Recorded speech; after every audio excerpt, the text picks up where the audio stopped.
The elementary concepts of materialism. Historical.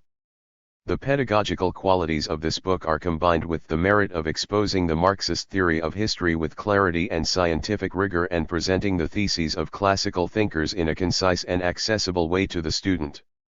This new edition presents several modifications in relation to the previous ones.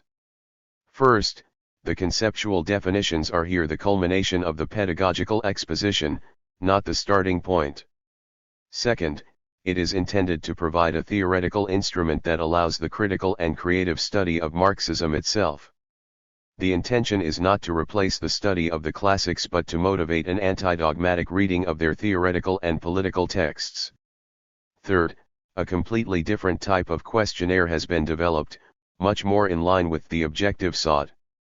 Fourth, the chapter on the state has been completely reworked and a long chapter on the problem of transition has been added, considering that the development of this topic helps to better understand what Marx's contribution consists of in relation to the science of history and how this science must be applied creatively in the analysis of concrete situations.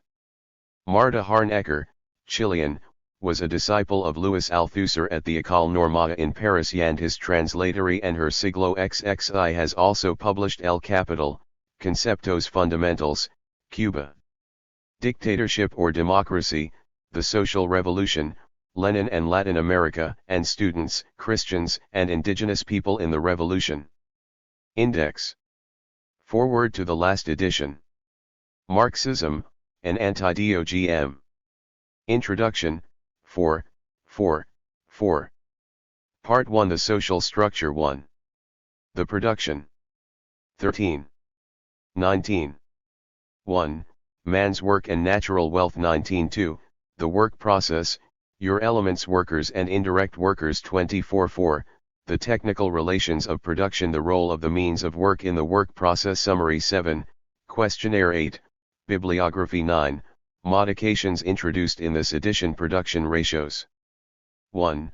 Private ownership of the means of production, origin of all exploitation. 2. Production relations in manufacturing and large industry relations of production of technical relations to social relations of production. 45. Production relations.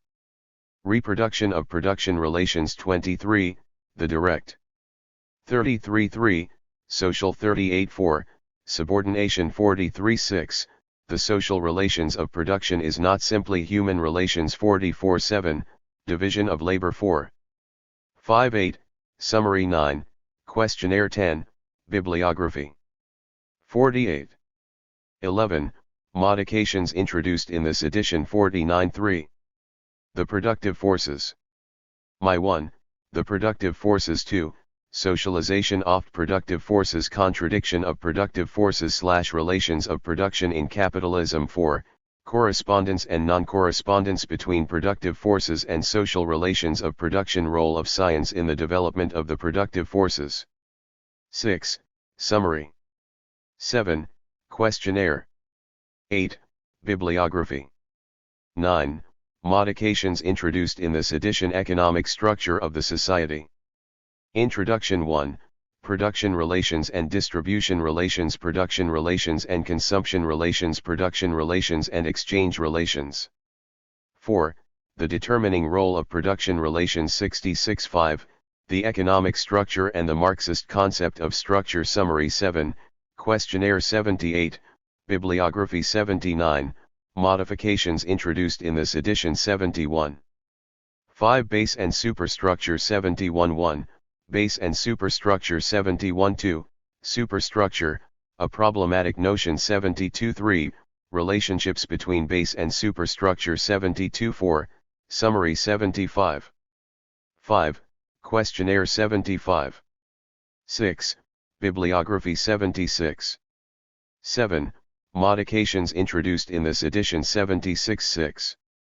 Ideological Structure 76.1. Introduction. 76.2, The Content of the Ideological Aspect. 77.3, Ideology and Social Classes 78.4, Ideology and Structure 78.5, Ideological Regions 78.6, Practical Ideologies and Theoretical Ideologies I-79. 7. Ideological Tendencies 79. 8. Origin of the Deformed and Distorted Character of Ideological Representations 89.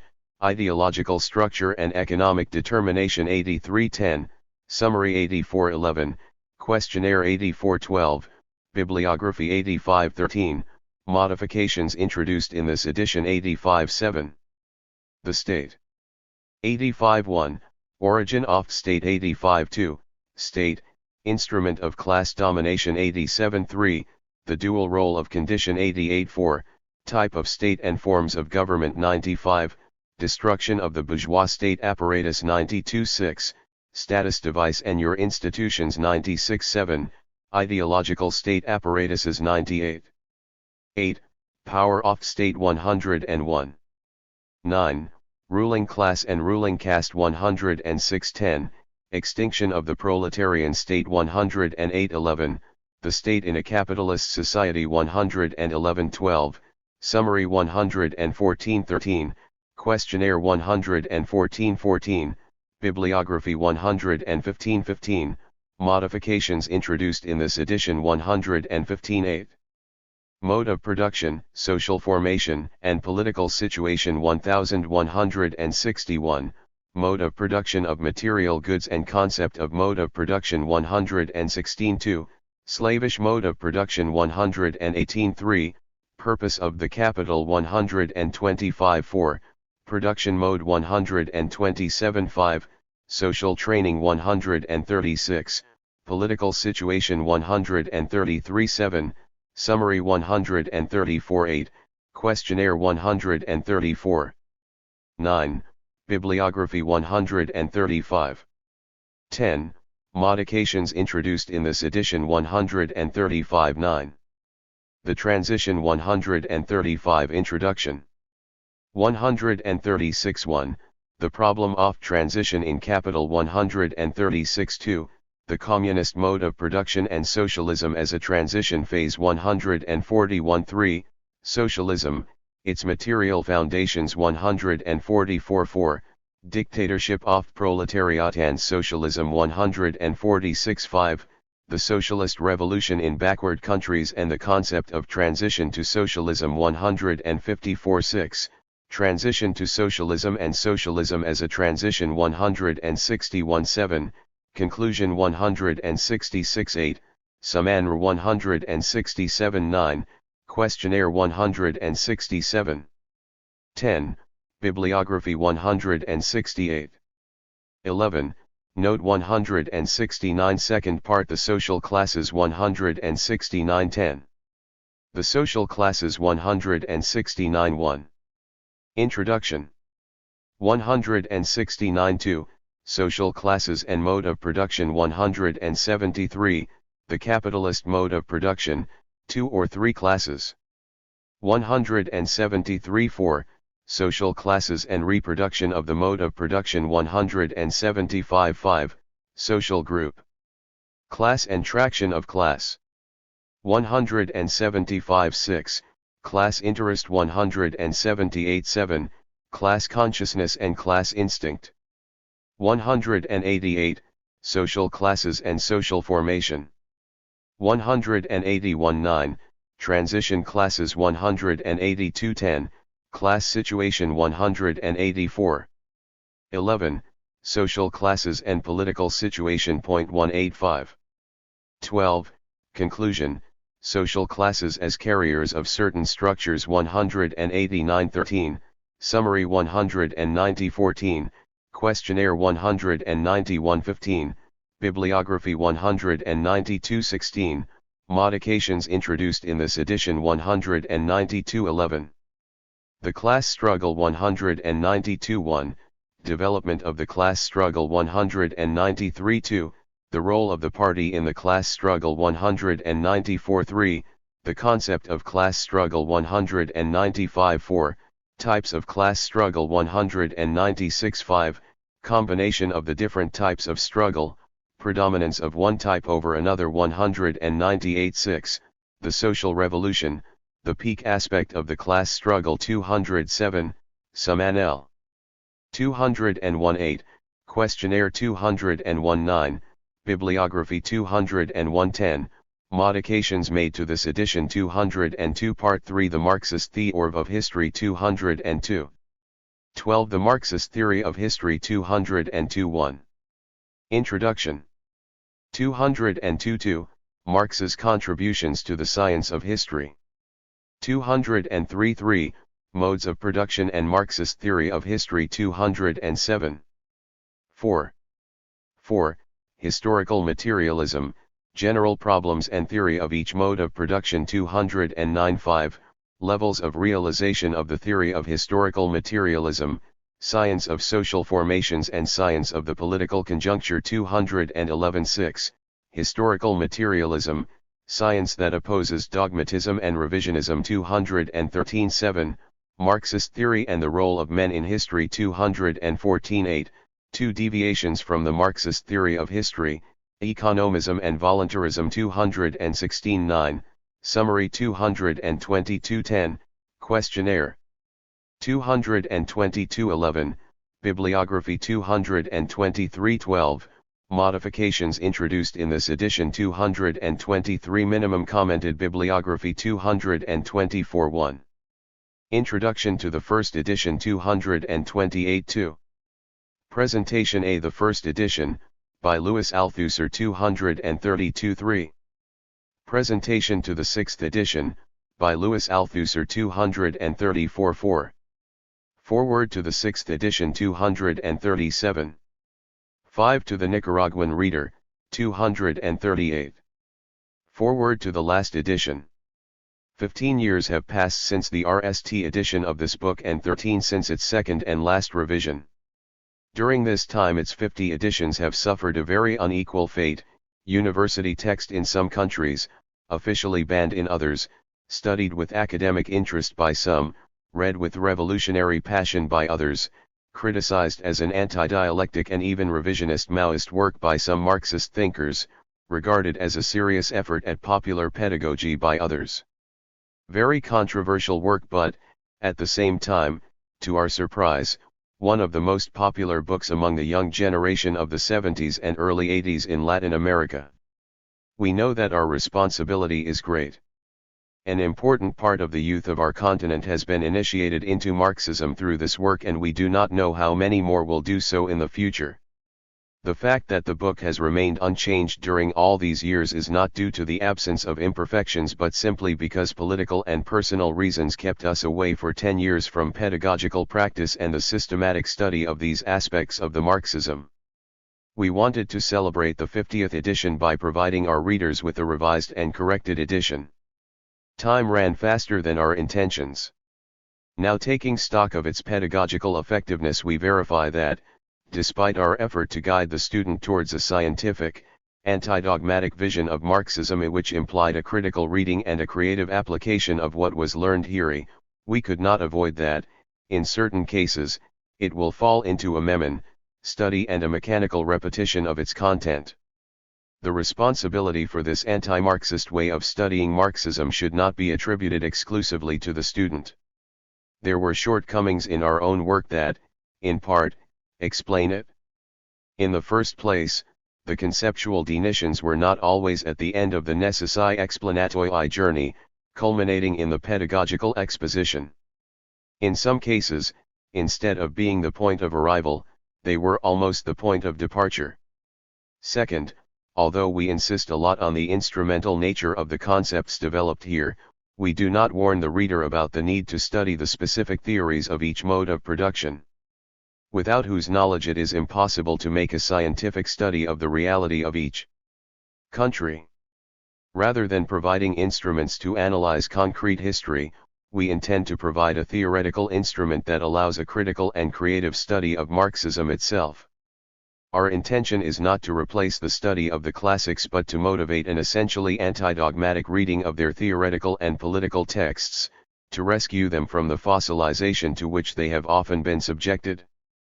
Third, although the topics for reflection that, in the previous versions, accompanied each chapter correctly indicated where our educational desire was heading, the self-control reading questionnaires, on the other hand, were more suitable for measuring repeatability mechanics of the reflections and concepts developed in the chapter than to measure their critical assimilation. In this edition we have endeavored to correct these deficiencies by changing in some cases the order of pedagogical presentation, adding of other new theoretical elements to better illustrate. 6. The content of each concept, without this implying that the references to servile, capitalist and communist modes of production, added in this edition, can be considered as finished expositions of each of these modes of production. Finally, we have developed a completely different type of questionnaire, much more in line this time with the objective sought. To help you better understand what the changes have been and why they exist, an explanatory list of them is provided at the end of each chapter. In this edition we have made two important content modifications. We have completely reworked the chapter on the state and added a long chapter on the problem of the transition, not only to overcome the weakest link of the previous editions, but because we consider that the development of this theme helps to better understand what Marx's contribution consists of in relation to the science of history absolutely alien to mechanistic evolutionism and how this science should be creatively applied in the analysis of concrete situations. To meet these objectives, the new edition must necessarily have been more extensive. This also explains our decision to delete some texts, the presentation by Louis Althusser, to the epilogue on surplus value and the chosen texts. We have also deleted the topics referring to the revolutionary political leadership that previously appeared in the chapter on the class struggle, because they have been extensively developed in another book, complementary to this one, Leninist Instruments of Political Leadership. Point 3. We have considered it important to introduce, however, under the title, Marxism, an Anti-Dogma, fragments of interviews that have been made to us in relation to our Marxist trajectory, the pedagogical objective that we pursue, our appreciation about the role played by Louis Althusser in the development of Marxism and our attitude towards Maoism, questions on which we are interested in establishing positions. Finally, we want to thank all those who collaborated directly or indirectly in the gestation of this new edition, and we hope that the modifications introduced will serve to make it a better instrument of critical assimilation and creator of Marxism. Marta, Harnecker, Havana, July 2, 1984. We do not consider, at all, Marx's theory as something perfect and intangible. We are convinced, on the contrary, that he has only laid the cornerstone of science that socialists must develop in all directions, if they do not want to remain laggards in life. Lenin. Marxism, an Anti-Dogma. 4. P.F. When and how did your encounter with Marxism take place? M.H. My theoretical encounter with Marxism took place in France in 1964. I was a militant Catholic at that time. But it was not a 180-degree turn as some have thought. This had been in preparation since 1958 when, as president of the Catholic University Action of Santiago, together with the rest of the leading group of that organization, and other university colleagues, she sought a way to further commit our action to the needs of the Chilean people. We felt that we had to make the Christian principle of love of neighbor more effective could not only be an individual action. In this search Maritain was our great guide for a certain period of time. His book Christian Humanism was a kind of Bible for us. It was within this context that our first practical encounter with a society that was taking a series of measures to achieve the equality and social justice that we were looking for took place. In the mid-1960s, I was able to get to know the Cuban Revolution up close. They were the first months full of euphoria, improvisation, and creativity of a triumphant revolution that had not yet come to define itself as socialist, but which had already adopted a series of measures that had transformed the people into the true protagonist of the process and its main beneficiary. P.F. What impression did the Cuban Revolution make on you then? M.H. If, for Lenin, the times of revolution or crisis lead to the mass integration of the population into the political life of the country and for a hitherto amorphous mass to transform itself into a social force that promotes revolutionary changes, for me the Cuban Revolution produced that individual effect.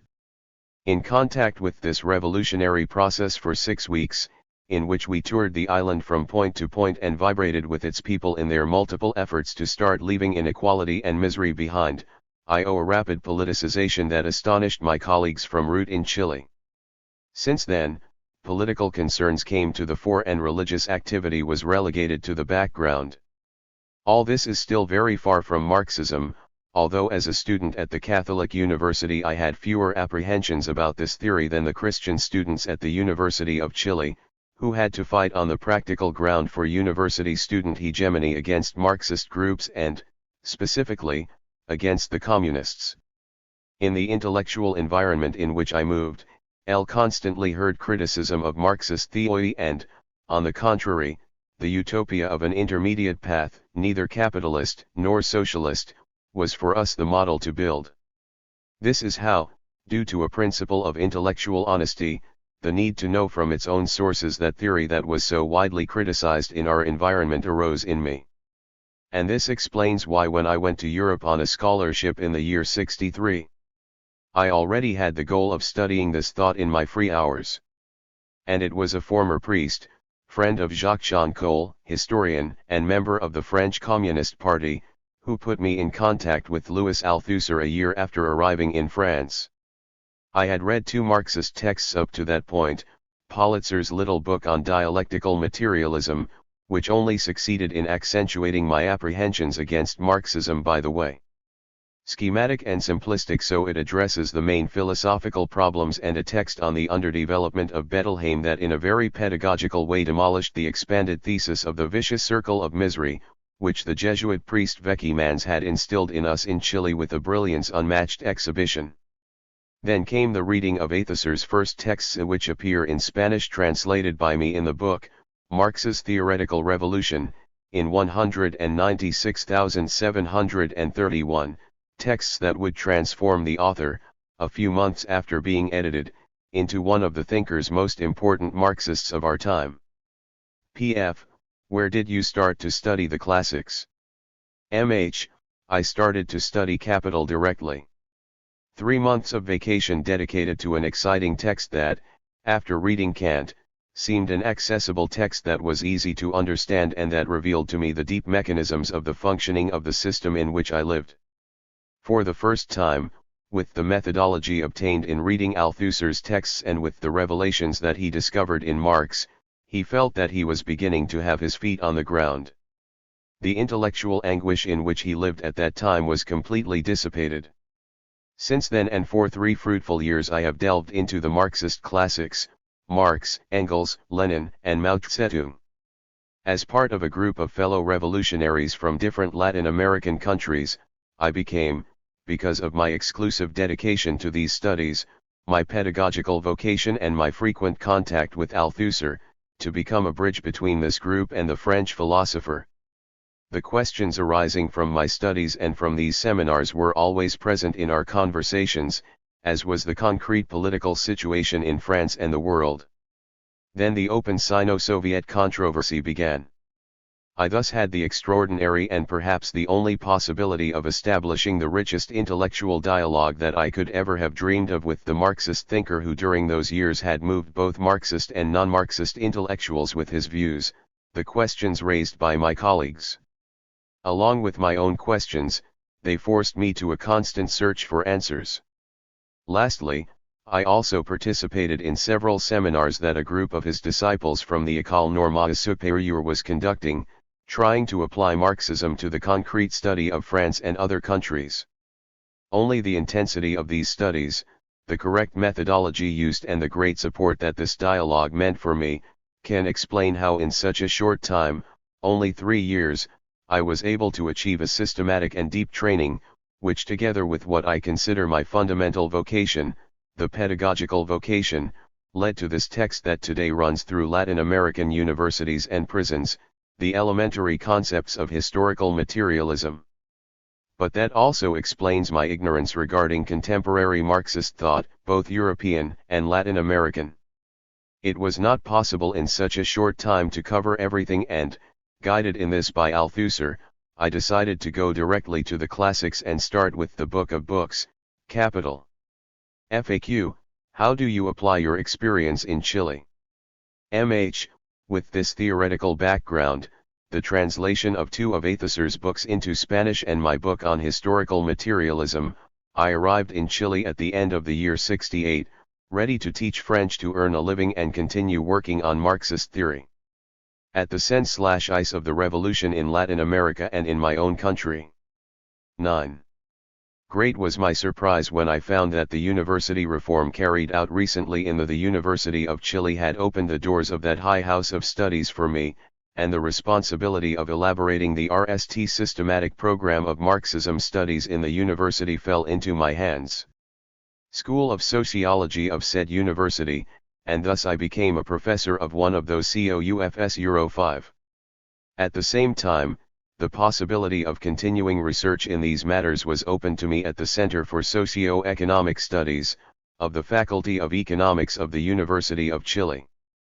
My time at the university was not, however, long. A year and a half after the triumph of the Popular Unity, the task of directing a new political magazine, and the only left-wing weekly in the country, completely absorbed me and made me abandon the university chair and research for the direction and practice everyday journalism, especially at the grassroots level. I only had time, thanks to a very useful system of recording the Marxist texts studied, and the selfless help of my colleague Gabriela Uribe, to write that pedagogical series of 12 little books of Marxist theory known as Popular Education Notebooks. Both jobs were exciting to me.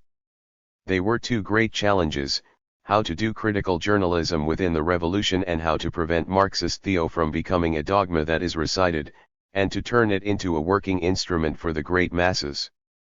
A. You have mentioned the French Marxist philosopher Louis Althusser. Could you tell us what role do you attribute to that thinker in the development of Marxism and in your own personal formation? M.H. In my opinion, Althusser has made a fundamental contribution in the theoretical eld, and this is having allowed us to rediscover Marxism. At a time when many European intellectuals considered Marx's theoretical contribution exceeded, Althusser reveals that Marx is not only just another scientist, one more social thinker, but that through his approaches he has caused a real theoretical revolution that the author himself and his followers do not seem to have fully understood it. Althusser teaches us not only that Marx has not been surpassed but, on the contrary, the theoretical potential of his work has been underutilized, that the science of history discovered by Marx has nothing to do with the dogmatic interpretations of Marxism, given by many of its interpreters who consider it a niche science, that much of the way is yet to be done, that being a manist does not mean repeating formulations made and applying them mechanically to concrete historical realities, but rather extracting from Marx's works those theoretical instruments that allow us to creatively face new realities. And as for me, I can tell you that I owe my man's theoretical development fundamentally to Althusser. His works caused such an impact on me, they made me see so clearly the immense instrumental potential that Marxism had to solve the social problems that disturbed me, that I decided to abandon my career. I have a degree in psychology, to dedicate myself fully to Marxism. And the first thing Althusser achieved was to break in me the specter of the mechanistic determinism of Marxism. I was then, yes, I said earlier, a militant Catholic, and my central concern was the problem of human freedom. One proof of this is that my thesis report in psychology was focused on the subject of the phenomenology of the free act. His defense of the Marxist dialectic as an anti-mechanical phenomenon, where the simple contradiction between the productive forces and relations of production explains nothing if one is unable to see how it is overdetermined by multiple other contradictions, because reality is never simple but complex. It allowed me to understand that it was not contradictory to affirm at the same time that society determines the work of man, but that this in turn plays a role in history. 10. Something that struck me a lot was his statements about the relationship between Marxism and humanism, and the relationship of this with the problem of atheism. When many misinterpreted his claim that Marxism is theoretical anti-humanism, ignoring the word theoretical, thereby completely distorting the author's thinking, accusing him of something that no Marxist can accept because it is contradictory to the essence itself of being a Marxist, being a practical anti-humanist, L understood perfectly what he meant, perhaps because it was directly related to my theoretical practice at that time. What Althusser argued was that in order to serve real men, Marx does not fabricate a theory centered on reflections about man, but rather seeks to understand the laws that determine the real existence of men who live in societies. To serve real men, Marx does not speak of man, human nature, freedom, conscience. He speaks of the mode of production, relations of production, productive forces, that is, a series of scientific concepts that have nothing to do with the ideological concepts of humanism. In order to be a practical humanist, it was necessary that Marx was theoretically not a humanist. And I'll remember very well her reaction when in 1965, on my way back from a short trip to Poland, I told her with surprise that Polish Marxist philosophers were dedicated to studying the same authors that I as a Catholic, had recently been studying, Maritain, Teilhard de Chardin, Mounier etc., all focused on reflections about man and his role in the world. He reacted indignantly, how it was possible that these thinkers were dedicated to these studies about the ideological problems of humanism instead of fully studying the problems that arise from the construction of socialism.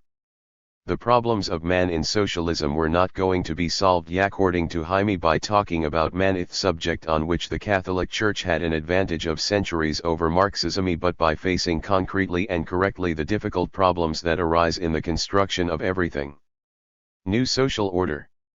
That is why he was also indignant and considered anti-Marxist that all the current problems of the USSR were attributed to Stalinism.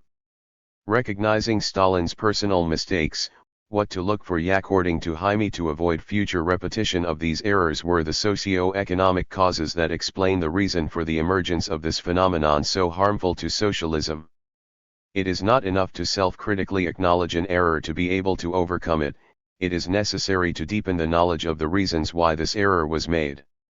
To these approaches that marked a clear orientation for my intellectual work was added another that was strictly related to my religious beliefs at that time, his affirmation that Marxism, in the same way that it is theoretically not a humanism, it is not an atheism either. Here I prefer to cite aspects of a letter he wrote to me in August 1966, atheism is a religious ideology and because of this Marxism is not an atheism. Marxism is not an atheism to the same extent that modern physics is not anti-Aristotelian physics. Aristotle cares little about the lunar and sublunar world. The categories of modern physics are not deemed against, that is.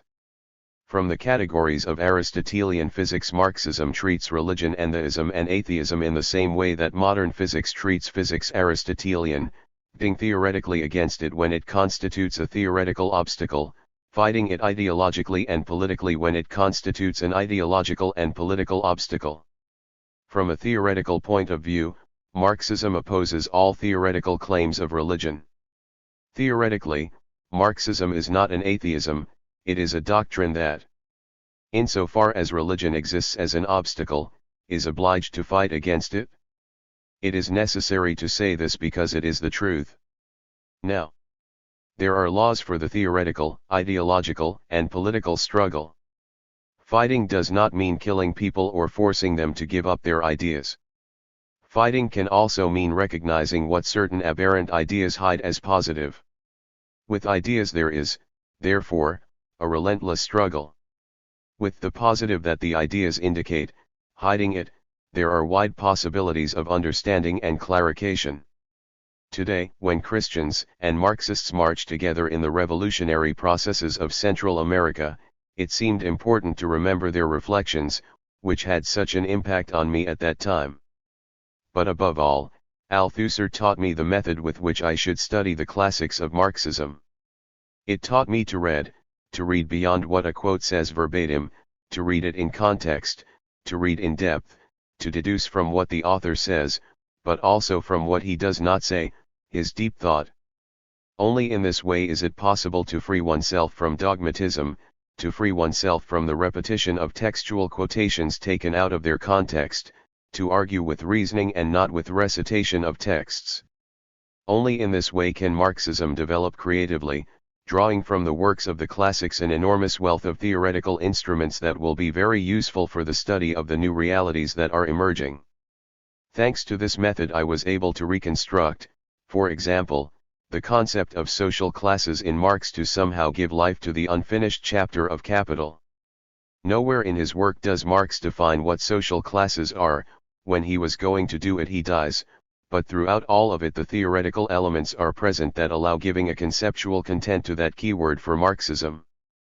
Finally, I want to clarify that my admiration for Althusser and my gratitude for all that his support and friendship meant in my intellectual and personal development, does not mean that I fully share his most recent views, especially as regards the Soviet Union.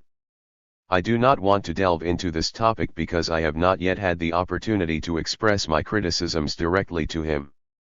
But I do want to affirm that I consider that his later positions do not in any way invalidate the great contribution that he has made to the development of Marxist theory. A. Could you tell us what you are pursuing with your work on Marxist theory? MH. The truth is that the fundamental objective of my work has been and is of a pedagogical nature. First, I tried to convey to the broad masses that rediscovery of Marxism carried out by Althusser and a group of colleagues who worked with him, whose language was very hermetic even for the intellectuals themselves, how to get all this to the workers.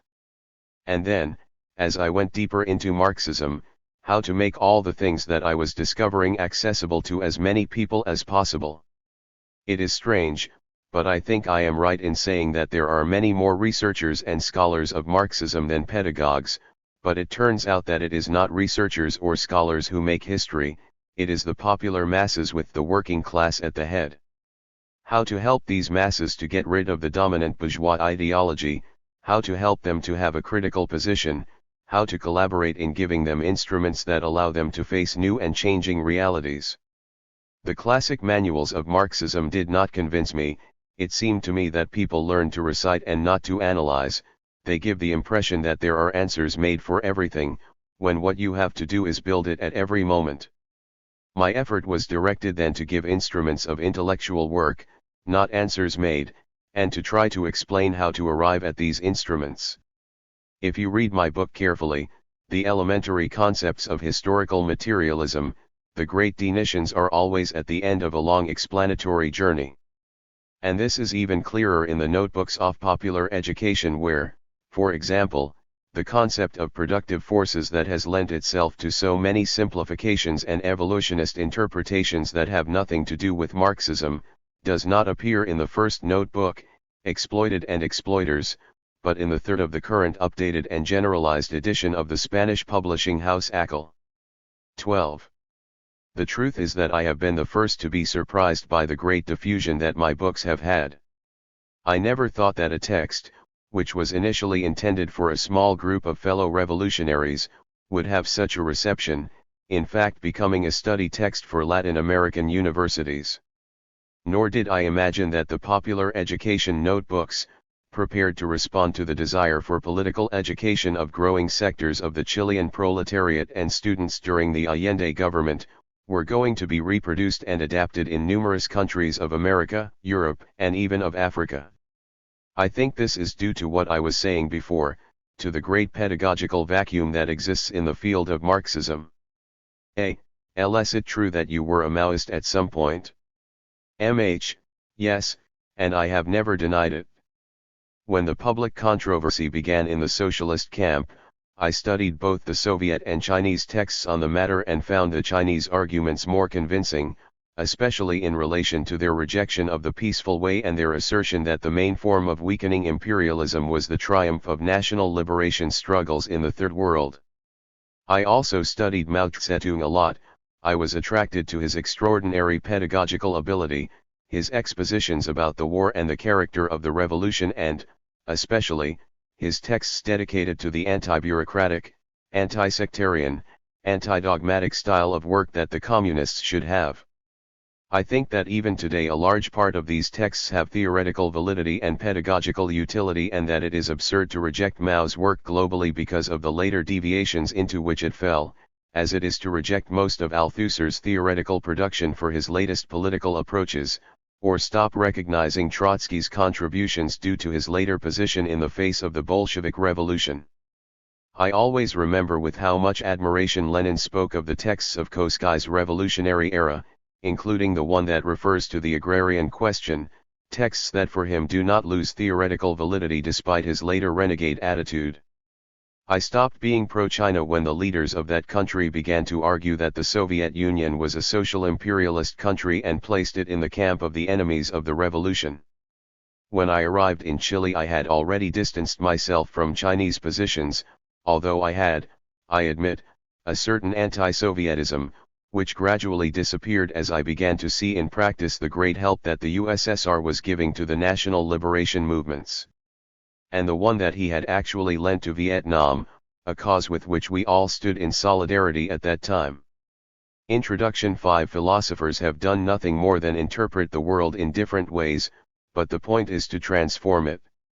Marx, Thesis on Feuerbach, No. 11. What does the step from the interpretation of the world to its transformation, announced by Marx, in Thesis I1 on Feuerbach, mean? Need to abandon theory to take action? In other words, need to abandon desk and books to engage exclusively in revolutionary political action? Many young Latin Americans, tired of the revolutionary verbiage that no political event ever produces that really transforms the conditions of misery and exploitation of the great masses of Latin American workers, fall into the temptation to interpret this phrase as a step forward. The theory to the action, as if all theory were only interpretation of the world and as if all action implied a transformation of this one. If this were the case, to be consistent, Marx should have abandoned books. Study, to devote himself exclusively to political work. However, until his death, intellectual work occupied a large part of his days, without neglecting immediate political action. Therefore, the life of Marx presents us with a dilemma: either Marx was not consistent with his statement of the need to move from interpretation to transformation of the world, or he considers that there can be no transformation of the world without prior knowledge of the world. The reality that one wants to transform, without prior knowledge of how it is organized, what are its laws of operation and development, what social forces exist to make the changes, that is, without scientific knowledge of it. The latter is undoubtedly Marx's position. Thesis 11 on Feuerbach does not announce the death of all theory but rather a break with the theories about man, society, and its history, which until then were philosophical theories that were limited to contemplating and interpreting the world, being unable to transform it because they did not know the mechanism of operation of the companies. What existed until that moment, in relation to society and its history, were, either philosophical theories about history or philosophies of history, or historical narratives and sociological analyses that were limited to describing the events that occurred in the different societies. What did not exist was a scientific knowledge of societies and their history. Thesis 11 on Feuerbach indicates, therefore, a break with all the philosophical theories about man and history that only interpret the world, and heralds the arrival of a new scientific theory, the scientific theory of history or historical materialism, which founds a new scientific field, the science of histo, in the same way that Galileo's scientific theory founds a new scientific field, physical science. Let us stop for a moment to analyze the meaning of this word theory so used in scientific language. In the same way that in the material production process it is intended to transform a certain raw material into a specific product through the use by media workers of specialized work, in the knowledge production process it is intended to transform a certain raw material into a specific product. This transformation is carried out by intellectual workers using certain instruments of intellectual work, mainly, scientific theory and method. The more or less systematic body of concepts of a science is called a theory. The way in which these concepts are used is called a method. All scientific theory, therefore, has the character of an instrument of no/edge. It does not give us a knowledge of concrete reality, but it gives us the means or instruments of intellectual work that allow us to get to know it in a rigorous, scientific way. 14. When we speak, then, of Marxist theory of history, we are talking about a body of abstract concepts that serves intellectual workers as an instrument to analyze, in a scientific way, the different societies, their laws of operation and development. But here it is necessary to make a clarification. In the Marxist theory of Hist/, it is necessary to distinguish between the more general concepts, which make up what Marx called the common thread of his research, and the specific concepts that make up the theory of each mode of production. The general concepts that allow the author of Capital to approach the study of history from a scientific point of view, that is, materialist, are the following: production process, productive forces, production relations, infrastructure, superstructure, ideological structure, legal political structure, mode of production, social formation, political conjuncture, ultimately determined by the economy, relative autonomy of the other levels, social classes and class struggle, revolution, and so on. It is a body of concepts that has an internal organization, that is, it is structured in a systematic way. This typical systematic structure that unifies all the essential elements that make up an author's thought is what we will call problematic. 6. The first foundations of this body of concepts, although still very fragile, are found in German ideology. Therefore, it can be considered that this work marks a true theoretical revolution in the thinking of its authors.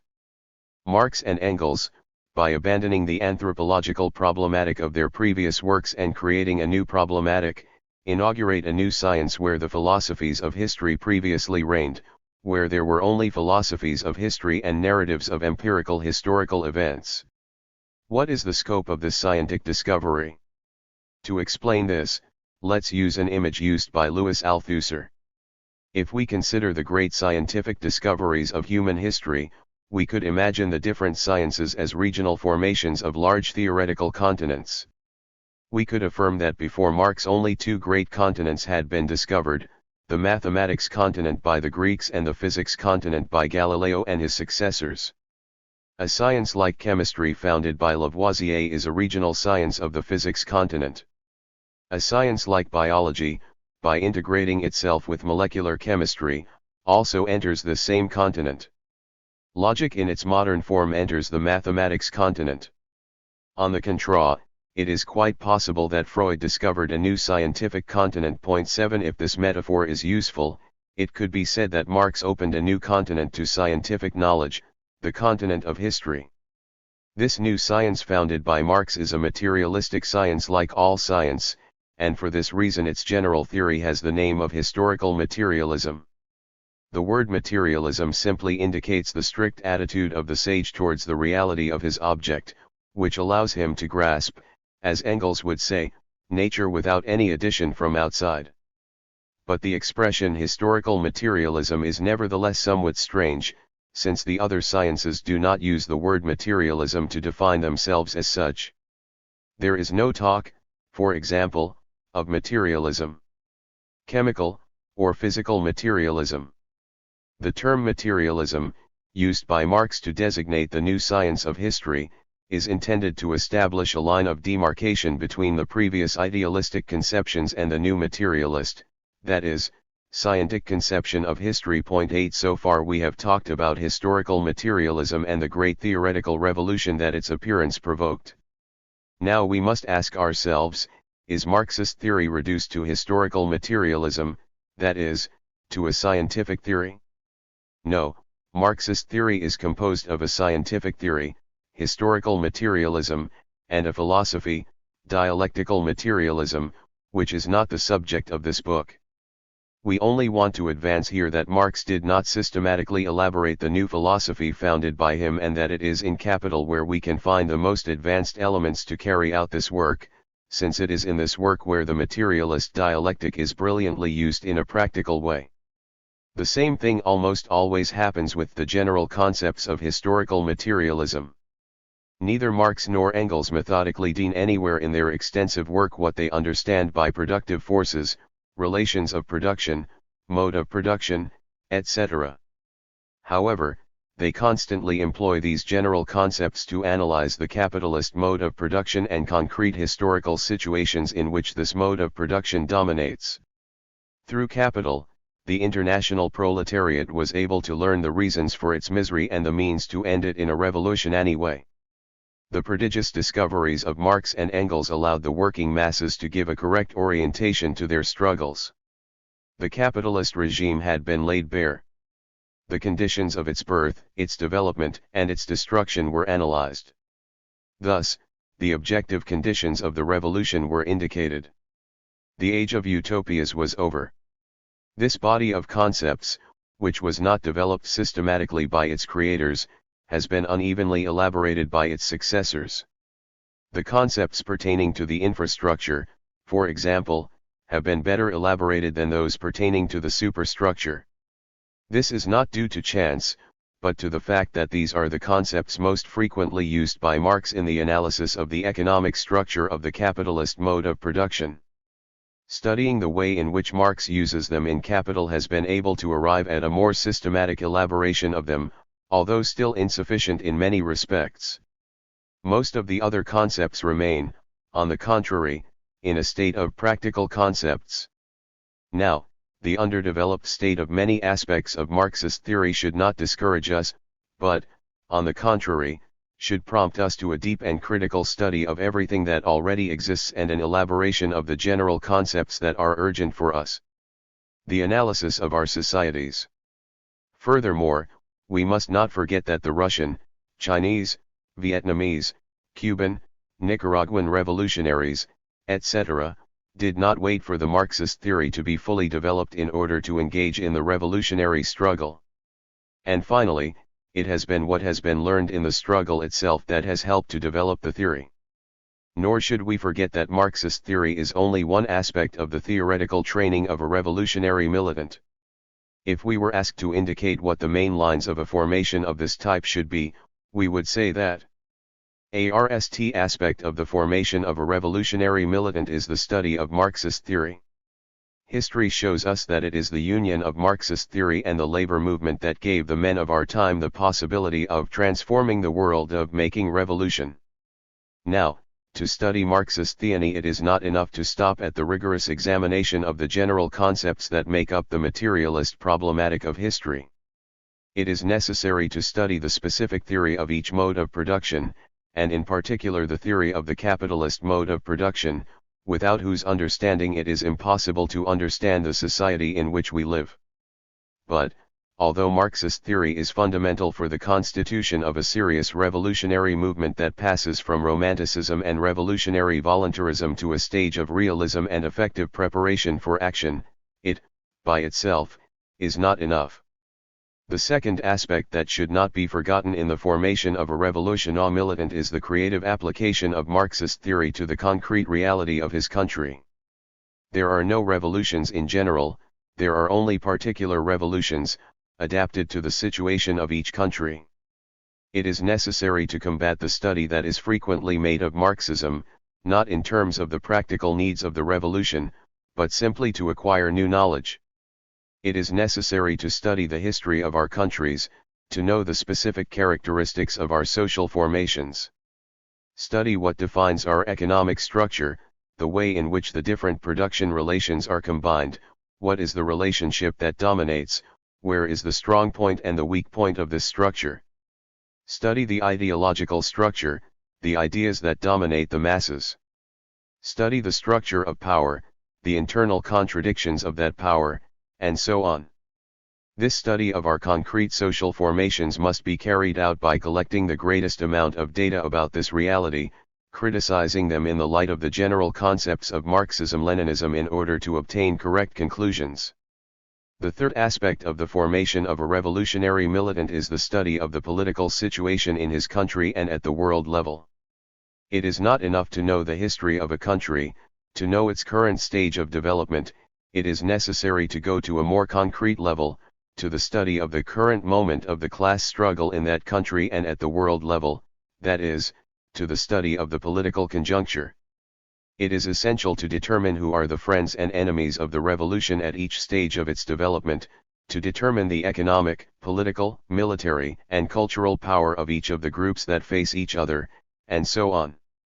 In order to avoid ineffective theoricism and senseless practicalism, it is necessary for every revolutionary militant to be trained, in a more or less profound way, in the three aspects that we have indicated.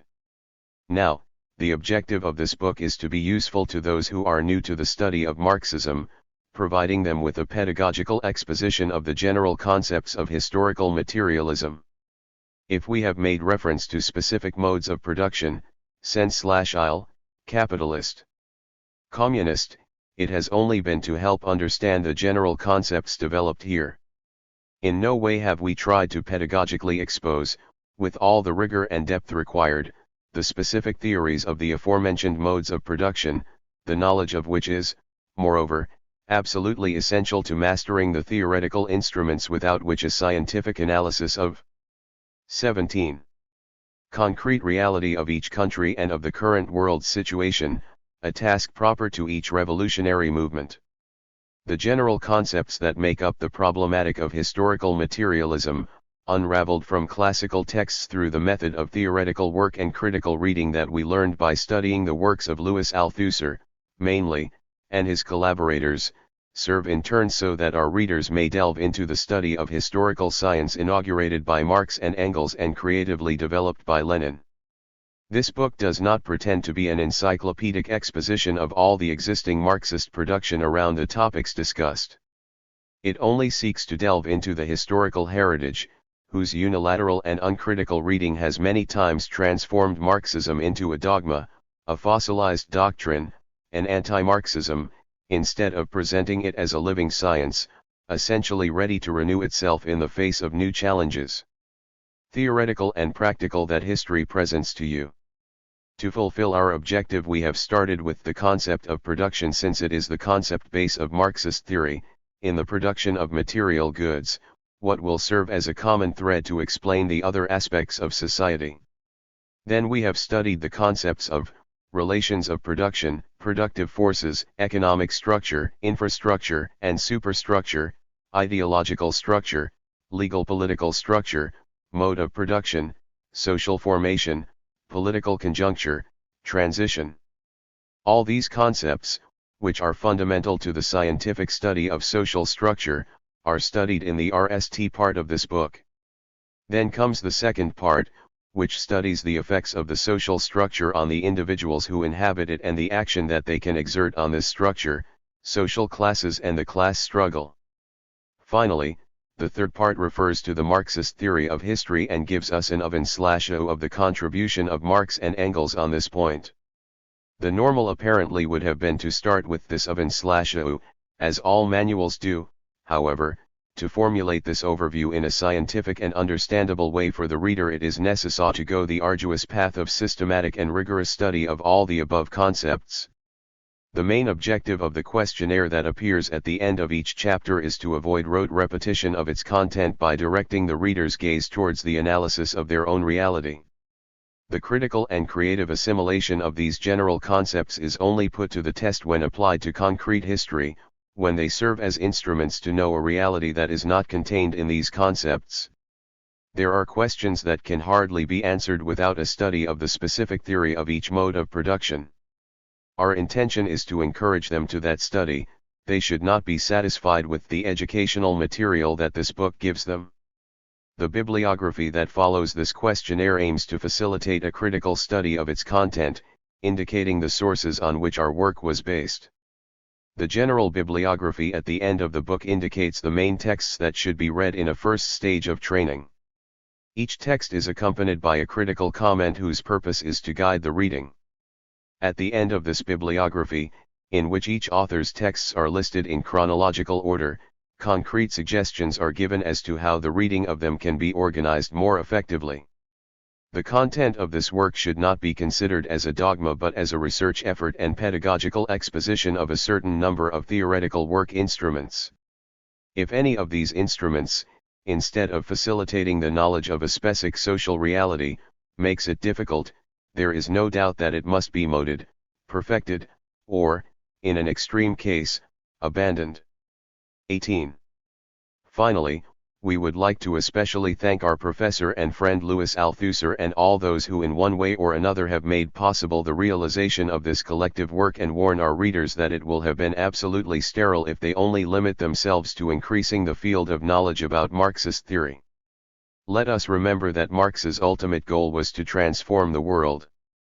First part, the social structure. In this RST part we will see the Marxist concepts that allow us to scientifically study global society and its different regional structures, economic, ideological, and legal political. We will pay special attention to the elements of the economic structure because of the importance it has for the Mannerist theory of history. 1. Chapter I, the Production 1. Man's work and natural wealth. 2.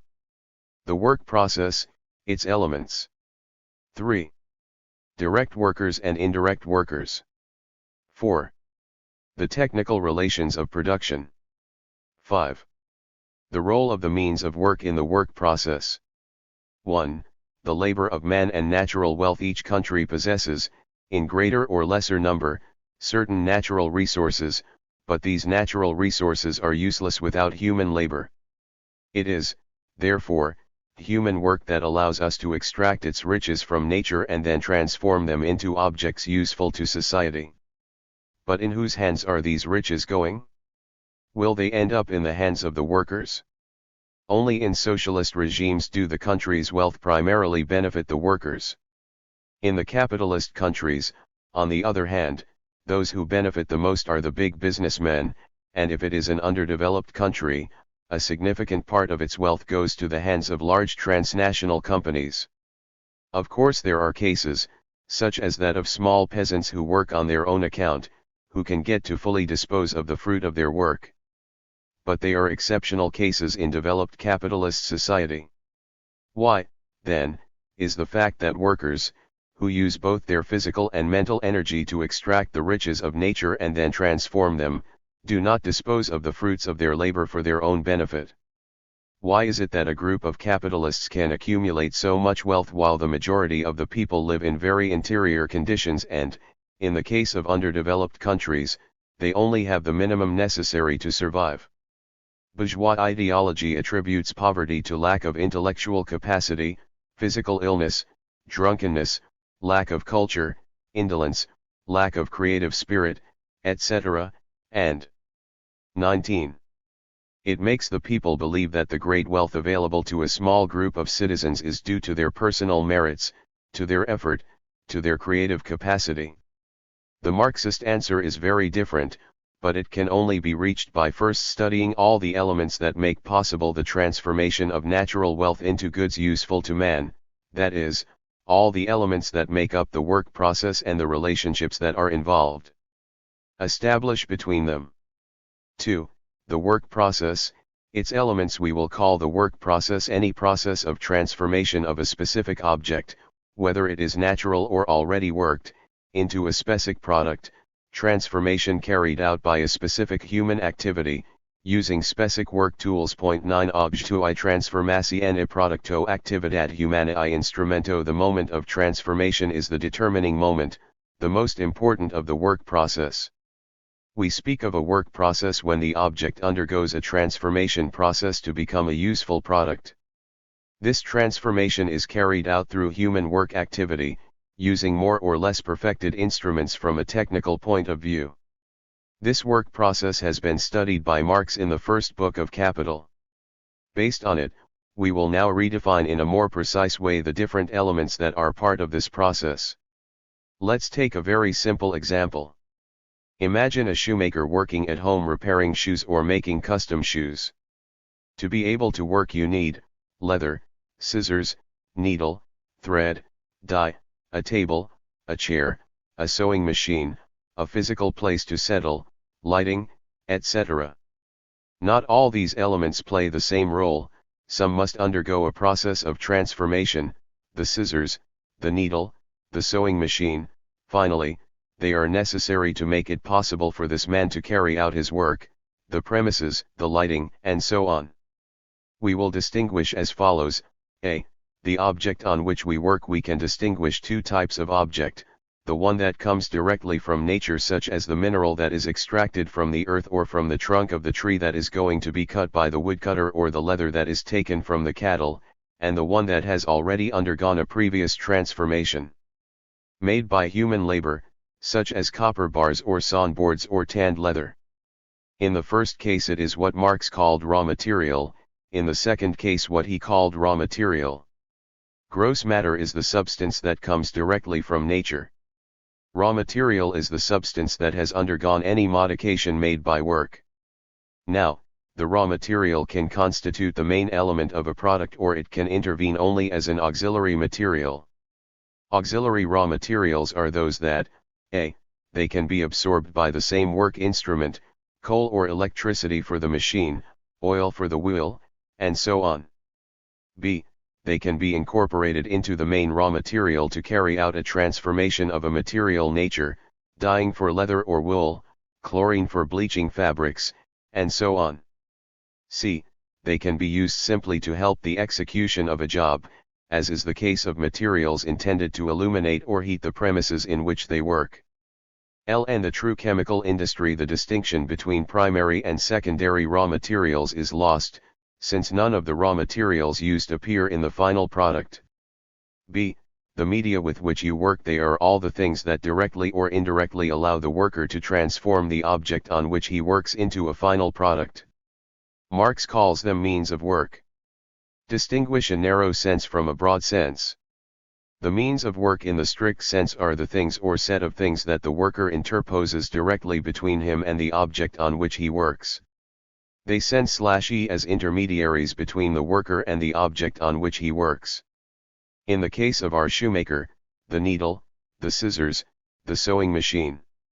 Marx avoids using the expression instruments of work because it would not be precise, since, as we will see later, the complicated machines that characterize large industry fulfill the functions of several instruments of work together. The working means in the broad sense include, in addition to the means already mentioned, all the material conditions, which without directly intervening in the transformation process, are essential for its realization. In our example, the place where the shoemaker works. They should also be considered in this area. In the cases of more advanced industrial development, the land where the industries, workshops, routes, canals, irrigation works, etc. are installed. Because the production of material goods cannot be carried out if both raw material and the means of labor in its broadest sense do not participate in it, Marx called these elements, means of production. We will call production means to all material objects that intervene in the work process. The means of production should not be confused with the means of consumption, that is, with all those goods that are consumed or used individually, for example, food, clothing, household items, school supplies, etc. The bourgeois propaganda against the socialist regime tries to frighten the most backward sectors of the people by telling them that when the communists come to power, their personal belongings will pass into the hands of the state. This is absolutely false. What Marxism proposes is not the suppression of private property of the means of consumption. On the contrary, what it seeks is the establishment of a social regime in which the capacity for the production of goods increases so that the entire population has more consumer goods and lives a more comfortable, easier life, which leaves more free time for creative, artistic, cultural, recreational expansion activities. But for that to be achieved, as we will see later, it is necessary to suppress private property of the means of production, cause of the exploitation of man by man. Finally, in relation to this point, it seems important to us to point out that in many Marxist texts the term means of production is used to designate what Marx defines as means of work, and that this can cause confusion. 0.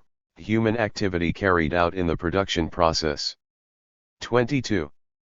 The human activity developed in the process of production of material goods is commonly called work. This work, which is expressed in a certain amount of products, involves the use of a certain amount of human energy.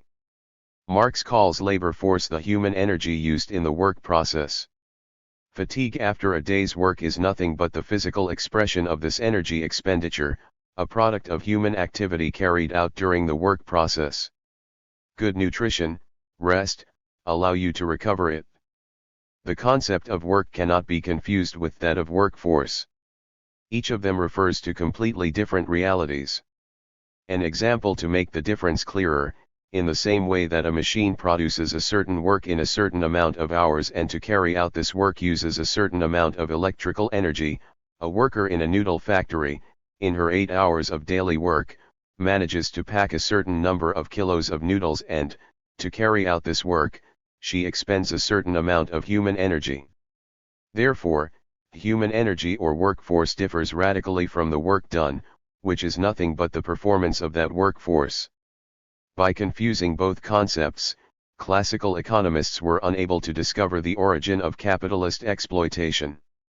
They maintained that the salary was the price of the work done by the worker, but when they calculated how much they should pay, they completely forgot about this statement, and instead of calculating the price of the work done, they calculated the price of the objects that the worker had to consume to recover his workforce.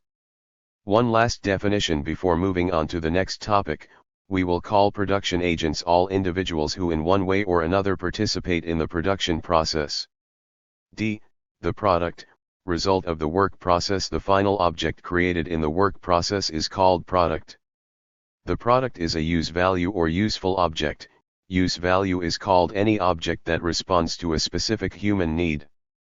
But it is necessary to point out that although every product generally represents a use value, since otherwise it would not be justified to produce it, not every use value can be defined as a product. There are objects that respond to needs without having undergone a previous transformation process. This is the case of air that responds to the need to breathe. It is a use value, but it is not a product. Point 10.3 Direct workers and indirect workers. The foregoing allows us to conclude that the fundamental elements of any work process are the labor force and the means of production. These elements are present both in the work carried out by the shoemaker, a small artisan producer, as well as in large modern industry. 10. When an object is produced, not for direct consumption, but for exchange for another in the market, we speak of merchandise. 24. But there is a difference between the isolated work of the former and the collective work performed by numerous workers in a modern footwear industry. What is this difference? To answer this question, let's go on to describe both types of work in more detail. We will call the individual work process that is carried out in isolation, transforming a specific raw material into a specific product. This is the case of the artisan or the small peasant producer. The individual work process is characterized fundamentally because in it there is a clear unity of the worker and his work environment. The quality and performance of the craftsman's work depends on the personal skill with which he can handle his working instrument. On the other hand, and depending on what has been said above, it is he who controls or has absolute control of the entire work process. Decide when, how, and where to work. We will call the collective or social work process that is carried out with the simultaneous participation of several workers in the same place. Marx distinguished two forms: simple cooperation and complex cooperation. In simple cooperation, all workers perform the same or very similar tasks. This form of cooperation occurs in the hunting operations of primitive peoples, in which a group of hunters armed with arrows came out and joined forces to encircle the animal, or in the most incipient forms of capitalist exploitation, where the owner of the workshop limits himself to bringing together a group of artisans in one place, providing them with work tools and appropriating the product in exchange for a salary. It continues today in technically underdeveloped agricultural work. The typical thing about simple industrial cooperation is that each worker produces his null product by slashing out all the operations necessary for it. Each weaver works with his loom producing certain meters of cloth. Complex cooperation is fundamentally characterized by the existence of a division of labor within the industry.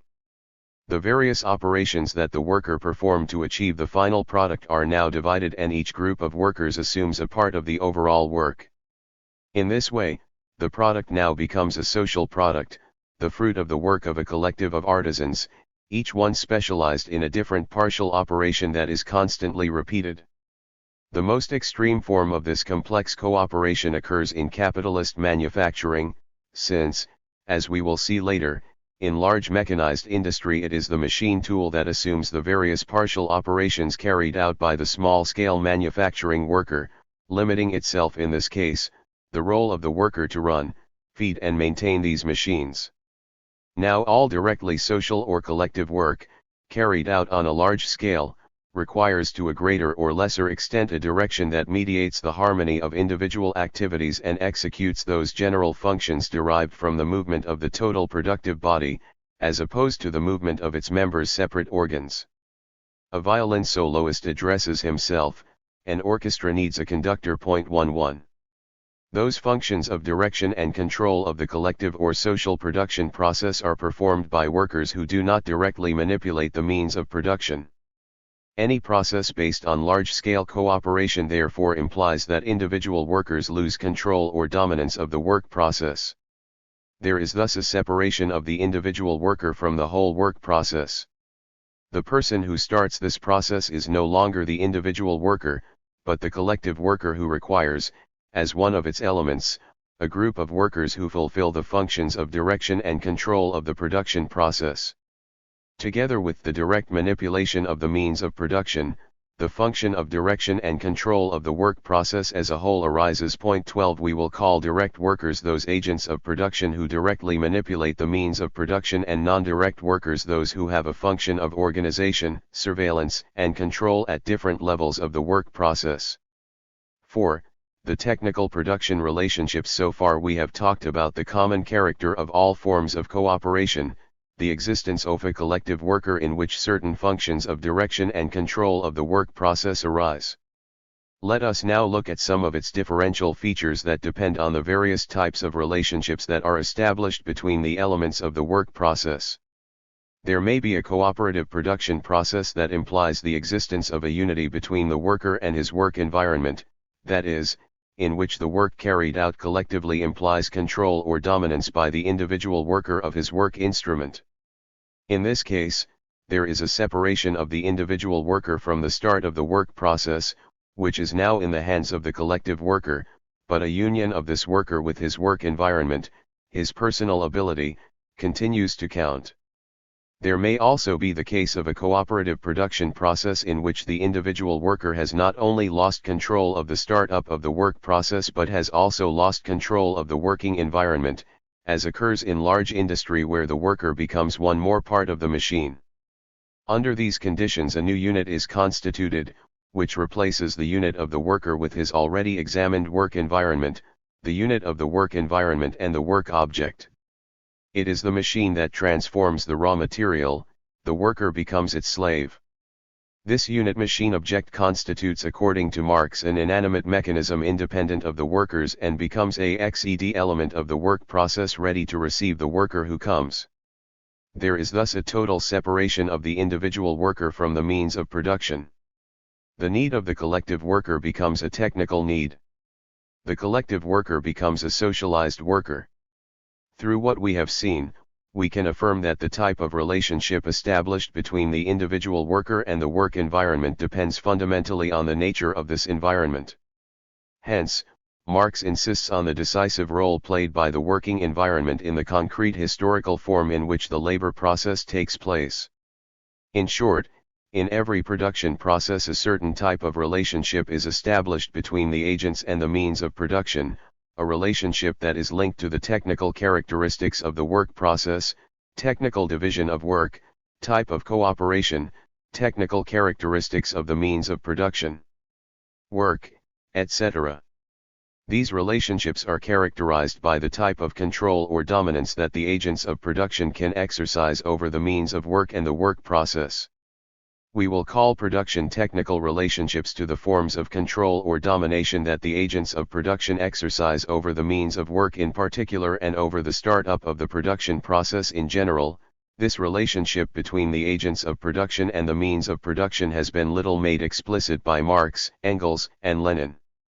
However, a careful study of Capital and of the manuscript, pre-capitalist economic formations, shows that Marx analyzed the problem of the relationship of the worker with the means of production using various terms, to name it, effective possession, real appropriation, effective appropriation control, and so on.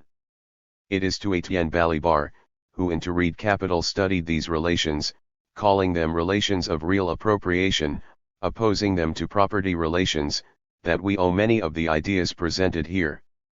We have preferred to call them technical production relations because they are established within the production process due to precise technical conditions, the degree of technical division of labor, the type of technology used, and so on.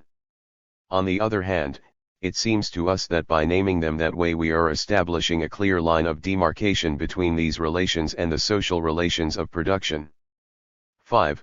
The role of the means of work in the work process. In short, every work process is made up of three fundamental elements: the workforce, the work object, and the work means that establish certain relationships among themselves. Without a doubt, as we have seen, without man it is impossible to conceive of any work process. That is why Lenin, in the midst of the Civil War, at a time when the situation in the nascent Soviet Republic was very critical and hunger was raging within the population, defends the policy that he later calls war communism. This encourages the adoption of very energetic measures to try to obtain all the agricultural surplus that exists in the country in order to prevent people from dying of starvation. 27. In a ruined country, he says, the main task is to save the workers. The main productive force of human society as a whole are the workers, the workers. If they sun/ive, we will save it and restore everything.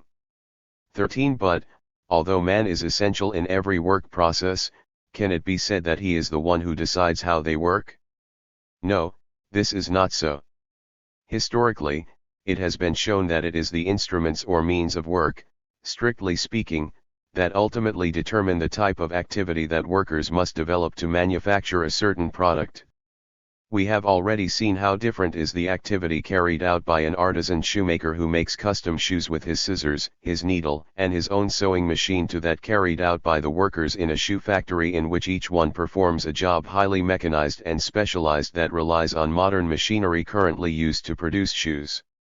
Agricultural work, for example, changes completely when the tractor is introduced. Instead of needing 20 agricultural workers to work the land, with their respective shovels and hoes, a single man is enough to operate a tractor and produce the same yield. On the other hand, work ceases to be essentially manual work. And what about the changes that occur in the cutting of the cane when introducing the cane cutting machines? How much human labor is not eliminated? The fact that the means of work are the elements that ultimately determine the way in which one works allows us to understand the following statement by Marx: what differentiates some epochs from others is not what is done, but how, with what means of work is done. 14. What distinguishes the capitalist regime of production from the artisanal industry is not what shoes are made, for example, but with what work instruments are made those shoes, with the homemade sewing machine or with large machine tools that transform the shoe worker into a simple operator of them. What distinguishes capitalist production from servile or semi-servile production in the field is not the type of cultivation that is done, the cultivation of corn, for example, but with what instruments it is cultivated, if it is done by very rudimentary means that involve a great use of labor, or if tractors, threshing machines, etc. are used, which require a certain organization of work that is completely different from the one that existed before the introduction of these machines. For this reason it can be said that within the work process that, as we have seen, cannot do without man, the element that ultimately determines how to work, that is, the characteristics of this process, is not the man but the means of work. But the fact that the means of work play a decisive role in the work process does not mean that they always occupy the most prominent place in it. In low-tech countries, for example, the labor force ranks most prominently. This is the case of primitive, slave, servile societies and, in general, of so-called underdeveloped societies. A different thing occurs in advanced capitalism, where the type of means of production employed, the highly perfected machine, dominates the entire process, subjecting the worker to his own rhythm, turning him into an automaton of production. It is, then, precisely the instruments or means of work that, with their specific characteristics, make it one or another element of the work process that occupies the preponderant role. From everything seen so far we can conclude, first, that without human labor nothing is produced. Second, that without the means of production man cannot work. Third, that within the means of production are the instruments or means of work that play a determining role in the entire work process. 6. Summary. In this chapter we have first seen the relationship between man's work and material wealth. Then we have seen the different elements of the work process. We have established the difference between means of production and consumption. We have distinguished two types of workers according to their role in relation to the means of production, direct or non-direct workers, and we have defined the concept of technical relations of production. Finally, we have insisted on the ultimate determining role of the means of work in the strict sense of the production process as a whole.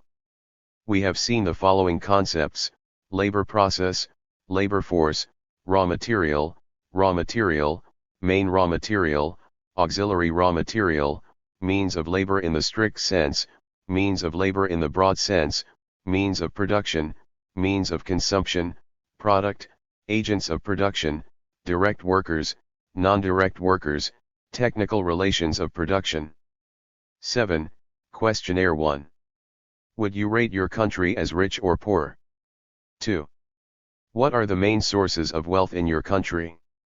3. D0. You think there are sources of wealth not yet exploited? 4. Why are they not exploited?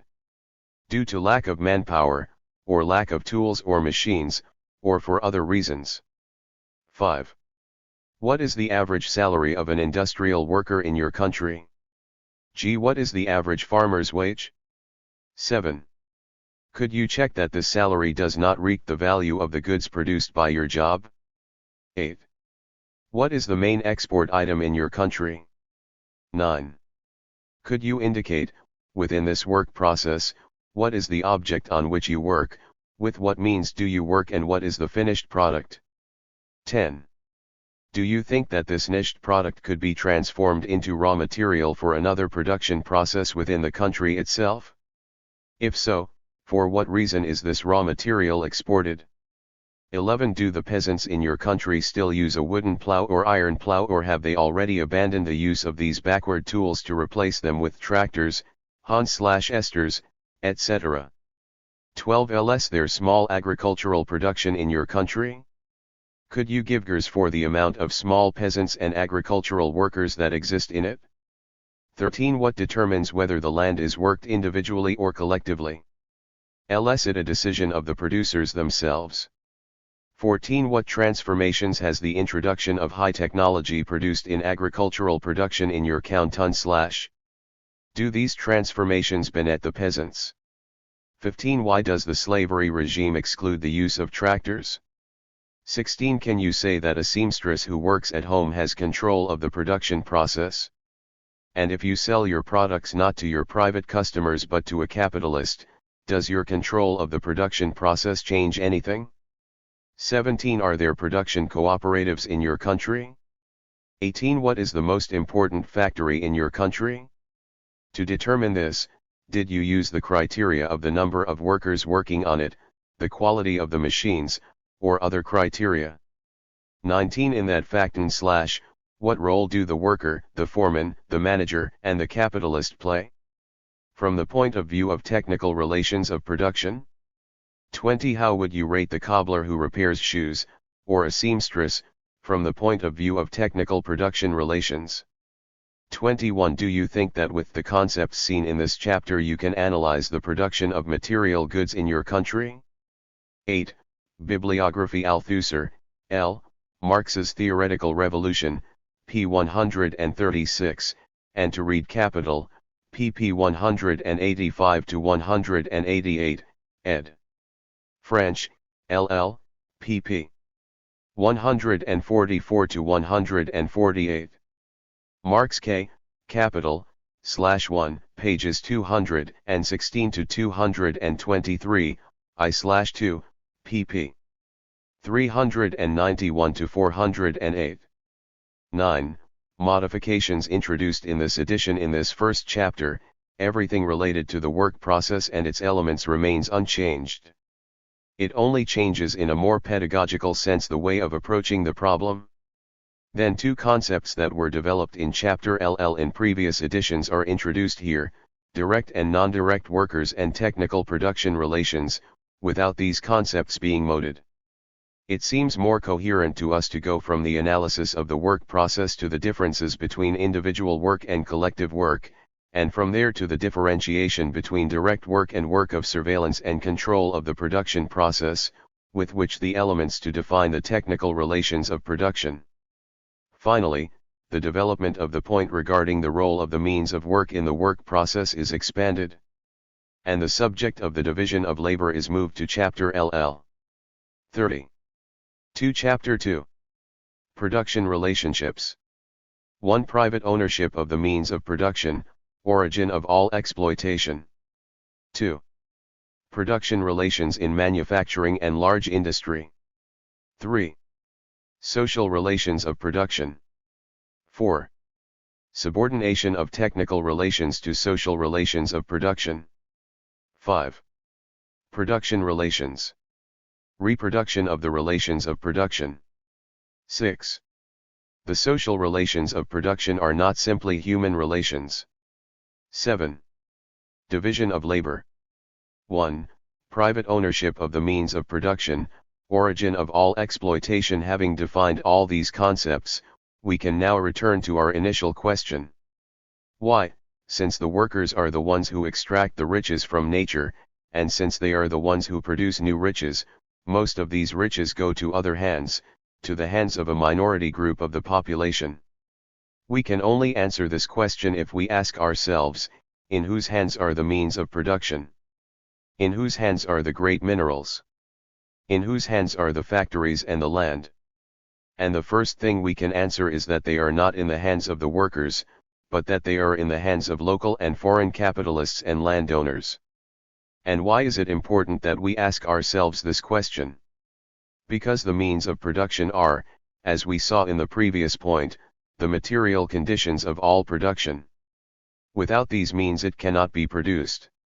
And because of this, those who have managed to monopolize and keep these means in their hands can force those who do not have them to submit to the working conditions that they set. To clarify this, let's give an example. The peasant owner of a piece of land large enough to allow him and his family to live off its fruits, and owner of his work tools, can dedicate himself to work for himself. He does not need to go nowhere to offer your workforce. But in a very different situation is the landless peasant, the son of a family of small farmers for whom the family land cannot cope. This is forced to go out to look for work in the surroundings and will offer his workforce to the landowner, owner of large lands, who in order to work them needs to hire salaried labor. The landless peasant, in order not to starve, is forced to accept the working conditions offered by the boss. You must agree to work for a very small salary. You must accept that the employer keeps an important part of the fruits of his work. The same is true of industrial workers. In order to live they need to offer their labor power to the capitalists. They pay the workers a certain salary and obtain large profits thanks to their work that do not go to the hands of the workers, but to the employers. If the workers complain, the boss tells them, "What are you complaining about? I hired them for a day of so many hours at so much time, isn't that what I'm paying you? I am the owner of this factory. If you don't like the working conditions, go find work elsewhere." But since the workers know that wherever they go they will be told the same thing, they have to resign themselves to working so that the owner of the means of production becomes rich. 31. Starting from the examples we have seen, we can say that in the work process certain relationships are established between the owners of the means of production and the direct producers or workers.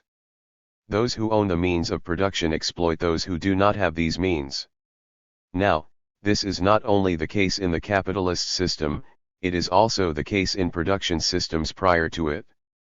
In the slave system, for example, the master owned not only the land and other means of production, but he also owned the men who worked the land, who rowed their boats, who sent/ed in their homes.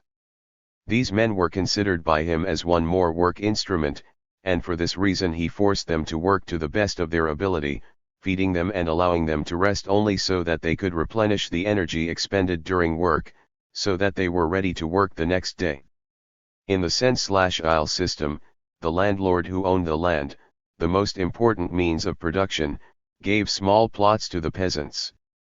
These, in exchange for the land received, were forced to work on the landowner's land a large number of days a year without receiving any payment for that work, and they had to survive on the fruits obtained from their small land.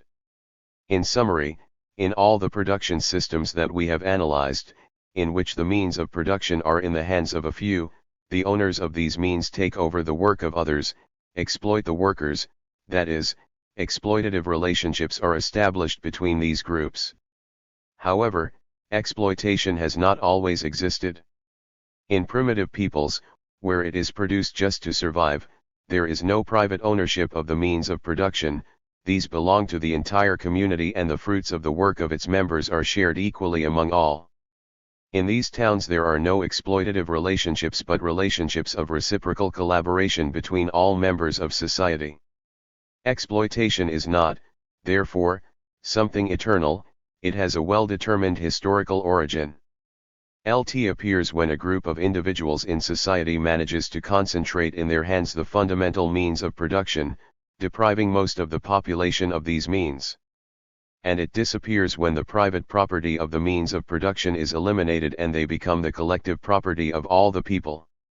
So far we have seen how every work process is a historically determined process and how in it specific relationships are established between the owners of the means of production and the direct workers or producers. We will call these relations established between men, determined by the property relationship that they have with the means of production, as social relations of production. Later we will specify its definition more. We can distinguish two fundamental types of social relations of production, the exploiter-exploited relation and the relations of reciprocal collaboration. A. The exploiter/exploited relationship occurs when the owners of the means of production live off the work of direct producers. The main relations of exploitation are the following: S/Ave relations, in which the master is not only the owner of the means of production, but also the owner of the slave himself and, therefore, of his labor power.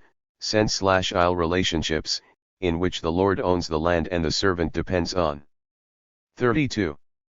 him and must work for him for free a number of days a year, and, finally, capitalist relations, in which the capitalist is the owner of the means of production and the worker, who has no means of production, must sell his workforce to be able to live. B. Reciprocal collaboration relationships. These relationships are established when there is social ownership of the means of production and when no sector of society exploits another. For example, the relationships of reciprocal collaboration that exist between members of primitive communities or the relationships of collaboration that characterize communist society. 2. Production relationships in manufacturing and major industry. So far we have spoken of two types of relations of production: technical relations of production and social relations of production. In order to deepen these concepts further, we will now examine the form they take in the two stages of capitalism's development: manufacturing and large industry. A.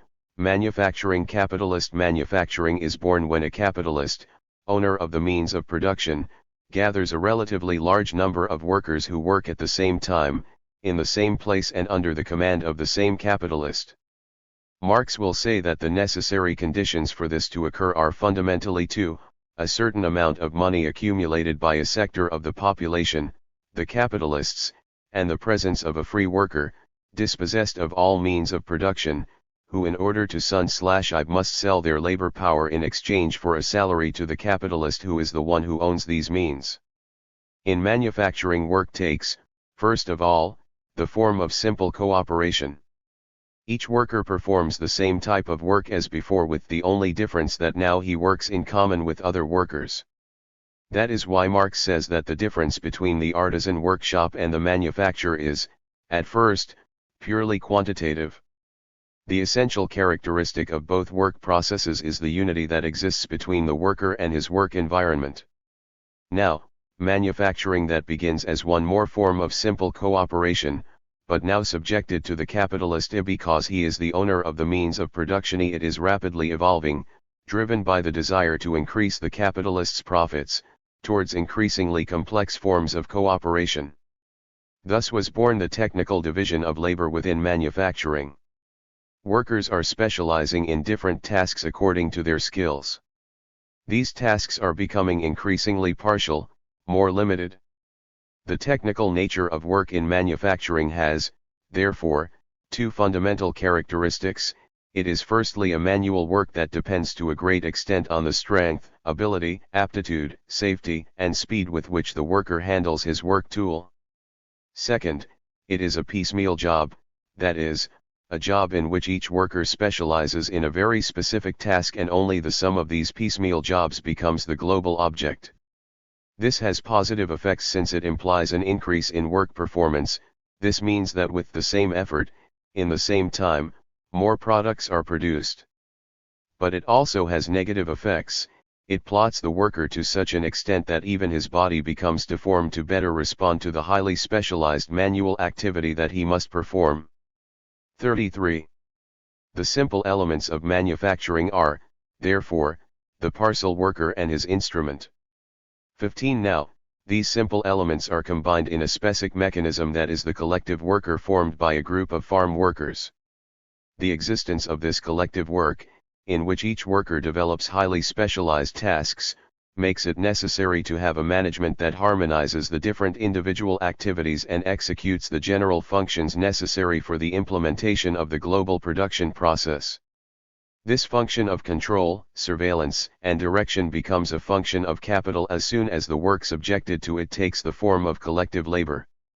This function, which was born as one of the many tasks of the collective worker, is separated from him and transformed into a function that dominates and crushes him. The collective worker loses control over the global work process. Now, the important thing is to study the way in which this function, itself of a technical nature, is overdetermined by the social function that capital performs. As the capitalist production process is fundamentally aimed at increasing its profit, the directive role that the capitalist fulfills in the production process is not limited only to the performance of technical tasks but, at the same time, these same technical tasks of control, surveillance, and management are overdetermined by the need to extract the maximum profit. Non-direct workers become supen/isers of the production process. They demand maximum performance from the workers. Thus, beyond technical needs, surveillance and control charges are increased to prevent workers from getting back to work, and so on. Let's see what Marx says about it. Consequently, if according to its content the capitalist direction is dual because it is the process of production itself, which it must direct, on the one hand, the social process of labor for the production of a product, on the other, the process of capital appreciation, according to its form that direction is despotic with the development of cooperation on a larger scale, this despotism develops its peculiar forms. Just as the capitalist, as soon as capital has reached that minimum magnitude with which truly capitalist production begins, it detaches itself from manual labor. Now, in turn, it abandons the function of directly and constantly monitoring the various workers and groups of workers. Transferring it to a special group of wage earners. Just as an army requires military officers, the working mass that cooperates under the command of the same capital needs high officers and industrial non-commissioned officers who, during the work process, exercise command in capital name.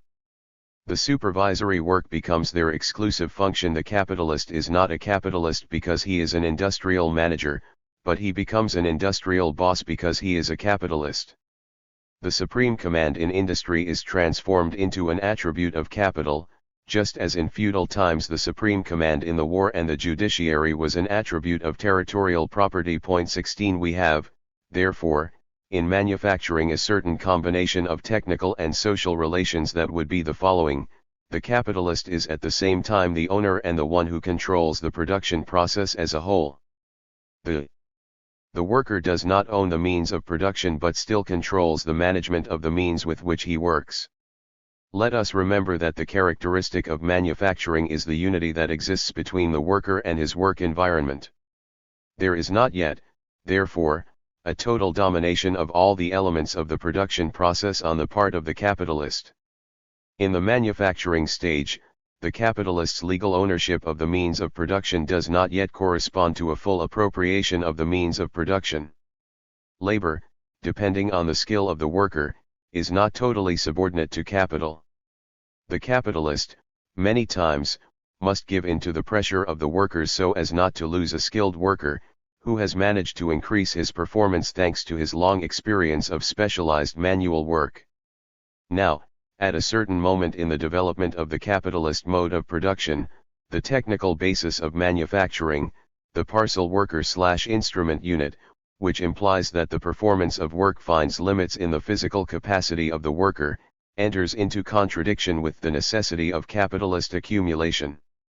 In this way, it seeks to replace manual work with mechanical work performed by the machine. B. Big industry. Large capitalist industry differs from manufacturing in the form that the medium of labor has acquired in it.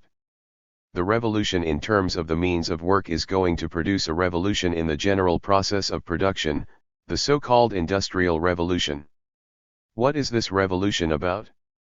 In the introduction of so-called machine tools in the production process. These machines integrate into a technical unit the apparatuses and tools with which the manual worker of the manufacture worked.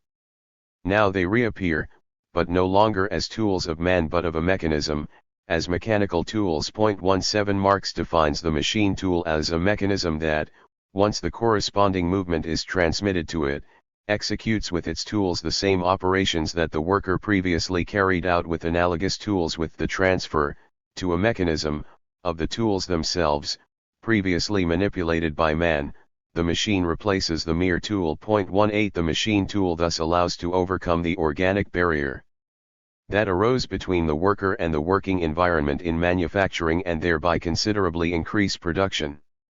It completely transforms the relationship between the worker and the means of production. The putting into action of the means of work no longer depends on the personal aptitude of the worker. The organization of production becomes completely independent of the characteristics of the human labor force. In the factory, that is, in the workshop characterized by the use of machines, simple cooperation reappears. In its first stage, it is about machine tools of the same species that work in the same premises simultaneously. Little by little the machines become more complex, forming an articulated system of different machine tools, or what Marx calls a combination of working machines. The raw material thus passes more and more uninterrupted from its first to its last phase. If what characterizes manufacturing is the principle of the isolation of particular processes by the division of labor, what characterizes the factory is, on the contrary, the uninterrupted continuity of those same processes. 19 As an organized system of work machines that only receive movement from a central automaton, by means of the transmission machinery, the machined industria takes on its most developed figure.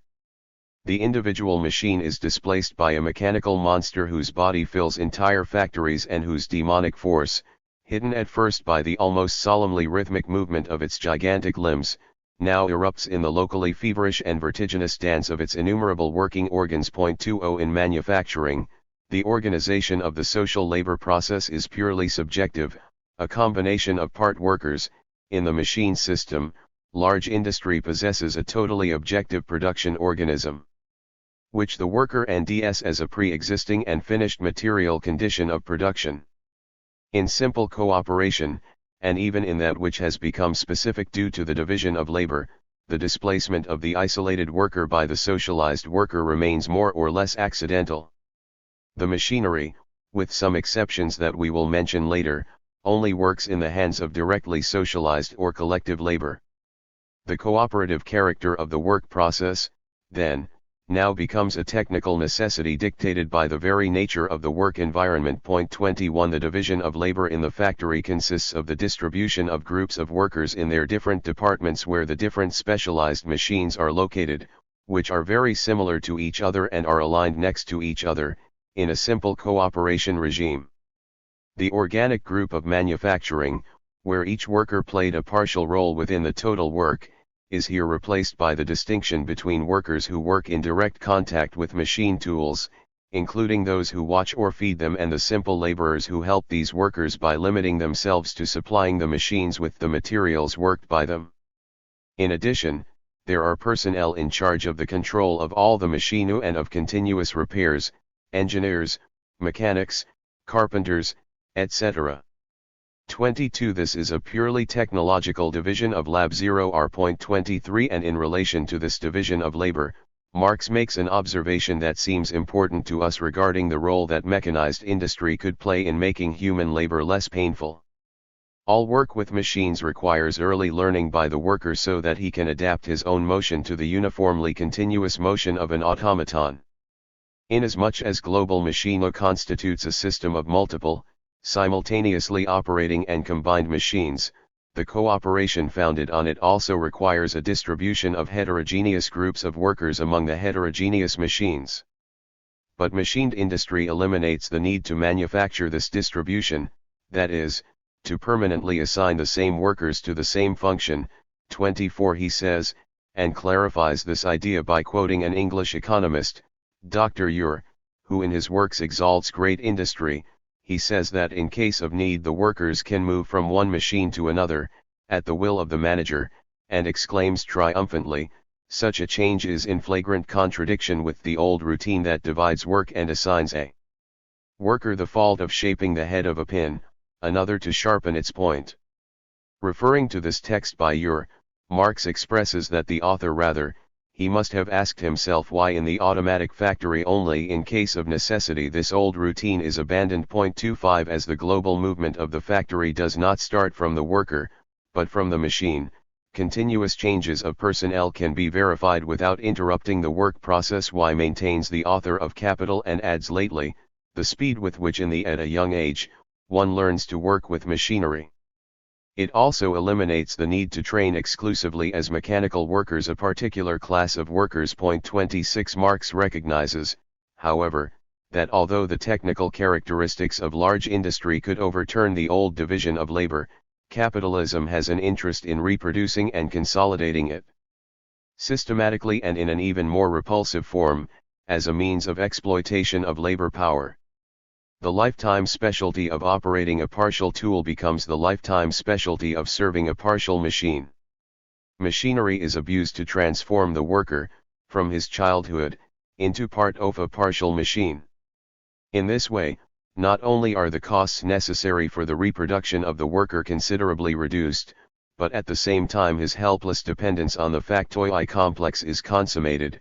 With respect to the capitalist, then, in manufacturing and crafts the worker uses the tool, in the factory it sends/es the machine. There the movement of the working environment starts from him, here, it is he who has to follow its movement. In manufacturing, workers are members of a living mechanism. In the factory there is an inanimate mechanism independent of them, to which they are incorporated as living appendages, a common feature of all capitalist production, insofar as it is not only a labor process, but also a process of valorization of capital, is that it is not the worker who employs the working condition, but, conversely, the working condition of the worker. But only with machinery does this disruption acquire a technically tangible reality. Through its transformation into an automaton, the labor environment confronts the worker, during the labor process itself, as capital with inanimate labor that dominates and sucks out the living labor power. The split between the intellectual powers of the production process and manual labor, as well as their transformation into powers of capital over labor, is consummated, as we will already indicate, in large industry, erected on the foundation of great machinery. The technical subordination of the worker to the uniform march of the work environment and the peculiar composition of the body of work, made up of individuals of one sex or the other and belonging to different age levels, create a barracks discipline that unfolds until it constitutes a full factory regime, and that it fully develops the superviso workial rete mentioned above, and, therefore, at the same time, the division of the workers between manual workers and foremen, between private soldiers of the industry and industrial non-commissioned officers. 27 We have, therefore, in big industry the following combination of technical and social relations. The capitalist is, at the same time. The owner and the one who controls and directs the global production process. The individual worker is, on the other hand, totally separated from the means of production. He is not their owner nor does he control them, and, therefore, he is totally subject to capital, socially and technically. This coincidence between social relations and production techniques, between property relations and real appropriation, which makes the separation of the worker from his means of production is total, is what gives the process of capitalist development in this sense a totally irreversible character. Stage. Another thing happens when the process is in the manufacturing development stage, where manual labor still prevails and the worker can leave the factory and return, in some way, to his old artisan production. 28 This has happened with some agrarian reforms in that the process of collectivization of the land has not been accompanied by the creation of the corresponding technological base. Individual work methods and techniques are still maintained, only now it is carried out within a land that is collectively owned. Any political setback may imply, in this case, a reversal in agricultural production towards small independent property. 3. Social production relations. In previous pages we have provisionally defined what we understand by social relations of production. Now, before denning its definition, we must clarify what is understood by private property of the means of production, distinguishing three concepts: the right of property, real property, and effective possession. Property right: it is the right of the person who owns an asset to use, enjoy, and dispose of it. Let us explain each of these terms. Right to use, that is, to make use of the good that is owned according to its natural characteristics. For example, to use the land is to cultivate it, to use a vehicle is to drive it. Right to enjoy, that is, the enjoyment of the fruits that this good produces. For example, enjoy the fruits obtained by cultivating the land. The right to use and enjoy that asset is called usufruct.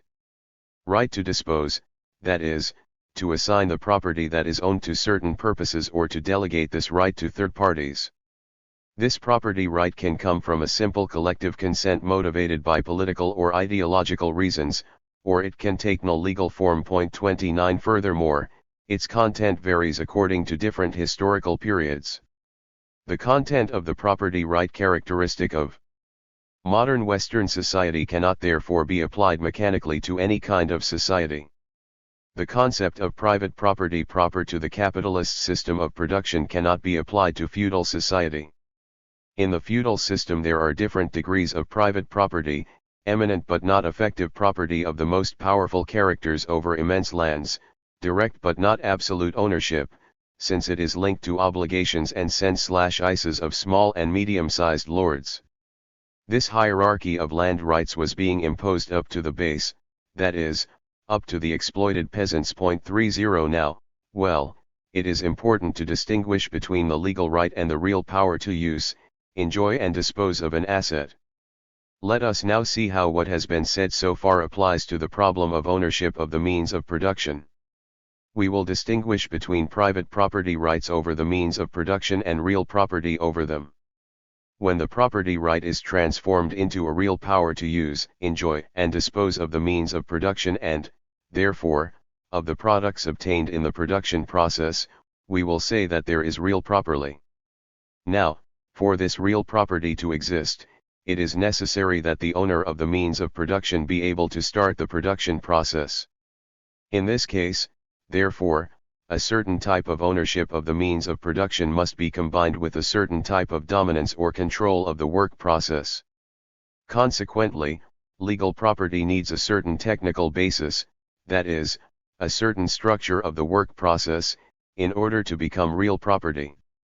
This is precisely what happens in large capitalist industry, as we saw in detail in the previous point.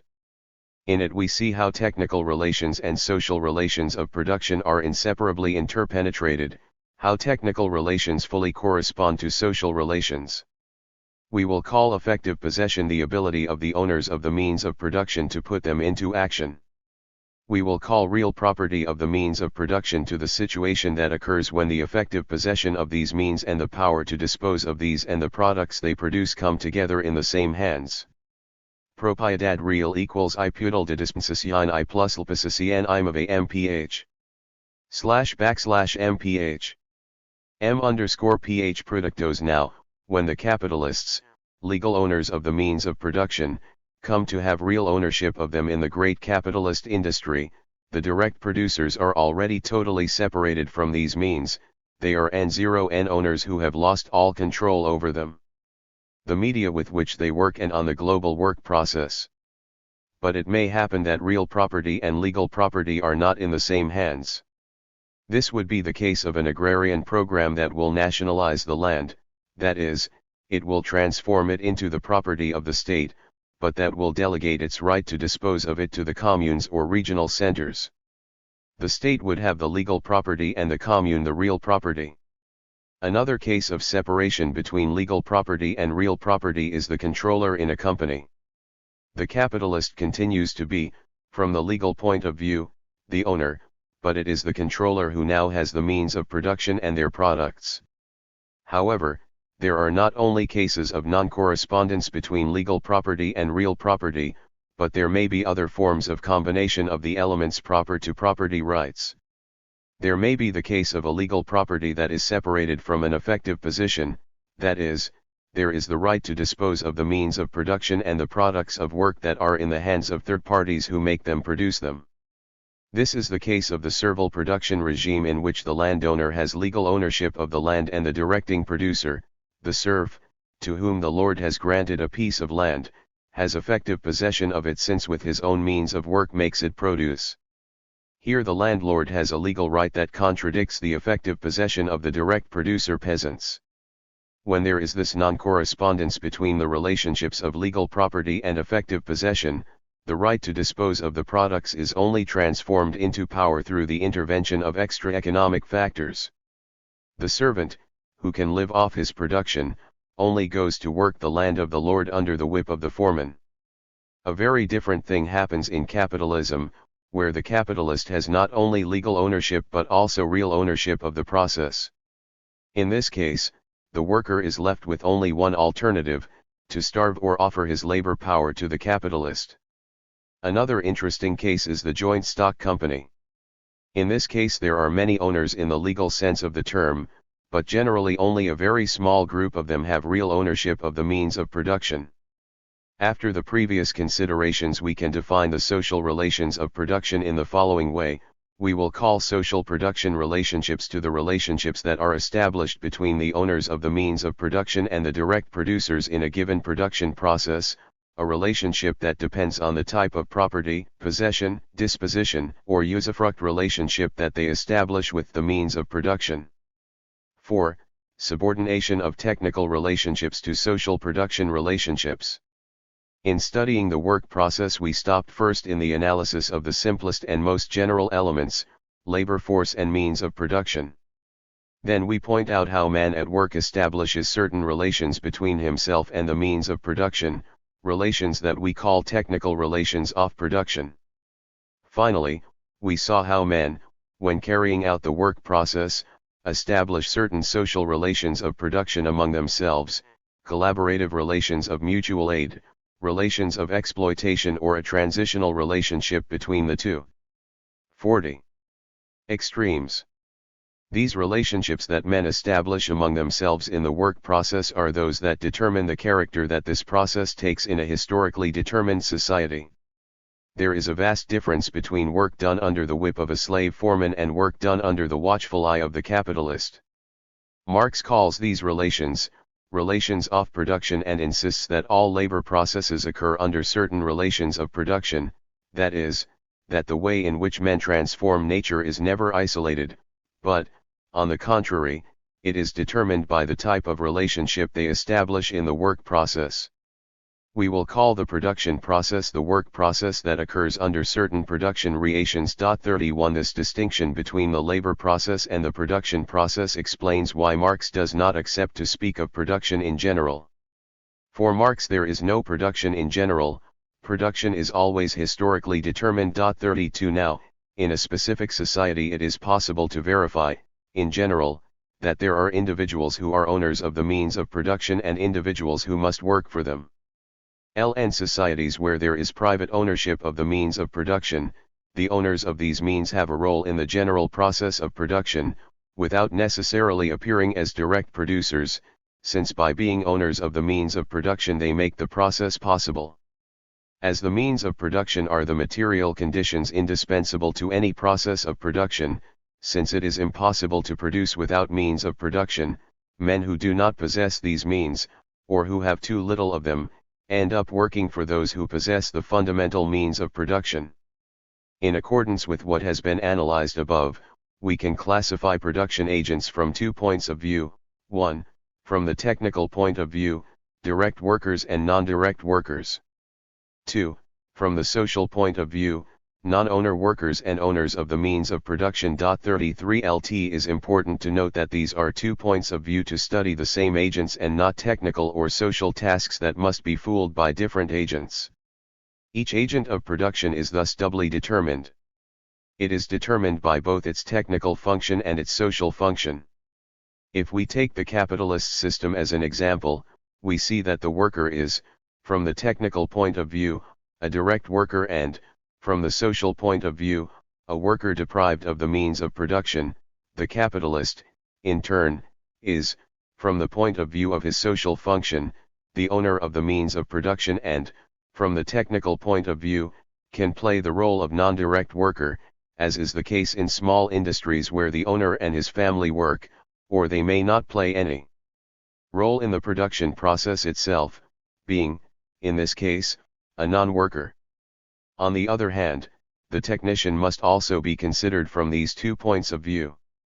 From the technical point of view he is a non-direct worker and, from the social point of view, he is a non-owner who, nevertheless, performs within the industry the social function of the capitalist. Now, it is important to point out that although each agent of production is doubly determined by the technical and social role it plays in the production process, it is the latter role that plays a preponderant role. The technical function of surveillance, control, and direction of all complex production processes has, for example, a very different character when it is subordinate to capitalist relations of production than when it is subordinate to socialist relations of production. After analyzing the ways in which the union of technical and social relations of production occurs within manufacturing and large capitalist industry, we can better understand how the social relations of production play the dominant role in this process, causing a change in the technical structure of the process. It is the desire to earn more that leads capital to seek new formulas to increase its profit. LT is no longer enough to extend the working day. It has a physiological limit and a political limit imposed by the struggles of the working class. It is necessary to reduce the part of the working day dedicated to paying the workers' labor force, increasing thus the part of the unpaid working day that the capitalist class monopolizes for itself. For this to happen, it is necessary to find ways to increase labor productivity by increasing its intensity and replacing manual work with machine work. The technical relations proper to big industry have been originated and are overdetermined by the capitalist social relations of production.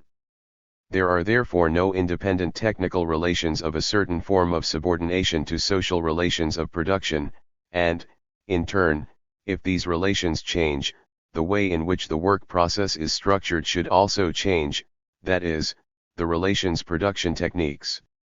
In capitalism, the agents that fulfill the function of control and direction multiply beyond technical needs since, at the same time as their strictly technical functions, they fulfill the social function of exploiting to the maximum the workforce that falls under their control and address. In socialism, once the workers acquire an increasingly conscious self-discipline, this function is relegated to the minimum technically necessary. 42. 5. Production relationships. Reproduction of production ratios. In the previous points we have shown that there are 2 types of production relations, the technical relations of production relations of man with nature and the social relations of production or relations of men among themselves through the means of production. We have also seen how these relationships form an inseparable unity. We can therefore conclude that, the relations of production are formed by the technical relations and the social relations of production. In most Marxist texts it is used indifferently, relations of production or social relations of production. However, if the texts of Marx are read carefully, it is verified that, when he speaks of relations of production, he does not restrict his meaning only to the social relations of production, but includes the two types of relations of production previously indicated, technical and social. For example, in Book Ill of Capital, when referring to the social process of production, he says, the latter is both a process of production of the material conditions of existence of human life and a process that, operating in specific historical economic relations of production, produces and reproduces these very relations of production and together with them the carriers of this process, their material conditions of existence and their reciprocal relations, that is to say, their determined socio-economic formation, since the totality of these relations with nature and with each other in which the carriers of that production are found and in which they are produced, that totality is precisely society, considered according to its economic structure. 3-4 In this text it is seen that Marx encompasses the concept of production relations, both technical relations and social relations of production. Let us now examine the text of Book LL of Capital. Whatever the social forms of production, its factors are always the workers and the means of production. But one and the other are only potentially so if they are separated. In order to occur, in general, they must be combined. The special way in which this combination is carried out distinguishes the different economic epochs of the social structure. 35. When this text is read, their combination tends to be misidentified as social relations of production. The word combination in the text refers, without a doubt, to two types of combinations: 1. The combination between the agents of production and nature, the technical relations of production, and 2. The combination of the agents among themselves.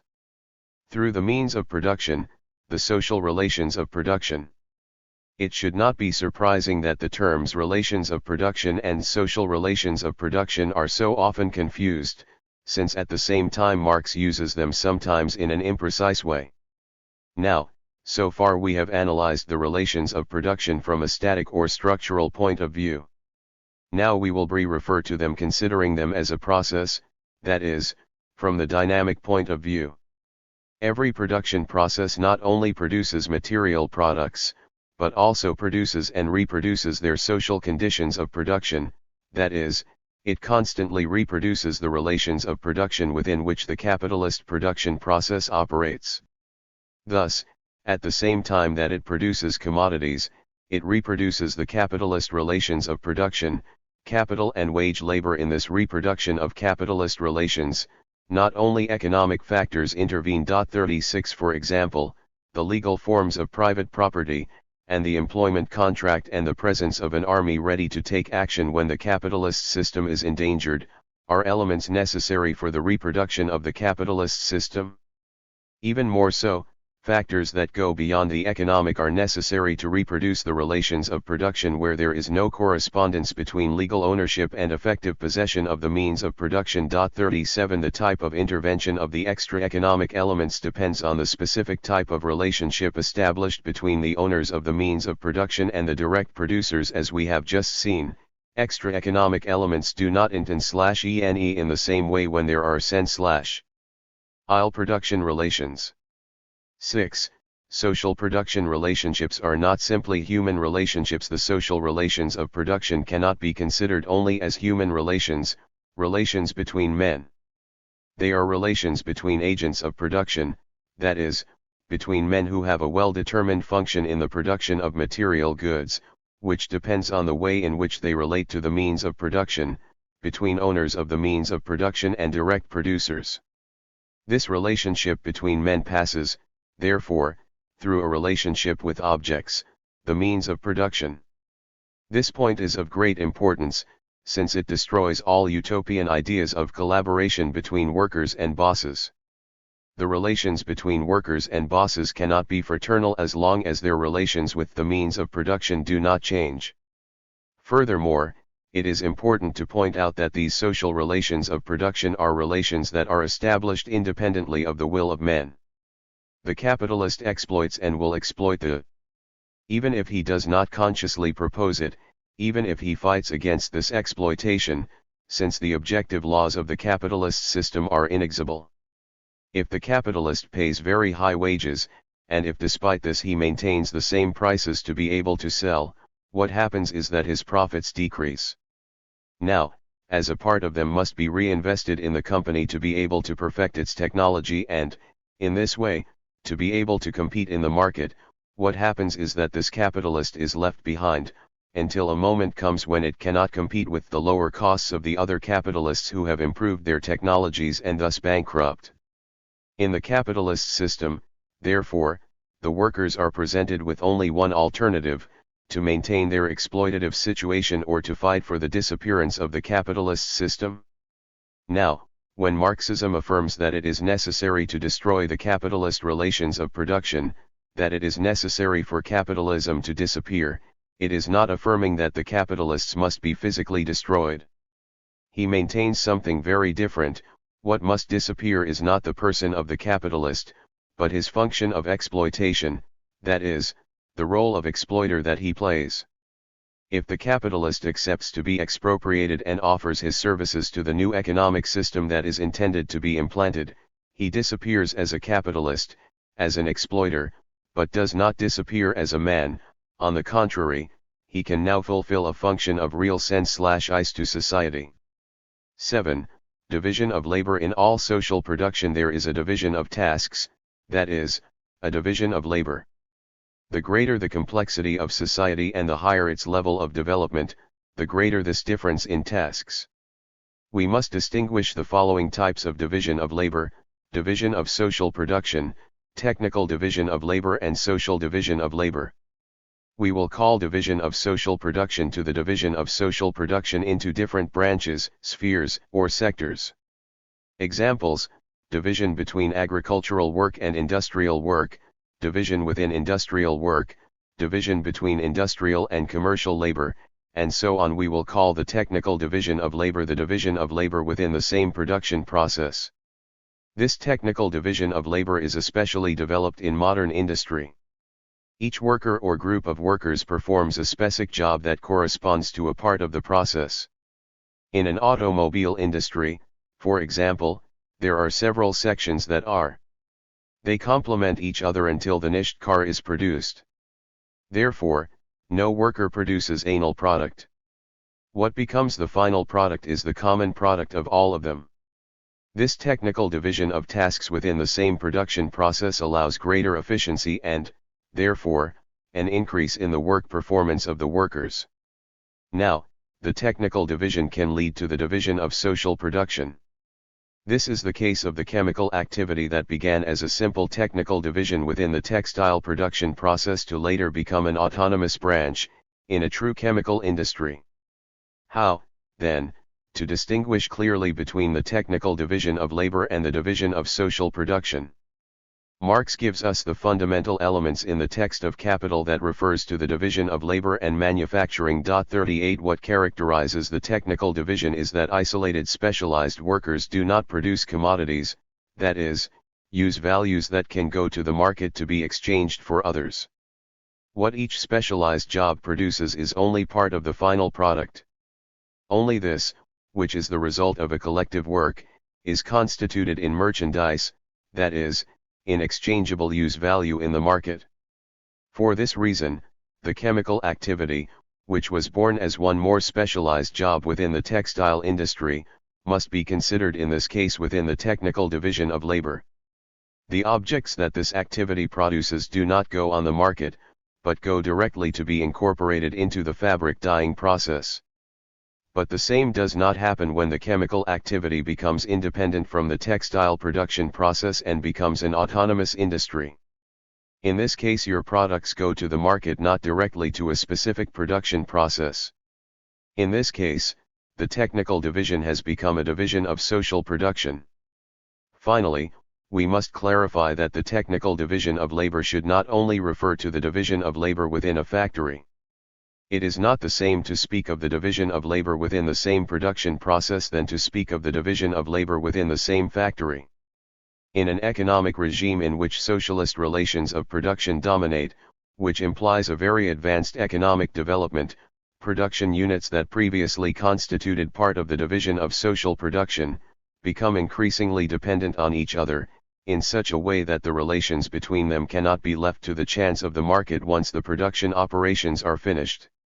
From now on, these relationships must be essentially predetermined in advance and, therefore, foreseen in advance and governed by a plan. When this happens, the fate of the products is predetermined in a socially conscious way, thus eliminating the role of the market. On the role of the market in socialism there is a great discussion at the moment. Most of the economists consider that for a long time socialism will not be able to do without the market. Instead of constituting autonomous production processes, production units become cells of a technical division of labor, elevating this to a higher degree. 39. This happens, for example, when producing industrial mixes. The oil extractive industries, refineries, and distribution companies become a single production process in which the production units represent a technical division of labor. Only the end product of this combined production process reaches the market. In the previous steps there is no purchase or sale, there is only transfer of a product from one production unit to another, according to a pre-established plan. We will call the social division of labor the distribution of the different tasks that individuals fulfill in society and that is carried out according to the situation they have in the social structure. This social division of labor historically begins with the division between manual labor and intellectual labor. The latter only had access to individuals who came from the ruling classes. Let's see how this social division occurs in the capitalist production process. This process involves, for example, specialized workers, technicians and engineers who fulfill certain technical functions. However, the distribution of individuals in society in these different tasks does not depend on purely technical criteria, but on social criteria. Certain social classes have access to certain tasks, other classes do not. It is the social relations of production, as we have seen, that determine this social division of labor. 8. Summary. In this chapter we have seen, first, the relationship that exists between private ownership of the means of production and the exploitation of workers, both in the capitalist regime and in the slave and servile regimes, the relations of exploitation and those of reciprocal collaboration, advancing a provisional definition of social relations of production. We have shown how the technical and social relations of production form an inseparable unit in manufacturing and large industry. We have stopped at the term private property in order to distinguish between the legal right and the real power to use, enjoy, and dispose of a good and thus achieve a more exact definition of what we understand by social relations of production. We have pointed out the subordination of technical relations to social relations of production to later define all these relations as relations of production. We have indicated how the production process tends to reproduce these relationships and why they should not be considered as simple human relationships, since they are established independently of the will of men. Finally, we have defined the different types of division of labor. In this chapter we have seen the following concepts: property rights, real property and effective possession, social relations of production, technical agents of production, social agents of production, relations of production, division of social production, technical division of labor, social division of labor. 47. 9. Questionnaire: who gets most of the wealth in your country? Were there slave-type relationships in your country? What characteristics did the relations of production adopt in the field after the independence? Was the field a homogeneous reality or did diverse relations of production coexist? Does the peasant who works in the large estates work with his own instruments of work? Does he receive payment in kind? Does he live within the property of the landlord? Can it be said that servile relationships still exist? Please indicate what statistical data your answer is based on. How do you think you can better mobilize the peasantry of your canton / if you fight for the delivery of land to the peasants or for the formation of collective farms? Explain the reasons for your answer. Indicate the different production relationships that exist in your county and the specific weight of each of them. Can the large landowners be considered agents of production if they never participate in the production process? They actually live in cities, their lands are managed by others, etc. Do you know of any case in which the capitalist is both a social and a technical agent in the production? 10. In your country, there are cases of peasants who have real ownership over the production process. 12. And peasants who only have an effective position in it. How are both cases different? Which of the two groups is more motivated to fight for land? Do the statistics of your country make a correct differentiation between the industries manufacturing or workshops and highly mechanized industries or factories? If these does not exist, what statistical criteria would you use to distinguish between a workshop and a factory? Does the criterion of the number of workers serve? What is the technical unit that characterizes the work process in a shoe repair shop? What differences exist between this workshop and the largest shoe factory in your country in relation to the features assumed by the work process? Who is most responsible for this change? Could you give examples of forms of collective work in the different stages historical events that your country has gone through? In all of them, has the function of directing the process as a whole played the same role? What is the situation of the working class in your country? How many workers work in workshops and how many work in factories? Could you give an example of how the technical function of control and sun/elance is overdetermined by the capitalist social relations of production? 48. 16. Do you think it is possible that a group of Christian businessmen can eliminate the capitalist exploitation in their industries, establishing as units of workers in which the bosses would fulfill only the role of the conductor? 17. Could you indicate the major headings and subheadings into which social production is divided into his country? 18. What is the technical division of labor in the most important sewing workshop in your country? Investigate the different partial operations that allow obtaining the null product. How many different types of workers are there and what are their salary differences? 19. What is the technical division of labor in the largest factory in your country? How many the types of workers that exist and what is their salary/.720? Compare the situation of the workers in the workshop and in the factory. What conclusions do you draw? 21. What modifications have been introduced in companies with the introduction of robotics and computing? 22. Could you classify the inhabitants of your country according to the criterion of the social division of the job? Production in manufacturing and large industry, which remains essentially the same although its development is expanded. The concept of relations of production remains unchanged. Instead, the subject about the subordination of technical relations to social relations of production is explored. The development of the concept of production relations remains unchanged, except for the passage to text of what previously appeared in the longer note, as well as the point about the impossibility of reducing the social relations of production exclusively to human relations. Finally, we add here the point about the division of labor that was previously placed in Chapter I because it was estimated that only now are all the theoretical concepts that allow establishing the required differentiations at this point. 3. Chapter IL, the productive forces. 1. The productive forces. 2. Socialization of the productive forces. 3.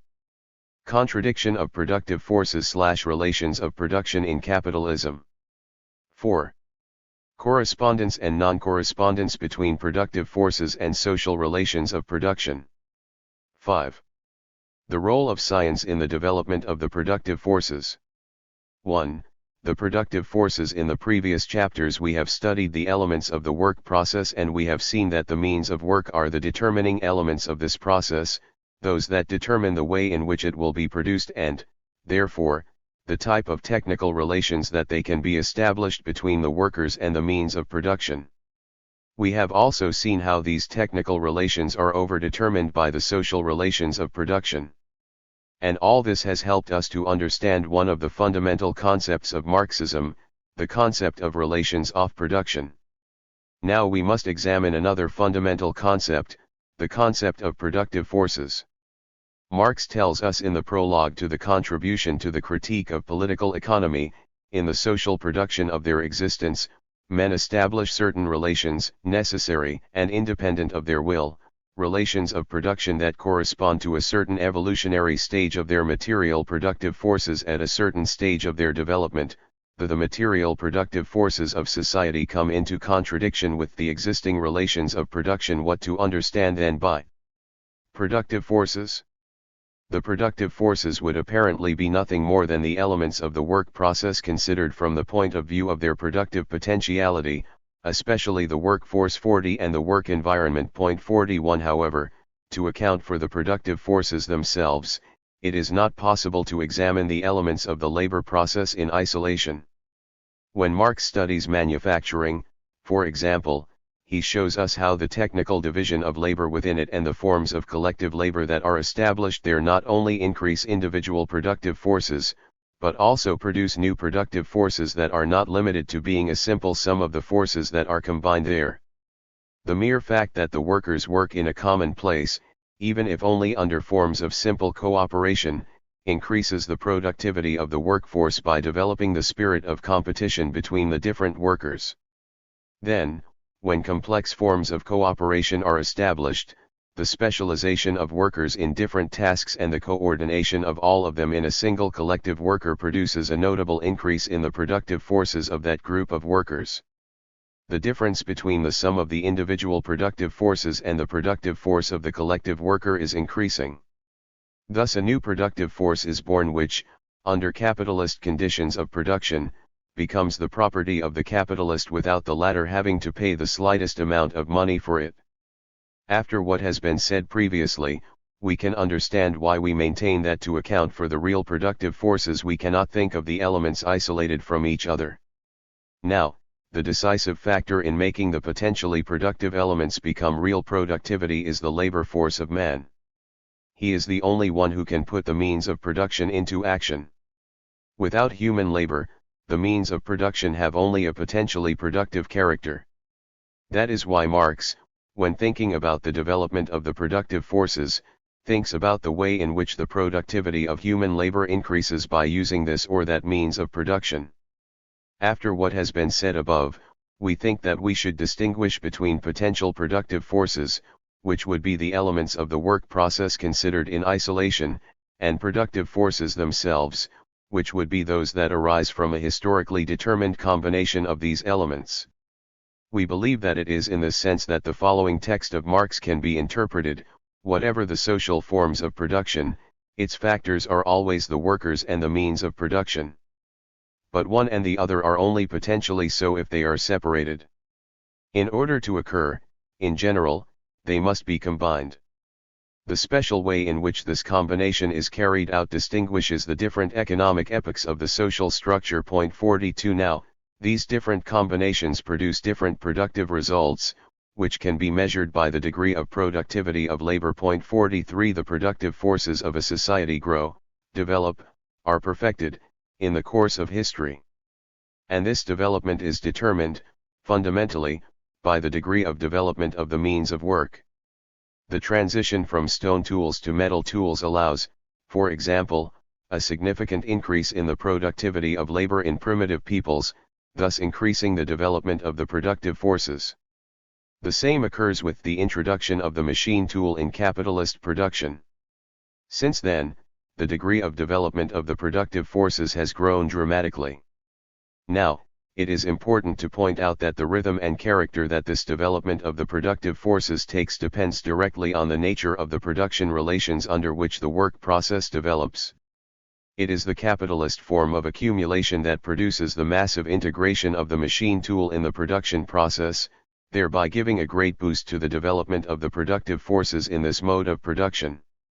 However, it is this same accumulation process that, at certain times, tends to slow down the productive forces. The development of the productive forces is not, therefore, a linear or cumulative development.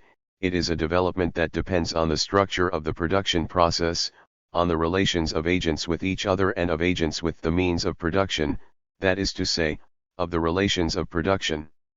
Now, How to understand then the affirmations of Marx that say relation with the determining character that the productive forces have on the relations of production. By saying that these relationships determine the rhythm and form of development of the productive forces. Are we denying what Marx proposed? We think not.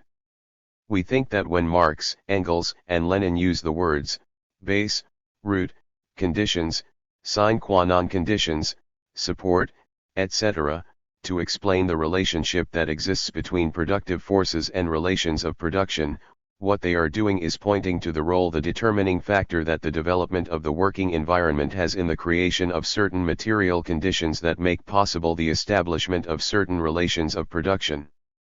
Each time we understand better than the text of Marx that affirms that the instruments of work indicate, on the one hand, the degree of development of man's labor power and, on the other, the social conditions in which one works. They indicate the degree of development of man's workforce because the productivity of his work depends fundamentally on the type of work environment he uses. The degree of productivity of a job done with a tractor cannot be compared to that of a job done with a bullock cart. They indicate the social conditions in which one works because the technical characteristics of the work instrument give rise to a certain type of structure of the work process, on which certain production relations are based. We have already seen in the previous chapter how the introduction of the machine tool produces a very important change in the structure of the work process, which is characterized, on the one hand, by turning the work process into a highly socialized process in which the collective work responds to a technical need, and on the other, since the means of production are in the hands of the capitalists, the machine, instead of freeing the worker, enslaves him more. Without the machines of combined operations, there could be no capitalist exploitation on a large scale, but, at the same time, these machines, under other relations of production, can be transformed into instruments to liberate man instead of brutalizing him. Before studying what is understood by the increasingly social character of the productive forces, with which we can further develop what is understood by the contradiction between productive forces and production relations, let's define some concepts. 52. We will call the elements of the work process potential productive forces when they are considered, in isolation from it, from the point of view of their potential productivity. We will call productive forces proper to the forces that result from the combination of the elements of the work process under certain production relations. Its result is a certain productivity of labor. We will measure the degree of development of the productive forces by the degree of productivity of labor. 2. Socialization of the productive forces. Now, when Marx refers to the development of the productive forces, he is, without a doubt, thinking about the development and improvement of the elements that make up the work process and that allow man to do his work more and more productive. On the one hand, the worker's ability to manipulate his work instrument is developed. On the other hand, man is perfecting these instruments. Namely, forms of collective work emerge that increase the performance of individual work.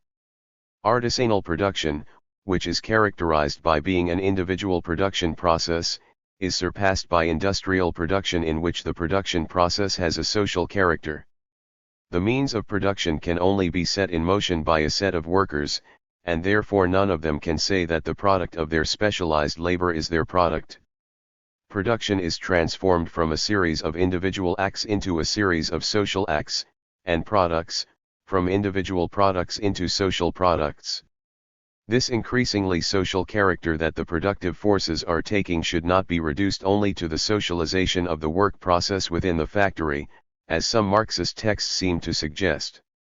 The socialization of the productive forces goes far beyond the framework of the factoi. It depends mainly on two factors: a, the increasingly social origin of the means of production, and b, the increasingly social destination of the product.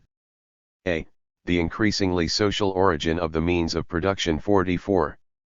By increasingly social origin of the means of production must be understood the fact that these means of production come from an increasing number of branches of economic production. Thus, primitive agriculture, for example, is self-sufficient, that is, the number of non-agricultural means of production that it uses are very limited.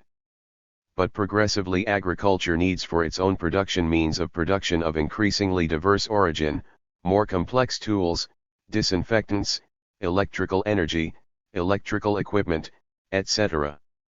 The same is true in every branch of industry, be it the extractive industries or, even more so, the processing industries.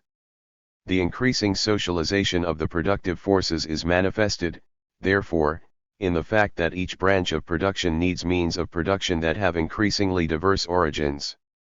This process is a counterpart to the greater division of labor and the growing specialization of economic activities. b.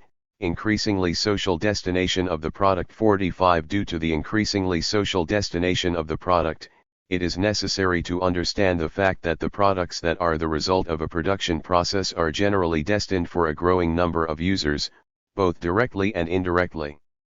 This phenomenon involves various aspects, especially the following. 1. Each branch of production works directly and indirectly for an increasing number of other branches. This is but the other side of the growing division of social labor. Thus, for example, the chemical industry, which when it appears for the rst time as a sector other than production only works for a small number of industries, sees the field of use of its products progressively multiply. Today the field of use in the chemical industry is almost universal. It extends to agriculture, extractive industries, metallurgical industries, etc. If indirect uses are taken into account, it is seen that currently each branch of production works for all the other branches and therefore also suffers the repercussions of all the variations that can occur in any sector of the economy. 2. The increasingly social destiny of the product is also manifested in another form, if the dimension of the community that is served by a unit of product is examined. With the progress of the productive forces, this dimension generally grows. Thus it goes from local to micro-regional, regional, national, and international successively. The need for state control over certain means of production is all the stronger the more these means are used in activities that are more strongly integrated in the division of social labor, be it due to the very nature of the means of production that are put into action in it, either by the destination of its products. In short, the socialization of the productive forces is not limited only to what happens inside factories, but refers fundamentally to the growing interdependence of the various sectors of the national and world economy.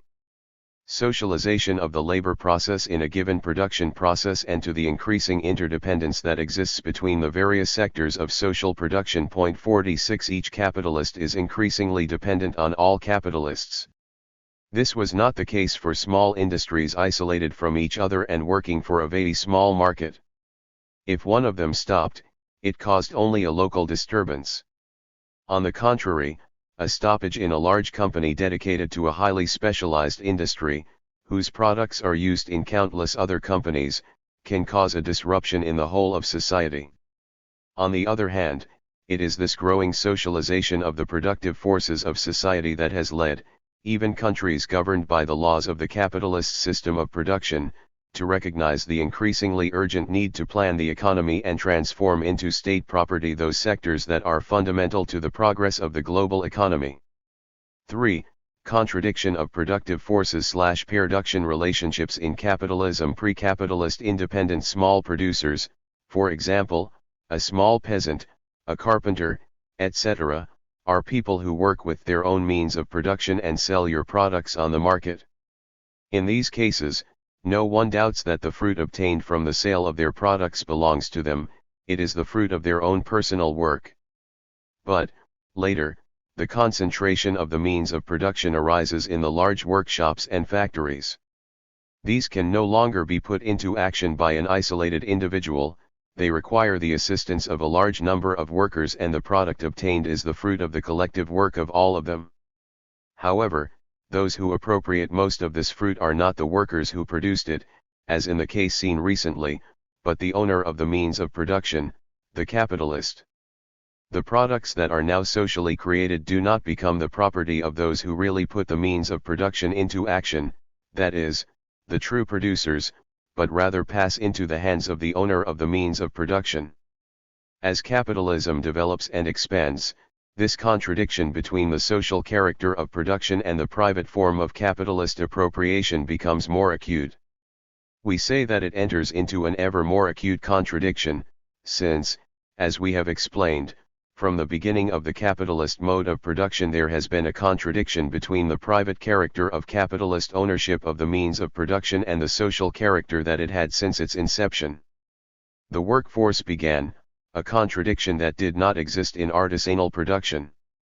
Now, it has been precisely this contradiction that has served as the greatest impetus to the development of the productive forces in the different stages of capitalist development. The capitalist, moved by the desire for profit, by bringing together a certain number of workers under his command, greatly stimulated the development of the productive forces, first, by specializing the workers to the maximum, then introducing the machine. This development, driven by capitalist competition, implies, in ARST stage, the disappearance of small independent producers and, later, the disappearance of the weakest capitalists, concentrating production on an increasingly restricted number of people, who because they are the owners of the means of production, they also have most of the social wealth obtained through them. At a certain point in the development of capitalism, this clashes with the increasingly social way in which this wealth is produced and the need for it to be distributed for the benefit of the whole of society. We can now understand why Marx asserted that the fundamental contradiction of capitalism is the contradiction between the increasingly social character of the productive forces and the increasingly concentrated capitalist private property of the means of production. It is this contradiction that explains the dynamism with which the system develops. However, the true engine of capitalist development becomes, at a certain point in its existence, a brake on its development. Private ownership of the means of production under capitalism, which was at first a shirt adequate to the degree of development of the productive forces, becomes, as they grow, to become a too narrow shirt, which must be disposed of in order to be able to allow the freedom of movement that planning of production at the service of society requires. By developing the fundamental contradiction of the capitalist system, the material and social conditions that allow it to be overcome are generated at the same time. Other contradictions emerge. A. Contradiction between the organization of production within the factory and the anarchy of production within society. In the first part we saw how the increasing interdependence of the different sectors of production makes social planning necessary so that it can respond to the needs of society. However, this planning and social destiny of production cannot be realized because they collide with capitalist private property over the means of production. By creating independent units of production, it forces them to be related through the market, that is, through the blind laws of supply and demand. Let's take an example. A fabric manufacturer is related, through the sale of fabrics in the market, with industrialists who need fabrics as raw material for their industries. There is no plan that allows the textile manufacturer to know how much to produce and how much to give to each customer, since there are other textile manufacturers who GHT to sell to the same customers. This produces a great anarchy of production at the social level, which contrasts with the increasing organization of production within each company. Inside the factories, some capitalists, moved by competition, introduce all kinds of measures and technical advances in order to extract the greatest amount of work in the shortest possible time from the workers. These capitalists thus achieve their objective of obtaining higher profits than their competitors by producing at lower costs and paying equal or better wages than them. The social result of this organization and strict control within the factory is a general increase in production, since all capitalists end up introducing these advances. However, as at the social level there is no control or organization of production, the blind law of supply and demand governs. It changes the prices of products behind the backs of the capitalists and can destroy, at any moment, the prots that the capitalists. 56. Individuals have worked so hard to achieve. Thus, due to laws that no one controls, a few capitalists can make huge profits while the others go bankrupt. The need to plan social production arises, then, as a necessity for the capitalist class itself, which is forced to take into account this social character of the productive forces. Capitalists try to confront this anarchy of social production, to the degree that it is possible, within the frameworks of the capitalist system. The large producers of the same branch of production come together to form a trust, that is, a group through which they determine the total quantity that must be produced, the quota that corresponds to each member, and the common price of the sale of products. In this way, the capitalists achieve a certain regulation of production, but, as each one of them cares above all for his own profit, these trusts collapse at the bad streak in business. The capitalists are then forced to go one step further in the socialization of each branch. Each industrial branch tends to become a large joint stock company. This means that not only do the big capitalists associate, but now most of the capitalists of the branch are grouped together, which facilitates the planning of production within it. Finally, the system is forcing the state, which represents the interests of the capitalist ruling class, to take charge of those companies that, due to their low profitability or because of their strategic importance for the rest of the production, should cease to belong to private capitalists and become state property. Thus, the capitalist state enters to guide the economy as a whole. However, this solution to the requirement of organization and planning of the economy constantly fails because it can only have an indicative character, that is, an advisory character. Private property makes each capitalist decide narrowly according to his own interests, going above the overall economic policies.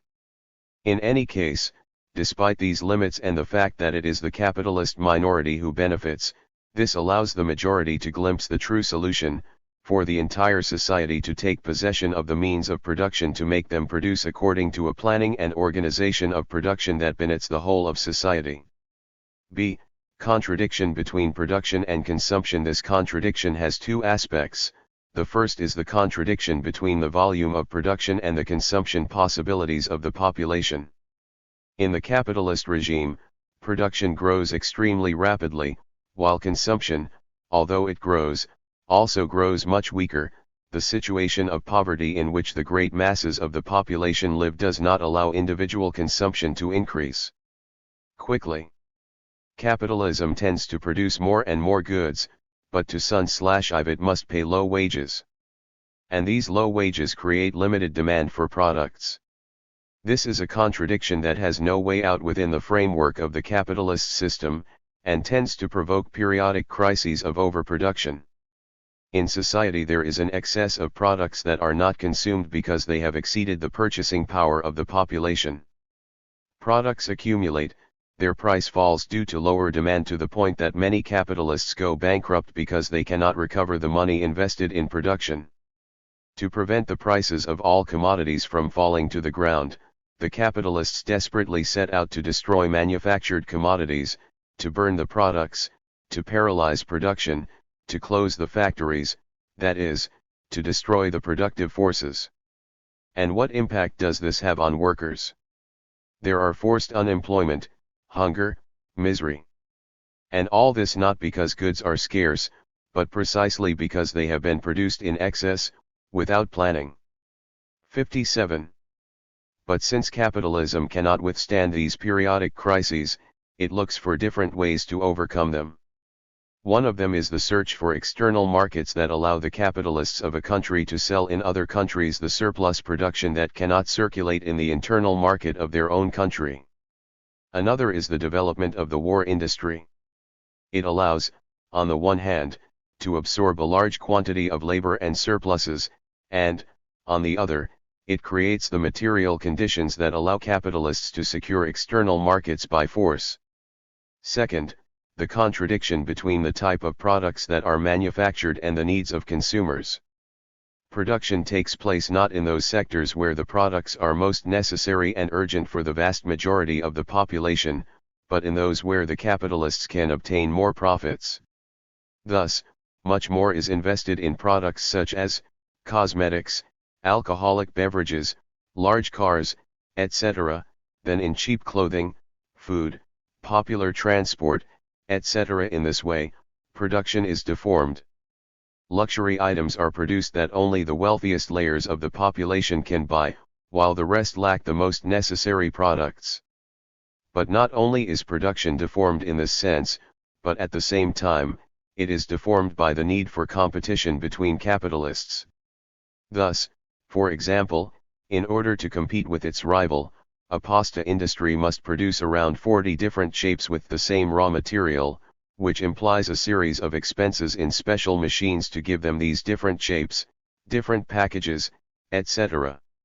Much more rational would be to produce a smaller variety of forms, but at a more convenient price for the mass of the population. See, contradiction between the proletariat and the bourgeoisie. Technological advance, the division of labor, the mass of production instruments put into action by the working class produce such a degree of development of the productive forces that they generate an economic surplus capable of responding to the needs of the entire society. For the first time in history, the possibility of a full development of man is opened by freeing him from his most elementary needs. However, the increase in labor productivity, the increase in accumulated wealth, have not generated an increase in general welfare or an increase in free time for the direct producers of this wealth in the capitalist system. The introduction of machines in industry was not intended to liberate the worker, but to increase his exploitation. Instead of reducing the working day, it tended to increase. Only the organized struggle of the workers was able to reduce it to the 8-hour day that today exists in most countries. On the other hand, the massive introduction of machines is putting an increasing number of salaried labor on the job market. These laid-off workers form the so-called reserve army of capitalism, since it constitutes a workforce always available to be employed in the new industries that arise or to replace the most combative workers who are read by their bosses. In this way, as the contradiction develops between the socialization of the productive forces and the capitalist private ownership of the means of production, the contradiction also develops between the proletariat and the bourgeoisie, that is, between the actors of production, social, and the hoarders of its fruits, because they are owners of the means of production. Furthermore, this contradiction between the proletariat and the bourgeoisie is exacerbated by the fact that direct producers do not control the organization of the production process. They are subject to 58. Technical relations of production imposed by the capitalist to increase the exploitation of workers. In this way, workers cannot prevent the technical advances that could liberate them from sewing, on the contrary, to enslave them to a mechanical and exhausting work that does not allow them to perform as individuals. Now, the increasing concentration and centralization of production in an increasingly reduced number of capitalists increases the mass of the dispossessed, of those who have to sell their labor power to Sun/Ive, submitting to the working conditions imposed by the capitalist. But, with the development of the system, the working class not only grows, but also concentrates in industrial zones, which facilitates the identification of the workers as a social class exploited by the system, subjected to capitalist control within the factory and creator of riches that end up in the hands of the capitalists. On the other hand, the socialization of work within the factory creates habits of discipline and solidarity that help this class to achieve an organization that allows it to destroy the system of exploitation to which it is subjected. That is why Mann stated in the Communist Manifesto, the development of big industry undermines under the feet of the bourgeoisie the foundations on which it produces and appropriates what is produced. The bourgeoisie produces, above all, its own grave diggers. Its collapse and the victory of the proletariat are equally inevitable. 47.4 Correspondence and non-correspondence between productive forces and social relations of production. Marxism holds that the productive forces and the relations of production develop unevenly. In general, the development of the productive forces is a constant development. On the contrary, the relations of production do not change every day, and therefore tend to lag behind the development of the productive forces. Little by little there is a non-correspondence. The production relations begin to be inadequate for the expansion of the productive forces, they begin to hinder, to slow down their development. An example of this non-correspondence is the monopoly capitalist system, in which the productive forces, which have reached a high degree of socialization, are held back by the private nature of property relations. On the other hand, the development of the productive forces is favored and stimulated when the social relations of production correspond to the degree of development of the productive forces. This is the so-called law of correspondence between the productive forces and the relations of production. This notion of correspondence is used frequently by Marx and Engels. In the prologue to the contribution, Marx writes, "In the social production of their existence, men establish certain relations, necessary and independent of their will, relations of production that correspond to a certain evolutionary stage of their material productive forces." It is important to dwell on this notion of correspondence, since it prevents establishing a one-way relationship, productive forces production relationships. That is, it prevents you from thinking in the relations between the productive forces and the relations of production as cause-effect relations. The relations of production, as we have seen, are not a simple effect of the productive forces. For example, capital makes us see that the establishment of capitalist manufacturing within feudal society did not occur only as a simple effect of the division of social labor or the improvement of the instruments of production.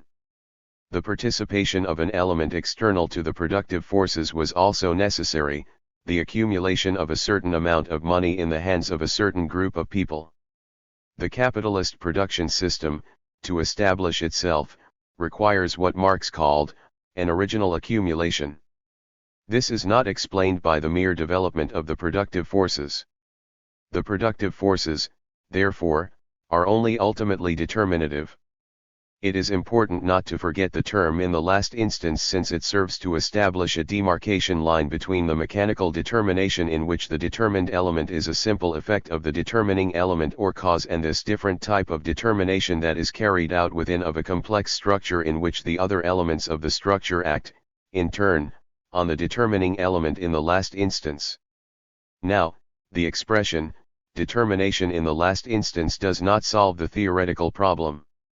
It has a negative utility, it serves to discard mechanistic determinism, but what is its positive content? This seems to be to indicate the material limits within which certain relations of production can be established. Before there is an overproduct in a social group, no type of exploitative relationship can be established. Before there is a significant degree of socialization of the productive forces, the socialist relations of production cannot be established. Therefore, when studying the type of determination made by the productive forces, it is necessary to avoid two important errors. Mechanistic determinism affirms, for example, that the socialization of the productive forces will inevitably provoke the establishment of socialist relations of production. And that, therefore, we can only hope that this will happen spontaneously. The second error consists in the disregard of the minimum limits necessary to establish the socialist relations of production. If the conditions cannot be expected to be absolutely ripe for establishing socialist relations of production, neither can these relations be established by a political decision. Forcing, for example, peasants who are attached to their lands and who cultivate them individually, with very rudimentary instruments, to work collectively, is to implement an idealistic measure that does not conform to the minimum material conditions necessary. On the other hand, the introduction of tractors and other machines in agriculture makes the peasants understand, by the new working conditions, the need for collective labor, and, thus, the socialist production relations could be established on a RM basis. 5. Role of science and the development of productive forces. Finally, we refer to the problem of the relationship between science and the productive forces, due to the increasingly important role that science occupies in today's world.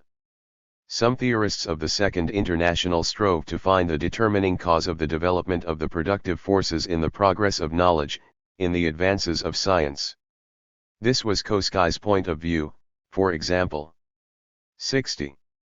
It is evident that the progress of science, especially the science of nature, has had an important influence on the development of the productive forces and in particular on the development of technology. The great contemporary industry would be impossible without the application of modern scientific discoveries in the fields of mechanics, physics, chemistry. The great agriculture of our time is based on the application of chemistry, agrobiology, and so on. But, although scientific knowledge plays a very important role in the development of the productive forces, it is wrong to look in them for the fundamental and determining cause of their development. In a letter to Borgias, on January 25, 1894, Engels wrote, "Yes, as you say, the technique depends to a great extent on the state of science, this in turn depends much more on the state and the needs of the technique. When society has a technical need, this drives science more than 10 universities. All hydrostatics arose from the need to regulate mountain streams in 16th and 17th century Italy. Nothing important was done to the necessity until its technical applicability was discovered. But unfortunately in Germany the custom has been made of writing the history of the sciences as if they had fallen from the sky. 48 The economic and social conditions of production determine not only the acquisition of certain scientific discoveries, but also their application. For example, the property of steam as a motive force had already been discovered in ancient Greece. But, at that time, the existence of the slavery system made the use of this discovery unnecessary, and it was decided to take advantage of the large amount of existing labor force. The laws of capitalist competition represent, on the contrary, a great stimulus for the development of technology and, as a consequence, of science. New machines, capable of higher performance, are constantly needed to be able to produce at lower and lower costs, and thus be able to win the market. The situation changes when capitalism has become monopoly capitalism. Monopolies hoard patents on inventions to prevent them from reaching the hands of their competitors. A tiny part of them gets to be applied.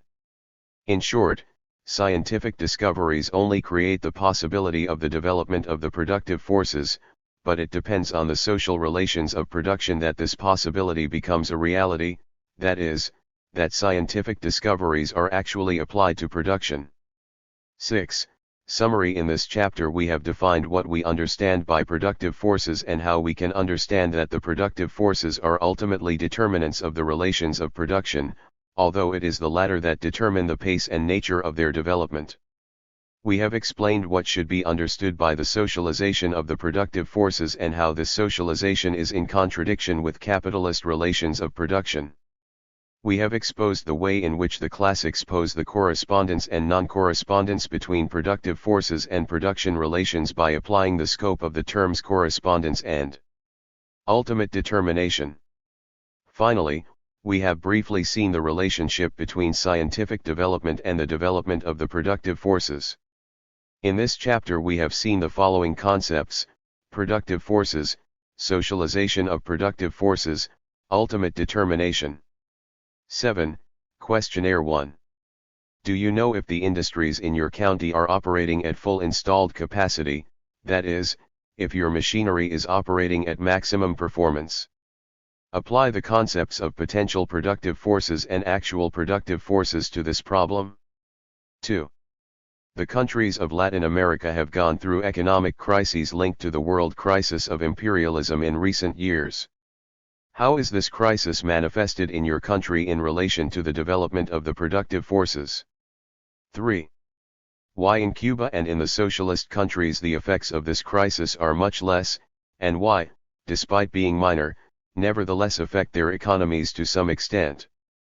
4. Ls. The low productivity of labor in underdeveloped countries, compared with the high productivity in developed countries, due to human factors or technical factors. What would you do to increase labor productivity in your country? Does the educational system have something to do with the higher or lower performance of work? 5. Can it be said that the development of capitalist relations in the countryside in your country has stimulated the development of the productive forces? 6. What is the role that transnational corporations have played in the development of the productive forces of your country? 7. In what sense does the struggle of the working class favor the growing socialization of the forces? Productive. 8.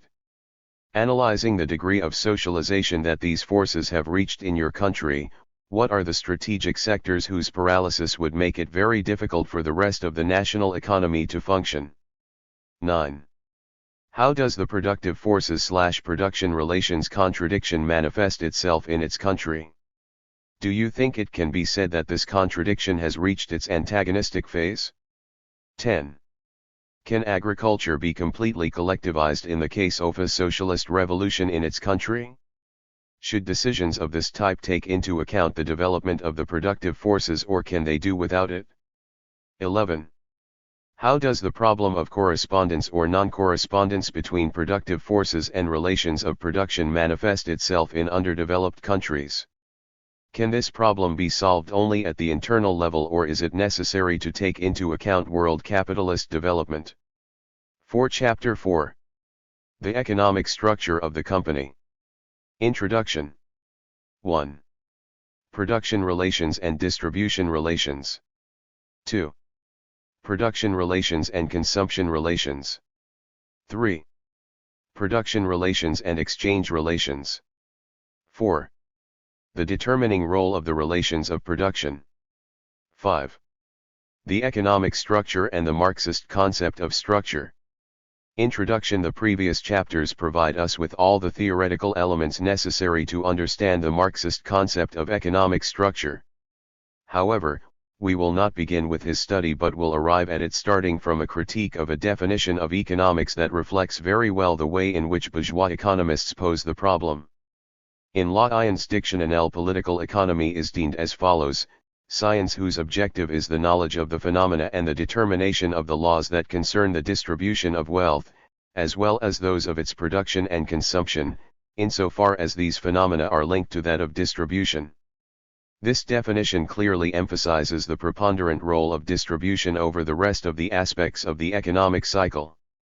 We will examine each of these aspects and then determine which of them is the one that determines the entire process. Let us begin by examining the relationship between the relations of distribution and the relations of production. 1. Production ratios and distribution ratios. 49. Distribution is the way in which the global social product is distributed among the different members of society. And we will call the global social product the set of goods produced by a society in 1 year. Marx's great merit is to have shown that unequal distribution does not depend on the existence of more or less endowed human natures, but depends, fundamentally, on the ownership or non-ownership that individuals enjoy of the means of production. Because the capitalists are the owners of the means of industrial production and the landlords are the owners of the land, they can appropriate most of the social product.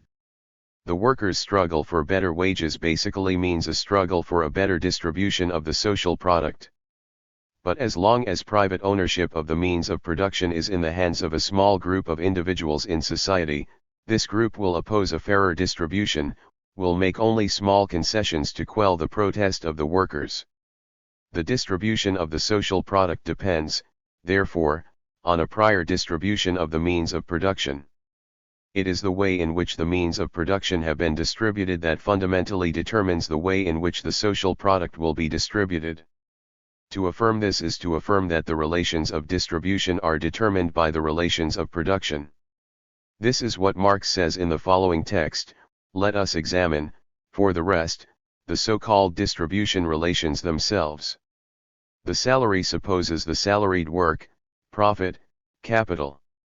These specific forms of distribution, then, assume certain social characteristics of the conditions of production and certain social relations between the agents of production. In other words, the determined relation of distribution is nothing more than an expression of the historically determined relation of production. 50. And then on the next page, the so-called distribution relations correspond to specifically social and historically determined forms of the production process. 51.2. Production relations and consumer relations. Consumption is understood as the act of using an object to satisfy a specific need. Therefore, we should not only talk about food consumption, but also consumption of cars, radios, and so on. If we place ourselves at the level of global society, we see that not all objects produced in the production process are directly consumed by individuals. For example, tractors, the sewing machine, all the products of the extractive industry in general, and so on. These products are not consumed directly but are used as means of production in other production processes. Two types of consumption are thus distinguished: a. individual consumption, direct consumption of use values by individuals in society. Example, food, articles of clothing, car, etc. B. Productive consumption. Here the use values are not consumed directly by the individuals of society but /ene in our production processes as means of production. They are productively consumed, that is, they are used in the production of new use values. For example, the tractor is productively consumed in agricultural production. Individual consumption is called the direct consumption of use values by individuals. Productive consumption is called the consumption of use values as means of production. So far we have seen that it is from production that the different types of consumption can be specified. Let us now examine the role of production in individual consumption. 1. Production provides consumption with its object.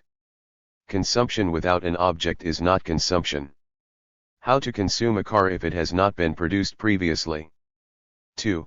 As the product is not an object in general but a well-determined object that must be consumed in a certain way, the object of consumption also imposes, therefore, the form of consumption. Building a car, for example, implies knowing how to drive that car, and so on. 3.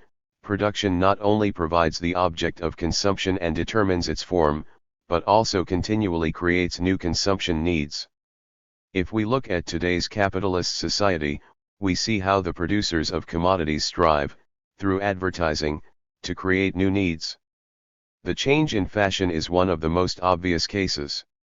In short, production produces, the object of consumption, the form of consumption and the consumer instinct. But the relations between production and consumption are not one-sided. Consumption also has a role in production.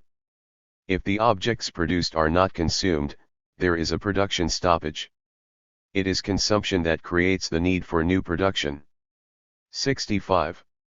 3. Production relationships and exchange relationships. The need for exchange arises from the division of labor. When man does not produce all the objects that are necessary for him to survive, he needs to exchange the surplus products for other products that are necessary for him. The exchange of products is an intermediary phenomenon between production and distribution. The intensity, extent, and form of exchange are determined by the relations of production. A restricted production corresponds to a restricted exchange. A private production corresponds to a private exchange, and so on. 4. The determining role of production relationships. After analyzing the various relationships that occur within the economic process, we can conclude that it is the production relationships that constitute a determining element. A determined production, therefore, Y says Marxi, determines a determined consumption, distribution, exchange, and determined reciprocal relations of these different moments. To tell the truth, also production in its unilateral form, is in turn determined by the other moments. Between the different moments a reciprocal action takes place. This always occurs in all organic assemblies. Point 54 LT is this determining character of the relations of production that Marx explains makes these relations int/ene exclusively in the definition of the economic structure. Let's see how Marx defines this level. In Book I of Capital, in the chapter on the Trinitarian formula, he says that the totality of these relationships with nature and with each other in which the carriers of this production are found and in which they are produced, that totality is precisely the society, considered according to its economic structure. 55L. And this text he is referring both to technical relations and to social relations of production. On the other hand, the text of the prologue to the contribution of the Critique of Political Economy confirms this definition, in the social production of their existence. Men establish certain necessary and independent relations of their will, relations of production that correspond to a certain evolutionary stage of their material productive forces. The totality of these relations of production constitutes the economic structure of society. But this text not only confirms the definition that the economic structure must be considered as the set of production relations of a given society, but also adds something else that is important, the material base on which these production relations are established, that is, the degree of development of the productive forces. This is important to understand the dynamic character of the economic structure, which is at the same time a structure and a process. So far we have seen that it is the relations of production that deem the economic level, according to Marx, that these relations are conditioned by the productive forces, and that Marx uses the concept of structure to account for their specific form of combination in the different historical times. But what does Marxism understand by structure? 5. The economic structure and the Marxist concept of structure. In developing the Marxist concept of structure, we intend to explain why Marx does not take into account the other aspects of the business cycle, distribution, exchange, and consumption, when most definitions do. We must start by differentiating two concepts, the concept of totality from the concept of structure. The concept of totality is a very broad notion that is commonly applied in an undifferentiated way to any set of elements, from the simplest sets to the most complex sets such as society itself. We will deem as totality, in the strict sense, that whole that is formed by a set of juxtaposed elements that do not have any specific form. For example, a packet of sugar. This whole is made up of a certain amount of small sugar crystals that will take the shape of the container that contains them, without the change of place within the totality affecting each crystal in any way. The concept of structure, on the other hand, refers to a whole in which the elements are not juxtaposed but, on the contrary, are distributed in it according to an overall organization. It is this organization that determines the role that each element plays within the whole. The following drawing allows you to better understand what we mean. The elements that are combined are, a circle and 4 small strokes. In the first structure the 4 lines form a square in the center of the figure, in the second, the top 2 represent the eyes, the middle one the nose and the bottom one the mouth. Here we see clearly that the same elements fulfill a different role depending on the organization of the whole and their place in it. This is what Marx means when he writes, referring to the elements that are part of the labor process. 67. The fact that a use value appears as a raw material, a means of work or a product depends entirely on its specific role in the labor process, on the place it occupies in it.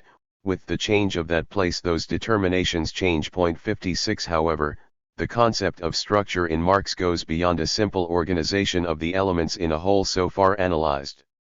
The fundamental thing in the Marxist concept of structure is the type of relationship that is established between the different elements of the whole. Not the relationship of an isolated element with the whole, but the different relationships that are established between the elements, which are what ultimately determine the type of organization of the whole. We have already seen how the different elements of the work process are found combined in 2 fundamental relations, technical relations and social relations of production. Now, these relationships that articulate in a certain way the different elements of the work process have a relatively stable character. The elements can change, but if the relationships are maintained, we will speak of the same structure. Let us remember the case of manufacturing. In this case, the structure was characterized by a combination of capitalist social relations of production and by technical relations in which the collective worker was made up of a set of parcel workers in such a way that their relationship with the means of work was still an inseparable unit. As long as these relationships exist, one should speak of manufacturing even if the quality and character of the instruments changes, hammers, looms, shovels, etc., and even if the type of specialized work and its number change. This structure only changes when the relationships between the elements change when the machine tool is introduced. The unity relationship between the worker and the work environment is broken and a new unit is constituted between the work environment and the work object, which in turn determines a change of character in the collective worker who becomes socialized. Now these relationships are not visible at first glance. Any superficial observer would affirm that the difference between manufacturing and large industry is limited to a greater degree of technological development of the instruments of work. And they are so inconspicuous that they can only be brought to light through serious scientific work. We have already said how many writers before Marx had referred to the situation of exploitation of the working class under capitalism, but no one before him was able to discover the deep relationships that were at the origin of this exploitation. The effects of the capitalist system were described but its structure and internal relationships were not known. Finally, the concept of structure in Marx is inseparable from the concept of process. When Marx studies manufacturing, at the same time that he studies the relations of production that characterize it as such, he studies the way in which, through the internal contradictions inherent to that structure, the conditions are prepared so that the highly specialized work of the parcel worker is transformed into parcel labor of a machine tool. It shows, on the other hand, how the physical, organic limit implied by the parcel worker/working environment unit falls into contradiction with the capitalist's desire for profit, and so on. We could say that what Marx does in Capital, in general, is not a structural analysis of the capitalist mode of production that emphasizes its stable, non-variable relationships, but, on the contrary, an analysis of the development dynamics of this mode of production, its internal contradictions, of the conditions of its disappearance. But while it emphasizes the process, this process can only be scientifically studied based on its fundamental structural relationships that determine what is specific about this process and what differentiates it from any other process. After what has been said before, we can define the concept of structure of the following manner. We will call structure an articulated totality composed of a set of internal and stable relationships that are those that determine the function that the elements fulfill within this totality. Point 57. Finally, it seems important to us to introduce a new concept to account for the global economic cycle: production, distribution, exchange, and consumption. To do this, we will start by defining what we understand by organization. An organization is also an articulated totality, but with visible elements. When the organization of these elements follows a certain internal order, when it is subject to a certain hierarchy, we will speak of a system. 59. In this sense, we refer to the economic system of a given society. When we speak of the economic system, we are including in the concept all the phases of the economic cycle. Therefore, we will distinguish between two concepts, economic structure and economic system. We will call economic structure the set of production relations. 57. It is not possible here to further develop the Marxist concept of structure and its relationship with structuralism, but we must anticipate, to avoid misunderstandings, that according to Althusser's unpublished text all structure in Marx must be understood as a process, and that, by no means having sufficiently pointed out this fundamental aspect of the Marxist concept of structure, it has been argued that the Althusserian current is a structuralist interpretation of Marx. On the other hand, the Marxist concept of structure has nothing to do with a simple combinatorial of relations. Social structure is not, for Marxist thought, a simple combination of relationships that could be built independently of empirical history, on the one hand, and on the other, Marxism recognizes a certain hierarchy in these relationships. There are relationships dominants and relationships that ultimately play a role. It is, as Althusser puts it, a dominant structure, ultimately determined by economic relations. Nor is it possible to separate synchrony and diachrony. It is only about 2 points of view. When the stable character of relationships is emphasized and they are studied as such, one is thinking from a synchronic point of view, but that same structure thought of as a process implies putting into practice a diachronic point of view.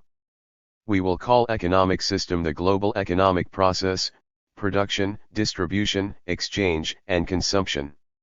6. Summary. In this chapter we have begun by examining the relationship between distribution, consumption, exchange, and production in order to come to define the economic structure as the set of relations of production. To clarify this concept we have stopped at the Marxist C0L1 concept of structure. We have seen here the following concepts: economic structure, productive consumption, and individual consumption. 7. Questionnaire 1. Obtain statistical data from your county that will give you an idea of how it distributes the national product in the different sectors of the population. 2. What is the difference between the individual consumption of a small farmer, an agricultural wage earner and a worker? And between the individual consumption of these workers and the landlords and large industrial capitalists? Try to graph your answer. 3. Can there be a profound restructuring of the income of the population without a transformation of the relations of production? 4. What elements enter what is called productive consumption in the most prominent industrial sector of your count-75? What is it that forces entrepreneurs to spend a significant part of their profits on productive consumption? 6. If you intend to deem the economic structure of your country, what type of relationships economics should consider and why? 5. Chapter V, Base and Superstructure 1. Base and Superstructure. 2. Superstructure, a problematic notion. 3. Relations between base and superstructure. 1. Base and superstructure. From chapters I to 4, the concepts that allow us to understand the economic structure of society have been studied. The detailed and rigorous study of this structure is fundamental, since from it the other levels of society can be understood. Marx and Engels have called infrastructure or base to the economic structure of society, and superstructure to the juridical political institutions, state, law, etc., and to the forms of social conscience that correspond to a determined infrastructure. In the Anti-Diering, Engels says, the economic structure of society constitutes in each case the real foundation from which the entire superstructure of legal and political institutions, as well as the types of religious, philosophical, and other representation, must ultimately be explained.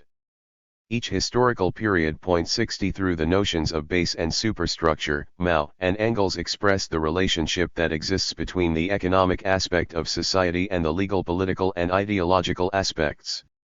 In the same way that in a building the foundations serve as the basis for its construction, the economic structure is the basis of the entire social building. One of the great contributions of Marx and Engels is to have discovered that to study society one should not start from what men say, imagine, or think, but from the way in which they produce the material goods necessary for their life.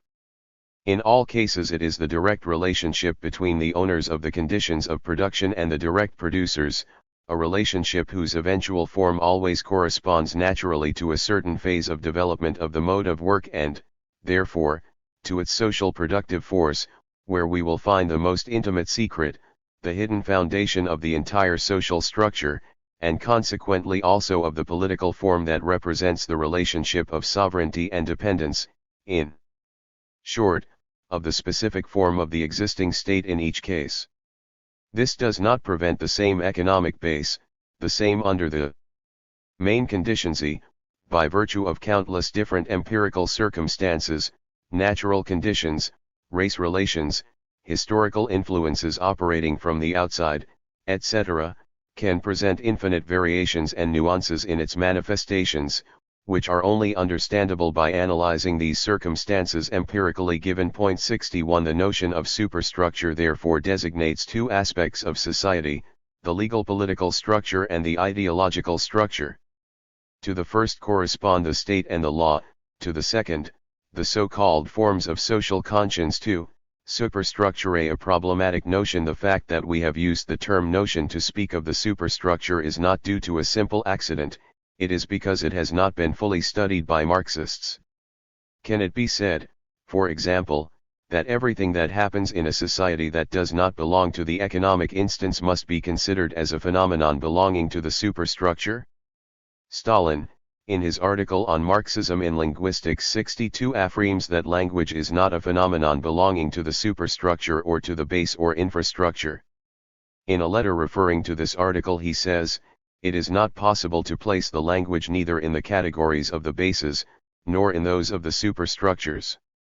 Nor can it be placed in the category of intermediate phenomena between the base and the superstructure, since there are no intermediate phenomena of this kind. Point 63. On the other hand, Althusser, criticizing Gramsci, argues that science is a phenomenon that cannot be placed under the category of superstructure.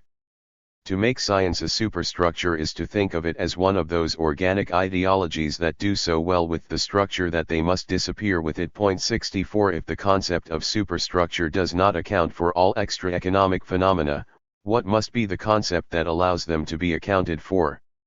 This is a theoretical problem that Marxism must solve. 3.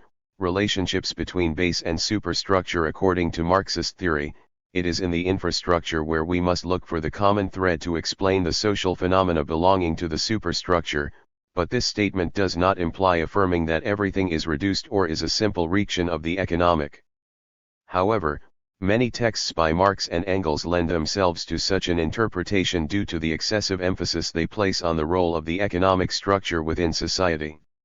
We must ask ourselves, therefore, what may be the reason that led Marx and Engels to make such an accentuation. It is necessary to remember that in the historical moment in which these authors wrote there was a strong idealistic current that attributed to the will and thought of men the cause of all social phenomena, neglecting the role of material life.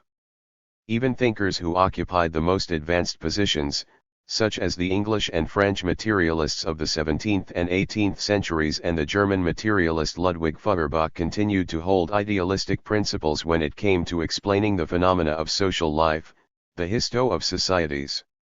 Idealist theologians and philosophers, sociologists and bourgeois historians, all the ideologues of the feudal aristocracy and of the great and small bourgeoisie saw in conscience, reason, political, moral and religious ideas the fundamental and determining driving force of the development of society.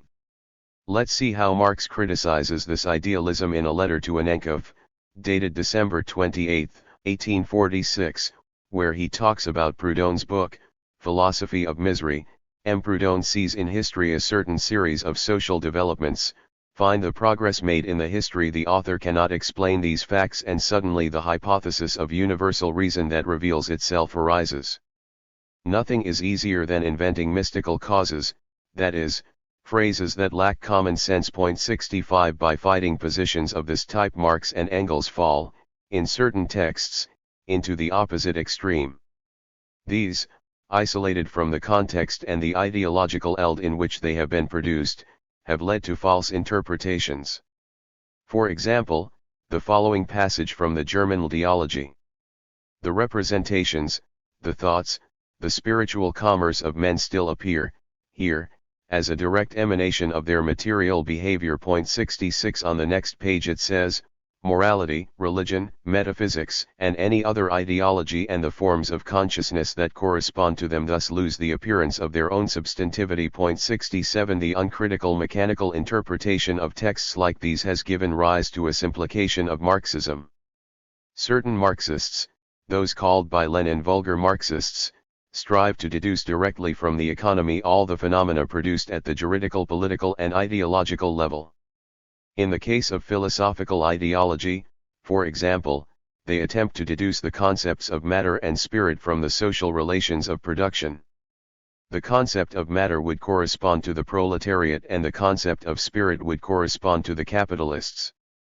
Lenin vigorously rejects this oversimplification by showing that these concepts have been produced more than 2,000 years ago by philosophers who belong to different classes. To vulgar Marxists, the phrase of Engels in his letter to Borgias of January 25, 1894, must be repeated: there is no automatic effect of the economic situation. 68.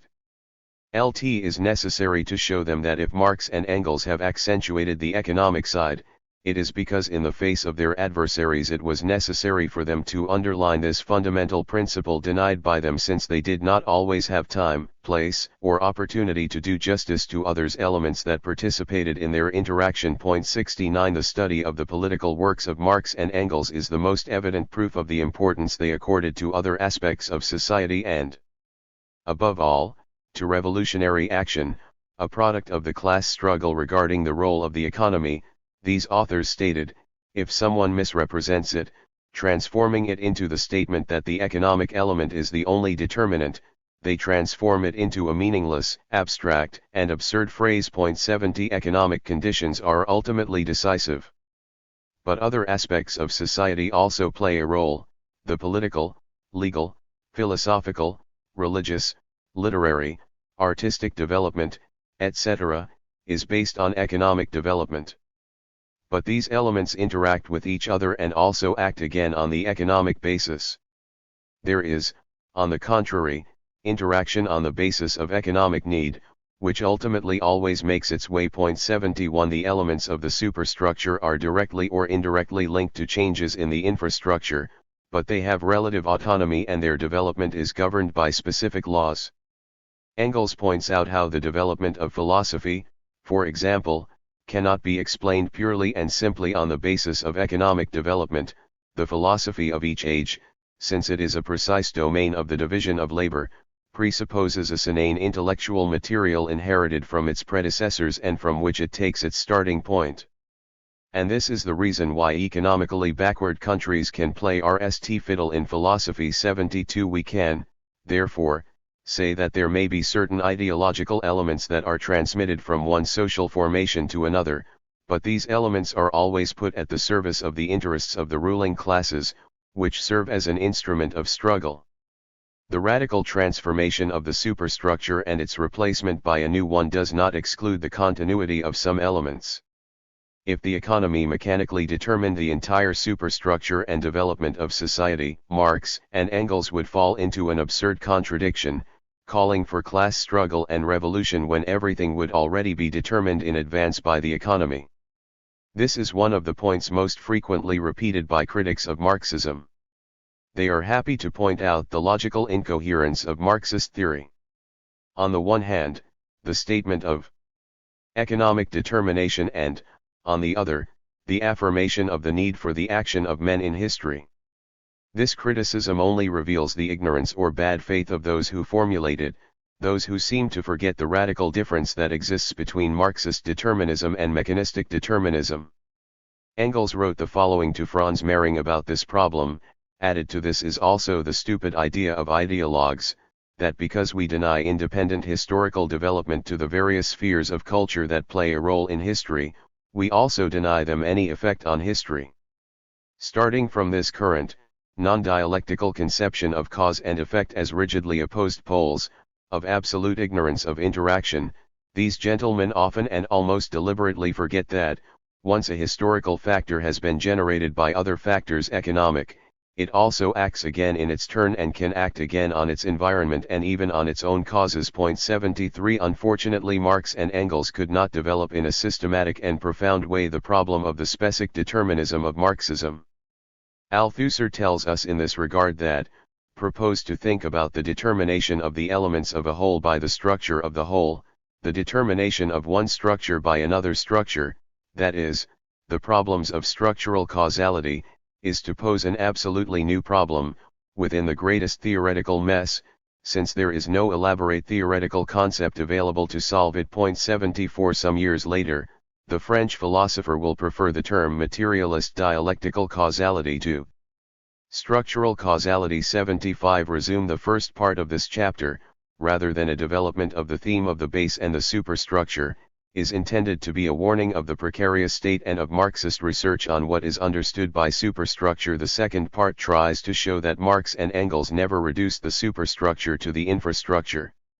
The legal, political and ideological structures, which are part of the superstructure, have a relative autonomy in relation to the infrastructure and their own laws of operation and development. Questionnaire 1. Do you think that the ideological and political superstructure of your country is a reaction of the economic structure? 2. Does it contradict Marxism that the ideas of the liberators of Latin America have been more advanced than the production relations of their respective homelands? 3. Could you give a concrete example of an economistic interpretation of Marxism in its own country? 6. Chapter 6, Ideological Structure 1. Introduction. 2. The content of the ideological aspect. 3. Ideology and social classes. 4. Ideology and structure. 5. Ideological regions. 6. Practical ideologies and theoretical ideologies. 7. Ideological tendencies. 8. Origin of the distorted and distorted character of ideological representations. 9. Ideological structure and economic determination. 1. Introduction. 76. In the previous chapters we have seen that Marxist Theo holds that in any society there is an economic base and a legal, political and ideological superstructure. These aspects are interconnected in a complex way, the economic being the one that is ultimately decisive. LFTHE architectural metaphor of Marx and Engels is used of the building with a foundation or base and a superstructure that is built on this foundation. It can be said that the ideology belongs to the superstructure. But ideology is not limited to being only an instance of the superstructure, it also slides through the other parts of the social building. It is like the cement that ensures the cohesion of the building. Ideology unites individuals in their roles, in their functions and in their social relationships. Ideology permeates all activities of man, including economic practice and political practice. It is present in their attitudes towards the obligations of the production, in the idea that workers have of the mechanism of production. It is present in political attitudes and judgments, in cynicism, honesty, resignation, and rebellion. It governs the family behaviors of individuals and their relationships with other men and with nature. It is present in your judgments about the meaning of life, and so on. Ideology is to such an extent present in all the acts and gestures of individuals that it becomes indiscernible from their lived experience and, therefore, any immediate analysis of what is lived is deeply marked by the action of ideology. When you think you are facing a pure and naked perception of reality or a pure practice, what happens, in truth, is that you are facing an impure perception or practice, marked by the invisible structures of ideology.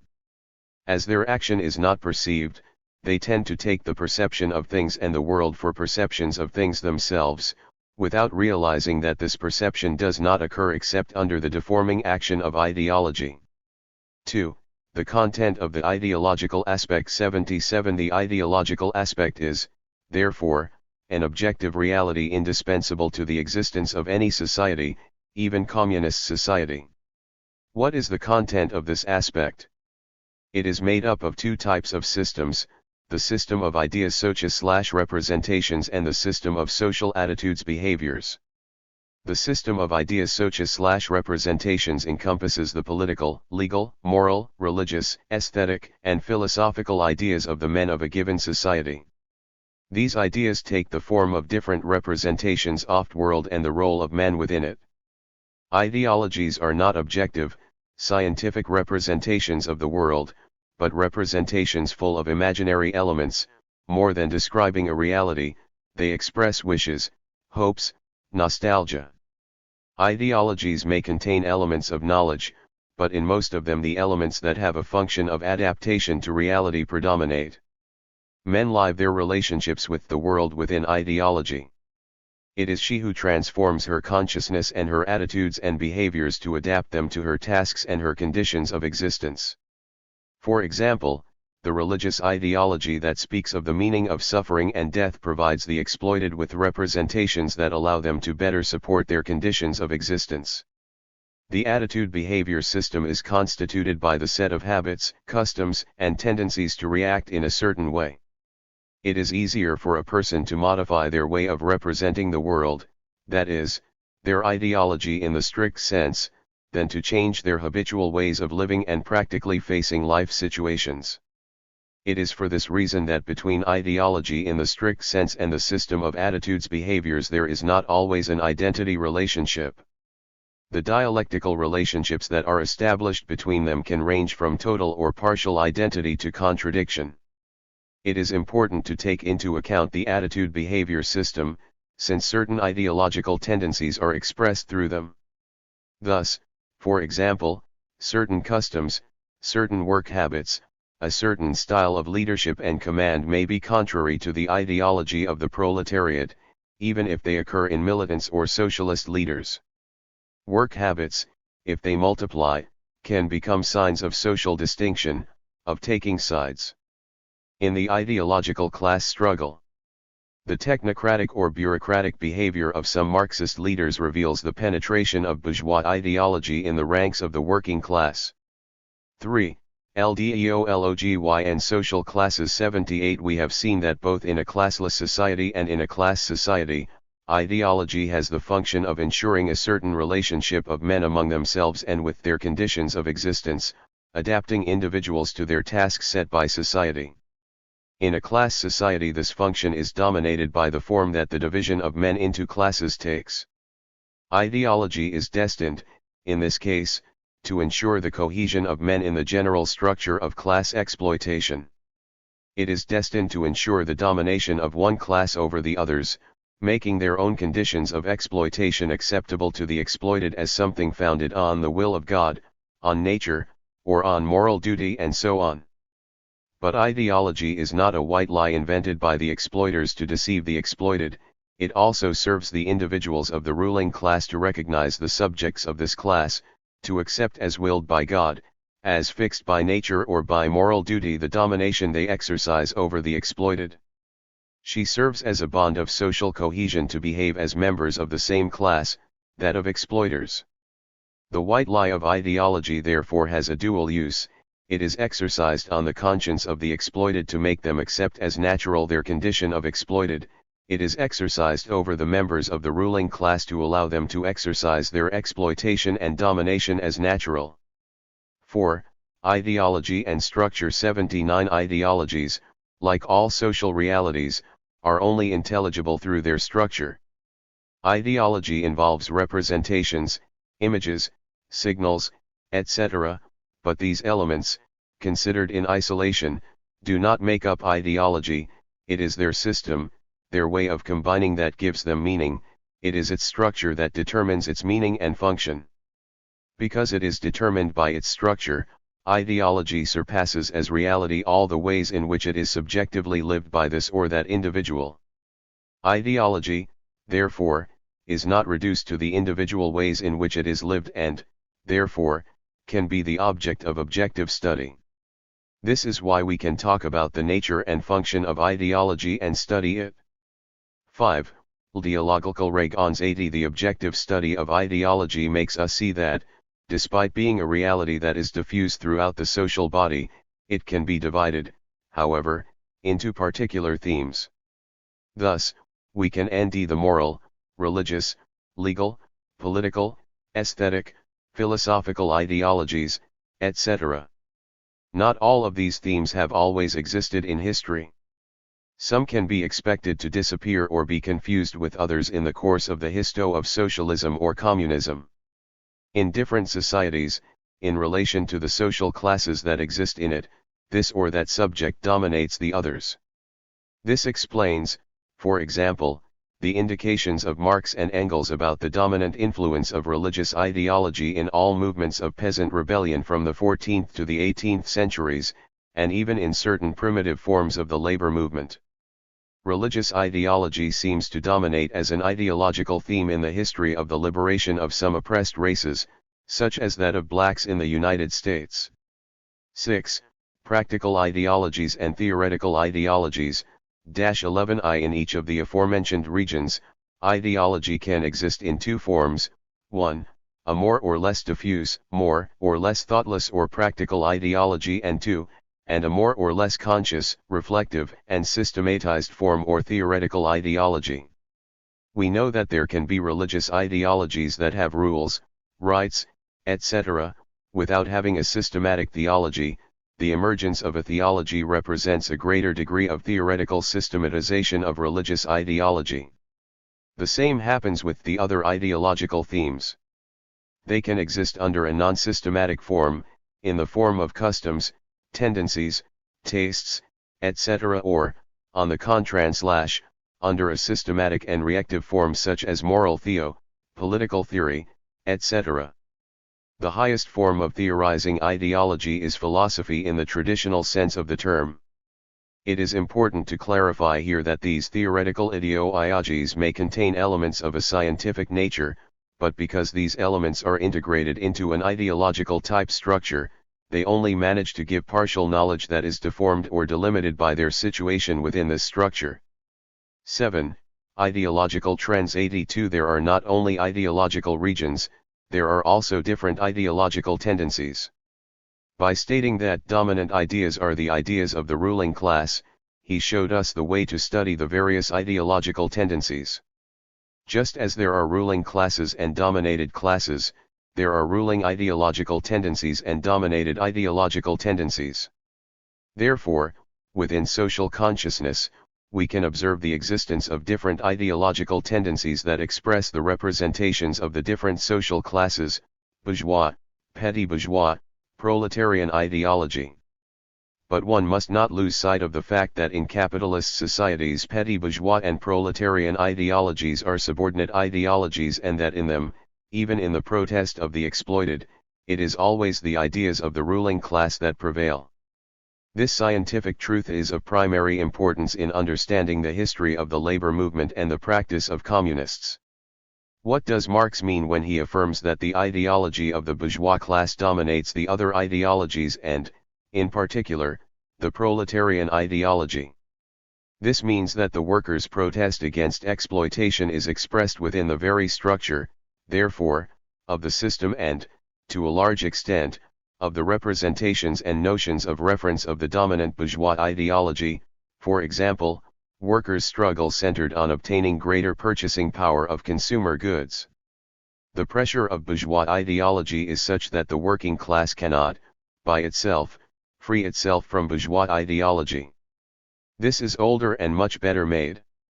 It also has incomparably more powerful means of dissemination.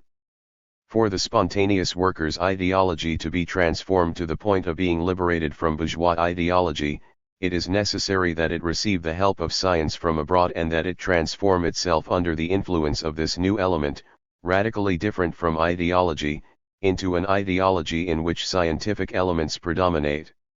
The fundamental Leninist thesis of the import or of the necessary fusion of Marxist theory and the workers' movement 83 is not, therefore, an arbitrary thesis or the description of an accident in history. It is founded, on the contrary, in the very nature of ideology and of the absolute limits of the natural development of the spontaneous ideology of the working class. 8. Origin of the deformed and falsified character of ideological representations. For ideologies contain elements of knowledge of reality, but these are always integrated by a global system of representations that, in principle, is a deformed and falsified system of reality. What is the origin of the necessarily distorted and falsified character of ideology?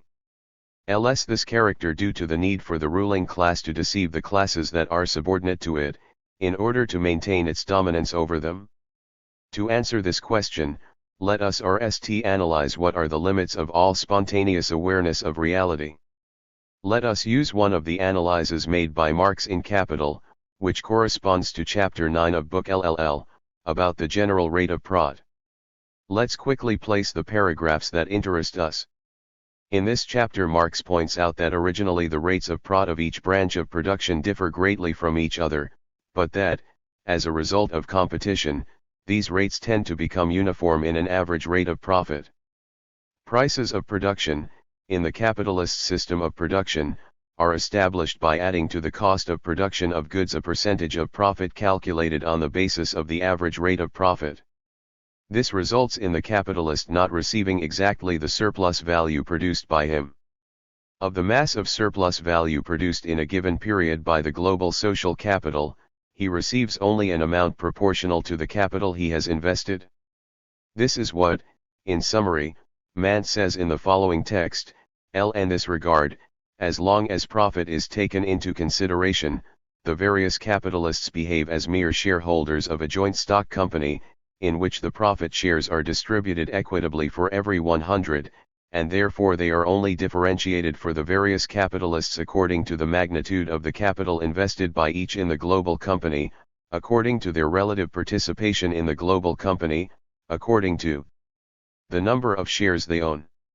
Therefore, while this part of the price of commodities, which replaces the parts of the capital value consumed in commodity production, and with which, consequently, these consumed capital values must be reacquired, while this part, the cost price, depends entirely on the disbursement made within the respective spheres of production, another component of the commodity price, the profit added to this cost price, does not depend on the mass of profit produced by that particular capital in that particular sphere of production during a given time, but on the corresponding mass of profit to each capital employed, as an aliquot part of the global capital stock employed in global production, on average, during a given period. 85. A few pages later, Marx points out the effects that this separation or difference in magnitude has on The consciousness of the agents of production between the surplus value produced by the capitalist and the profit received by the capital that he has invested.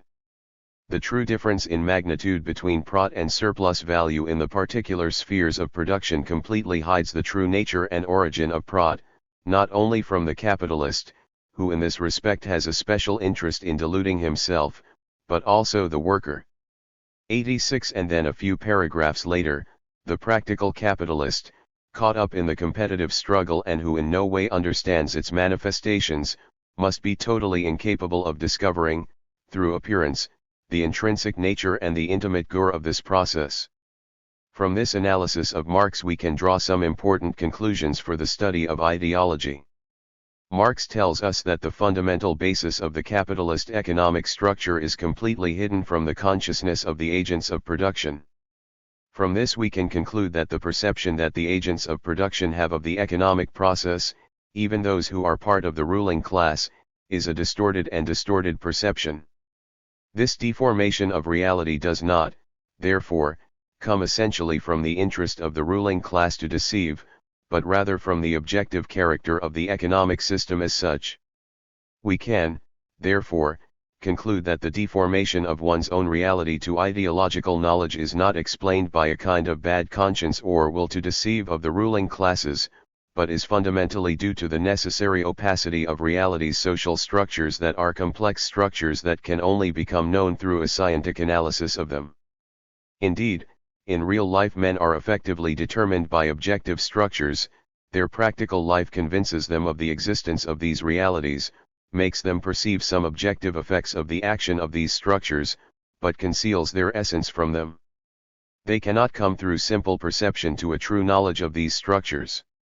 The knowledge of the internal mechanism of the different social structures can only be the result of another activity different from the simple perception that comes from practical life, scientific activity. In the same way as the knowledge of the laws of nature cannot be the product of simple technical activity or of simple perception, those that provide only empirical observations and knowledge and technical recipes, but, on the contrary, the product of an activity specific other than immediate activities, scientific activity. Thus the knowledge of social realities cannot be the product of the simple perception or experience of said realities, but, on the contrary, the product of a scientific activity, which captures through appearance, intrinsic nature and core intimate of these realities. This is the deep reason for the existence of ideology as a distorted representation. This is the deep reason that allows us to understand why, even in classless societies, ideology will continue to exist. The particular forms of ideology can vary greatly, from the myths of primitive societies to the different forms of ideology of modern society, but in every society, whether or not they exist or not classes, ideology subsists as a necessarily distorted and falsified knowledge. This deformation effect can be more or less great, and inevitably subsists as long as its cause exists the opaque, structural nature of society that produces ideology as one of its organic effects. It is, therefore, wrong to consider that the deformed and falsified character of ideology is due to a pure and simple ignorance or a myth totally forged by a group and a class. Marxism has broken with this conception of ideology, which was basically an idealistic conception. Now, in class societies, this RST deformation is combined with a supplementary deformation, which dominates the first. One of the fundamental acquisitions of Marxist theory is precisely the affirmation that in a class society the ideology is always a class ideology, determined, in its content by the class struggle, and that in it the dominant ideology is the ideology of the ruling class. However, if this truth is considered in isolation, there is a risk of falling into a misconception about the nature of ideology. There is a danger of thinking that ideology is nothing but the instrument used by a class to exploit the other classes. One runs the risk of thinking that the ideological representation is a useful lie fabricated by the members of the ruling class to subject the classes that are subordinate to them to their rule, as if the members of the ruling class possessed the true and could escape the distorting effects produced by any ideology. Now, To affirm this is not to deny that the ruling classes can consciously use these distortion effects to strengthen their positions of domination. There is no doubt that the deformation of ideology is dominated, in a class society, by the specific effects of class division, the role of these classes in the social structure, etc. But this fact does not change at all the general principle that ultimately explains the necessary deformation of all ideological representation by the structural character of all society. Only Marxist theory has been able to break the opacity of EV society and penetrate its structure at first sight invisible, discovering the fundamental role that production relations have in it. Since then, the proletariat has had theoretical weapons to correct the necessarily distorted image that it spontaneously has of Marxist society. The ideology of a social class, the proletariat, can be transformed, for the first time, into a scientific ideology. Hence, also, as the knowledge of society and nature advances, and as class differences and their distorting effects on ideology in communist society disappear, the content of ideology will also undergo a transformation, being less and less deformed, more and more scientific. 82. 9. Ideological structure and economic determination. We have seen that the ideological aspect is constituted by the set of social representations and behaviors. According to Marxism, the common thread that makes it possible to explain these ideas and behaviors is the way in which men produce material goods, that is, the economic structure of society. It is not, therefore, ideas that determine the behavior of men, but it is the way in which men participate in the production of material goods that determines their thoughts and actions. But to affirm that the economy determines the ideas of men, does it imply reducing the ideological aspect to a simple reflection of the economic level? Marxism does not claim that the ideological can simply be reduced to the economic. On the contrary, it asserts that the ideological aspect has its own content and its own laws of operation and development. As seen above, this aspect is constituted by various ideological tendencies, one of them dominates the others and, therefore, determines, to a certain extent, their forms of existence. On the other hand, the dominant region is not determined directly by the economy, but by the characteristics of the ideological structure of a given society. Depending on the religious or secular traditions of a society, the dominant bourgeois ideology may manifest itself through religious, moral, or philosophical expressions. The ruling class always knows how to use the language that allows it to achieve the greatest communication with the dominated classes. It gives a class content to the ideological matter offered by the tradition, habits, and customs of this particular society. The ideological aspect is not a simple reflection of the economic level, but a reality that has its own structure and its own laws of operation and development. Economic determination acts on this structure as a whole. Therefore, the ideological product is the result of two types of determinations, one internal to the ideological structure itself and the other external. There is no direct, mechanical determination of the economy, but rather a complex, structural determination. Let's see what Engels says about it in a letter to Conrad Schmidt, October 27, 1890, regarding the domains of ideology, religion, philosophy, etc. Why have a prehistoric root, pre-existing and passing to the historical period, that is to say, each new historical period is faced with a matter bequeathed by the previous historical period, and it is on this matter that the new economic determination acts. But it is not only a matter of a legacy ideological subject, it is also, and especially in the case of ideologies that have come to acquire a high degree of systematization, of a whole tool that allows developing this subject, libraries, files, research work, educational structure, etc. The poverty or philosophical wealth of a country, for example, does not depend directly on poverty or economic wealth, but on the poverty or wealth of matter and the philosophical instruments left over from the previous period. Engels says, on this point, in the letter already quoted, economics does not create anything new here at all, but it does determine the way in which existing intellectual material is altered and developed, and this too most often indirectly because it is political, legal, and moral reflexes that exert the greatest direct influence on the philosophy. 83. If we insist on the relative autonomy of the ideological structure with respect to the economic structure, it is not only for the pleasure of making theoretical clarifications, but also due to the serious political repercussions that its neglect has. Many critics of Marxism claim to deny the validity of this theory by claiming that Marx was wrong about the working class. As capitalism has developed, the working class, instead of growing and maturing in class consciousness, it has been gentrifying and adapting more and more to the system. If Marxism held that class consciousness or ideology is a simple reflection of economic conditions, it could, without doubt, be said that Marx was wrong. But Marxism holds something very different. Economic conditions create objective material conditions that serve as the basis for the class consciousness of the proletariat, but these conditions do not provoke, they do not create anything directly. In order for the proletariat to discover its true class interests, that is to say, for it to acquire a proletarian class consciousness, it is necessary to involve extra economic factors. It is necessary to put Marxist theory in the hands of the proletariat, the only instrument capable of liberating the proletarian ideological tendency from the reformist and economistic deformations, products of the dominant bourgeois ideology. 10. Summary. In this chapter we have studied the ideological structure. We have seen what the place it occupies within society, what relationships exist between it and social classes, what is the origin of the necessarily distorted and distorted nature of ideological representations when they are not modified by scientific knowledge.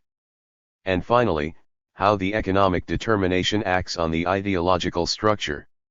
We have seen the following concepts: ideological structure, ideological themes, ideological trends, practical ideologies, theoretical ideologies. 11. Questionnaire 1. Could you point out what ideas exist within the working class of your country that are but an effect of the dominant bourgeois ideology? 2. What do you think of the labor legislation in your country? Illicit legislation that guides the struggles workers towards a rupture of the capitalist system or orients them towards obtaining reforms that do not alter the reproduction of the hitherto dominant economic system? 3. Should religious ideologies be considered as a single whole, or are there aspects contradictory, that is, revolutionary aspects and reactionary aspects within the same religious ideology? 4. What role does religion play in your country? What is the attitude to adopt in the face of her? 5. Do you think that the majority of the proletariat of your country has an ideology of character proletarian? 6. In what concrete way have the class-conscious sectors of the proletariat in your country managed to acquire this consciousness? What role have the communist parties and the other left parties played in developing this class consciousness? 7. Could you give some examples of how petty bourgeois ideology is expressed in your country? Is there a party that represents this ideology? 8. Are the ideological conceptions that dominate in your country conceptions that come from national traditions, or are they conceptions introduced from abroad? 7. Chapter 7, The State. 1. Origin of the State. 2. The State instrument of class domination. 3. The dual role of the state. 4. Type of state and forms of government. 5. Destruction of the bourgeois state apparatus. 6. State apparatus and its institutions. 7. Ideological apparatus of the state. 8. Power of the state. 9. Ruling class and ruling caste. 10. Extinction of the proletarian state. 11. The state in a capitalist society. In Chapter V we pointed out that the state belongs to the superstructure. In this chapter we will develop the Marxist conception of the state. 1. Origin of the state. To study the problem of the state, as to study any problem related to the science of society, it is necessary to take a look at the history of its development. And the RST thing we find is that the state did not always exist. As at the time of primitive communism, When people lived in small family groups 88 and produced only for self-subsistence, there were, of course, common interests whose safeguarding was given to certain individuals within the family group, but always under the custody of the entire community.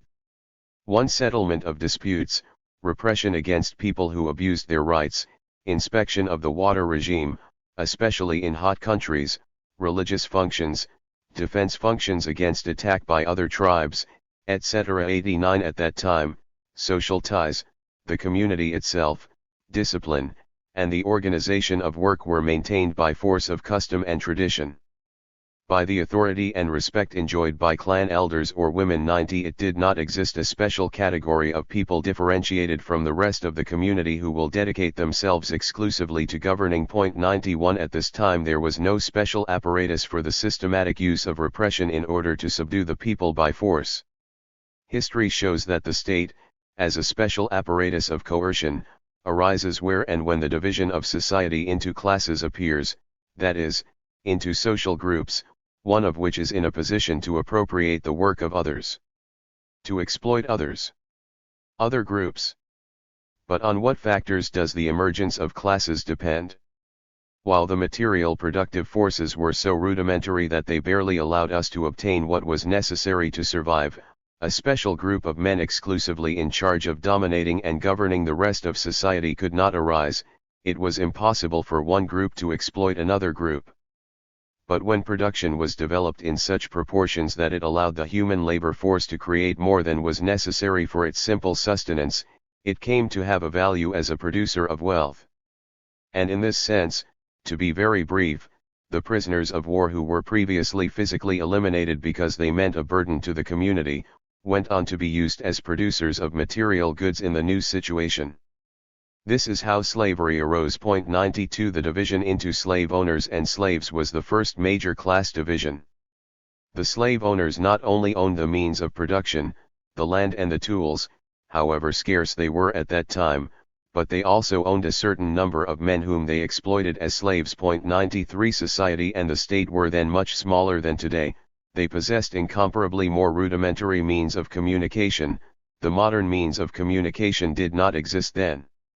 Mountains, rivers, and seas were incomparably greater obstacles than today, and the state was formed within much narrower geographic limits. A technically weak state apparatus and a state confined within relatively narrow limits and with a limited sphere of action.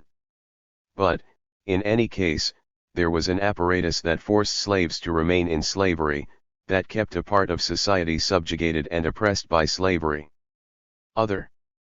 It is impossible to compel most of society to work systematically for the other part of society without a permanent apparatus of coercion. 94 2. Status, class domination instrument. The state is precisely that machine to ensure the domination of one class over another. Let's see what Engels says about the relationship between the state and social classes. The state is in no way a power imposed from outside on society, neither is it the reality of the moral idea, nor the image and reality of reason, as Hegel affirms. Rather, it is a product of society when it reaches a certain degree of development. It is the confession that that society has become entangled in an irremediable contradiction with itself and is divided by irreconcilable antagonisms, which it is powerless to conjure. But in order for these antagonisms, these classes with competing economic interests not to devour themselves and not consume society in a sterile struggle, a power seemingly above society and called to cushion the shock is necessary. To be kept within the limits of zero rider. And that power, born of society, but which rises above it and divorces it more and more, is the state. 95 And later add, since the state was born out of the need to curb class antagonisms, and since, at the same time, it was born in the midst of class conflict, it is, as a general rule, the state of the most powerful class, of the economically dominant class, that, with its help, it also becomes the politically dominant class, thereby acquiring new means for the repression and exploitation of the oppressed class. 96 For this reason, while the state is the product and manifestation of the irreconcilable character of class contradictions, its existence at the same time proves that class contradictions are irreconcilable. Thus, it is not possible to speak, as bourgeois and petty bourgeois ideologues do, of the state as an organ of class conciliation but of the state as an organ of class domination or of oppression of one class by another. Now, what are the characteristics of the state organ or machine? Engels points out the following: 97a, grouping of subjects according to territorial division; 98b, special detachments of armed men with their material accessories, prisons and other coercive institutions. Now it is no longer possible to think of arming the entire people as before, since precisely the exploited classes constitute the majority of the population. C. The need to collect taxes to sustain this public force. D. Body of officials above society to fulfill these tasks, which are enforced through exceptional laws, thanks to which they enjoy a particular halo and inviolability. The most despicable cop of the civilized state has more authority, says Engels, than all the organs of power in Gentile society put together, but the most powerful prince, the greatest public man or warrior of civilization, can envy the most modest Gentile chief for the spontaneous and universal respect that he was professed. The one moved within society, the other is forced to pretend and represent something that is outside and above it. 99 What is typical of the state in every class society, unlike the institutions and norms that existed in primitive society, is that it is an apparatus that, due to its characteristic of a specialized body, gives the impression of being situated above the classes when, in fact, it is an apparatus at the service of the ruling classes to repress the exploited classes. Referring to the state in bourgeois society, Lenin maintains that the typical centralized apparatus of these societies arose at the time of the fall of absolutism 100 and that its two most characteristic institutions are, the regular army and the bureaucracy. 101 So far we have made three statements regarding the state. The RST holds that the state is an institution that has not existed forever. The second indicates that its existence is linked to the existence of social classes. And the third refers to the fact that the state is not a neutral institution above the classes but is at the sense/ice of the ruling class and that it contributes to its reproduction as such. Now, from the statement that the state is linked to the existence of social classes, a new conclusion arises, that the state will disappear when they disappear. Let's see what Engels says about it. Therefore, the state has not existed forever. There have been societies that managed without him, that had not the slightest notion of the state or its power. Upon reaching a certain phase of economic development, which was necessarily linked to the division of society into classes, this division made the state a necessity. We are now rapidly approaching a phase of development of production in which the existence of these classes not only ceases to be a necessity, but positively becomes an obstacle to production. Classes will disappear as inevitably as they arose in their day. With the disappearance of classes, the state will inevitably disappear. Society, reorganizing production in a new way on the basis of a free association of equal producers, will send the entire state machine, to the place that then has to correspond to it, the Museum of Antiquities, next to the spinning wheel and the axe of bronze. 102 Due to the importance of this topic, we will develop it in more detail later, since to understand it better we need to stop previously at other concepts. 1033 The double function of the state. Previously we saw how in primitive communities there were certain institutions and norms that allowed to regulate their internal functioning. This need is fundamentally based on the division of social labor, distribution of land and water, dispute resolution, functions, militant, religious, etc. As this division increases, so does the need for a team of people capable of organizing and managing society as a whole. To this technical function, typical of any society in which there is a minimum division of labor, a new function is added in class societies, the function of political domination. Institutional apparatuses and existing norms are used to subject the different classes of society to the interests of the ruling classes, and new apparatuses and institutions are created with fundamentally repressive purposes, armed detachments, prisons, coercive institutions of all kinds, and so on. This function, therefore, appears only when the division of society into opposing classes arises. That is, when the productivity of social work carries with it a surplus, which is monopolized by a group of individuals in that society. Now, this eminently political function is supported by the function that we have called technical administrative, as the following text by Engels shows. Everywhere underlies political power a social function 104, but with the difference in distribution 105 class differences appear. Society is divided into privileged and disadvantaged classes, exploiting and exploited, dominant and dominated, and the statal 06, which at first had been nothing but the further development of natural groups of ethnically homogeneous communities, in order to serve common interests and of protecting itself from the outside world. He assumes from that moment, with the same intensity, the task of coercively maintaining the vital conditions and domination of the dominant class over the dominated one. 107 Now, only when, together with the technical administrative function, the function of political domination is born, can we speak of the appearance of the state itself. To clarify this double character of the state, we will examine what Marx says about the double character of the function of surveillance and direction of production in class societies. The work of supervision and direction necessarily originates in all those places in which the direct process of production has the gore of a socially combined process, and does not manifest itself as isolated work of the autonomous producers. But its nature is dual.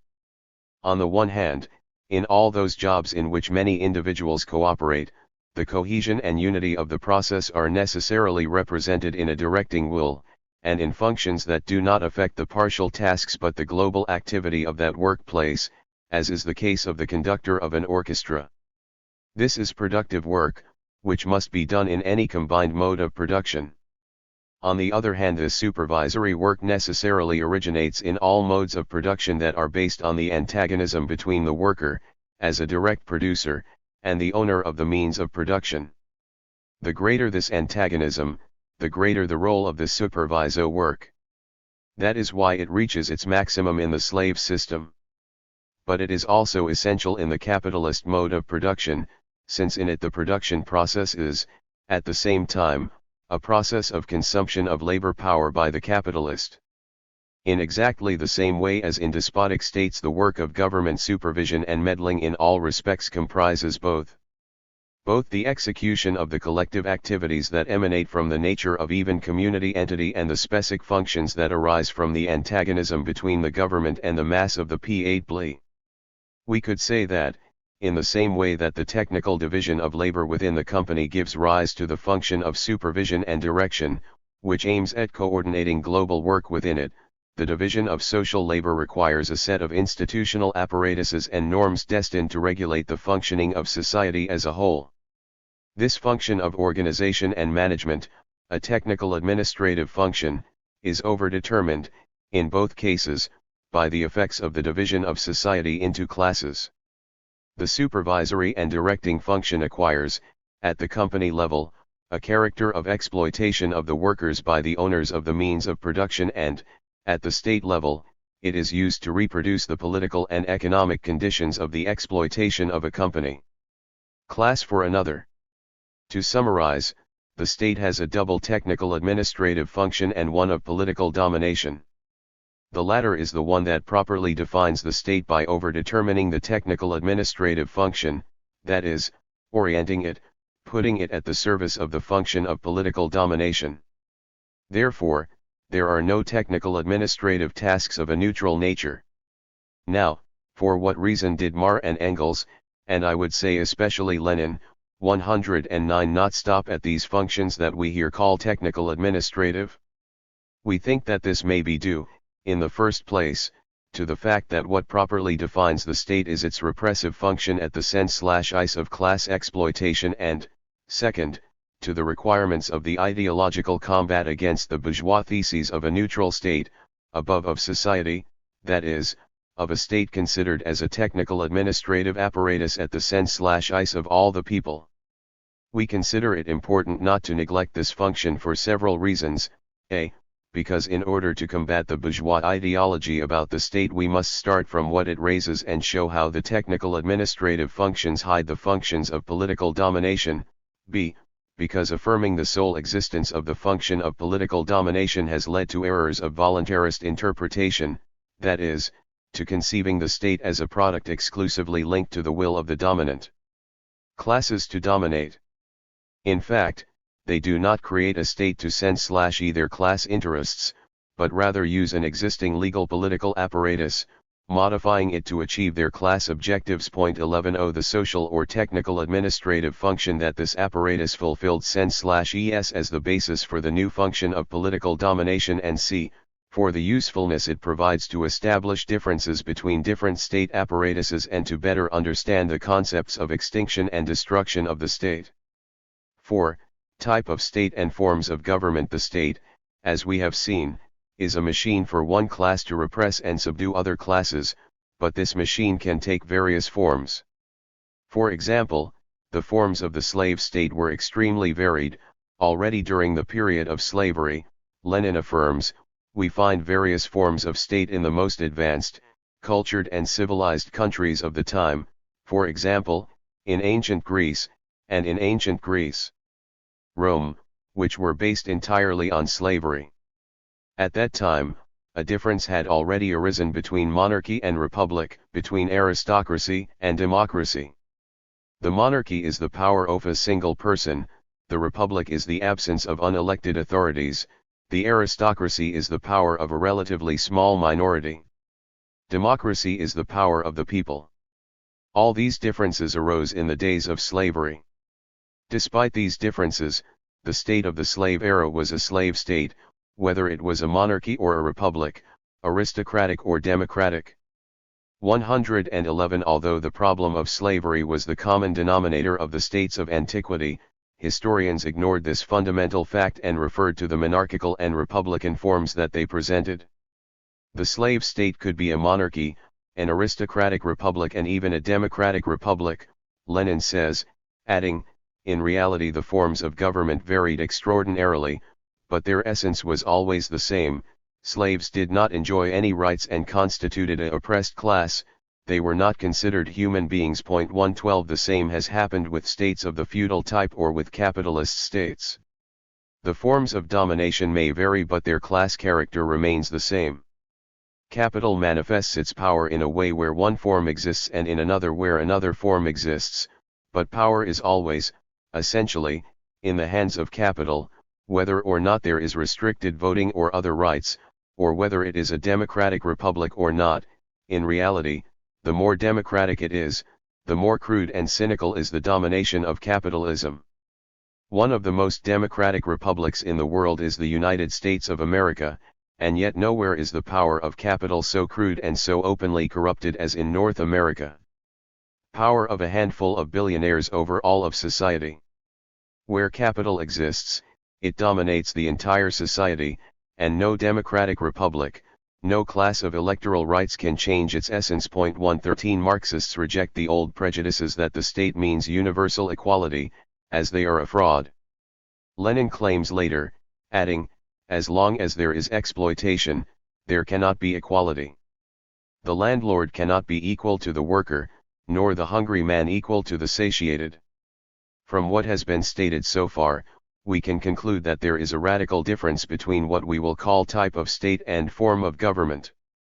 The type of state is related to the class that the state apparatus sends/es to maintain and reproduce its position of ruling class, exploiting class.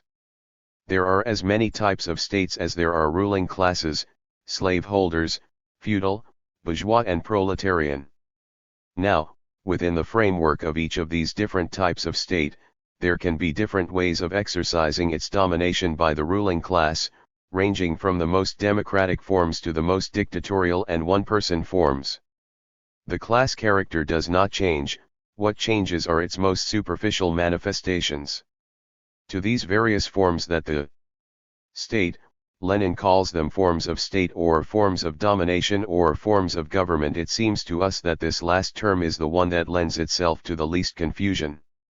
Just as the type of state depends on the economic structure of society, that is, on the class nature of the state, the forms of government depend on concrete historical conditions. The rise of the mass movement, which threatens the reproduction of the bourgeois system, leads to the emergence of dictatorial, fascist regimes. The scant popular mobilization, the reformist character of their struggles allows the existence of bourgeois democratic governments, elected by universal suffrage, and so on. Any person or group that moves within the narrow margins of the dominant ideology will tend to supplant the problem of the nature of the state by that of the forms of government, and thus ignore the class nature of the state that is the essential problem and decisive. 5. Destruction of the bourgeois state apparatus. The Marxist thesis is well known that supports the need for the proletariat not to limit itself to taking over the bourgeois state apparatus to put it at its sense/ice, but to destroy it and build a new one. What not everyone remembers is that this thesis is not yet present in the early political works of Marx and Engels 115 and specifically in the Communist Manifesto 116 itself, written between December 1847 and January 1848. In this text, only the need for the political domination of this work is raised in relation to this theme. The immediate objective of the Communists is the same as that of all other proletarian parties: constitution of the proletarians in class, overthrow of bourgeois rule, conquest of political power by the proletariat. 117 The proletariat will use its political domination to gradually wrest all capital from the bourgeoisie, to centralize all the instruments of production in the hands of the state, that is, of the proletariat organized as the ruling class, and to increase as quickly as possible the sum of productive forces. 118 This theoretical position is being modified when Marx is drawing conclusions from different historical experiences. Specifically, when he analyzes the coup d'état of Louis Bonaparte in France, in his well-known text, The 18th Brumaire of Louis Bonaparte, written between January and February 1852, under the immediate impulse of events. 119 There he already makes, apparently in passing, a statement that will have enormous theoretical repercussions: all revolutions perfected this machine, instead of destroying it.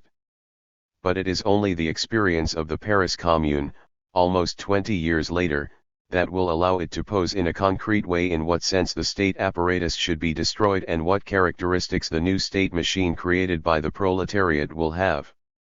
A few weeks after the fact, Marx writes in a text entitled The Civil War in France, the working class cannot limit itself simply to taking possession of the state machine as it is and using it for its own ends. 121 Adding later, for this reason, the first decree of the Commune was to suppress the permanent army and replace it with the armed people. 122 It then refers to other measures such as a. Election of representatives by universal suffrage, revocable at all times, with legislative and executive functions at the same time. b. Eligibility and revocability of all officials. c. Reduction of the salaries of civil servants to the level of a worker's salary, and so on. Now, together with the act of suppressing the permanent army and the police, the material power of the old state, the Commune also began to take measures to suppress the spiritual force of repression, that is, the power of the priests. 123 Decree of separation of the church and the state, expropriation of their property, free education freed from the interference of the church. Marx points out, however, that the destruction of the old state apparatus is effected differently according to the type of functions in question. While the purely repressive organs of the old state power had to be amputated, the affirms, their legitimate functions had to be taken from an authority that usurped a preeminent position over society itself, to restore it to the responsible sense/ants of this society. 124 And Engels, in his introduction to this 1891 text, makes this idea more precise. Let's see, the Commune had to recognize from the first moment that the working class, upon coming to power, could no longer govern with the old state machine, that, in order not to lose again its newly conquered domination, the working class had, on the one hand, then to sweep away all the old repressive machine used up to then against it, and, on the other hand, to guard against its own deputies and officials, declaring them all, without exception, revocable at any tithe. And later add, in reality, the state is nothing more than a machine for the oppression of one class by another, both in the democratic republic and under the monarchy, and in the best of cases, it is an evil that is transmitted hereditarily to the triumphant proletariat in its struggle for class domination. The victorious proletariat, just as the Commune did, cannot but immediately amputate the worst sides of this evil, while a future generation, educated in new and free social conditions, can get rid of all this old junk of the state. Lenin maintains that Marx and Engels attached such importance to this teaching of the Commune about the need for the proletariat to destroy, break up, demolish, and not simply to seize, the bourgeois state machine, that they introduced it as a correction important in the Communist Manifesto. 127 The words "destroy the bureaucratic military apparatus" concisely express the fundamental teaching of Marxism regarding the tasks of the proletariat during the revolution in relation to the state. 128 Despite the differentiations that Marx and Engels have made regarding the different ways of carrying out the destruction of the different institutions of the bourgeois state apparatus, and even despite the fact that these texts are cited in The State and the Revolution, Lenin, without however, he seems to ignore these approaches in his book and focuses his attention on the more radical tasks that the proletariat must fulfill, giving the impression that the revolution of the working class will immediately destroy the entire bourgeois state apparatus. Doesn't he seem to affirm this in the following text? The revolution consists in the proletariat destroying the administrative apparatus and the entire state apparatus, and replacing it with a new one, made up of the armed workers. 129 Why does Lenin in this text 130 ignore the nuances that we find in the texts of Marx and Engels and focus his attention on the problem of the immediate demolition or amputation of the bureaucratic military apparatus?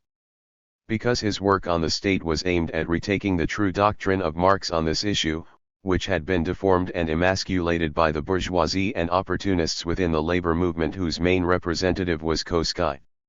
The bourgeois and petty bourgeois ideologues reduced the state to an organ of class conciliation, and Koskai, who did not deny the class character of the state, did not accept the need for its destruction as a bourgeois state apparatus. Let us remember that The State and the Revolution was written in August 1917, in the middle of the Russian Revolution, when the parties that declared themselves socialists had, in fact, swept away the Marxist conception of the state. By supporting and then participating with their own ministers in the provisional government that emerged from the February Revolution, they forgot that this did not prevent the whole old governmental apparatus 131 from being kept intact at the service of the imperialist bourgeoisie, and that, therefore, that the state was never going to be able to satisfy the deepest longings of the people that they claimed to represent: peace, bread, land, and freedom. And it is written when Koskai and the leaders of the Second International have betrayed the proletariat by adopting social chauvinist positions in the First Imperialist World War, calling to support the bourgeois states of their respective countries in favor of the defense of the fatherland, while the Bolsheviks called to turn the arms against their own governments and carry out the proletarian revolution.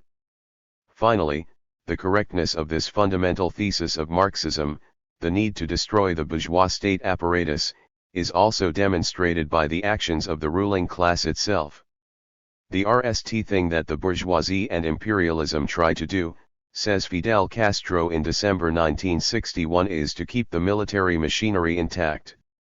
What are they doing in Santo Domingo? He asks. In Santo Domingo they try to keep the military machinery intact. They don't care about Trujillo as Trujillo's brother, Balaguer, or Juan Bosch. They do not care as long as they know that there is an intact military machine, that it has planes, that it has tanks, that it has old henchmen inside, and that all these henchmen are skilled in persecuting and repressing the people. All the efforts of imperialism are to maintain the military machine. That is why all the efforts of the Dominican people are aimed at destroying the military machine. When it comes to a moment of crisis, like the one that arrived in Cuba on January 1, it was arrived at this moment in Santo Domingo. The key to everything is whether the people seize the arms, or the military machinery remains intact with weapons in hand and the people disarmed. When a circumstance of crisis arises in any country, the first objective of the popular movement is the destruction of the military machinery and the seizure of arms, an indispensable condition without which the revolution can be stopped, can be betrayed and can be crushed. And he adds that this was not invented by him but is already written with great clarity in Lenin's book, The State and the Revolution. 132 And what happened in Chile but this that Fidel raises. The process generated by the popular unity did not manage to overcome the framework of bourgeois democracy, a framework to which the Christian democracy very skillfully tried and managed to chain the popular unity. As it will be remembered, this party established as a condition for voting for Allende in Congress a necessary step for him to be ratified as presidente that he accept the so-called statute of constitutional guarantees through which the new government was tied to the most important points. Essential elements of the bourgeois democratic framework: do not make modifications to the armed forces, do not create armed groups beyond these institutions, full freedom of the press and education, that is, in short, do not touch those aspects that allow the reproduction of the capitalist system and of the bourgeois order at the level of the superstructure. In other words, what was sought was the defense of the bourgeois order, the bourgeois state. To synthesize the conclusions we have reached when analyzing the problem of the destruction of the bourgeois state apparatus, we can make our own the following statements by the Marxist philosopher Etienne Balibar: the dictatorship of the proletariat is the destruction of the bourgeois state apparatus and the construction of a state apparatus of a new type, but not all aspects of the bourgeois state apparatus can be destroyed in the same way, by the same methods, with the same rhythm. 133 And later on, it specifies that although the core of the state is the repressive apparatus, this does not mean that the state is reduced to this aspect or that it can function alone, and adds: it does not mean, therefore, in any way, that all aspects of the state apparatus can be destroyed in the same way, according to the vulgar and mechanical image of a hammering state apparatus and its institutions. Before developing this point, we will anticipate that it is necessary to distinguish the state apparatus from the personnel who work in this apparatus and from the class that dominates it, or, what is the same, that makes this apparatus work according to their class interests. What then is understood by the state apparatus? State apparatus is the set of institutions that develop the various functions of the state. Let us remember that Marx already distinguished between the purely repressive organs and the legitimate functions of the old statal 35, and differentiated between the materia force and the spiritual force of repression represented in 1871 in France by the Catholic Church. 136 We have already referred previously to the need to distinguish between the repressive function and the technical administrative function.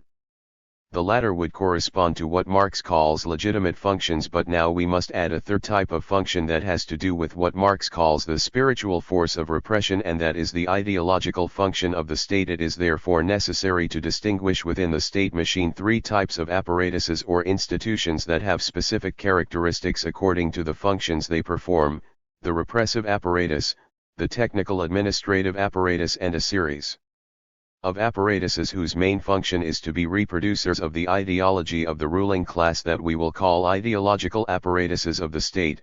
137 And on which we will stop especially later.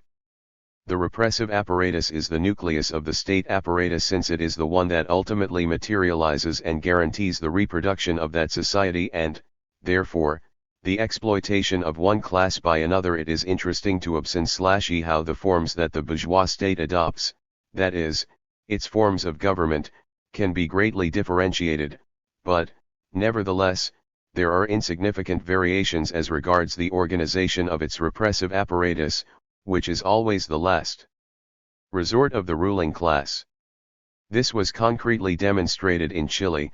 The Army of Free's bourgeois democratic government remained intact during the Allende government and continued without substantial modifications during the period of the fascist military dictatorship that followed.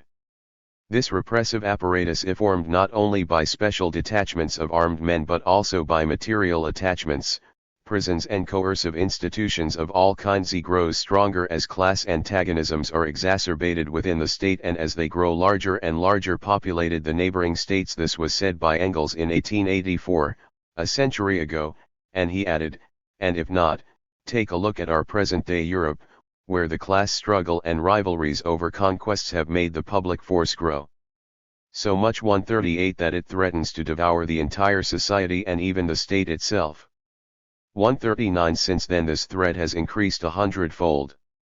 The development of imperialism and the two world wars and, later, the development of the socialist camp, which is considered by the international bourgeoisie as its own threat, have driven the arms race to such an extent that it no longer endangers only the belligerent states, but to the whole of humanity. On the other hand, the proletariat has grown enormously in number and in class consciousness, and increasingly numerous forces and increasingly sophisticated techniques are needed to keep it under control and to crush revolutionary outbreaks. 14. But to say that the core of the state apparatus is the repressive apparatus does not mean that the state is reduced, as we have seen, only to repressive functions and institutions. By technical administrative apparatus we understand those institutions in charge of the social functions proper to any society in which there is already a complex division of labor. Tasks that Lenin summarized in tasks of registration, accounting, and control. 141. To these we must add other tasks of the state administration that are neither directly repressive nor directly ideological, such as the problem of transportation, health, etc. And the tasks that are usually called government tasks. Now, when we say that these are not directly repressive or directly ideological tasks, we are not affirming in any way that they are neutral tasks, that they serve all the people equally, that they are not in some way at the service, also, of the ruling class. An example of this is road construction. Apparently this is a totally neutral function at the sense/ice of the country, but it is enough to ask how the construction of roads is prioritized to realize that behind it are the economic interests of the ruling class. The first roads to be built are those that allow the transfer of goods from its production center to its sales centers, either for internal consumption or for export. Huge sectors of the people in underdeveloped countries remain isolated or poorly communicated, while large capitalist companies have excellent highways to circulate their products. There is then no function of the bourgeois state apparatus that is not always overdetermined by the class character of the state. There are no neutral tasks, of which the class stamp is absent. If we speak of the technical administrative apparatus, it is because here it is the social functions that appear in the foreground, that is, those legitimate functions of which Marx spoke. This apparatus also has to be destroyed, creating a new one that responds to the characteristics of the communist society whose goal is to be achieved. Only this construction is a more gradual, slower, and more difficult process than the destruction of the repressive apparatus of the state. 7. State ideological apparatus. Although in Mann and Engels there are some references in relation to this problem, as the text of Marx already quoted that spoke of the spiritual force of repression points out, there is no systematic exposition of it. Lenin does not address this issue either in his book The State and the Revolution. However, after the triumph of the revolution we find several texts that refer to the close relationship that exists in bourgeois states between the political apparatus and education. In all bourgeois states, he says in November 1920, the link between the political apparatus and education is extraordinarily solid even when bourgeois society cannot openly recognize it. Meanwhile, this society influences the masses through the church and every institution of private property. 142. And in another text he clarifies the idea more. One of those bourgeois hypocrisies is the belief that the school can stay out of politics. You know very well how false this is. The bourgeoisie itself, defending this principle, made its own bourgeois politics the cornerstone of the educational system and tried to reduce education to the training of docile and efficient servants of the bourgeoisie, to reduce even all education, from top to bottom. Below, to the formation of docile and efficient cents/ants of the bourgeoisie, of slaves and instruments of capital. He never thought of making school a means of developing the human personality. 143. As early as 1902, he had argued that the university was one of the cogwheels of the state. 144. Due to this, one of the tasks of the proletarian revolution will be precisely to convert the school, from an instrument of class domination of the bourgeoisie, into an instrument for the overthrow of this domination, and for the total abolition of class society. But this task is not an easy thing to do. In March 1922 Lenin acknowledged that they had to go through the shame that, almost 5 years after the conquest of political power by the proletariat, in their schools and universities, those of the proletariat, old bourgeois professors teach to the youth the old bourgeois law. 146 Now, although Lenin refers in the first text to the strict relationship between the political apparatus of the state and education and later to the function of political domination that the school fulfills, he does not suggest, that we know, anywhere, that the school as such it must be considered as a state apparatus. It is Gramsci who would have proposed for the first time that in a certain number of institutions of what he called civil society such as, churches, schools, unions, etc., would be part of the state, although the Italian Marxist philosopher does not systematize nowhere do these statements. 147 The first to DC so was the French Marxist philosopher Louis Althusser in a small text that was presented to the reader in 1969 as mere notes for an investigation. 148 Next we will expose the essential content of this work by Althusser. According to the French Marxist theorist, no class can sustainably hold state power without simultaneously exercising its hegemony over and in the ideological apparatuses of the state. 149 These apparatuses, which, in feudal times, at least in Europe, had been mainly circumscribed to the Catholic Church, which not only had religious functions but also educational, cultural, etc., in bourgeois society would differ as follows: a. Religious apparatus; b. School apparatus; c. The family apparatus; d. The legal apparatus; e.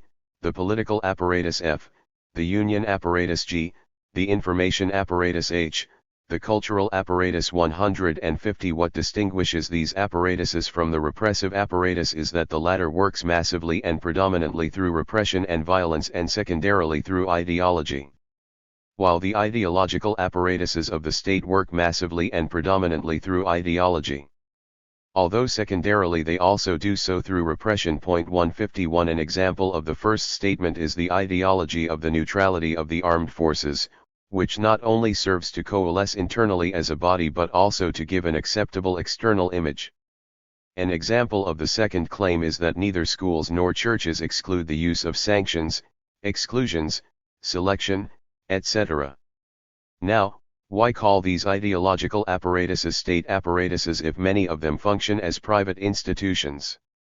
According to Althusser, the distinction between what is public and what is private is typical of bourgeois law. What interests Marxism is not how the bourgeois ideologue classifies these apparatuses, but how they work. 152 They are instruments of class domination, domination at the level of the superstructure. 53 That is not exercised primarily through repression, but through ideology. 154 Although, in fact, it is the repressive apparatus of the state that ensures, through simple administrative orders and prohibitions, tacit or explicit censorship or the most brutal physical force, as in the case of fascist militii dictatorships, the conditions of action of the ideological apparatuses of the state. 155 But what is it that unites apparatuses as diverse as the school and the unions, or the school and the party system? What unifies them is the dominant ideology, which is the ideology of the ruling class. 156 Now, which of these apparatuses is the one that occupies a dominant position in the developed capitalist social formations? According to Althusser, the dominant apparatus is the school apparatus, although the ideological representation that the bourgeoisie tends to give of itself is that what is dominant would be the political apparatus, that is, the system of parliamentary democracy based on universal suffrage. Let's see below an extensive text where he brilliantly substantiates his claim. The school welcomes children of all social classes from the kindergartens, and from that moment with both new and old methods, it instills in them for many years, the years when the child is most vulnerable and is imprisoned between the family and school ideological apparatus, practical knowledge taken from the dominant ideology or simply the dominant ideology in its purest form. At some point, around the age of 16, a large mass of children fall into production, workers and small farmers. Another portion of the youth in school continues to study, sooner or later they will give to the provision of middle positions, employees, civil servants, petty bourgeois of all classes. A last sector reaches the top, either to fall into intellectual semi-unemployment, or to become, apart from the intellectuals of the collective worker, into agents of exploitation, into agents of repression. Political, administrative, etc., or professionals of the ideology. Each massive sector that joins the root is, in practice, provided with the ideology that suits the role it must fill in class society, the role of the exploited, role of exploitation agent, role of agent of repression, or role of professional agents of ideology. Obviously, a large number of these proven virtues are also learned in families, in the church, in the army, in good books, in movies, and even in stadiums.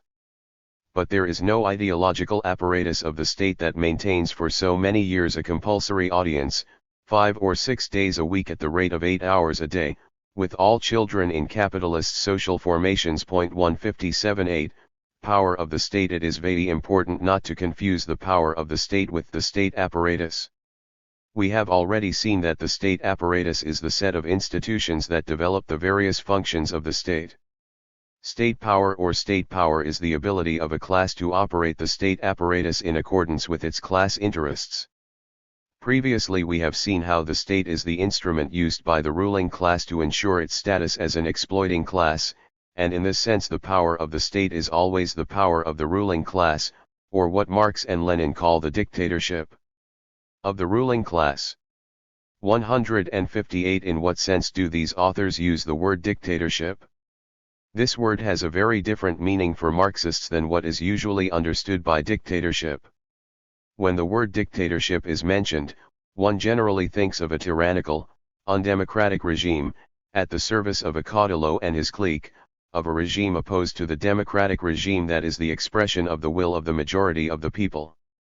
And would not Lenin be agreeing with this popular appreciation of the term by defining the dictatorship as a power based directly on violence and not limited by any law? 160 How to understand this definition? In the sense that the state only works by exercising repression, violence, through its specialized apparatuses, the police, the army, the courts, etc. And the sense that the state dispenses with all legislation? No, that is not the deep meaning of Lenin's words. To affirm that the state is always a class dictatorship does not mean that it necessarily has to use methods of violent repression or that it dispenses with laws, but rather that the state is the expression of a relationship of forces between the antagonistic classes. The class that exercises its dominion over the subordinate classes is also the class that has the state apparatus, the class that establishes legislation that allows it to reproduce as the dominant class. In fact, the greater the strength of the ruling class, the less it needs physical violence to impose itself on the subordinate classes.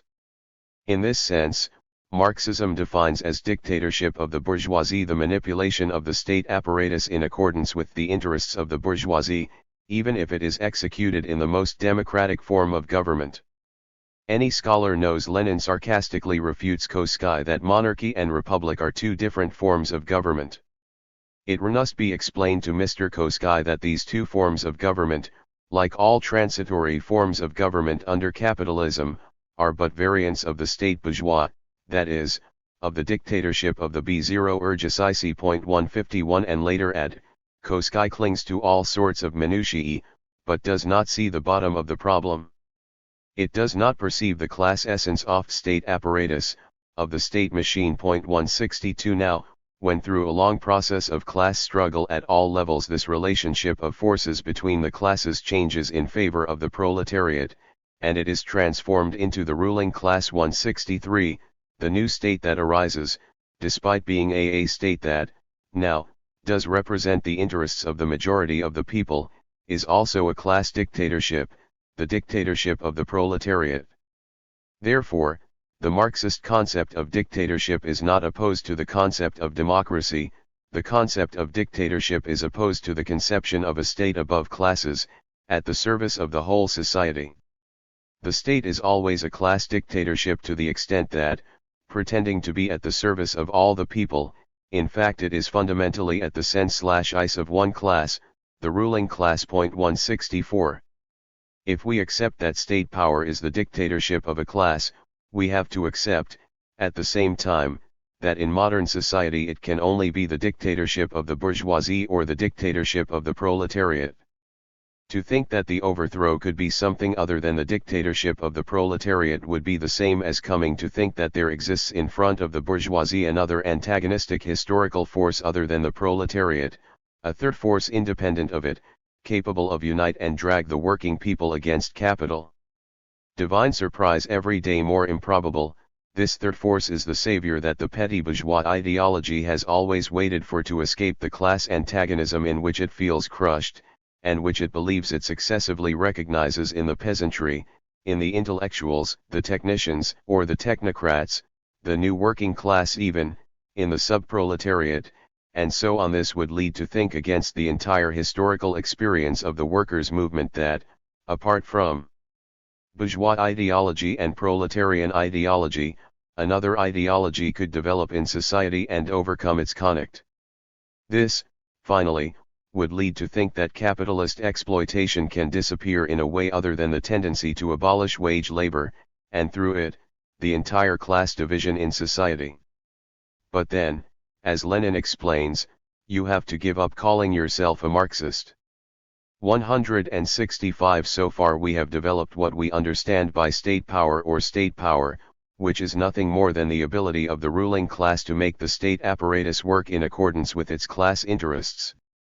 But who makes this device work? Is it the ruling class itself that, as such, fulfills this task by carrying out the tasks proper to the various functions of the state apparatus? Although in feudal times it was indeed individuals from this class who performed military, government, and public administration functions, this is not the case in capitalism. Let's see what Lenin says about it in The State and the Revolution. Through all the bourgeois revolutions experienced in great numbers by Europe since the days of the fall of feudalism, this bureaucratic and military apparatus is developing, perfecting, and consolidating itself. In particular, precisely the petty bourgeoisie is drawn to the side of the big bourgeoisie and subjected to it to a considerable extent by means of this apparatus, which provides the upper echelons of peasants, small artisans, merchants, etc., relatively comfortable, quiet, and honorable positions, which place their holders above the people. Look at what happened in Russia during the half-year since February 27, 1917, the bureaucratic offices that were previously assigned preferentially to the black centuries, have become the spoils of the cadets, Mensheviks, and social revolutionaries to distribute the spoils, to occupy the positions of ministers, undersecretaries, governors general, etc., etc. No constituent assembly was delayed or waited for. The game of combinations to form a government was basically nothing more than the expression of the distribution and redistribution of the booty, which was done up and down, throughout the country, throughout the central and local administration. 166. This privileged layer situation, which encourages careerism, is what the Paris Commune eliminates by establishing a system for the election and revocation of these officials through universal suffrage. And, at the same time, by reducing their salary to the level of a salary worker. Therefore, the class that holds the power of the state should not be confused with the personnel that work in the state apparatus, in tasks that Lenin calls tasks of government. He argues that this difference is clear to the bourgeoisie that displaced the feudal class as the dominant class but that used the experience of its officials to govern. The bourgeoisie were not so stupid, the affirms he, they said, for the work of the government we need men who know how to govern, so let us take the feudalists and re-educate them. And they did so. And he adds, was it a mistake? No, comrades, the art of government does not fall from heaven or is inspired by the Holy Spirit, and because one class is the ruling class it does not suddenly become capable of ruling. We see it in the example cited. While the bourgeoisie was triumphing, it took on representatives of another class, of the feudal class, for the work of government, otherwise it would have had nowhere to take it from. We must look at things sensibly. The bourgeoisie resorted to the old class, and our current task is the same, knowing how to take advantage of the knowledge, the preparation of the old class, and use all this for the triumph of our class. That is why we say that the victorious class must be mature, and maturity is not proven by means of a document or a certificate, but by experience, by practice. When the bourgeoisie triumphed, it did not know how to govern, and it assured its victory by proclaiming a new constitution, recruiting and incorporating administrators from the old class. The bourgeoisie began to teach its administrators, the new ones, preparing them for work with the help of the entire state apparatus. It seized the feudal institutions, sent only the rich to schools, and thus, in the course of many years, decades, he trained the managers recruited from his own class. Today, in a state organized in the image and likeness of the ruling class, it is necessary to proceed as all states did. If we do not want to fall into the positions of pure utopianism and empty phraseology, we must say that we must take into account the experience of the past, that we must ensure the constitution, conquered by the revolution, but to govern, to build the state, we need men versed in the art of government, having experience in the state and economic realm, and these men we can only take out of the old class. 167 Finally, in relation to this issue of state power, it is important to clarify that, although the state apparatus as such does not have power but is a center of power 168 through which the power of the ruling class is exercised, this apparatus has a certain autonomy and specificity of its own. That means that it cannot be manipulated indifferently by any social class.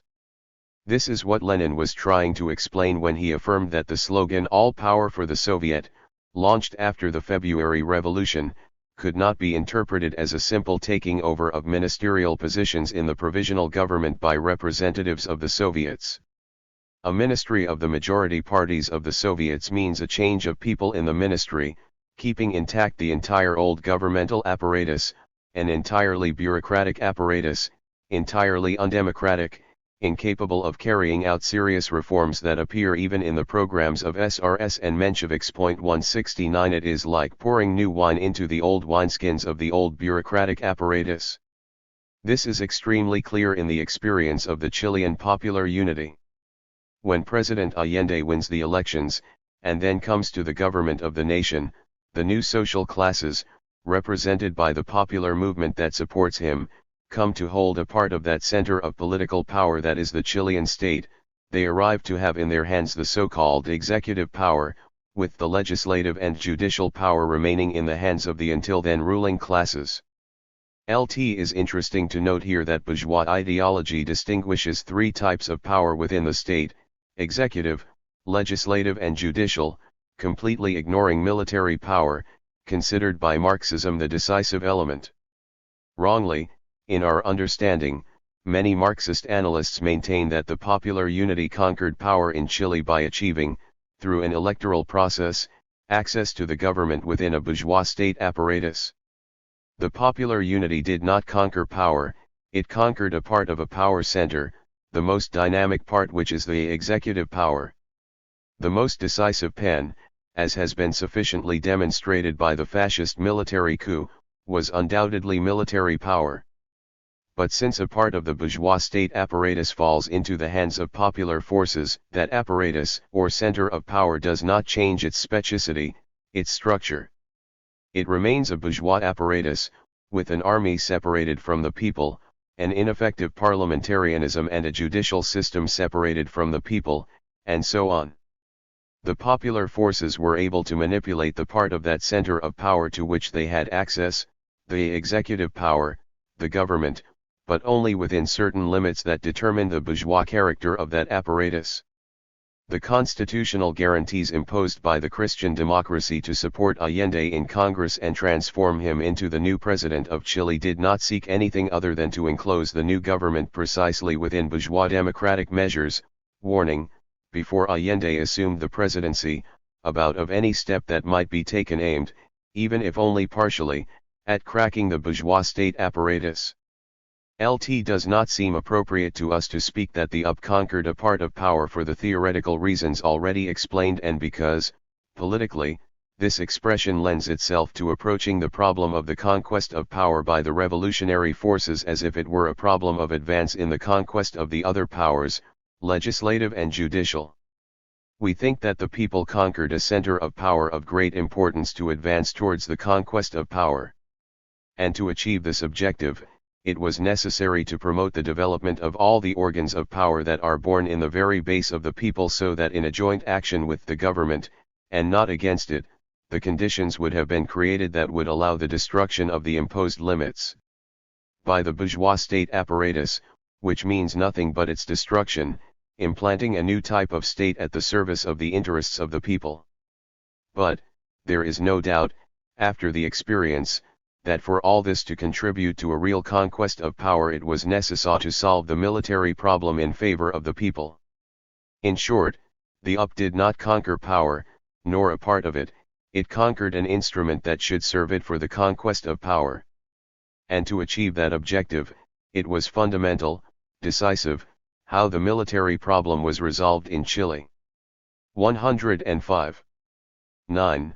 Ruling class and ruling caste. 172. Now, since the power of the state is the ability to make the state apparatus work in accordance with its class interests, the ruling class remains the master of the game, that is, it can promote the establishment of a democratic parliamentary regime, or it can go through on top of his constitution and its laws and suppress the parliament and the democratic game, handing over the management of the state apparatus to a dictatorial government, if its fundamental class interests require it. The latter was what happened to the French bourgeoisie in the middle of the last century. To save its class interests it had to abandon all the weapons forged by it against feudalism, because now they were turning against it. The parliamentary regime and universal suffrage began to become a danger to their survival as an exploiting class. His own interest orders him, Marx affirms in the 18th Brumaire of Louis Bonaparte, to avoid the danger of his own government in order to impose tranquility in the country, he has to impose it on everything to his bourgeois parliament.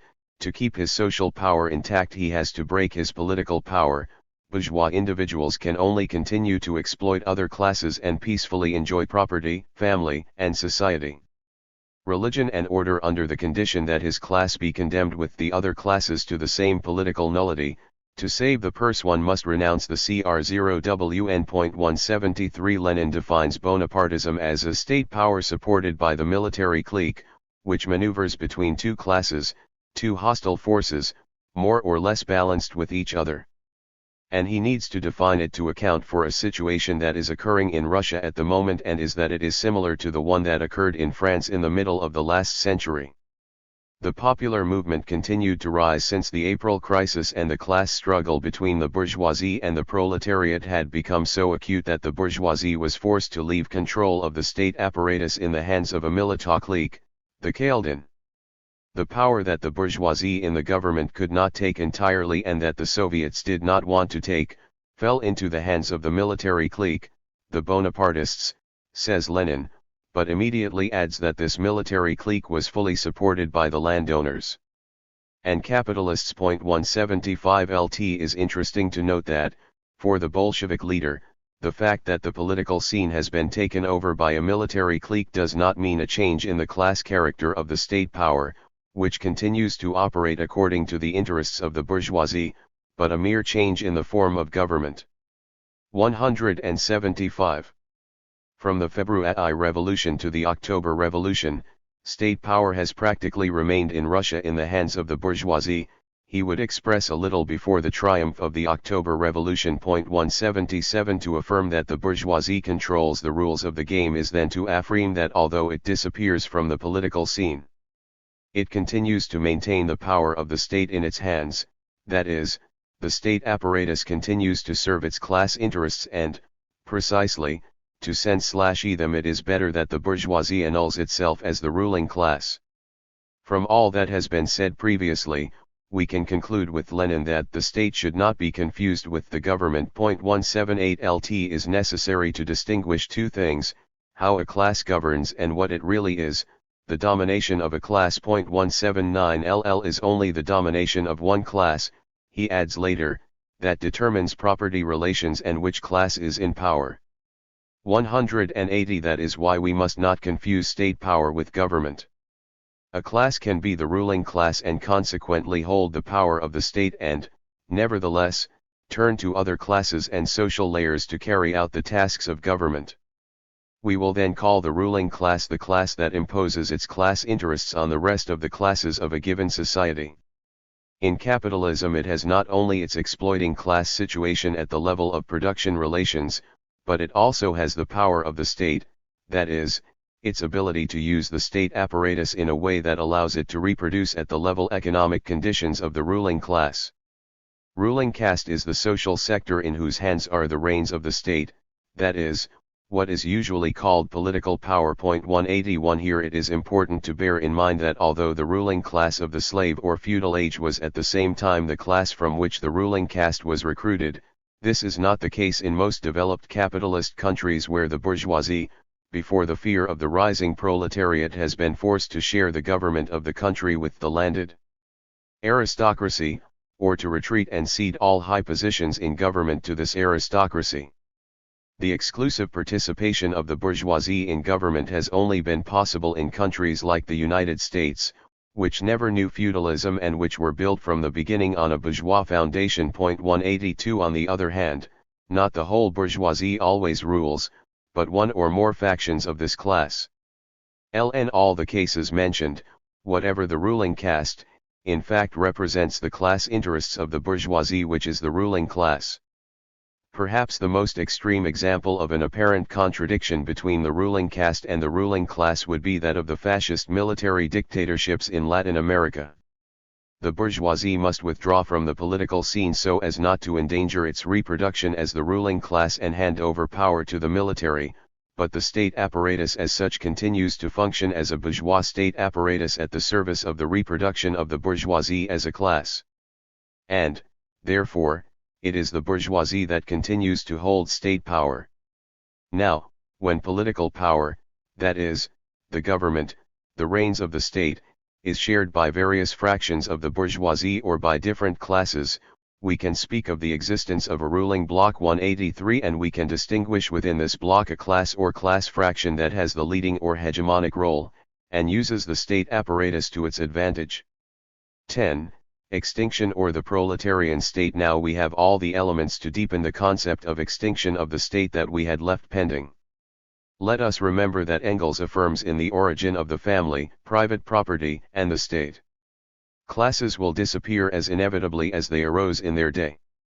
With the disappearance of classes, the state will inevitably disappear. 184 But when will this happen?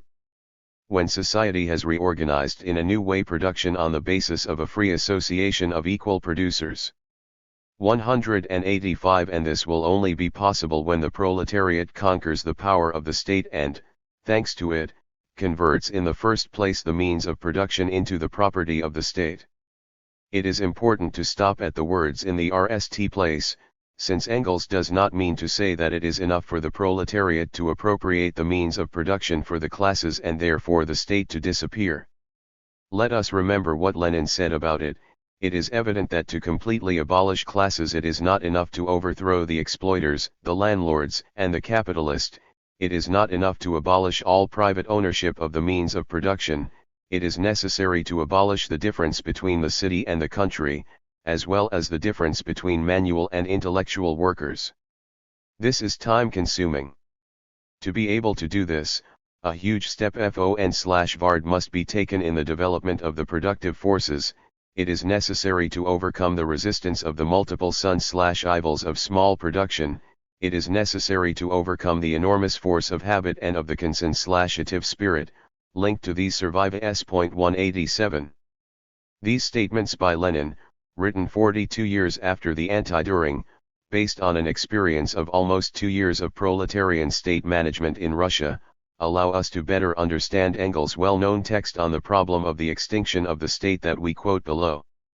As long as there is no longer class to maintain in oppression, as with class rule and the struggle for individual existence, conditioned by the current anarchy of production, the collisions and excesses arising from all this disappear, there is no and nothing to repress, and that requires a special repressive power, a state.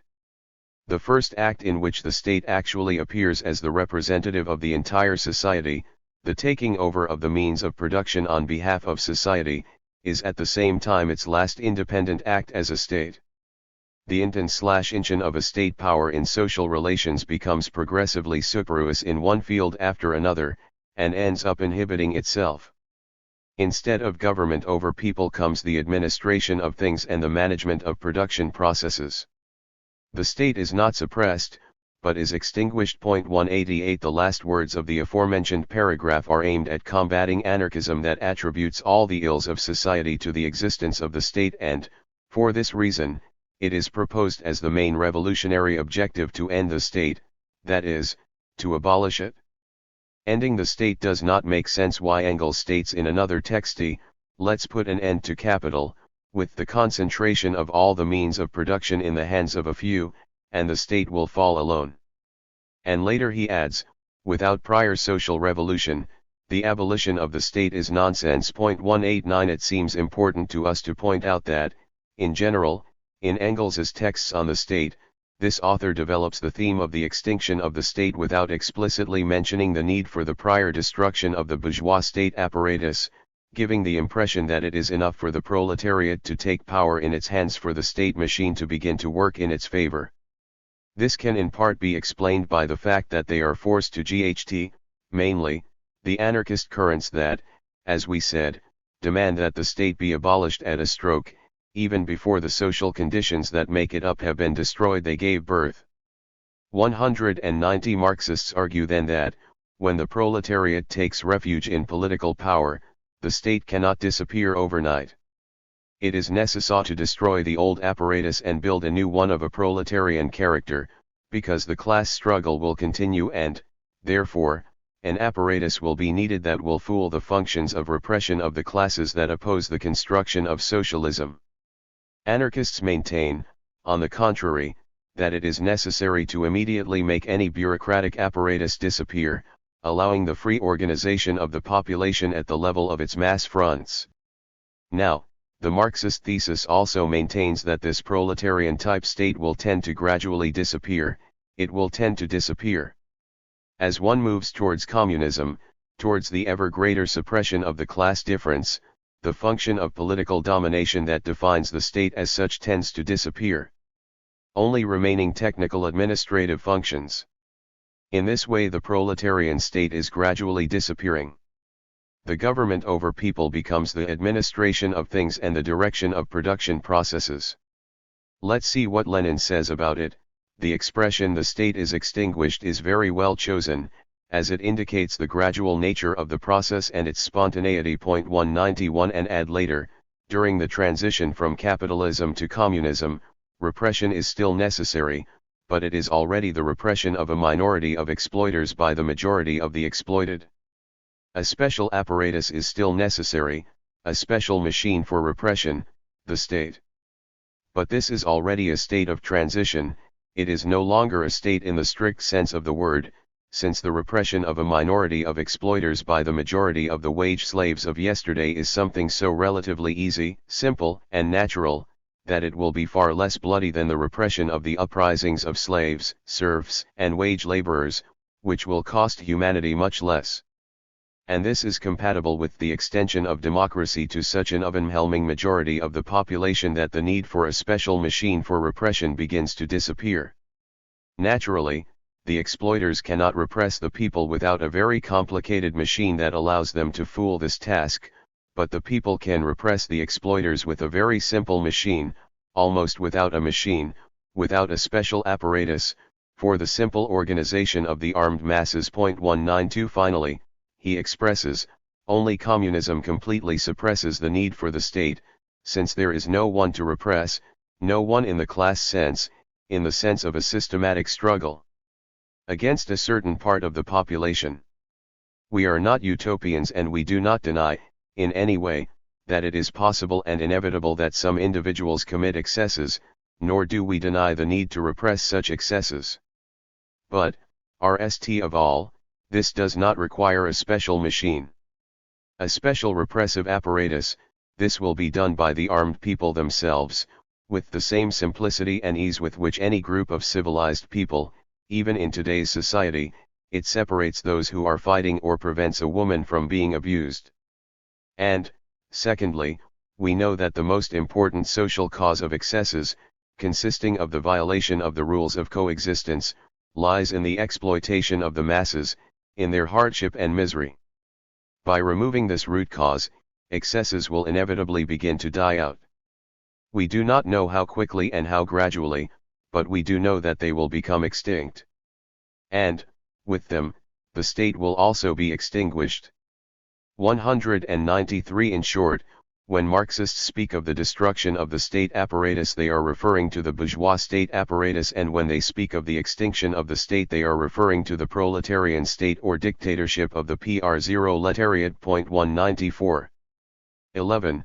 The state in a capitalist company. 195. Finally, we will analyze some characteristics of the state in developed capitalist society. Apparently, the state does not intervene in capitalist exploitation but seems to let it develop according to its own laws. Even more, it seems that the state could intervene through legislation to limit this exploitation. The idea of a state above the classes finds material to feed on in the structure of the capitalist production system, where the state does not intervene directly in exploitation. Peaceful exploitation is carried out through a peaceful act of buying and selling, the employment contract. The exploitation is thus carried out without the intervention of state pressure. The individual relationship of equality and freedom in the contractual act of buying and selling labor power becomes possible thanks to the prior dependence of the working class on the capitalist class, due to the separation of the worker from his means of employment.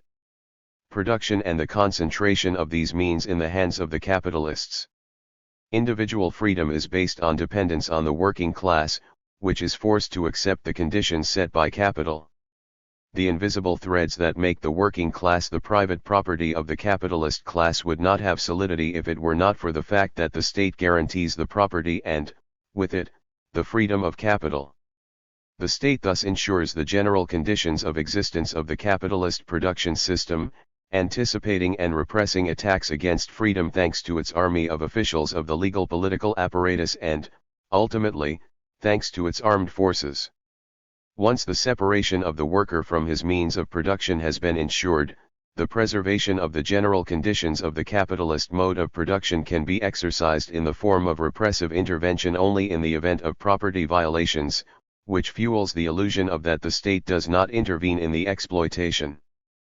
But nevertheless, in all places where capitalism is underdeveloped and where workers are not separated from their means of production on a large scale, the state places itself directly at the service of capital to help exploit workers. Non-intervention in direct exploitation appears for what it is, a permanent, repressive intervention, to guarantee the conditions of exploitation whenever the freedom of exploitation, guaranteed by capitalist property, is threatened by the struggle of the workers, each whenever the free act of buying and selling that ensures the continuity of exploitation is threatened by a strike, every time the workers try to ensure production themselves by occupying the factories or the land. Then the repressive and judicial apparatus and the state army intervene. All conflicts that threaten the free disposition of the means of production by the capitalist trigger state intervention in one way or another. The capitalist class and its apologists strive to make believe in a new capitalism that would have overcome its childhood disease, the anarchy of production. They try in vain to make believe in a new discipline, acquired thanks to fundamental structural reforms and the new role that the state plays in the regularization of capitalist cycles. At the base of all these reformist illusions lies the idea that capitalist anarchy is over, that society, it makes its needs prevail over the course of development. Finally, a central subject appeared, the state that directs and regulates development imposing the point of view of social needs. The bourgeois interpretation unilaterally places the accent on the socialization of the productive forces, if competition involves the centralization of capital, the elimination of the small by the large, and the progressive socialization of the different branches of the economy, can't the same thing happen? Even for the whole of society, are we not thus approaching the existence of a single trust, of a gigantic company capable of encompassing all branches of production? The general answer to this illusion is that uneven development is the absolute / of capitalist development. Capitalism lives off the inequality of development, it does not reabsorb an inequality except to create another. LT develops the productive forces in one branch to take advantage of the low development of competing firms, it socializes an entire branch to take advantage of the relative weakness of the branches from which it sells or from which it buys. According to the apologists for neo-capitalism, the emergence of giant companies that know and dominate the market has been a decisive factor in planning production and eliminating crises. They do not see that, if a company achieves the elimination of all its competitors and conquers a monopoly position, the development of the productive forces, thus carried out, does not serve to satisfy, in a broader way, social needs, lowering prices so much as allowed by low production costs. The monopoly position they have conquered helps them to impose prices that allow them to make surplus profits. In this struggle for market domination, each capitalist force that seeks to obtain a monopoly builds giant factories capable of taking over the market by themselves. The force that is capable of obtaining the lowest costs and flooding the market with the lowest prices wins the dominant position. The result is a considerable surplus of unused production capacity, with each giant company poised to take over the market on its own. This unused capacity exceeds 50% in the United States. The cost of the initial over-equipment is amply outweighed by the monopoly prices acquired after the victory. Another monopoly strategy is possible when a company in one branch achieves durable production procedures superior to those of its competitors, for example, by monopolizing patents. On the other hand, monopolies that live off uneven development have an interest in letting weaker companies subsist by their side, thus, when the state wants to set prices, it must take into account the higher cost of production of these companies if it does not want to force them to disappear. The monopoly firm thus achieves a surplus profit, since its production costs are lower than those of these firms. Therefore, the socialization of the productive forces and the knowledge of the market tend to reinforce the inequalities of capitalist development, stabilizing surplus profits. Under these conditions, how absurd the idea of social planning in the capitalist regime seems to be, that is, of equal development. Indeed, the most powerful capitals always seek not normal profit but surplus profit. Only the absolute equality of profits for all capitals would allow us to think without utopia in a rational distribution of capital according to a plan. Now, the law of capitalist development is uneven, different profits appeared in the different branches in the era of free competition, the current transformation of the capitalist structure, that is, the socialization of the productive forces and the development of monopolies, mass production, centralization. 112. Financial, the ever greater application of science to production, currently allow us to conquer, not only in a temporary way, but for long periods, positions of surplus profit. Capitalism, in the course of its development, has had to invent means to adapt its structures to the development of the productive forces, thus, when the level of the productive forces made the capital of an individual or a family no longer sufficient to put into play the productive forces, the narrow picture of individual property was expanded by the society by shares and replaced by the collective property of the capitalists. In the same way, today the property of the state allows adaptation that does not exceed, however, the limits of the capitalist relationship. If giant productive forces cannot be exploited for normal profit, then nationalization measures often intervene. Those sectors with a higher organic composition of capital are nationalized, in such a way that the equality of the rate of profit is achieved between capitals with a lower organic composition, which results in a higher rate of profit. On the other hand, the nationalized spheres, energy, transportation, etc., serve all capitalist branches. Consequently, the capitalists have an interest in making the production of these spheres abundant, regular and cheap. Such state intervention is not intended to subject capital to a central direction, but to further liberate its initiative, reinforce its autonomy, allow it to continue its search for maximum profit. State capitalism, taken in the narrow sense of a nationalized sector, can, if abstracted from the relations it maintains with the rest of capitalism, give the illusion of being an embryo of a socialist sector. But state capitalism designates, in fact, a reality that encompasses in the same structure the private capitalist sector and the state capitalist sector. The nationalized sector, due to the special function it fulfills in current capitalism, allows capital to recognize the social character of the productive forces, while remaining within the limits of the capitalist mode of production. State monopoly capitalism is not a socialist production system that develops within a capitalist production system, but is the current form that the subordination of the state to the interests of capital acquires. Only a knowledge of the general laws of the capitalist mode of production makes it possible to determine the exact limits between which variations can occur. General laws set the limits, and it is, ultimately, the repressive apparatus of the state that defends their implementation. Between these limits extends the field of action of bourgeois politics, whose object is to play on the possible variations within these limits, to maintain the limits themselves, to maintain the confrontation of the classes within these limits. The policy of the proletariat consists, on the contrary, in accumulating forces in the struggle to prepare the conditions for the abolition of the limits imposed by the dictatorship of capital. For example, the struggle to limit the working day does not call into question the foundations of exploitation, it therefore falls within the limits set by the laws of this production system. Between these limits extends the field of politics that the bourgeoisie can accept. The state can intervene to sanction and stabilize a relationship of force.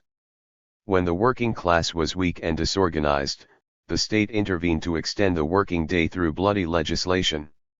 When the working class is fortified, the capitalist class gives in and the state imposes legislation limiting the working day. If the state can thus impose on capital the point of view of the interests of society in the form of law, it is because this intervention falls within the limits acceptable to the government. 113. Production system.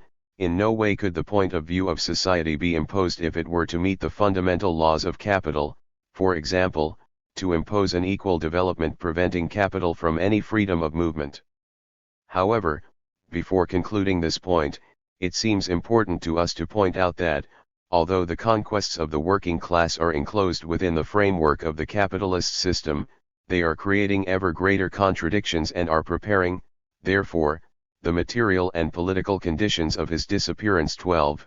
Summary. In this chapter we have begun by studying the origin of the state, to conclude that the state is fundamentally characterized as an instrument of class domination.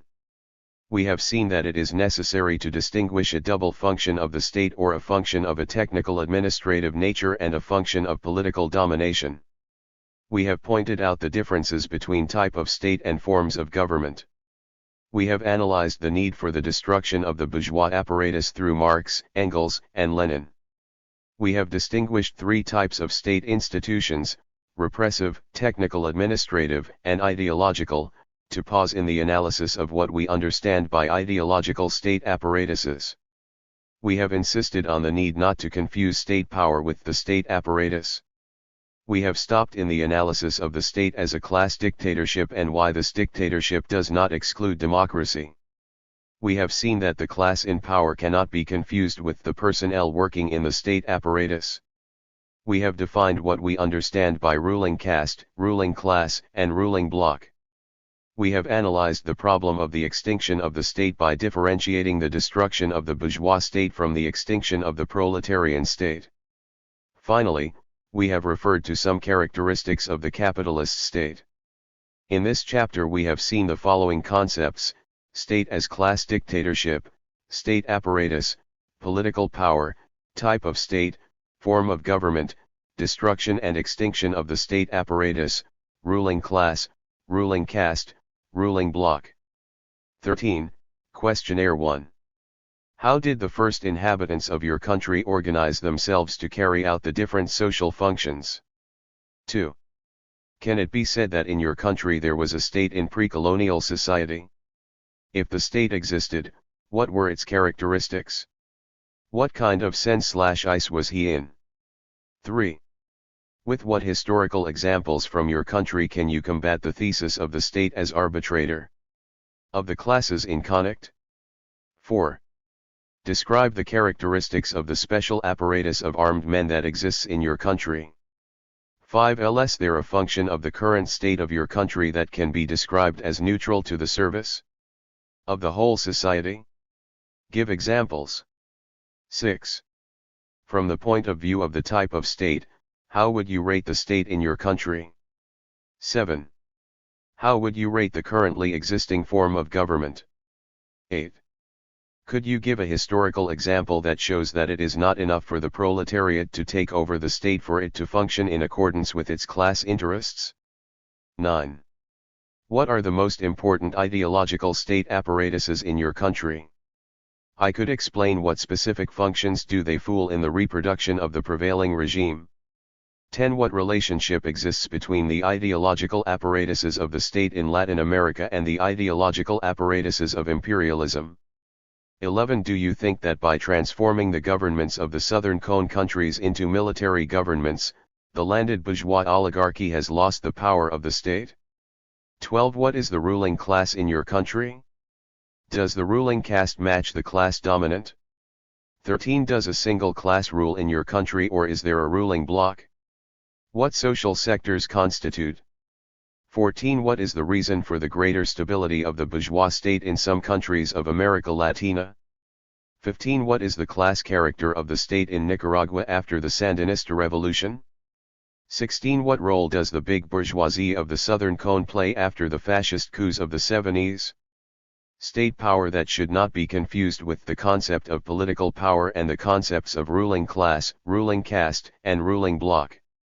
8. Chapter 8, Mode of Production, Social Training, and Political Situation. 1. Mode of production of material goods and concept of mode of production. 2. Slavish mode of production. 3. Purpose of capital. Soci Centai, L2D and 26 Centen Redimti 0 and 5. Training. 1. Mode of production of material goods and concept of mode of production. After having studied the economic, legal, political, and ideological levels of society, let's move on to the elements that will allow us to define the Marxist concept of mode of production. Marx and Engels frequently use the expression mode of production of material goods or simply mode of production to describe the way, the form, the way in which material goods are produced. Let's see some texts. The mode of production of material life determines the social, political, and intellectual process of life in general. 196. What differentiates sometimes from others is not what is done, but how, with what means of work it is done. 197. Capital begins by subordinating labor under the technical conditions in which it historically finds it. Thus, the mode of production does not change immediately. The production of surplus value in the form considered up to here, by means of the simple prolongation of the working day, is therefore presented as independent of any change in the mode of production itself. 198. The materialist conception of history starts from the principle that production and, together with it, the exchange of its products, constitutes the basis of the entire social order, that in the entire society that occurs in the history of distribution of products and, with it, the social articulation in classes or estates, is oriented by what is produced and by how it is produced, as well as by the way in which what is produced is exchanged. According to this, the ultimate causes of all social modifications and political subversions should not be sought in the heads of men, in their growing understanding of truth and eternal justice, but in the transformations of the modes of production and exchange. No, you have to look for them in philosophy, but rather in the economy of the time in question. 199. Now, the expression mode of production of material life should not be confused with the concept of mode of production. The first is a descriptive notion and refers only to the economic structure of society. The second, on the contrary, is a theoretical concept and refers to the global social totality, that is, both the economic structure and the other levels of the social totality, legal, political, and ideological. Marx and Engels never defined the concept of mode of production that they so often use. Most Marxist authors use this expression without defining it, and those who define it, they limit their significance to the economic level only. We think, however, following Louis Althusser, that the reduction of this concept to the economic level alone limits the implicit meaning that Marx gives it in Capital, his most finished work. When studying the mode of production of material goods, that is, what we have called the production process, we have seen that, from the Marxist point of view, it is not enough to deem it only as a technical process. This technical process occurs within specific social relations, which are the ones that ultimately make it possible, the social relations of production. We have also seen that elements of the superstructure of society intervene in the constitution of these relationships. Without the consent, explicit or implicit, of the members of a society and its institutions, these relationships could not remain in force. This is what Engels affirms in the following text, referring to class societies, the society existing until today, which has moved in opposition to class, needed the state, that is, an organization of the exploiting class in each case to maintain the external conditions of production, that is, specifically, to subdue by violence and to maintain the exploited class in the oppressive conditions dictated by the mode of production. 200L. And this text Engels shows the need for the existence of superstructural conditions to maintain a certain type of social production. Let us now see what Marx himself says in one of the few more explicit texts of Capital about this theme. However, it is clear that in the natural and undeveloped situations on which this relation of social production is based 201 and the mode of production corresponding to it, tradition must play a dominant role. Furthermore, it is clear that here as always, the dominant part of society is interested in sanctifying what exists by conferring on it the character of law and establishing its barriers as legal, given by use and tradition. Apart from everything else, on the other hand, this occurs by itself only. The constant reproduction of the basis of the prevailing conditions, of the relationship on which it is based, assumes with the passage of time a regulated and orderly form, and this rule and this order are, in themselves, an essential factor in any mode of production that seeks to assume social solidity and independence from mere chance or arbitrariness. That rule and that order are precisely the way in which that mode of production is socially consolidated, and therefore of its relative emancipation with respect to mere arbitrariness or mere chance. To reach this form by the mere repetitive reproduction of oneself. 202 LF. Tradition and order are an essential factor in any mode of production. As Marx clearly expresses it in this text, it cannot be deemed only as the economic structure of society, but encompasses the global social totality. The concept of mode of production is precisely the abstract historical concept that allows us to think, that is, to know in a scientific way an organic social totality. 203 There is a big difference between describing a thing, pointing out its visible characteristics, and knowing a thing. When a sick person exposes what he feels to his doctor, he only describes the symptoms of his illness. The physician, with his knowledge of the human organism, is capable of diagnose, from these symptoms, a specific disease, for example, appendicitis. Summarize in one word the long description of the symptoms made by the patient. This word implies a knowledge of the disease. The application of this knowledge is what allows you to heal the sick. In order to diagnose a specific disease, it is necessary to grasp the unit that allows us to understand the different symptoms. In the same way, to get to define an object, to get to know it, it is necessary to discover the unit or the form of organization of the elements that serve, at first, to describe it.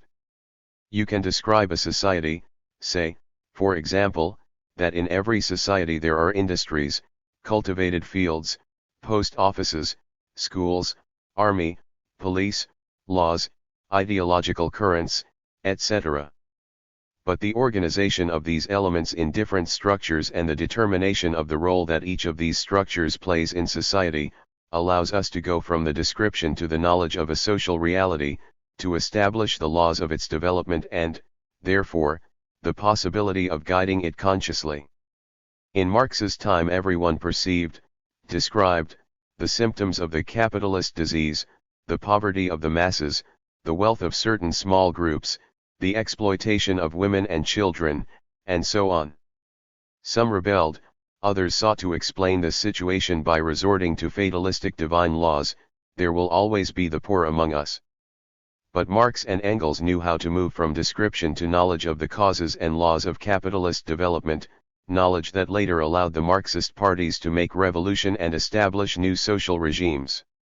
Finally, as we have already seen in Capital, we find the elements to characterize capitalist relations of production as a combination of social relations and production techniques. On the one hand, the capitalist is the owner of the worker's means of production and subsistence. This forces the latter to sell his labor power to the capitalist. On the other hand, as the development of this mode of production progresses, the labor process that at first is only formally subordinated to the capitalist passes, in the stage of the great industry, to submit fully to the owner of the means of production. The worker is completely separated from the means of production, thus consuming free capitalist slavery. And, furthermore, these relationships make up the economic structure on which the entire social edifice is built. 2. Servile production mode. To further explain the concept of the mode of production, it seems important to us to pause in the analysis of what has been commonly called the feudal production regime, due to the importance that this issue has in our continent. It is much debated whether or not a feudal type mode of production has existed in Latin America. We can distinguish three positions on this problem. The first maintains that in our countries there was a feudal mode of production that, at the current stage, is in the process of disintegration, but of which there are still many survivals. The second affirms that in Latin America there has never been a feudal mode of production because since the colony an exchange of an imperialist capitalist type was established between the metropolises and the different Latin American countries. 204 Finally, there is a third position that, recognizing that in Latin America there has never been a mode of production comparable to the feudal system of Western Europe, it cannot, however, fail to confirm that to a large extent. In the Latin American eld there are still relations of production that are not properly capitalist. These relationships have been called pre-capitalist type relationships to distinguish them from feudal type relationships.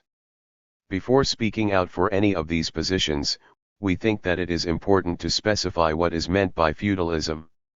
What until now has been commonly called feudal mode of production is characterized by being based on a predominantly agricultural economy in which the peasant is obliged to satisfy certain economic demands of the landowner, demands that may take the form of services that must be rendered or rents that must be paid, especially in products.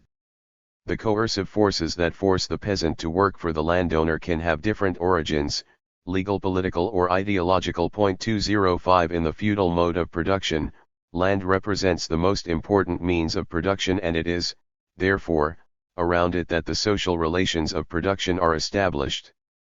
The ruling class of the feudal mode of production owns the land. It is important to clarify here that feudal type property does not have the same characteristics as capitalist type property. In some European countries there were, for example, different degrees of ownership of land depending on the place that the lord occupied in the social hierarchy of the time, eminent but ineffective property of the most powerful characters over immense domains, more direct but not absolute property, since it was linked to services and oaths in the hands of small and medium-sized lords. This hierarchy of rights was, little by little, imposing itself up to the base, that is, down to the level of the peasants who exploited the land, those who only enjoyed a more or less precarious possession of the land. 206 In other cases, ownership of the land belonged directly to the state.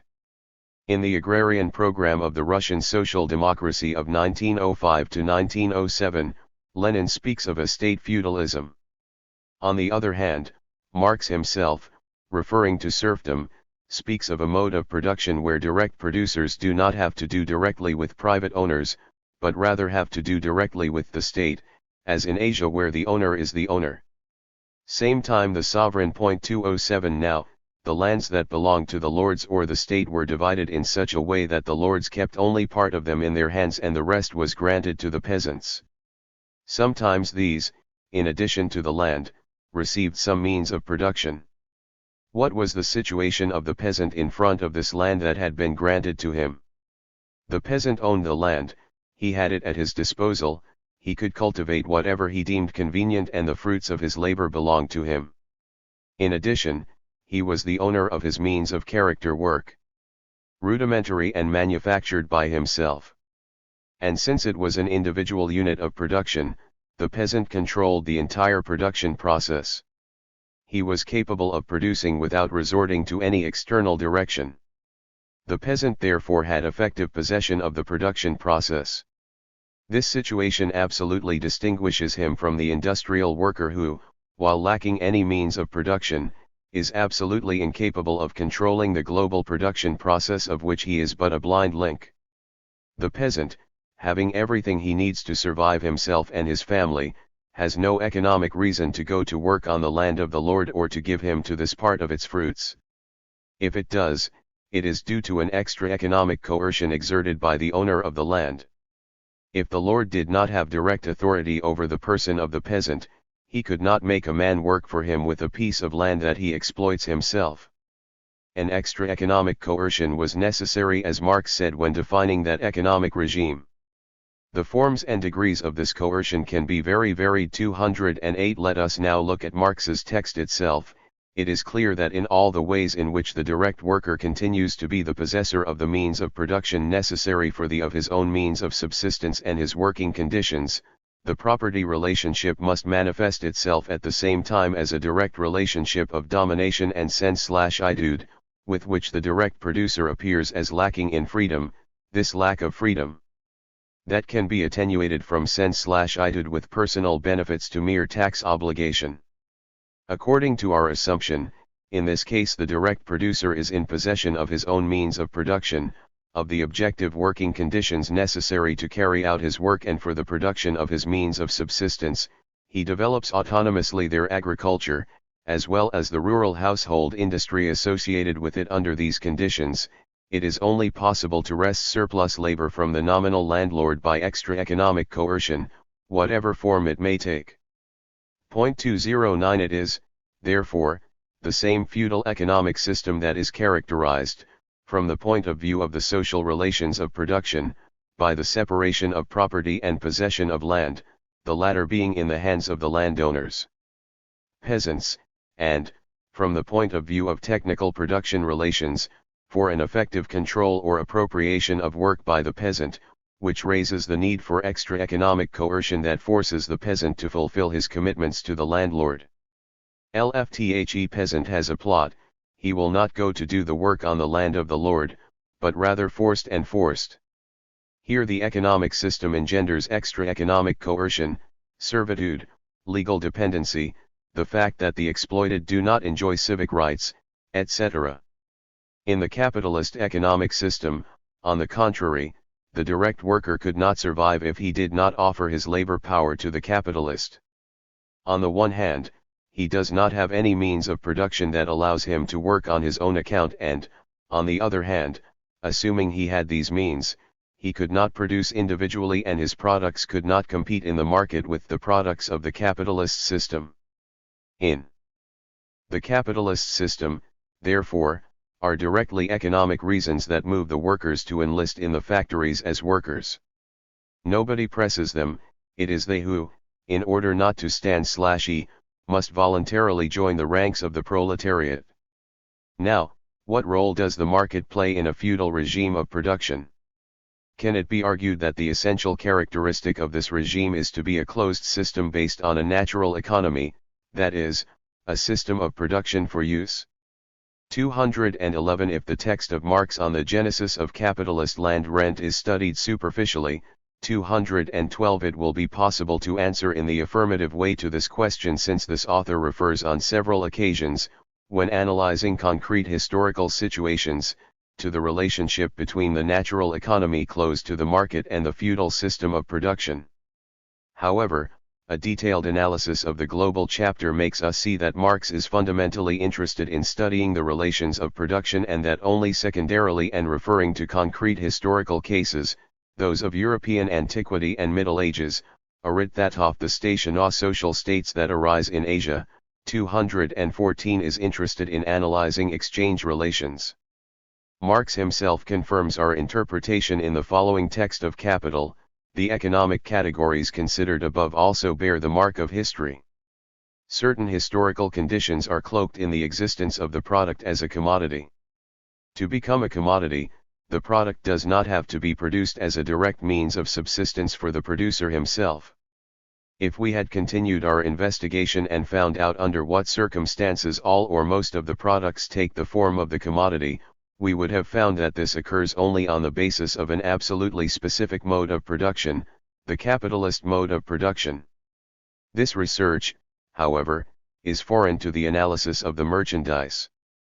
There may be commercial production and circulation, although the overwhelmingly greater part of the products is destined directly for the consumption of the producers themselves. It is not transformed into merchandise, although, then, the social process of production is not yet governed in all its extent and depth, by exchange value. The presentation of the product as a commodity implies a division of labor so developed within society that the split between use value and exchange value is consumed, only initiated in direct barter trade. This stage of development, however, is common to the most historically diverse economic and social formations. Their historical conditions of existence are not given, at all, with commercial and monetary circulation.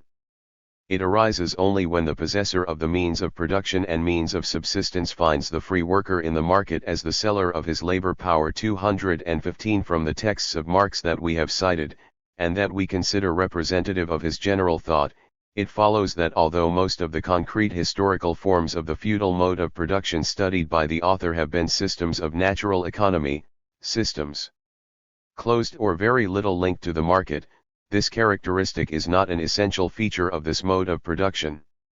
To define the feudal mode of production as a closed economy or as a production system for use is to deem a mode of production based on the analysis of the exchange relations and not on the production relations, which are the relations that, according to the methodology Marxist, they deem the economic structure of every mode of production and serve as the basis for its political and ideological superstructure. We fully agree with Takahashi, who argues that the question to be asked of a given social structure is not whether commodities and money are present, but how those commodities are produced, how that money is used as a means of production. The products of the ancient Roman latifundia entered the market as commodities produced by slaves, and the accumulations by the feudal lords of the products of forced labor or feudal rents in products entered into circulation as commodities produced by serfs. There are also simple commodities produced by independent peasants or artisans as well as capitalist commodities produced by wage laborers, etc. For this reason, a system of production for the market cannot define the concrete historical relations of production. 216. Therefore, in order to study the essential characteristics of each mode of production, we must focus our analysis, not on the exchange relations, but on the social form of the existence of labor power, 2I7, that is, on the relations of production. Slavery, servitude, and free wage labor would be the basic forms of existence of the labor force in economic systems where there is a relationship of exploitation. So far we have used the word feudal in quotation marks since we considered it important to pause in a critical study of it. According to Perrin, 218, the feudal word is not of the same nature as the words used to designate both slave society and capitalist or socialist society. In these three cases, the word used designates the fundamental social spring. The term feudalism, on the contrary, is a term that only refers to the political superstructure developed in a typical way, in the fully finished form of society that is sandwiched between the old slave-owning society and the modern capitalist society. As a result, this term is not always adequate to characterize, be it the formation phase, be it the decomposition phase of this type of society, be it certain more or less unished variants. In all these cases, in effect, the fief, the word from which the term feudal is derived, does not play a fundamental role. At what point did you get into the habit of calling the system as a whole feudal, Considering both the basic relations between the peasants and the lords and the legal political vestiges of the Middle Ages within the modern absolute monarchy. It is a late habit born, above all, in the course of the struggle led by the rising bourgeoisie against a regime that had entered into decline, and which was, therefore, already far from its typical form. On the other hand, adds, the type of social relations that we have reading 219 was installed long before the F itself, which was nothing but its political crown and sun/ived after that political crown had disappeared. 220 All these considerations made by Perrin, and which we make our own, seem to us decisive to call into question the term feudalism. We believe that it is necessary to use another term that expresses the essence of this mode of production, that is, that expresses the characteristics of the production relations that sen/e as its basis. So far we have seen that sen/itude is the characteristic form of the existence of labor power in the mode of production that, until then, we called feudal, and that it consists in the exploitation of the direct producer, who is forced by an extra economic coercion to work the land of the landlord or to give him some type of rent. We also saw that they are the sen/om relations themselves, which are characterized from the point of view of the social relations of production by the separation of property and possession of the /and, the latter being in the hands of the peasants, and from the point of view of the technical relations of production, for an effective control or appropriation of work by these peasants, which require the inten/inchen of an extra economic factor for their reproduction as such. The fact that the direct producer can produce everything necessary for his subsistence without having to resort to the owner of the means of production, is what gives rise to the need for an extra economic coercion that forces the peasant to fulfill his commitments to the landowner. It is the very character of the economic structure that explains the dominant character that the legal, political or ideological superstructure occupies in this mode of production. Hence the great variety of forms that its superstructure can take, from lordly feudalism in some places to state feudalism in others.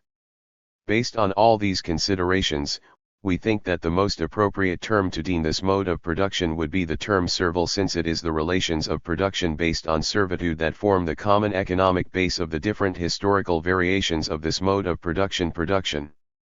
The sen/i/e mode of production would be the abstract historical object to which the general features of servitude would correspond: ownership of the land by the lords, possession of the land and the means of work by the peasant, extra economic coercion to force the peasant to work the land of the lord. Feudalism would be a form of concrete manifestation, historically determined, with precise legal political characteristics of the general features of the sen/lle mode of production. By posing the problem in this way, we think that we are being consistent with Marx's thought. The direct relationship between the owners of the conditions of production and the direct producers, a relation whose eventual form always corresponds naturally to a certain phase of development of the way of working and, therefore, to its social productive force, where we will end the most intimate secret, the hidden foundation of the entire social structure, and therefore also of the political form it presents. The relationship of sovereignty and dependence, in short, of the specific form of the existing state in each case. This does not prevent the same economic base, the same according to the main conditions, by virtue of countless different empirical circumstances, natural conditions, race relations, historical influences operating from outside, etc. may present infinite variations and nuances in its manifestations, which are only understandable through the analysis of these empirically given circumstances. 221 The encomienda system installed by the Spanish colonization in Latin America would be another concrete historical variant of the servile mode of production. Groups of Indians were entrusted to a colonist. This was to protect and catechize the Indians. Due to the submission of those who work to those who bear arms and those who pray, the system was directly inspired by feudal Europe. However, since the encomenderos are appointed by the powerful Spanish monarchy, or by its agents, the political structure here is very different from that of the Middle Ages. 222 Another concrete historical form of the sen/ile mode of production would be Asiaticism, or what has been called Asian mode of production. Marx says the following about it: if it is not the private landowner but, as in Asia, the state will face them directly as landowner and at the same time as sovereign. The dependency relationship, both politically and economically, does not need to have any harder than that common to any minion condition with respect to that state. The state, in this case, is the supreme landowner. 223 Therefore, there would be a slavish mode of production, which would take different forms in each concrete historical case. There is no doubt that in certain regions of Latin America the Spanish and Portuguese implemented systems of exploitation based on servitude, although the products of this system of exploitation were incorporated into the colonial capitalist market.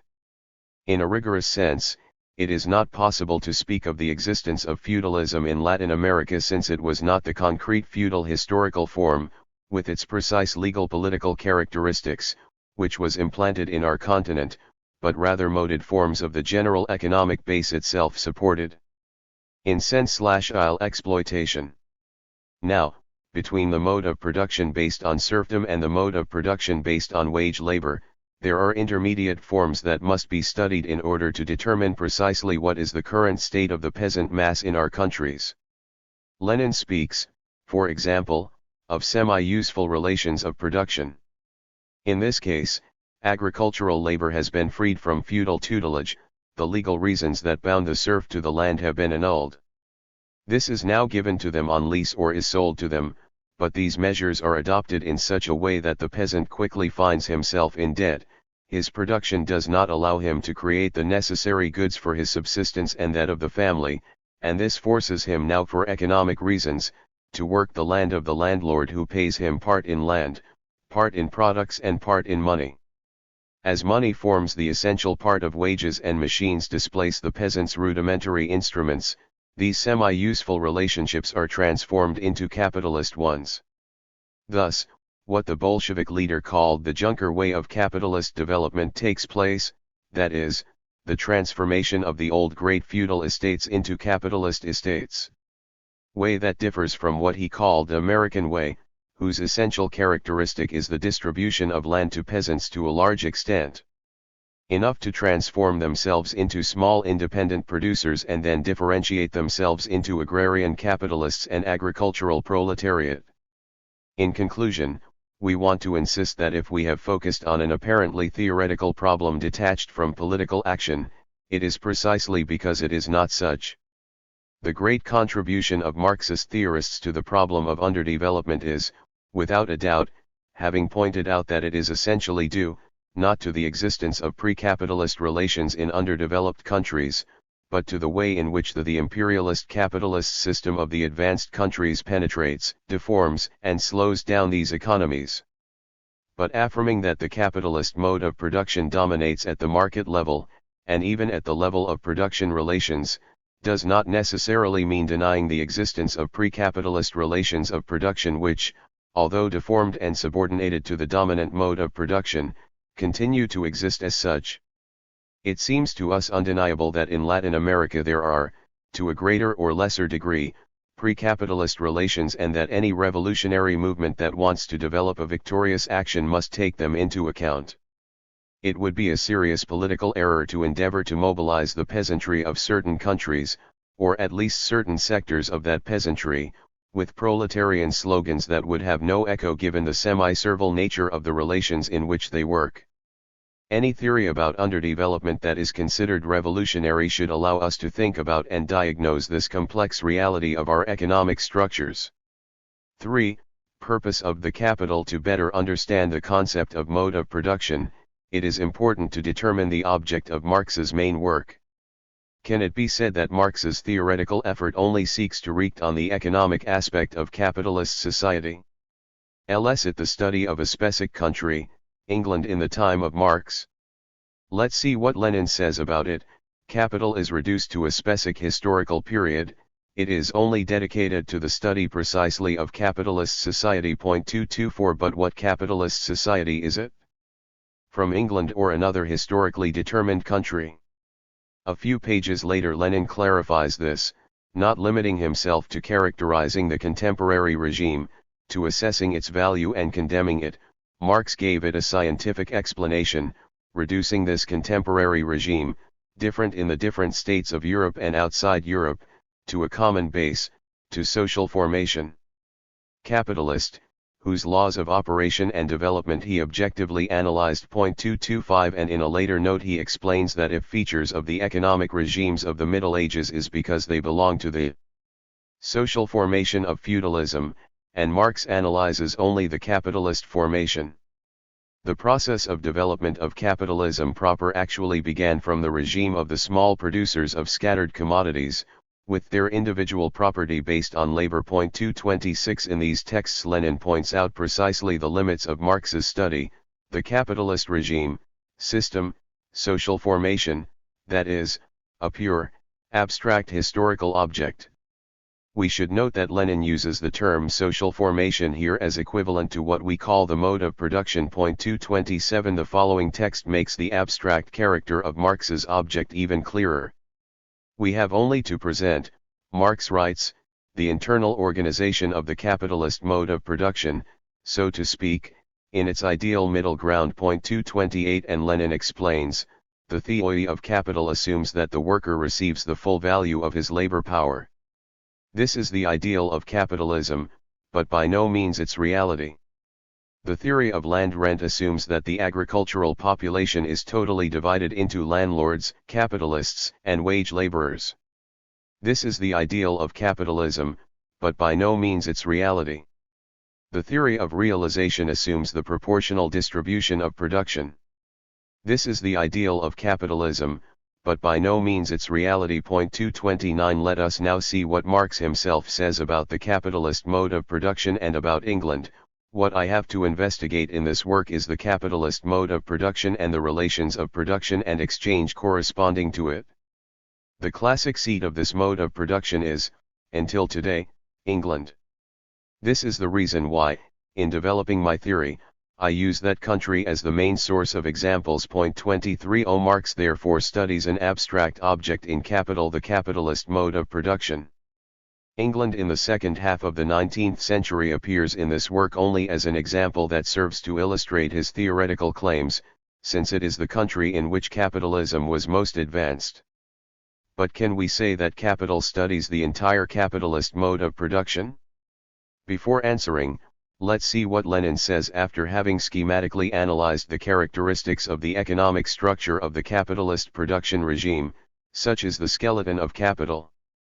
But the whole point is that Marx was not satisfied with this skeleton, that he did not limit himself only to economic theo, in the usual sense of the word, that, by explaining the structure and development of a social formation determined exclusively by the relations of production, Marx, however, always and everywhere, studied the superstructures corresponding to these relations of production, covered the skeleton with flesh and injected blood into it. That is why capital obtained such a gigantic success, since this work by the German economist put before the eyes of the reader the entire capitalist social formation, as a living organism, with the various aspects of daily life, with the effective social manifestations of antagonism. Class characteristic of the relations of production, with its bourgeois political superstructure destined to safeguard the rule of the capitalist class, with its bourgeois ideas of freedom, equality, etc., with its bourgeois family relations. 231 In this text Lenin affirms that in Capital he does not limit himself to studying the economic structure of the capitalist mode of production, but also refers to the superstructures that correspond to it. What actually happens is that capital, as we know it, is an unfinished work. It represents the scientific study of the economic aspect of the capitalist mode of production, and this is why it is generally considered as an economic work. Marx also tried to analyze the law, the state, and the ideology of the capitalist mode of production, as he shows in the work plan that he presents in the general introduction to the Critique of Political Economy, but he was unable to do so. However, it is necessary to point out that this theory of the economic level of the capitalist mode of production necessarily supposes, if not the developed theory, at least certain theoretical elements that refer to the other instances of this mode of production, ideological and legal political. Lenin refers to these elements in the quoted text. Therefore, capital is not limited only to the economy. It widely surpasses economics, according to the Marxist conception of economic reality, which can only be understood as an aspect, a part, a structure organically inscribed in the totality of a mode of production. This is why, although Marx's analysis remains fundamentally at the level of the capitalist economy, important theoretical elements can be found in his work to elaborate the theory of the other aspects of this mode of production, elements that until at this time have not been elaborated. Point 232. Finally, it is necessary to point out that capital is limited to studying in a scientific and finished way the economic level of the capitalist mode of production in its competitive phase, which is fundamentally characterized by the free competition of individual capitalists. Despite the fact that Marx discovers the tendency towards the concentration of capital and the formation of monopolies, he cannot carry out a scientific analysis of this stage of capitalist development because, as a thinker, he is limited in his elaborations by the problems of his time. For production mode. After the above, we can better understand why we affirmed that the concept of mode of production cannot be reduced to the economic structure of society, that is, to the mode of production of material goods exclusively. The concept of mode of production is the concept that allows us to think of global society as the organic social totality in its various stages of development: primitive community, slavery, serfdom, capitalism, communism. In other words, it is an abstract historical concept that should never be confused with the study of a specific country. Every mode of production is made up of 1. A global structure, made up of 3 regional structures: economic structure, legal political structure, ideological structure. In this global structure, one of the regional structures dominates the others. It is important to note here that it is not the economic level or structure that always plays the dominant role, as the vulgarizers of Marxism often claim. Marx tells us clearly in a note from the first book of Capital. I take this opportunity to respond briefly to an objection that, apparently my work Zur Kritik der politischen Ökonomie, raised to me by a German-American newspaper. My approach is latter held according to which the given mode of production and the relations of production corresponding to it, in sum, the economic structure of society is the real base on which a legal and political superstructure stands, and that certain social forms of consciousness correspond, that approach for which the mode of production of material life conditions in general the process of social, political, and spiritual life, would undoubtedly be true for the current world, in which they reign material interests, but not for the Middle Ages, in which Catholicism prevailed, nor for Athens and Rome, where politics dominated. At first, it is surprising that there are those who like to suppose that some person ignores those well-known commonplaces about the Middle Ages and the ancient world. The indisputable thing is that neither the Middle Ages could live on Catholicism nor the ancient world on politics. It is, conversely, the way and manner in which the former and the latter made their living, which explains why in one case politics and in another Catholicism played the leading role. Point 233. If we summarize the essentials of this note, we can observe that Marx maintains that if the economic dominates in capitalism, it cannot be denied that in the Middle Ages Catholicism dominated and in Athens and Rome, politics. But he says that it is the economic conditions of that time that explain why in one case Catholicism and in the other politics played the leading role. In this global structure, the economic structure is always determining in the last instance. As the text just cited indicates, it is economic conditions that determine which of the regional structures will have the dominant role. The distinction between the dominant role and the determining role is ultimately a fundamental distinction, which must be made and to which Althusser has given full weight. In Marx and Engels it is difficult to nd explicit formulations about this distinction, because their object of study is the capitalist mode of production where both coincide. The economic level plays in this mode of production not only the ultimate determining role but also the dominant role. Let us be more precise about what we mean by a dominant structure. At the level of the mode of production, we consider dominant that regional structure that plays the fundamental role in the reproduction of a given mode of production. In the case of the capitalist mode of production, its reproduction is ensured by laws internal to the economic structure. This does not mean that the superstructural elements are absent, but rather that their presence is not the fundamental element in the reproduction of the system. It is the laws of capitalist economic development that determine the way in which the system is reproduced and give it its specific character. Superstructural factors only manifestly intervene when obstacles arise for the development of these laws.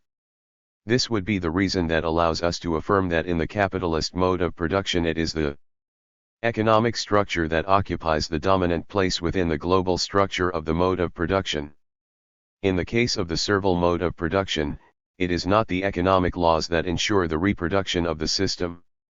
For the surplus to continue to be monopolized by the lords of the land, the active and fundamental intervention of superstructural elements is needed. Without a fundamental dependency relationship linked to ideological and legal political factors, the serfs would not go to work the land of the lord, or they would not give him part of their work in another type of income. In this mode of production, therefore, the ideological or legal political superstructure is dominant, since it is through them that the reproduction of the mode of production is ensured. The concept of dominant structure should not be confused with the concept of structure to dominant introduced by Althusser. 234. The first refers to a regional structure, the one that occupies the dominant role in a given mode of production, the economic structure in capitalism, the legal political superstructure in the servitude regime. The concept of dominant structure refers to the global social structure, which is, as we have seen so far, a complex structure that is articulated around the relations of production, which in turn determine which of the regional structures, economic, legal political, or ideological, plays the dominant role within that social structure. To say that the social structure is articulated around the relations of production is to affirm that they constitute its structuring nucleus or matrix. It is these relationships that explain the characteristic type of articulation of the different regional structures in each mode of production. It is they that determine which of the structures will occupy the dominant role. Let us remember that Marx explicitly says that it is the direct relationship between the owners of the conditions of production and the direct producers that reveals to us the most intimate secret, the hidden foundation of the entire social structure. 235. But, we repeat again, the fact that it is in the economic structure where we must look for the common thread to understand the whole of society, does not mean that what appears as the most fundamental or what dominates in it is always the economic. In capitalism it is, in this mode of production it is the way in which the economic process is structured that determines that it is at the same time this structure that occupies the dominant role. In feudalism or slavery the economic structure, which of course remains the ultimate determining element, is not the structure that dominates. Finally, what characterizes every mode of production is its dynamics, that is, the continuous reproduction of its conditions of existence. The capitalist mode of production, for example, at the same time that it produces material goods in a way that implies the division of the men of this social totality into capitalists and workers, and that gives rise to an entire ideology that favors this type of production, already a form of power that defends and stimulates it, continually reproduces its conditions of production. At the same time that it produces material goods, it reproduces the capitalist relations of production, and at the same time that it reproduces these relations, it reproduces their superstructural conditions of existence, that is, the ideological conditions and power relations, as well as the role that they play within the social structure. With all these elements we can now go on to define the concept of the mode of production, which is the central concept of the Marxist theory of history. We will call production mode to the concept that allows us to think of the organic social totality as a complex and dominant structure, in which the economic level is ultimately decisive. 5. Social training. The concept of mode of production refers to an abstract historical object, to a pure, ideal social totality, in which the production of material goods is carried out in a homogeneous way. But in most historically determined societies the production of material goods is not carried out in a homogeneous way. Different types of production relations can be found in the same society.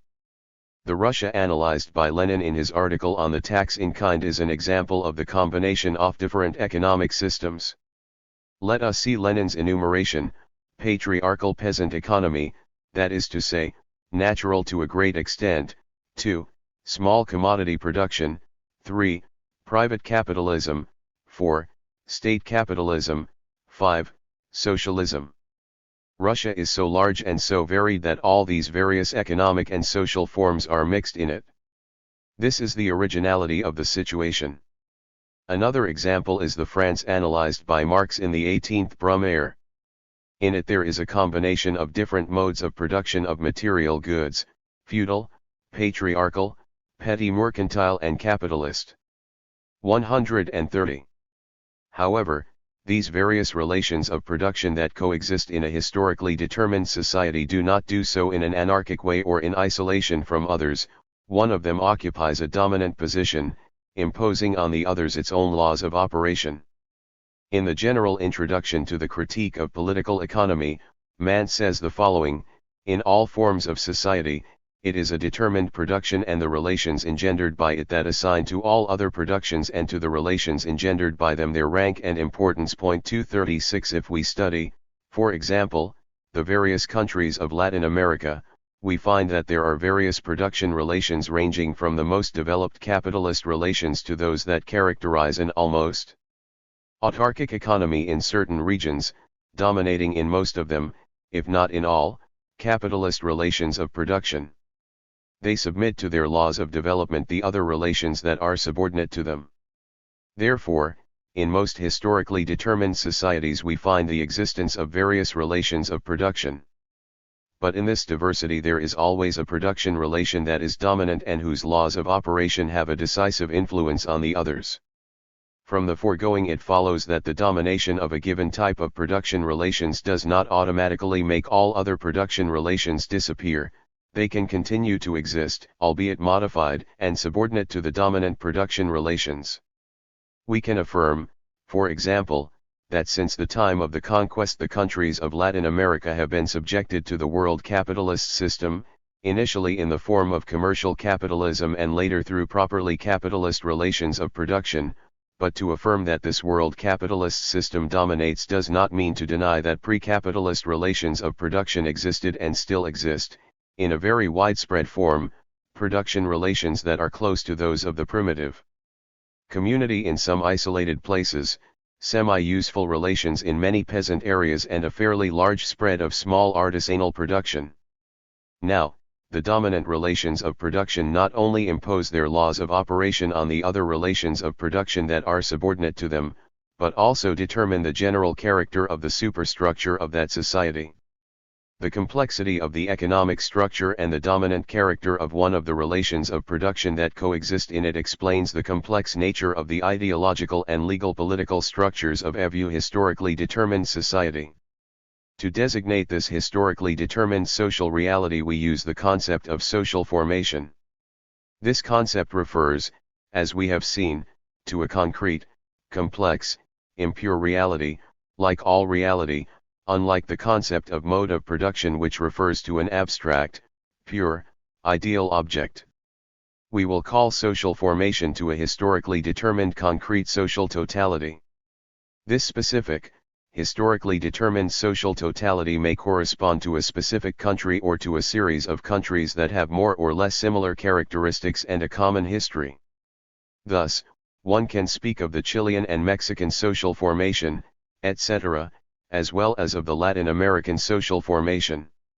Now, like all social totality, this concrete, historically determined social totality is composed of an economic structure, an ideological structure and a legal political structure, but at this level they have a much more complex character. Therefore, in all social formation, with very few exceptions, we find a complex economic structure, in which various relations of production coexist. One of these relationships occupies a dominant place, imposing its laws of operation on the other subordinate relationships. A complex ideological structure formed by various ideological tendencies. The dominant ideological tendency, which subordinates and deforms the other tendencies, generally corresponds to the ideological tendency of the dominant class, that is, to the ideological tendency proper to the exploiting pole of the dominant production relationship. A complex / egal politica / structure, which fulfills the function of domination of the ruling class. Social formation is, therefore, a complex structure, composed of complex regional structures articulated from the structure of the relations of production. It is necessary to study each regional structure in its relative autonomy from the others and in accordance with its own characteristics. The concept of mode of production refers to an abstract social totality. The concept of social formation refers to a concrete social totality. This is not a combination of modes of production, of abstract or ideal social wholes, it is a concrete, historically determined reality, structured from the way in which the different relations of production that coexist at the level of the economic structure are combined. 237 Therefore, when studying a social formation, when studying a specific country, we must always start by diagnosing what type of production relations exist, how they are combined, what is the dominant production relationship, how it exerts its influence on production relations. Subordinate. We know that the fundamental thesis of historical materialism consists in explaining the set of historical processes that occur in a society from its economic infrastructure and, therefore, from a complex economic structure in which different relations of production. This thesis does not imply, however, that Marxism denies the importance of the other levels of society. The economic structure ultimately determines social development, but it does not automatically produce anything. The ideological and legal political levels have a relative autonomy, within the margins allowed by the economic structure, that is, their own laws of development. Its development may be early or late with respect to the economic structure. The study of a social formation is fundamentally an empirical study. It is necessary to have concrete data, statistical or otherwise, which must be subjected to a critical study. Never the other structures of society can be deduced from the economic infrastructure. The economic only serves as a common thread, as a guide in the detailed and specific investigation of the ideological and legal political structures. Finally, at the level of social formation, the historically determined social totality takes the form of concrete individuality that preserves a certain identity through its transformations. A country or group of countries is distinguished from another country or group of countries by its individual characteristics and by its history. In this story, different stages of development can be distinguished. What determines the passage from one phase to the other is a change in the way in which the various relations of production that coexist in it are combined. The relations of production that occupy a dominant place in the economic structure determine the character of the phase, and also give it a name. When we speak, for example, of capitalist countries or semi-feudal countries, we are thinking of the dominant relations of production in the social formation, but this does not exclude the existence of other relations of production that occupy a subordinate place. If a rigorous language were used, it should be said, social formation to the capitalist dominant and social formation to the semi-feudal dominant. 6. Political situation. So far we have seen the concepts of mode of production and social formation. The first refers to an abstract social totality, the second to a historically determined social totality. Now we are going to stop very briefly on the concept that refers to the most concrete level of analysis of a social formation, the concept of political situation. This concept accounts for the specific political situation of a certain country, of a group of countries, or of the political situation at the world level. Lenin refers to it as the present moment of the class struggle. In order to successfully conduct a revolutionary process, it is necessary to be able to accurately determine the characteristics of this present moment, since the specific guidelines to be followed by the revolutionary actions of the avant-garde depend on its characterization. General guidelines are not enough, you need to know what to do in practice. On the other hand, it is equally important to know how to detect when there is a qualitative change in that political situation, when a new political situation arises, since this implies modifying the previous orientations, adapting them to the new situation. Due to the political importance of this topic and to avoid addressing it here hastily, which would lend itself to an inadequate assimilation of it, we refer our readers to our new 238 in it, Readers will underscore elements of the book, The Social Revolution, to adequately characterize the political situation and the political tasks that arise from it. For now we advance a definition. The political situation is the present moment of the class struggle in a social formation or system of social formations. 7. Summary. In this chapter we have studied the concepts of mode of production, social formation, and political conjuncture. We have seen that the first refers to an abstract social totality, the second refers to a historically determined concrete social totality, and the third refers to the present moment of a social formation. To facilitate a better understanding of the concept of the mode of production, we have stopped in the analysis of the sense/il mode of production and the object of Marx's Capital. Therefore, in this chapter we have defined the following concepts: mode of production, social formation, political conjuncture. 8. Questionnaire 1. How many modes of production of material goods exist in your country? What is the relationship between these and the relations of production? 2. Can it be said that sense/il relations of production existed at some point in your country? What were its characteristics? How long did they last? 3. Why can we speak of servitude relations even though the products have gone to the world capitalist market? 4. Are there still semi-useful traits in the field? If so, how do they manifest themselves? 5. How was the process of decomposition of the servile relationships of production? Were the large estates divided and made available to the peasants for their purchase, or did they remain as such, only changing the relations of production when capitalist technology was introduced in agriculture? 6. Can it be said that in your country there is only one mode of production, the capitalist? Is it correct to ask the question in this way? 7. Should your country be classified as a social formation or as a mode of production? 8. What can you find in Marx's Capital for the study of economic reality of his country? 9. In order to diagnose the essential characteristics of your country at the present time, where should you focus your gaze and why? 10.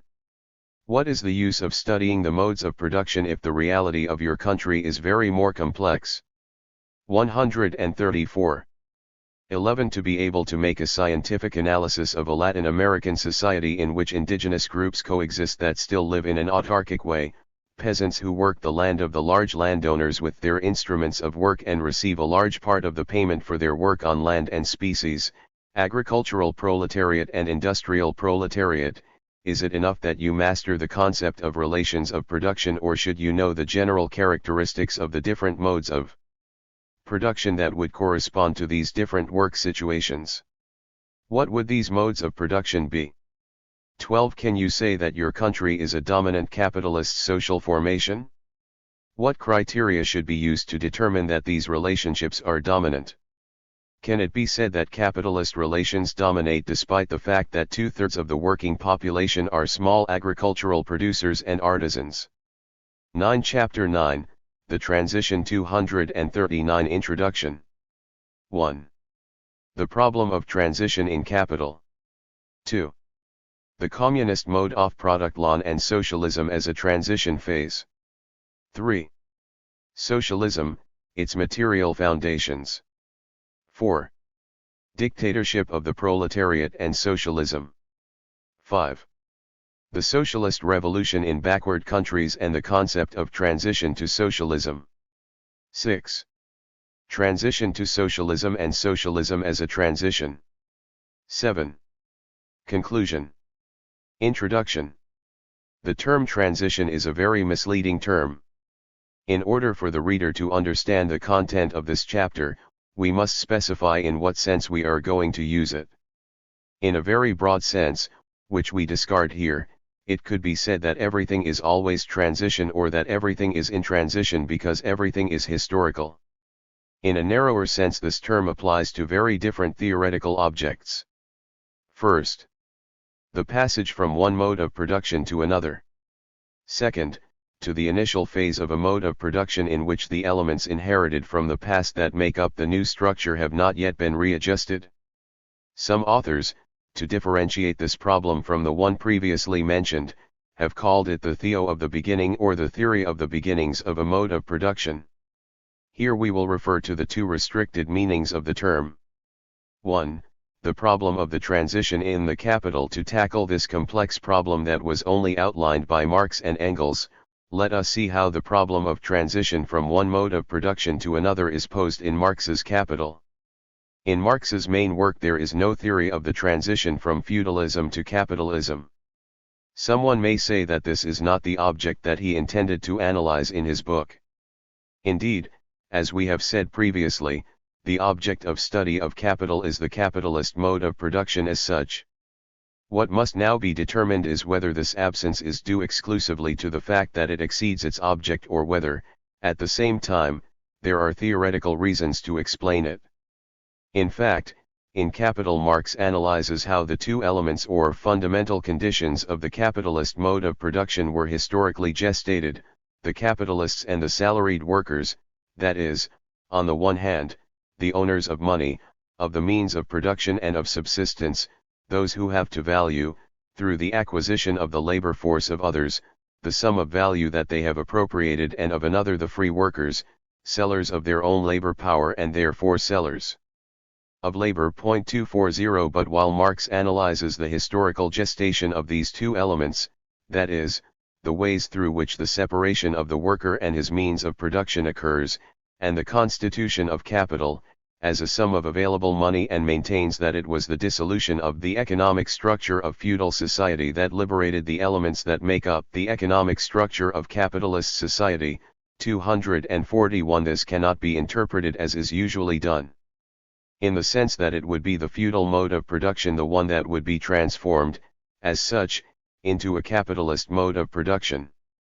On the one hand, the disintegration of the feudal economic structure provides only one of the elements that make up the capitalist mode of production, the free worker, who is no longer subject to the land, in the case of the peasant, and has freed himself from tutelage of the guilds in the case of the urban artisan. And, on the other, the history of the process that deprives the rural producer of his land adopts according to Marxy different shades in different countries and goes through the different phases in a different succession. 242 It is not only a question of the disintegration of the sense/il relations of production, it can also be a question of the disintegration of the slave relations of production. This was, for example, the case of the Cuban sugar mills. 243 Now this only occurs when capitalism has taken over the market on a world scale. It is worth remembering here the concern of the Russian revolutionary Varizhey Sulich, who, on February 16, 1881, wrote to Marx asking for his opinion on the possible fate of the agrarian communities of her country in relation to the theory of necessity.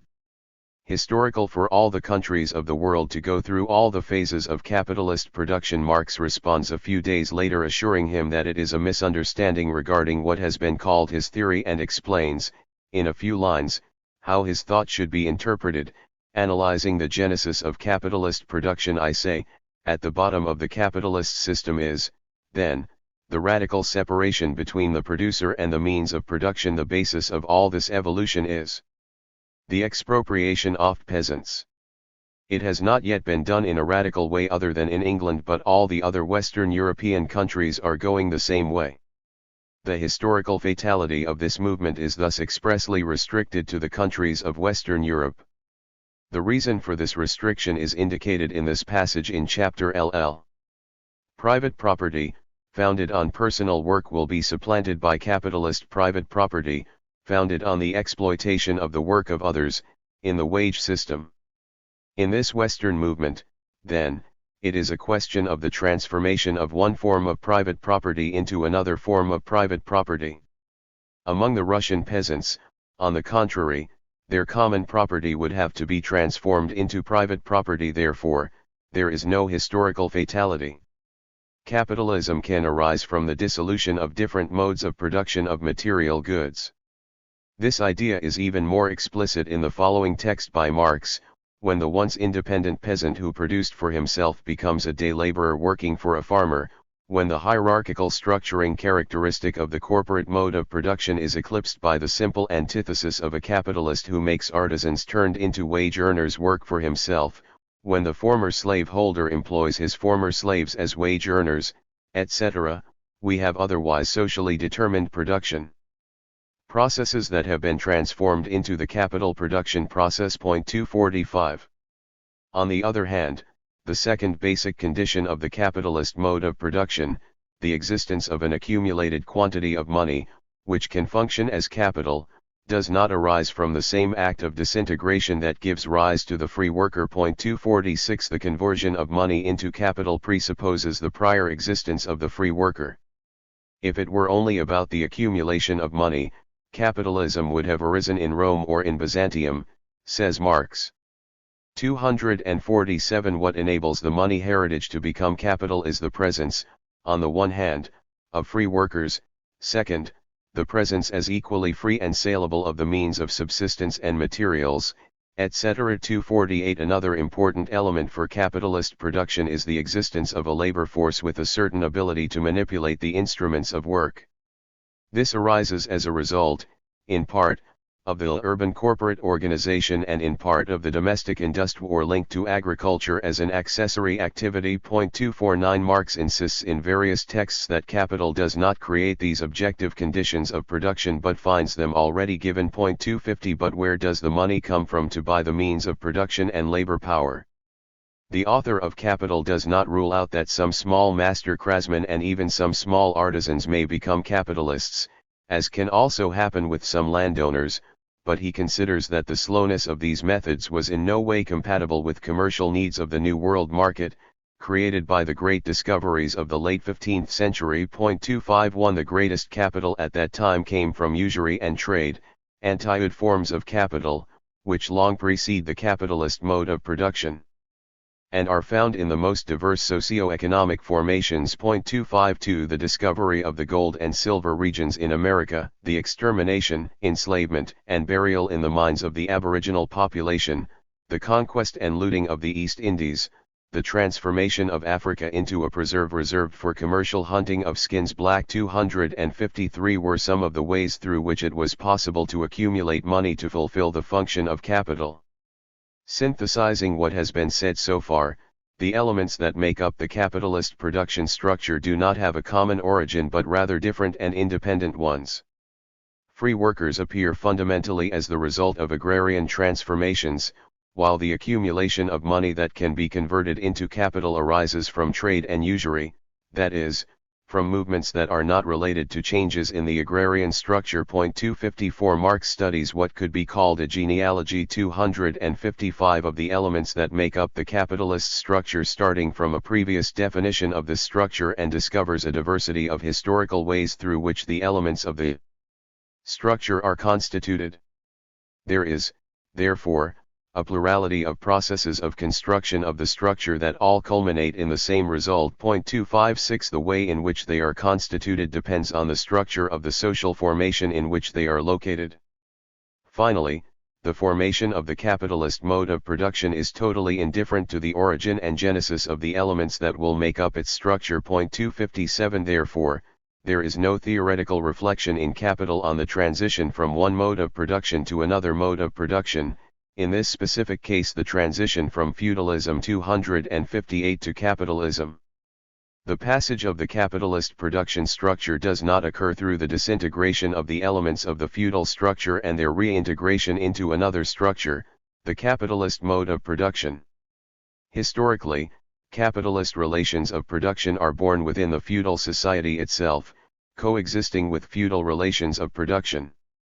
And while one of the elements that make up the capitalist structure of production, the tree worker, may arise from the dissolution of the feudal relations of production as occurs in Western Europe, in other countries it may come from the dissolution of slavery and even from the dissolution of the primitive community. On the other hand, the other element, the money that can be transformed into capital does not come, with very few exceptions, from the bosom of the feudal mode of production. What does exist in Capital is a study of the different phases or stages through which the capitalist mode of production passes until it reaches its full development. Marx fundamentally distinguishes two phases, manufacturing and large industry. 259 Manufacturing would be a phase of adjustment and transformation of elements inherited from the past. This stage begins when artisans who until then worked independently meet in a single local. In the beginning, the labor process from the technological point of view, is carried out exactly as before, only now as a labor process subordinated to capital. 260 Here it is about the simple formal transformation of the artisan workshop into a capitalist enterprise. 261 Marx affirms that in this initial period there is only a formal subordination of labor to capital. 262 But manufacturing, motivated by the capitalist's desire to increase his profits, tends to evolve towards an increasing technical division of labor within the workshop.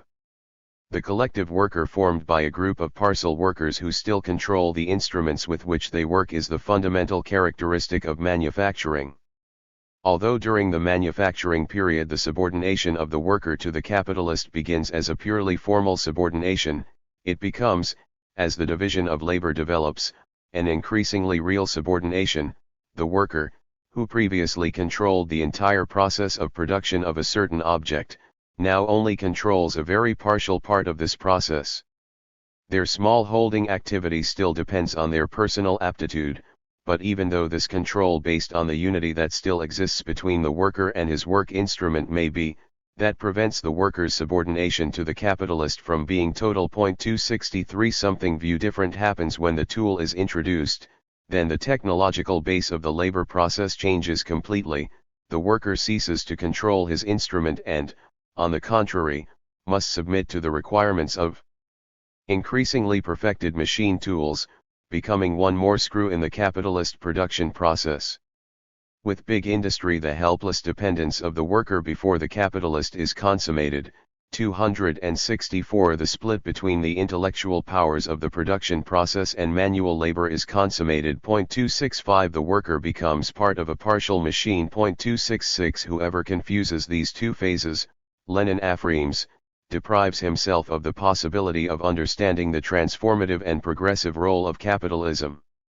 267 And he attributes to this phase the transitional character between small manual production and the factory. 268 Capitalist production. This stage is characterized by a partial subordination of labor to capital. The total control that the capitalist has over the means of production from the point of view of property is not consistent with the partial control that he has over them from the technological point of view, since the parcel worker still controls his instruments of work. Therefore, during this phase, there is no full correspondence between property relations and technical relations of production or forms of real appropriation of the labor process by capital. 269 2 The communist mode of production and socialism as a transition phase. Can these same considerations apply to the socialist mode of production? In the first place we must clarify that there is no socialist mode of production but rather a communist mode of production, and that what is usually called socialism is not a mode of production itself but only the lower phase of the communist mode of production. It is in his critique of the Gotha program, of 1875, where Marx develops more fully his scant approaches to the future society. This is not due to an oversight by Marx but precisely to the scientific rigor of his theoretical work. As stated by Lenin in the following text, everyone knows that scientific socialism has not drawn any perspective of the future, but has limited itself to giving an analysis of the contemporary bourgeois regime, studying the development trends of capitalist social organization, and nothing else. The world knows, for example, that capital, the main and fundamental work that exposes scientific socialism, is limited to illusions of a very general nature about the future, examining only the elements that already exist, from which the future regime is emerging. 270 First, Marx distinguishes between the upper phase of communist society and the lower phase that just came out of capitalist society and draws a very general outline of each of them. What is at stake here, he says referring to said program, is not a communist society that has developed on its own basis, but one that has just emerged precisely from capitalist society and that, therefore, still presents in all its aspects, economically, morally and intellectually, are the hallmarks of the old society from which it originates. 271 Then it refers to compensation according to work. He maintains that this means that bourgeois law is maintained because all workers are measured by the same standard, for the work performed, without taking into account their individual differences or family differences. Therefore, at the same performance and, consequently, at the same participation in the social consumption fund, some actually obtain more than others, some are richer than others, and so on. To avoid all these inconveniences, the law would not have to be equal, but unequal. But these defects are inevitable in the first phase of communist society, as it springs from capitalist society after a long and painful birth. The law can never be superior to the economic structure or the cultural development of the society conditioned by it. In the higher phase of communist society, when the enslaving subordination of individuals to the division of labor and, with it, the opposition between intellectual labor and manual labor has disappeared, when work is not only a way of life, but the first vital necessity, when, with the development of individuals in all their aspects, the productive forces also grow and the springs of collective wealth run full blast, only then can the narrow horizon of bourgeois law be totally exceeded, and society can write on its flag, from each one, according to their ability, to each, according to their needs. 272 Lenin, referring to this text by Marx, in his book The State and the Revolution, maintains that what Marx calls the first phase of communism, is the social order commonly called socialism. 273 The initiative of Russian workers to do volunteer work on Saturdays, without receiving any pay, to solve the urgent economic problems of Russia devastated by war and famine makes him ponder on the subject. 274 In those moments he writes, we ask ourselves how communism differs from socialism. We must say that socialism is the society that arises directly from capitalism, it is the first form of the new society. Communism is a higher form of society, and it can only develop when socialism has been fully consolidated. Socialism presupposes work without the participation of capitalists, social work with the most rigorous registration, control, and surveillance by the organized vanguard, the advanced sector of the workers. The measure of the work and its remuneration must be determined. It is necessary to determine this because capitalist society has left us with sons/evils and habits such as the fragmentation of work, the lack of confidence in the social economy and the old habits of the small owner that predominate in all agricultural countries. All of this is opposed to a truly communist economy.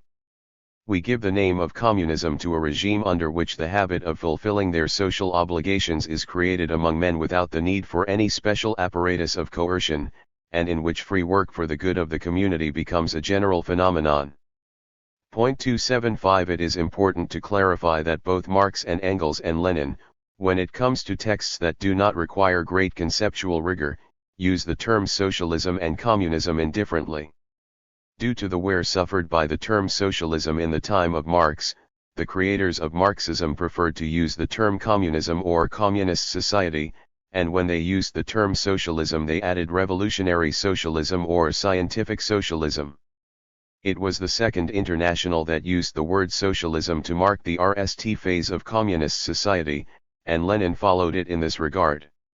Now, when the Bolshevik leader wants to define in a rigorous sense both the name of his party and that of the future society that he intends to build, he uses the term communism, and he does so to establish a clear differentiation between the revolutionary workers' parties and the party's social democrats, who, with their social chauvinist positions, had betrayed the proletariat.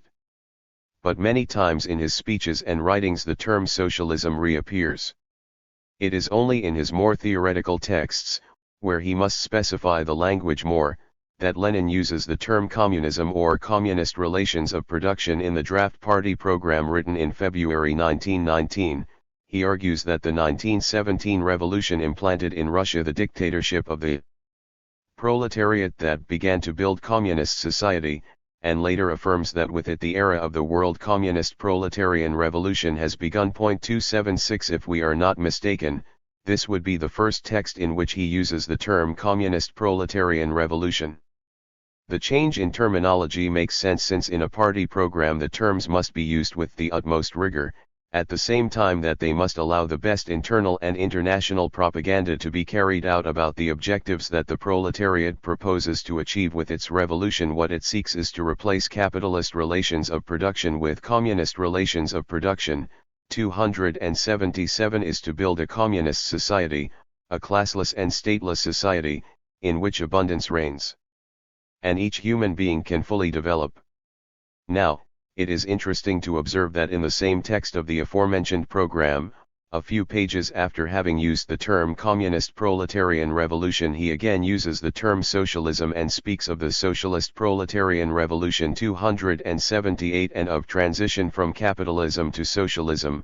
279 referring to the same content to which the term communism previously applied.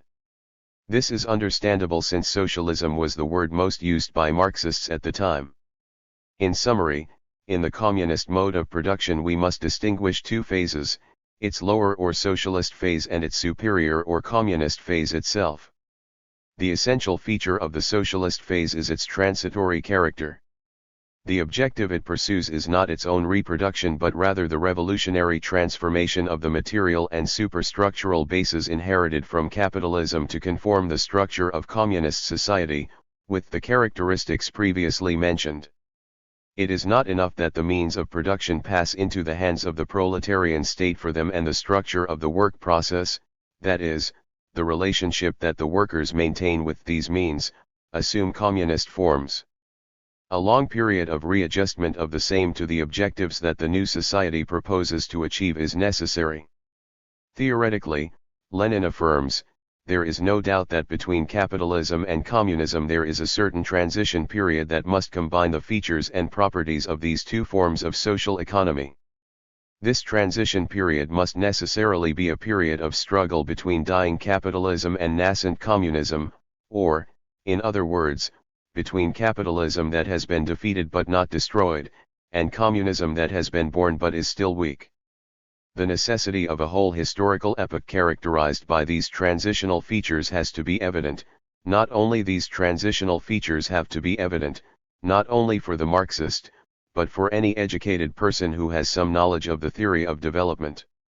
Point 280 This means that socialism cannot be considered as a different mode of production from the communist mode of production, it is only its first phase.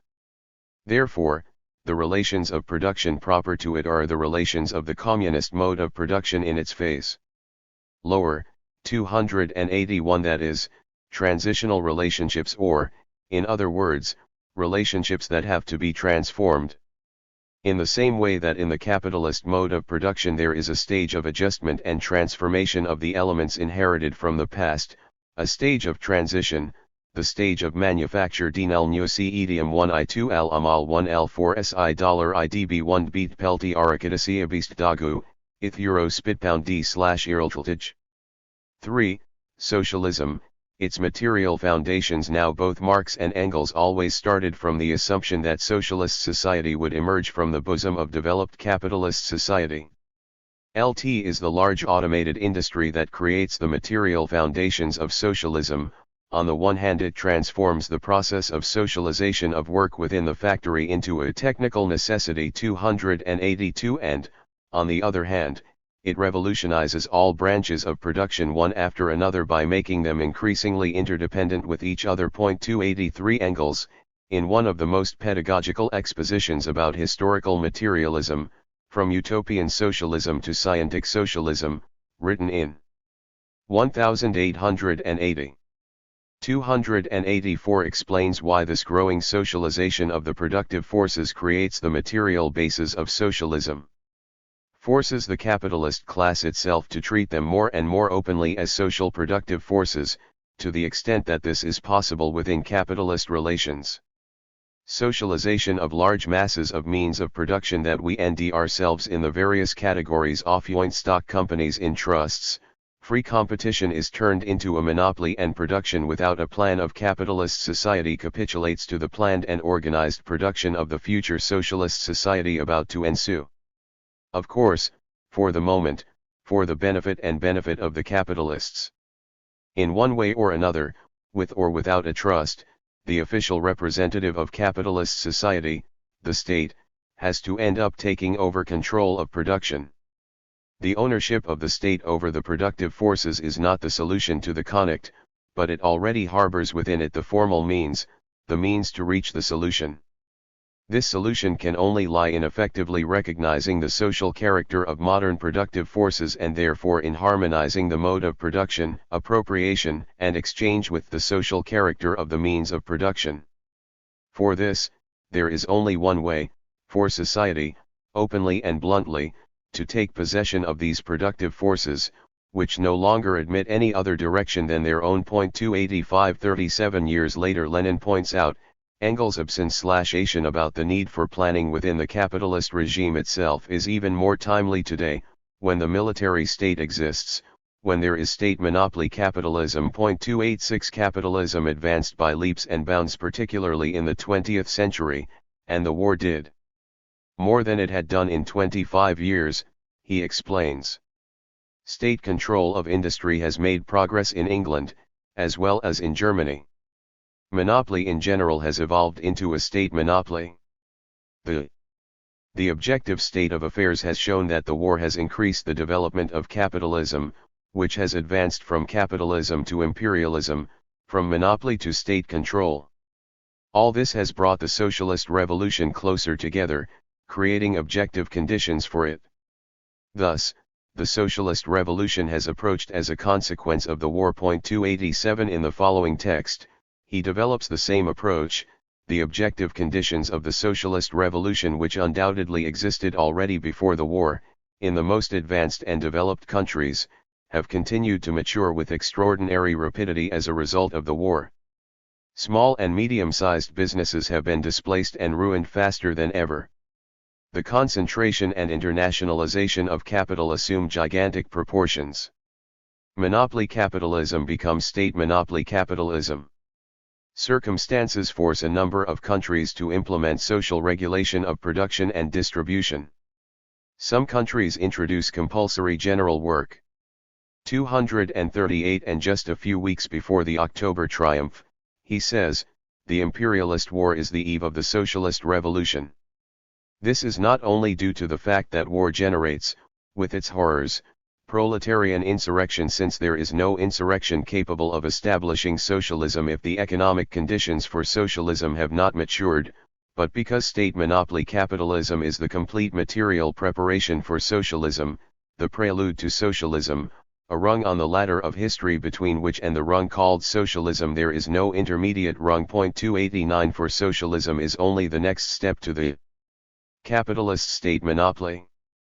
Or in other words, socialism is nothing more than a state capitalist monopoly placed at the service of all the people and which, therefore, has ceased to be a capitalist monopoly. 290 In summary, the material basis for the existence of socialism as the lowest phase of communism would then be given by the existence of a highly developed industrialization in all branches of production, including agriculture, with the consequently high degree of socialization of the productive forces. 291 That makes it necessary for a growing participation of the state in the economy, which allows a global planning of social production based on the interests of the workers. Now, although in socialist society considered as an abstract historical object there are only two classes, the proletariat transformed into a ruling class and the bourgeoisie into a subordinate class, both on the way to disappearance, this is never the case in empirical history. In the same way that pure capitalism does not exist, neither does pure socialism, and if in order to study the origin of land rent, Marx had to include in his examination the great landowner, a residue of the feudal regime, 292, in the same way whoever wants to study socialism, he will also be forced to consider the existence of small-scale production which, as a historical residue, continues to be found even in the most advanced capitalist countries. Ln no count, not even the most developed, Lenin affirms, will capitalism be found exclusively in its most complete form. Not even in Germany there is such a thing. And for this reason, in a capitalist state in which capitalism has reached its full development, there are still small peasant farms, dedicated to small free sales and small speculation. 293 Hence, in any reaction on socialism, the existence of three classes must be taken into account in its initial period: the bourgeoisie, the petty bourgeoisie and the proletariat. 294 Now, to these conditions, bases, or material foundations for the beginning of the construction of socialism, that is, for the passage from capitalist relations of production to communist relations of production, 295 It is necessary to add a condition without which the capitalism, no matter how many advances it has experienced, as the most modern advances of the space age prove, and no matter how much its internal contradictions have become more acute, it will never fall on its own: the passage from political power to the proletariat. That is the bottom line, says Lenin. 296 And we know that the seizure of political power by the proletariat implies at the same time the destruction of the bourgeois state apparatus and the construction of a new apparatus through which the proletariat as a class exercises its dictatorship, that is, its hegemony and political leadership. 297 4. Dictatorship of the proletariat and socialism. Since the Communist Manifesto, Marx and Engels argued that the first step for the socialist revolution was the transformation of the proletariat into the ruling class. 298 This political domination is expressed through the proletarian state, which will later be called the dictatorship of the proletariat. The working class needs a centralized organization of force. 299 Both to crush the inevitable and desperate resistance of the bourgeoisie and to direct and organize for the new economic system all the workers and exploited. 300 This dictatorship of the proletariat, Marx will say in 1852, only constitutes the transition to the abolition of all classes and a society without classes. 301 And, therefore, without a state. 302 The necessity of the dictatorship of the proletariat not only for the revolutionary period of overthrow of the bourgeoisie but for the entire historical period that separates capitalism from the classless society, that is, for the period of transition from capitalism to communism. 303 is one of Marx's fundamental contributions. 304 Hence, according to Lenin, it is only a Marxist who extends the recognition of the class struggle to the recognition of the dictatorship of the proletariat. Only in this way can Marx's statement in his critique of the Gotha program be interpreted. 305 Between capitalist society and communist society mediates the period of revolutionary transformation from the former to the latter. This period also corresponds to a political transition period, the state of which cannot be other than the revolutionary dictatorship of the proletariat. This period of revolutionary transformations aimed at building communist society, the classless and stateless society, corresponds, without a doubt, if the writings of Marx, Engels, and Lenin are read carefully and within their context, to what Marx called the lower phase of communism, commonly called socialism. It is a society that has just emerged from the bowels of capitalism. 306 And that represents in all its aspects the traces of the old society. 307 The dictatorship of the proletariat would then be the type of state corresponding to the socialist phase of the communist mode of production. However, these words of Marx have not always been interpreted in this way. There are authors who insist that this period of revolutionary transformations does not correspond to the socialist phase of the communist mode of production but to a previous stage, the period in which the society founded on private capitalist property is transformed into a society founded on social property over the means of production, that is, what since Lenin has been called the period of transition to socialism. The text of the critique of the Gotha program is interpreted not as a period of transition from capitalism to communism, considered as the upper phase, but as a period of transition from capitalism to socialism, the lower phase of communism. The dictatorship of the proletariat would be the state proper to that period. Socialism would be a phase in which antagonistic classes no longer exist and in which the dictatorship of the proletariat would give way to the state of the entire people. We think that this interpretation, in our understanding wrong, of Marx's more complete text on the communist mode of production is based, first, on a reading that does not respect the order of exposition of the author, who begins by developing the characteristics of collectivist society, noting then that the theme of the program is not said society but the one that has just emerged from capitalism or the lower phase of communism, to then describe its features and those of the phase superior and, later, to indicate the type of state that corresponds to the period of revolutionary transformations of the society, that has just left capitalism to move towards communism. And secondly, it is forgotten that both Marx and Engels assumed that all the material premises or foundations of socialism were already present in the highly developed capitalist mode of producti 0n.308. In fact, Lenin in The State and the Revolution, modifies the order of exposition of Marx. Preoccupied with developing the central theme of his book, he refers first to the paragraph on the dictatorship of the proletariat and then to the phases of the communist mode of production. The relevant subtitles in this chapter are in the following order: the transition from capitalism to communism, first phase of communist society, and then, the upper phase of communist society. LT could then be read, transition from capitalism to communism, that is, transition from capitalism to socialism, socialism, communism. This reading of Lenin collapses if we bear in mind that the chapter is called, The Economic Basis of the Extinction of the State, and that a page before starting this chapter the Bolshevik leader has stated that all democracy is a state, that is to say, the systematic use of force by one class against another, by one sector of the population against another, and that the ultimate goal proposed by Marxists is the abolition of the state, that is, of all organized and systematic violence. It recognizes, however, that they cannot aspire to the advent of a social system in which violence immediately disappears.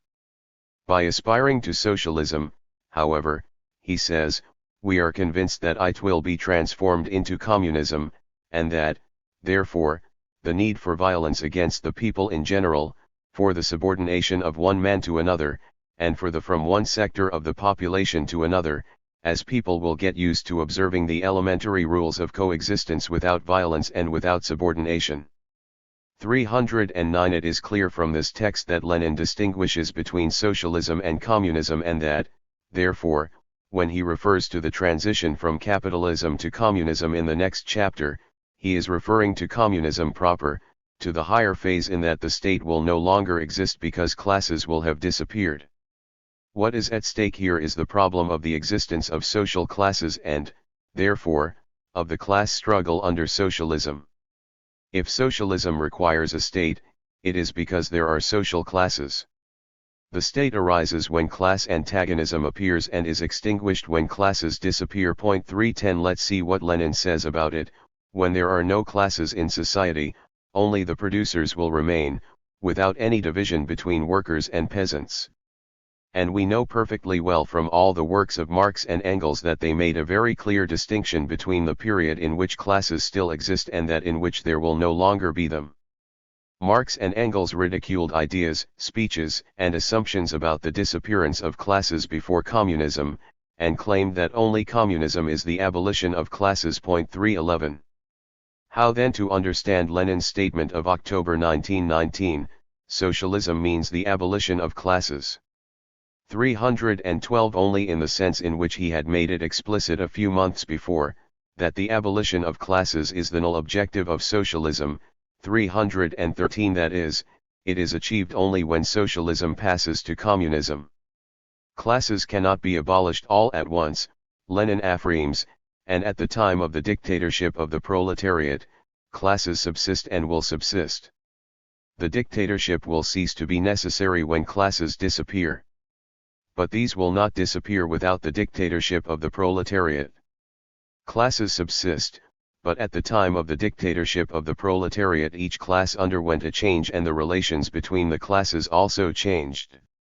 The class struggle does not disappear under the dictatorship of the proletariat, all it does is assume different forms. 314. Let us first see what happens to the exploiting classes once the proletariat has taken power by overthrowing the bourgeoisie and the landlords.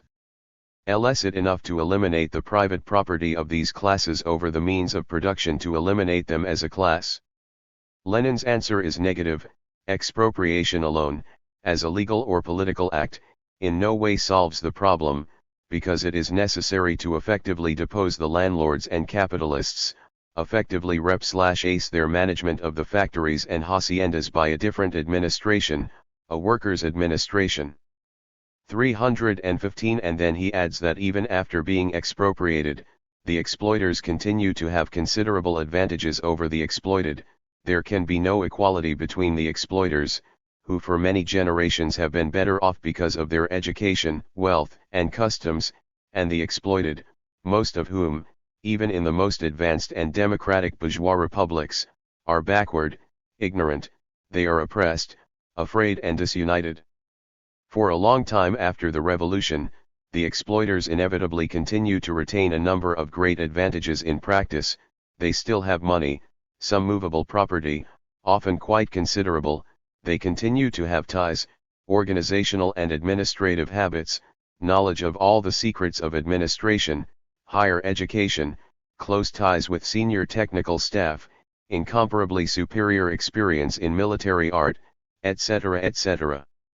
If the exploiters are defeated in only one county, and this is, of course, the typical case, since a simultaneous revolution in several countries is a rare exception, they will still be stronger than the exploited, because the international ties of the exploiters are powerful. The rule is that the exploiters, who for a number of years had significant practical advantages over the exploited, put up a long, successful, and desperate resistance. Never will the exploiters submit to the will of the exploited majority without trying to make use of their advantages in a last desperate battle or in a series of battles. The transition from capitalism to communism is quite a historical epoch. As long as that historical epoch does not end, the exploiters inevitably maintain the hope of restoration, and that hope is transformed into attempts at restoration. After their serious defeat, the overthrown exploiters, who did not expect to be overthrown, who never believed it possible, who never thought about it, launch themselves with tenfold energy, with furious passion and 100-fold hatred, into the battle for peace. Recovery of the paradise from which they were deprived, in defense of their families who led such a sweet life and which now the vulgar mob condemns to ruin and misery. 316. Let us see next what happens with the non-proletarian working sectors. The history of revolutions has shown, Lenin affirmed in 1918, that a part of these sectors, less advanced middle peasants, artisans, and other sectors of the people in similar conditions, tend to follow the exploiters. 317 Hesitations are characteristic of the petty bourgeois sectors that are the first to be affected in times of crisis and of internal and external warfare. 318 On the other hand, the revolution cannot abolish or crush the small producers, who constitute the vast majority of the population in backward countries, as it does the exploiting classes. It must learn to live with them and strive to transform and re-educate them through a very prolonged, slow and prudent organizational work. 319 Knowing that small production breeds capitalism and the bourgeoisie constantly. 320 This observation of Lenin seems very important to us, since the defeated bourgeoisie not only maintains, in the first period of the dictatorship of the proletariat, a series of advantages in relation to the working class, without, in addition, the existence of small production can to engender capitalist relations of production again. Finally, the proletariat itself is affected by the petty bourgeois environment that surrounds it, penetrates and corrupts, constantly producing in the working class relapses into petty bourgeois cowardice, disunity, individualism, and moods. Alternatives of exaltation and dejection. 321 The dictatorship of the proletariat is then necessary not only to definitively eliminate the physical resistance of the exploiters, but also to eliminate their ideological influence, whose main bearer is the petty bourgeoisie. Hence Lenin's following conclusion: the dictatorship of the proletariat is a persistent struggle, bloody and bloodless, violent and peaceful, military and economic, educational and administrative, against the forces and traditions of the old society. The force of habit of millions and tens of millions of men is a formidable force. Without an iron party, tempered in the struggle, a party that enjoys the confidence of all honest people of the class in question, a party capable of observing the mood of the masses and enuncing it, that struggle it cannot be successfully freed. It is 1,000 times easier to defeat the centralized big bourgeoisie than to defeat the millions and millions of small owners. In any case, these, with their ordinary, daily, imperceptible, elusive corrupting work, produce the same results that the bourgeoisie needs and that tend to re-establish the bourgeoisie. Whoever weakens in the least the iron discipline of the party of the proletariat actually helps the bourgeoisie against the proletariat. 322 For this reason, the dictatorship of the proletariat is necessarily a period of class struggle inevitable as long as the classes have not been abolished, and takes a particularly violent form in the period immediately after the overthrow of capital. 323 This does not mean that the state in the transition period from capitalism to communism takes the same shape throughout that period.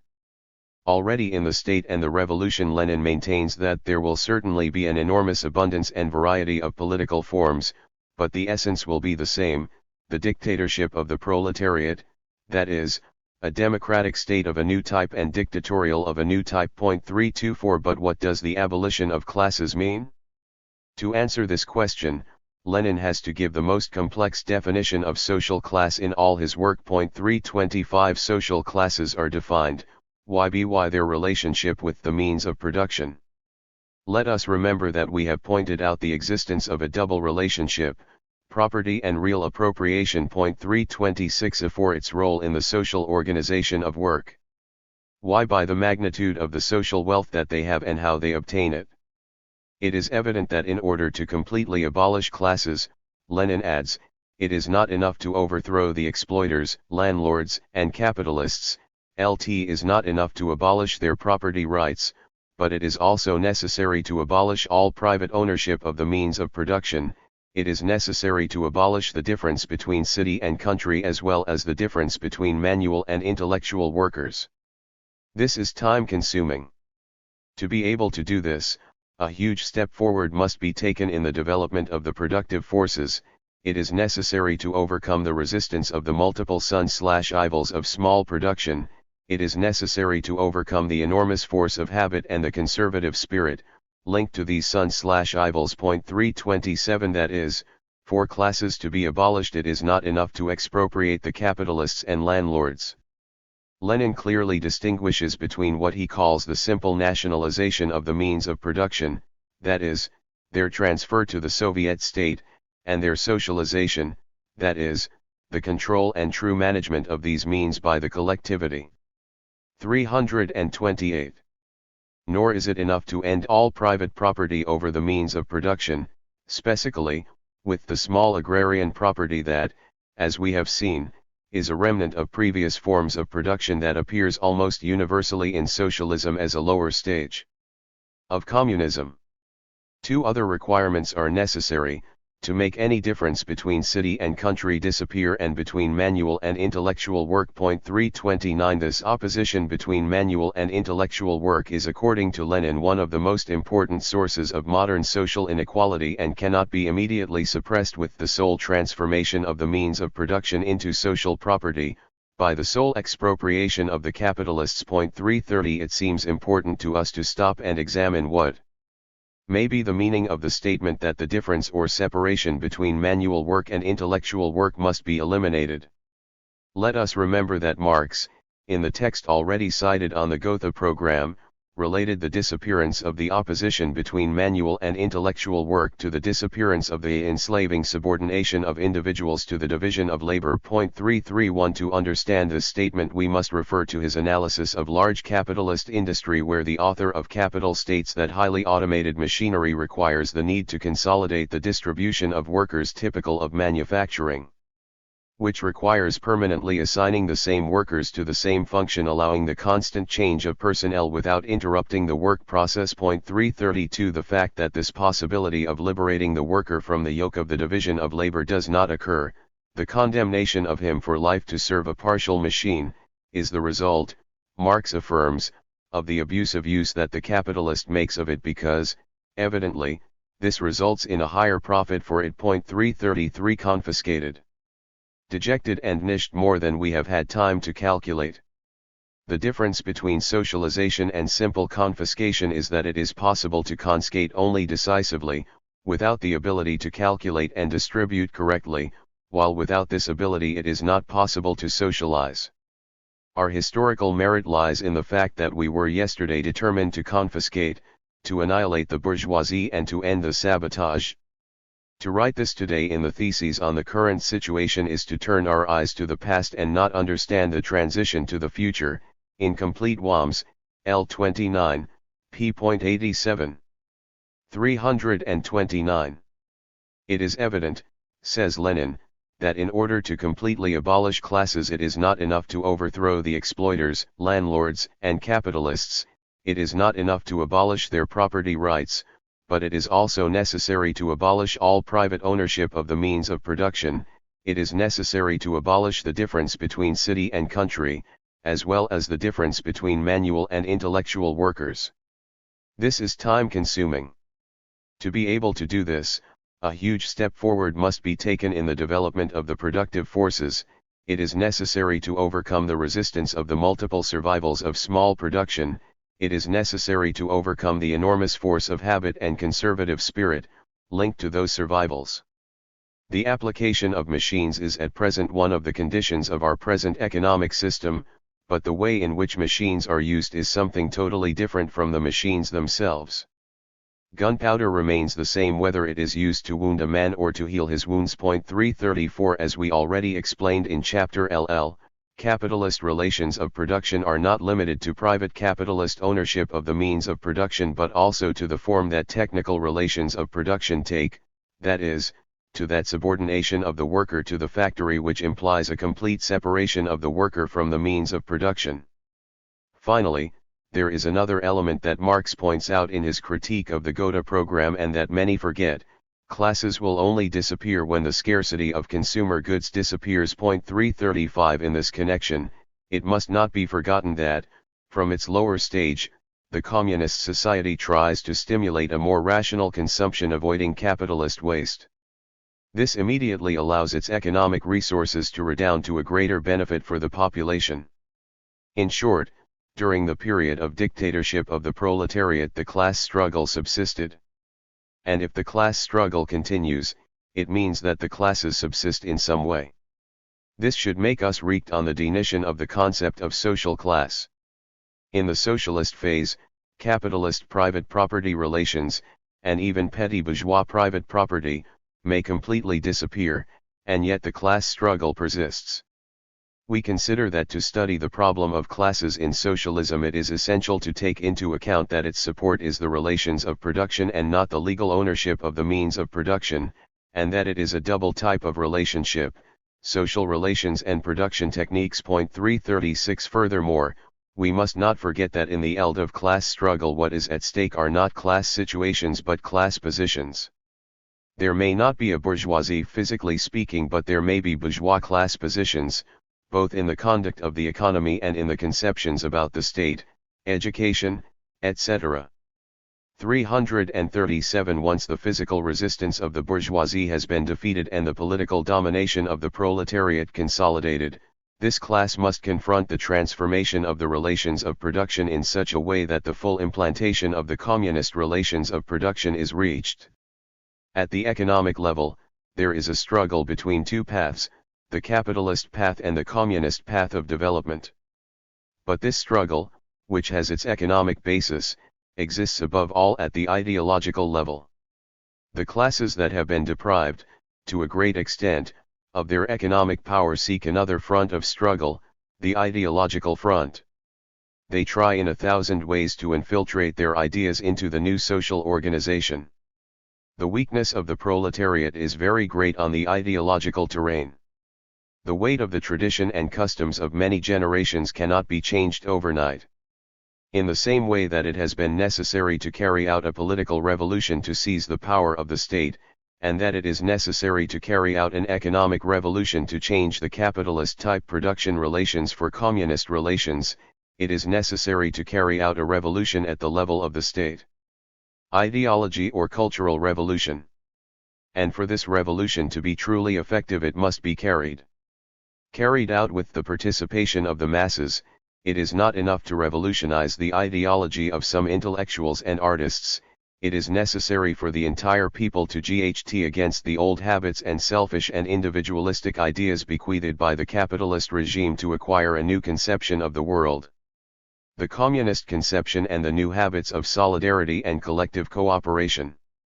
Now, social classes will disappear, not by magic, not spontaneously but precisely through measures adopted by the proletarian state, hence its character as a political transition period 338 or transition state. 339 Its tassels osidnielier huetum is futbiden elter kirizia 1 diphthera 5 SCIT 1 leadil where a special apparatus of repression will not be necessary. 340 State intervention will be superfluous in one field after another and the government over the people will be replaced by the administration of society for the good of all, carried out by a free association of producers.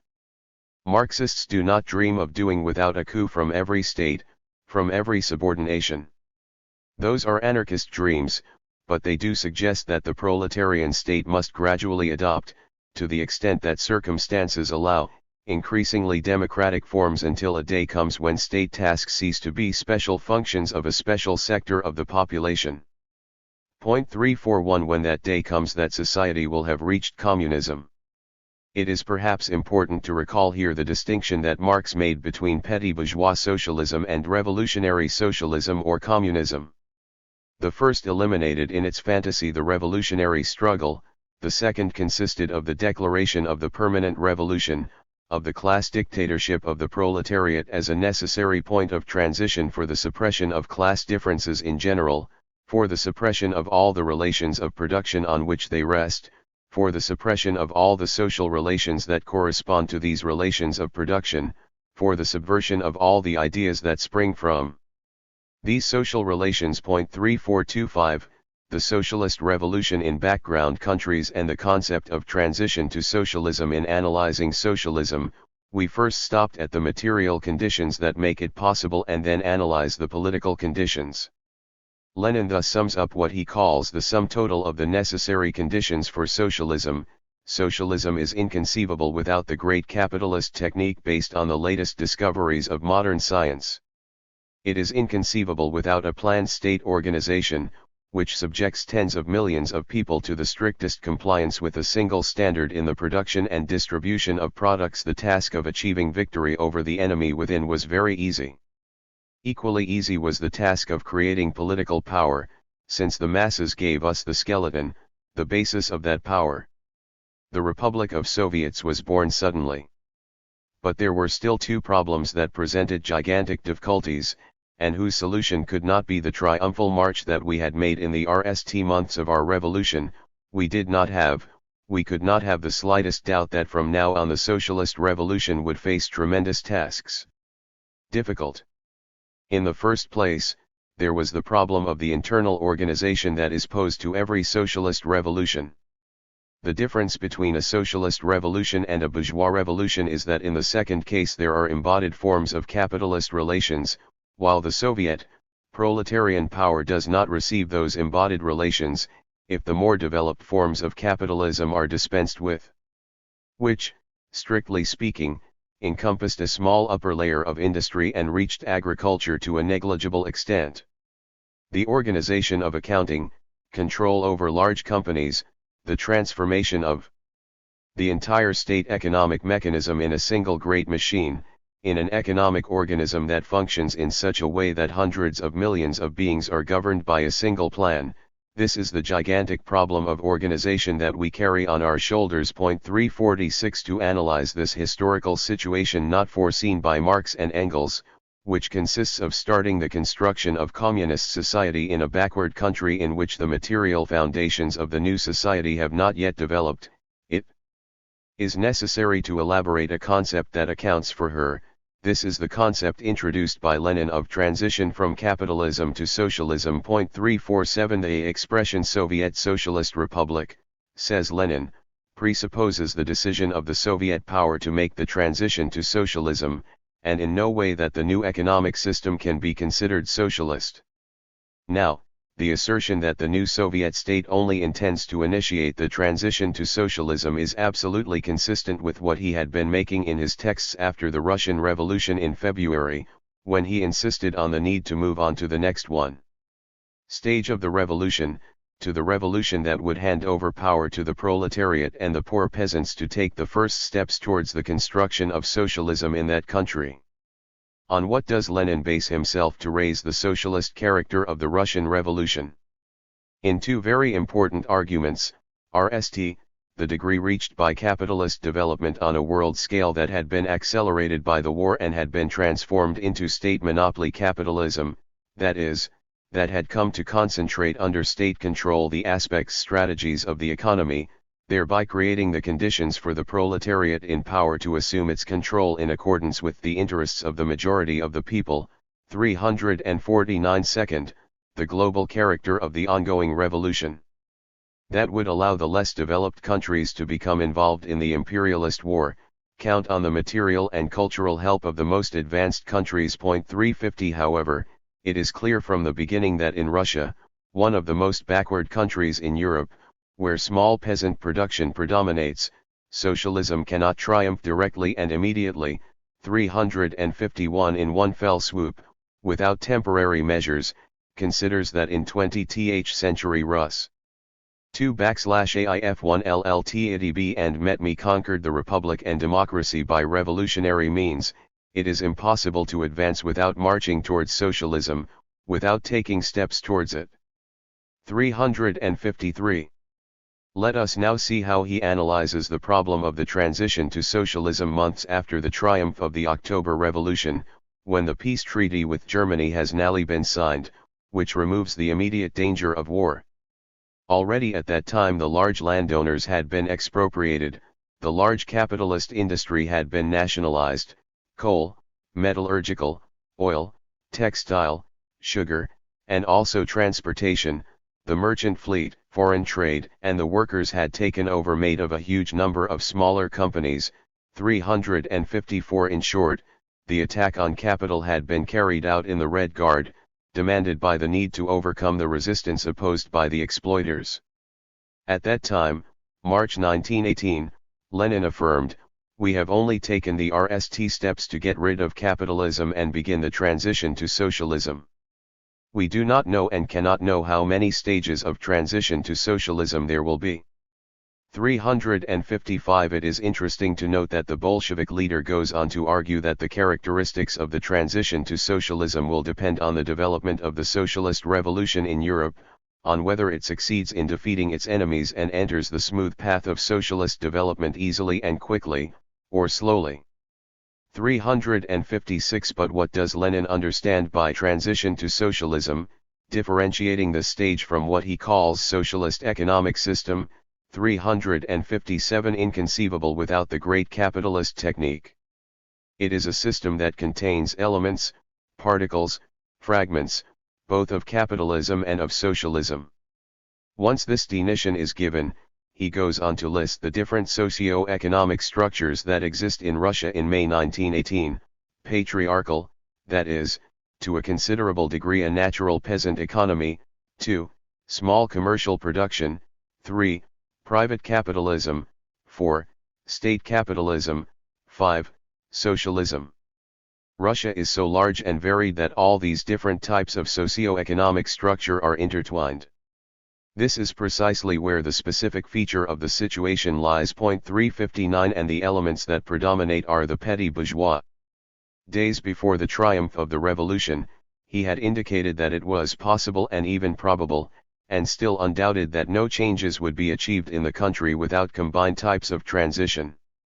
And he gave an example: the Soviet power could not immediately nationalize Cernal industries with 1 or 2 salaried workers or subject them to true workers' control.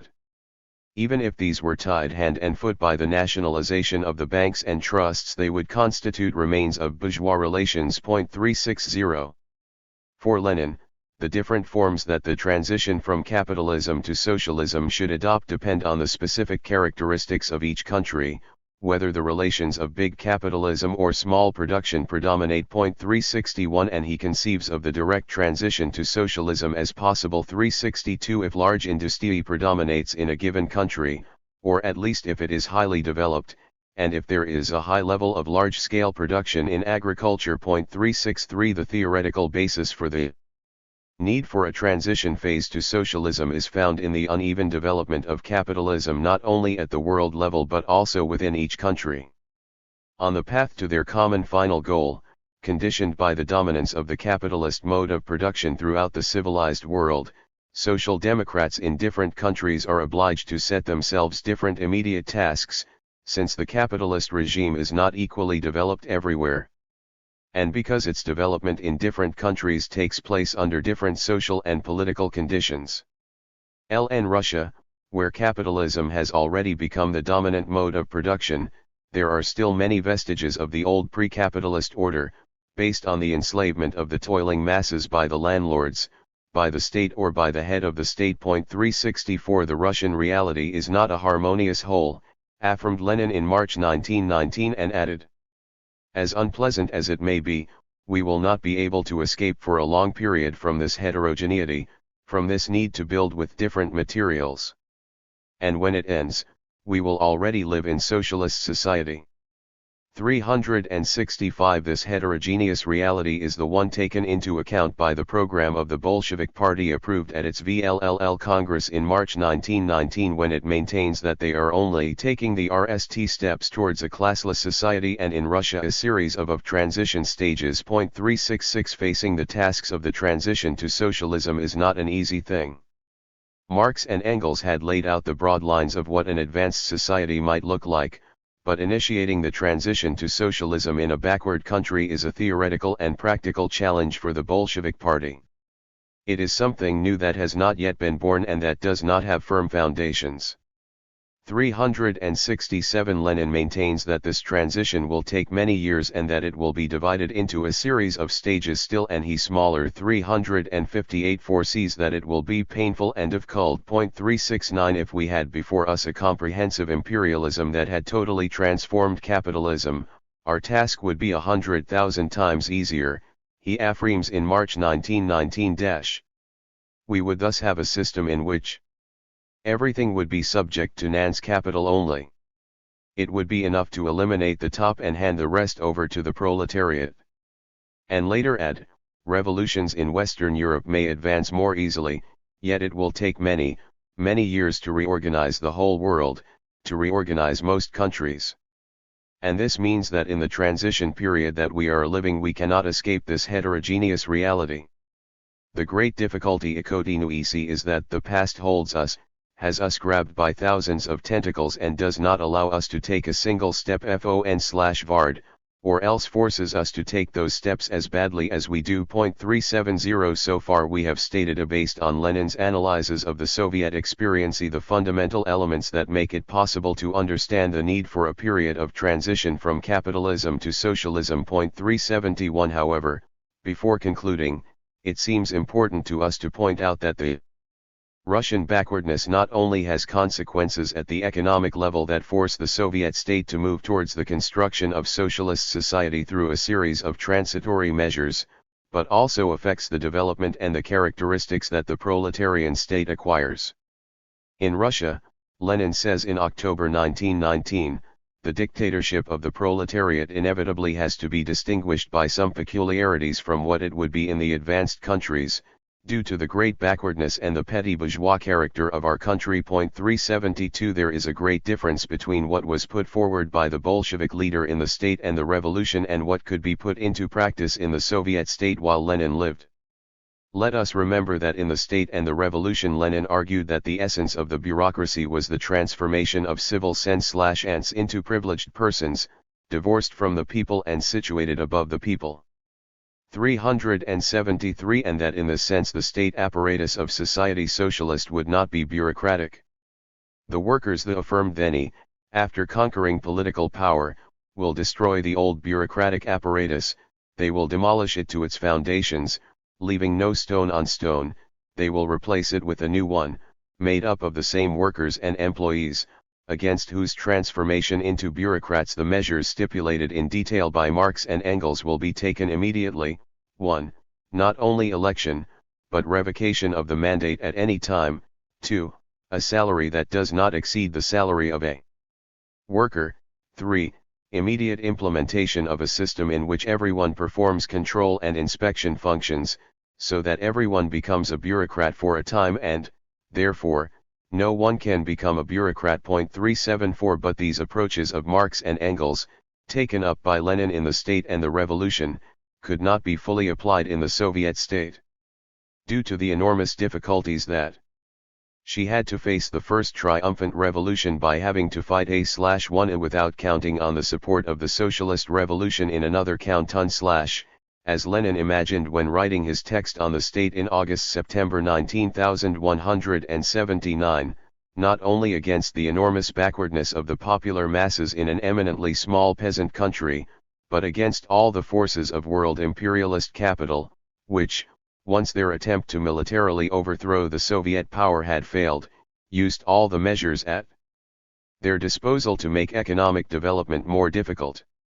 And culture of that war-torn country.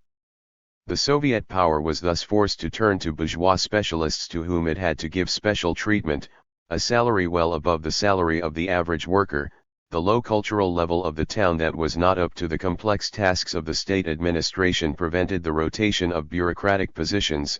It was difficult to make use of the weapon of revocation when one of the great problems was the shortage of capable cadres to assume the different tasks of the state. The Soviet state could not avoid falling into bureaucratic deviations. 5 years after the triumph of the Bolshevik Revolution, Lenin maintains that the state apparatus is, in fact, a totally strange apparatus, a bourgeois and tsarist hodgepodge that has not been possible to change in the course of those years by not count on help from other countries and because most of the time they were occupied in military actions and in the fight against hunger. 375 If we read his latest writings, we will find in them a constant concern about that bureaucratic ulcer that affects the Soviet state and that it is necessary to treat seriously. 376 And in January 1922, in his last text about the role of the trade unions, he went so far as to propose that as long as classes and class struggle exist, these organizations of the working class must play an important role in the fight against the bureaucratic deviations of the proletarian state, clarifying, however, that this struggle is very different from the one that was carried out under the capitalist regime. In that case they worked to destroy the bourgeois state, and in this case they worked to strengthen proletarian power by fighting against the bureaucratic deformations of the state, against its enormous weaknesses, against all kinds of remnants of the old capitalist regime and its institutions, etc. 377. Now, although it is true that when Lenin refers to the bureaucratic problem he analyzes it exclusively from the angle of Poppenfork, processing, the inability to deal with concrete problems, the distancing of contact with the masses, the excessive swelling of the Soviet state apparatus, it may well be thought that this civil sense/and/masses divorce could be a serious impediment to the advance towards the complete elimination of classes and a fertile ground for the work of the bourgeois forces. Still present, although now under new forms and using new methods. If we raise here the practical difficulties that prevented the full application of the principles of the dictatorship of the proletariat in the USSR in the period analyzed here, it is not to jettison this fundamental thesis of Marxism but, on the contrary, to prevent these difficulties, fundamentally created by the enemies of the revolution themselves, are used as arguments in favor of those who fight theoretically and politically against the dictatorship of the proletariat. 6. Transition to socialism and socialism as a transition. So far we have used the term transition in two very different senses. The first refers to the phase of the beginnings of a new mode of production, that is, of its initial stage, which as such is characterized by a non-correspondence or inadequacy between social relations and production techniques, the manufacturing stage of the mode of production of capitalist production and the lower stage of the communist mode of production, usually called socialism. The second refers to the transition from one mode of production to another, which, strictly speaking, is always a historical transition that occurs at the level of social formations, the transition from feudalism to capitalism in Western Europe, the transition from capitalism to communism, or what is the same, from capitalism to socialism, the lowest phase of communism, in Russia. Lt is necessary, therefore, not to confuse two different concepts, socialism as the transition or initial period of the communist mode of production and the period of transition to socialism. Let's first see what is the level of theoretical development that exists in relation to socialism, the lowest phase of communism. Can it be said that there is a theory of socialism of the same scope and with the same rigor as the theory elaborated by Marx about the capitalist mode of production? Although it is true that Marx and Engels provided us with the general principles that characterize the new society with which capitalism is pregnant, these approaches could only be logical deductions since, from the Marxist point of view, a theory cannot be elaborated in a mode of production that has not yet made its appearance in history. The situation changes radically when the First World Proletarian Revolution triumphs and an effort to build communism begins for the first time in history. The experiences of building socialism that began with the October 1917 revolution and continued with the triumph of the revolution in a large number of countries that direct their efforts towards the same objective, undoubtedly allow us to deepen the study of socialism by showing in practice how some of the problems enunciated by Marx and Engels are manifested and solved. But, due to the fact that they were for the most part countries with little capitalist development and a very low level of popular culture, rather than providing elements to think about socialism, they forced us to think about the obstacles that must be overcome in order to overcome economic backwardness, and to be able to build the material and cultural foundations of the new society. On the other hand, the fact that the world socialist revolution did not take place, and that two systems in frank antagonism coexist, the capitalist system and the socialist system, greatly modifies the behavior of the ruling classes overthrown by the proletarian revolutions, that, although they are expropriated of their internal instruments of domination, they come to count on the support of the international imperialist bourgeoisie, because each new country that is liberated is a challenge for the imperialist system as a whole. If the socialist revolution had been a world revolution, or at least a revolution in the most advanced countries, where could the overthrown bourgeoisie migrate to? What economic and military support would it have? What chance would bourgeois specialists have of surviving? Yes. 161. Not except to work at the sense/ice of the objectives of the new society. What need would there be to use enormous economic resources in the defense of the country? And if the technical and cultural development of the advanced countries had been at the disposal of the less developed countries, what would have happened to the agricultural or industrial development of those countries, and so on? If the ideals of communism are still very far away, 378 if the workers freed from the capitalist yoke cannot implement all the principles that, according to Marx and Engels, would characterize the construction of the new society, it is not because what was proposed by the creators of Marxism is a utopia, the golden dream of the proletariat, but rather to the existence of the world imperialist system which, unable to physically end socialism, strives to put the maximum obstacles to its development, attacking it from the outside and striving to infiltrate internally through all the resources at your fingertips. Despite all these obstacles, history has shown the validity of the general principles enunciated by Marx and Engels in relation to the lower phase of communism, although the emphasis on some of them may be somewhat different.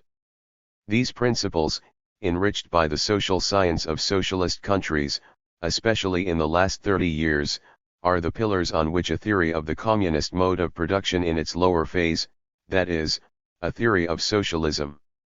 First, the need for a political revolution, of a proletarian nature, a prerequisite for the beginning of the construction of socialism, take of political power by the proletariat led by its vanguard, a destruction of the bourgeois state apparatus, establishment of the dictatorship of the proletariat, which means nothing but democracy for the broad popular masses and dictatorship for those who resist the measures of the proletarian state. The forms that this state takes depend on the reality of each country, a defense of the conquered power against all attempts at restoration, alliance of the proletariat with the entire working mass. Why solidarity support from socialist countries is solidarity with the revolutionary processes in other countries. Second, the need for a revolution regarding the relations of production, ith elimination of capitalist private property in both big industry and big agriculture, compulsory work for all, planning of the economy that allows a more intense and harmonious development of the forces productive and a more just satisfaction of the needs of the people, payment according to work eliminating all other sources of additional income, participation of workers in the control of the production process both in terms of their production unit and in terms of society as a whole. Third, the need for an ideological revolution or cultural revolution, aimed against the survivals of bourgeois ideology, education and advanced technological preparation for the mass of workers, a combination of study with productive work. 378. Communism is inconceivable if it does not exist in the whole world. 162.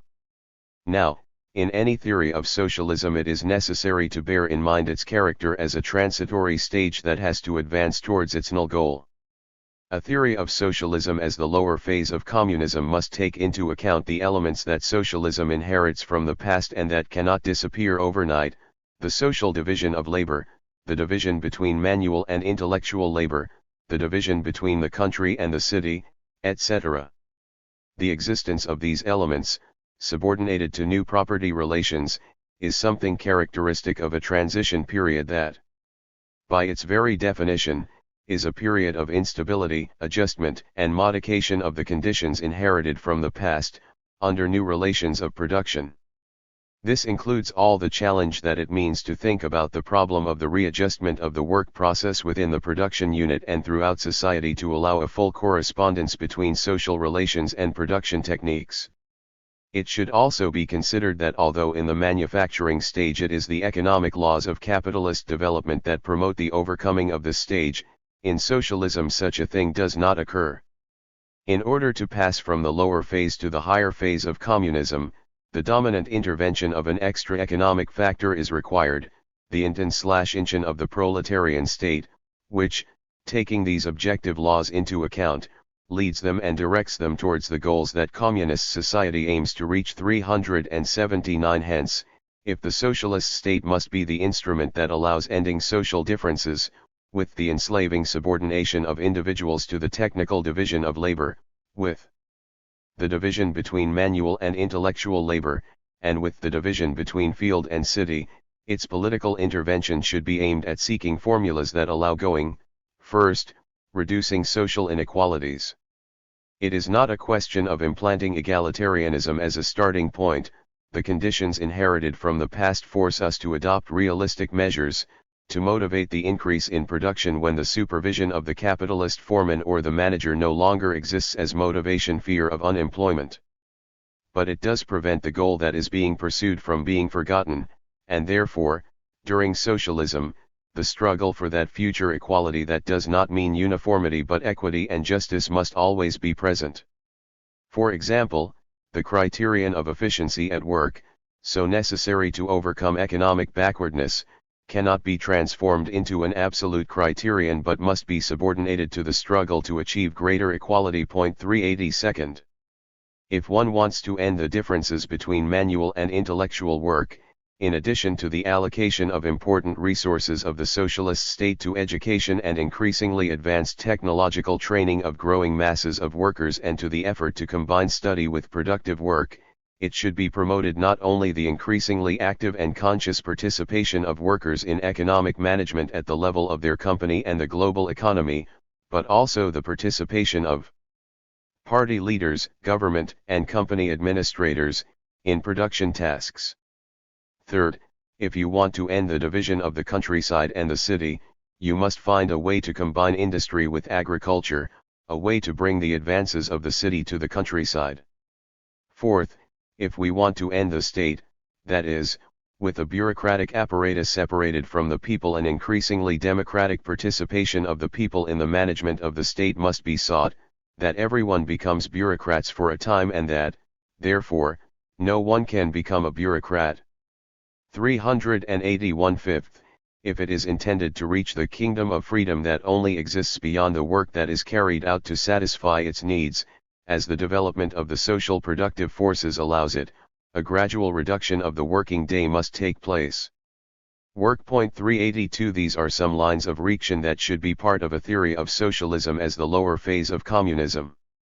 Now, by pointing out the transito character of socialism, by insisting that during this period there is a non-correspondence or inadequacy between the social relations of production and the technical relations of production, between collective property and the still partial appropriation of the process of production by the collective of workers, we are implicitly proposing the theoretical possibility of a regression to capitalism in the same way that Marx argues that in the manufacturing stage.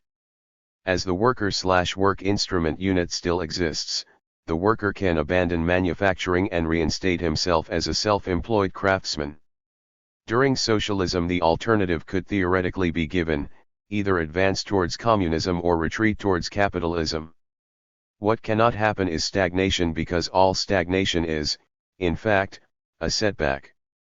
But, at the same time, not considering socialism as a transitional stage, as a necessary stage of inadequacy between social relations and production techniques can lead, as in fact has happened, to some authors considering production relations as capitalist.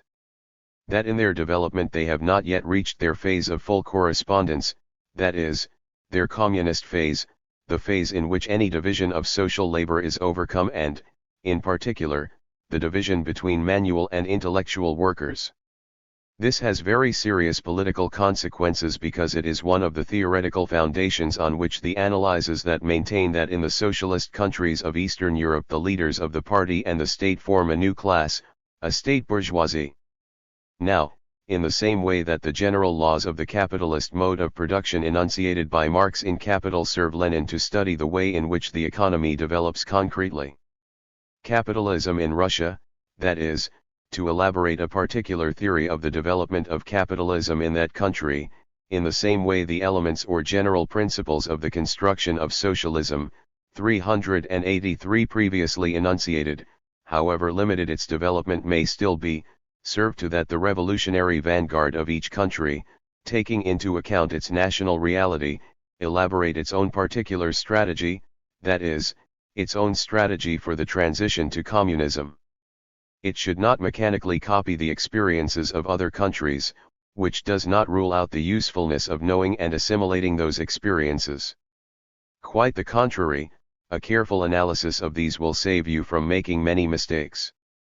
Now, at what moment does the construction of socialism begin in a certain country, or, more exactly, of communism, since that is the final goal that the proletariat is pursuing? Communist society begins to be built when the revolutionary vanguard that represents the interests of the proletariat seizes political power, destroys the bourgeois state apparatus and replaces it with the proletarian state or dictatorship of the proletariat. 384 From power, the vanguard sets its strategy of advancement towards communism, a strategy that depends on the national and international correlation of forces and, more precisely, on the characteristics and forms that the class struggle adopts. The tasks that he proposes to carry out and the steps he takes in that direction will depend on this concrete historical reality. This does not mean that these steps are already socialist, much less communist. If it is a backward, underdeveloped country, various relations of production will coexist in it for a long time and, in accordance with the evolution of these relations, depending on the form the class struggle takes, will gradually progress from one stage to another on the road to communism. Through various transition measures, from various stages within the transition stage, not only the material foundations of the new society are being created, but also the cultural and political foundations. It is not necessary to wait to reach the stage of the great socialist industry to raise the technological and cultural level of the workers and of the people in general. It is not necessary to wait for the advent of this stage to gradually modify the internal structure of the process of division of labor within companies or to stimulate the broad participation of the people at all levels of society. If Lenin sets himself the objective of starting the construction of socialism in a backward society like the Russian one of 1917, it is precisely to develop the country economically, avoiding the useless sacristies of capitalism, the waste of resources, of labor power, etc., to avoid the political and cultural monopoly of a minority over the majority of the population. An important part of the measures destined to readjust the inheritance of the past to the ends pursued by communist society and to the tasks of the dictatorship of the proletariat that Marx envisioned as part of the lower phase of communist society, can be carried out before it is achieved. It reaches the stage of integral socialism, that is to say, the stage in which all the material foundations of socialism have been built. This could perhaps imply that, although the period of transition to socialism in these countries must necessarily be very long, once the stage of complete or full victory of socialism has been reached, the transition to the higher phase of communism could be shorter. That in the countries that due to their great development could go directly to that phase. Could this mean, in turn, that the proletarian state, having fooled a large part of its political tasks in the stage of transition to socialism, should cease to characterize itself as a dictatorship of the proletariat? To affirm this would mean to affirm that classes have already disappeared, since the state is nothing more than the expression at the political level of the society divided into classes, whose initial origin is the division of labor. 385 LF. All capitalist influence has disappeared, which can hardly be considered while there is still a powerful imperialist system, if the entire people can express themselves freely, if there are no longer prisons, police, or officials separated from the people. Only then can it be said that the reasons of being of the proletarian state and, in general, of any state, they have ceased to exist. But if this is not the case, as long as the state exists, it cannot cease to have a class character. What can happen is that, since the economic, political, and ideological influence of the proletariat is so overwhelming, this state tends to its extinction and, in that sense, in the dictatorship/democracy contradiction, typical of the dictatorship of the proletariat, is the last pole the one that prevails more and more widely. 386.7. Conclusion. After what has been said so far, which is based on our exclusive reading of the classics, we can conclude that although the term transition is used in two different senses, on the one hand as an initial stage of a mode of production, and, on the other hand, as a historical transition from one mode of production to another, it would be more rigorous to use it only in the second case. Now, in this last sense, the problem of transition is unthinkable at the level of modes of production. There is no real historical dialectic if it is not in the process of transformation of each social formation, since they are the only historical objects that are really transformed, because only in social formations does a history of the class struggle really occur. 387. When Marx and Engels argue that the engine of history is the class struggle and not the mere development of the productive forces, they are affirming that the dialectic of history is the dialectic of the class struggle, whose material structures are irreducible to development. Linear. The economic aspect never alone produces revolutionary effects, which does not mean that the class struggle is not ultimately determined by the EC0 nomi. 388. And, for that very reason, because the historical transition depends on the concrete form in which the class struggle occurs in each country, there is no general theory of the transition, but each transition is materially different and, therefore, conceptually different. 389. Only by elaborating a particular strategy of the transition for his own country, which depends not only on the economic characteristics of that country but also on the features that the class struggle adopts in it, it is how the revolutionary vanguard will succeed in correctly leading the popular masses towards the construction of communism. 8. Summary. In this chapter we have seen that there is no general theory of the transition from feudalism to capitalism. Then we analyze the manufacturing phase as a phase in which there is no full correspondence between social relations and production techniques, hence its transitory nature. Next, we study the general characteristics of the communist mode of production and of its lower phase, socialism, which, like manufacturing, is characterized by being a transition phase with the characteristic non-correspondence between social relations and production techniques. Then we study the foundations or material bases of socialism and its political condition, the dictatorship of the proletariat. Later we analyze the concept of transition to socialism introduced by Lenin to account for the construction of socialism in backward countries. Finally, we insist that they should not confuse the concepts, transition to socialism and socialism as the lower phase of the communist mode of production, and that, although a general theory of socialism could be elaborated insofar as this historical experience develops, a general theory of the transition from capitalism to socialism cannot be elaborated. Clarifying this, we point out the basic principles of a theory of socialism and some lines of reflection about the tasks of the dictatorship of the proletariat to promote the advance of socialist society towards its final goal, communism. The conclusion of this chapter can be summarized as follows: there is, from the point of view of Marxism, a general theory of the passage from one mode of production to another. This step always occurs within historically determined societies. 9. Questionnaire 1. How does the free worker and the money capable of becoming capital emerge in your country? In the latter case, is it national or foreign capital? 2. From what you know of European capitalism, are there different or similar ways in the formation of these two elements without which the capitalist mode of production cannot exist? 3.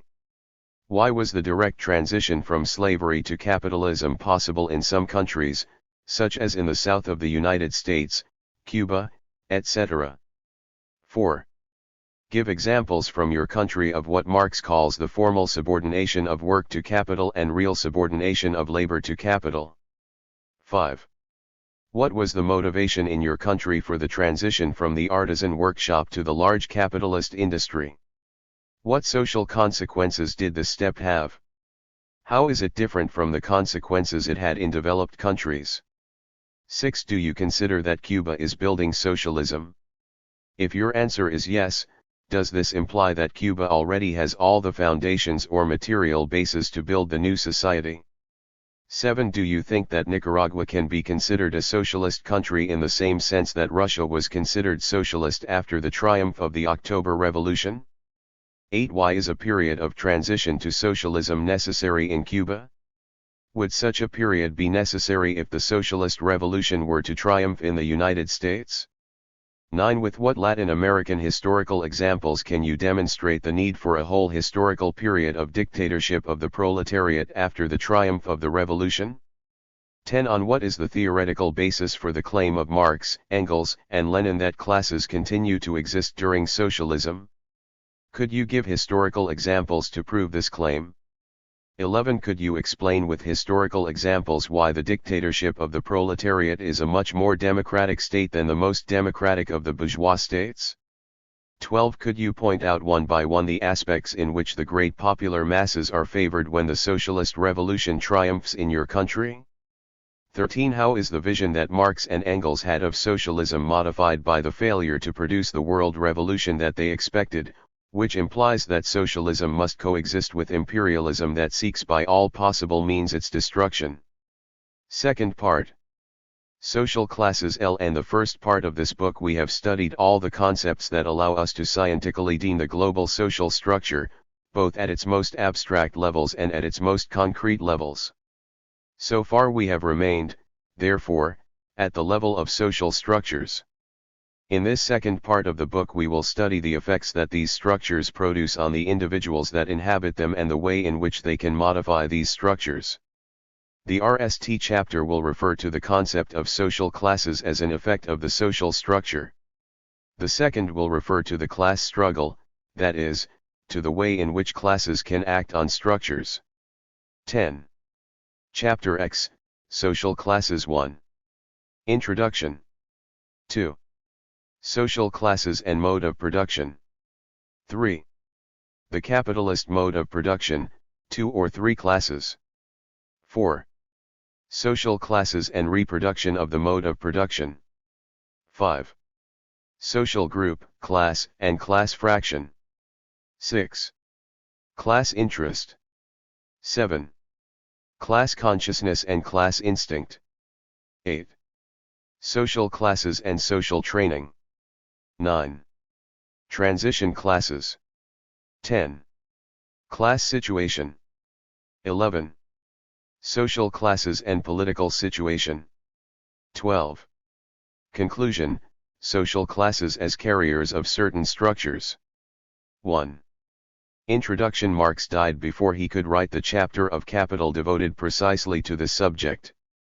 Many have been the authors who have tried to reconstitute it, but the chosen methods have not always been the best. Let us recall here only one of them, Dahrendorf, who in his book Social Classes and Their Conflict in Industrial Society endeavors to reconstitute the last chapter of Capital, doing it in the form of quotations taken from different texts by Marx, belonging to different epochs and that are developed at different levels of abstraction, according to a scheme previously established.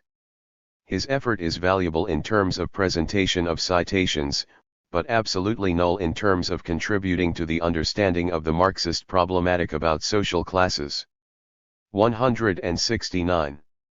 The true path is not to construct the absent concept through a compilation of quotations or the choice of the best among them, but rather to try to construct it through an understanding of the underlying problem that is encountered fundamentally in Capital. This is the path we have followed. The concept of social class is a concept that can be defined at an abstract level, at the level of the mode of production, but which, in order to be an instrument of political analysis, must be concretized by studying the new determinations that it acquires in a concrete social formation and in a society.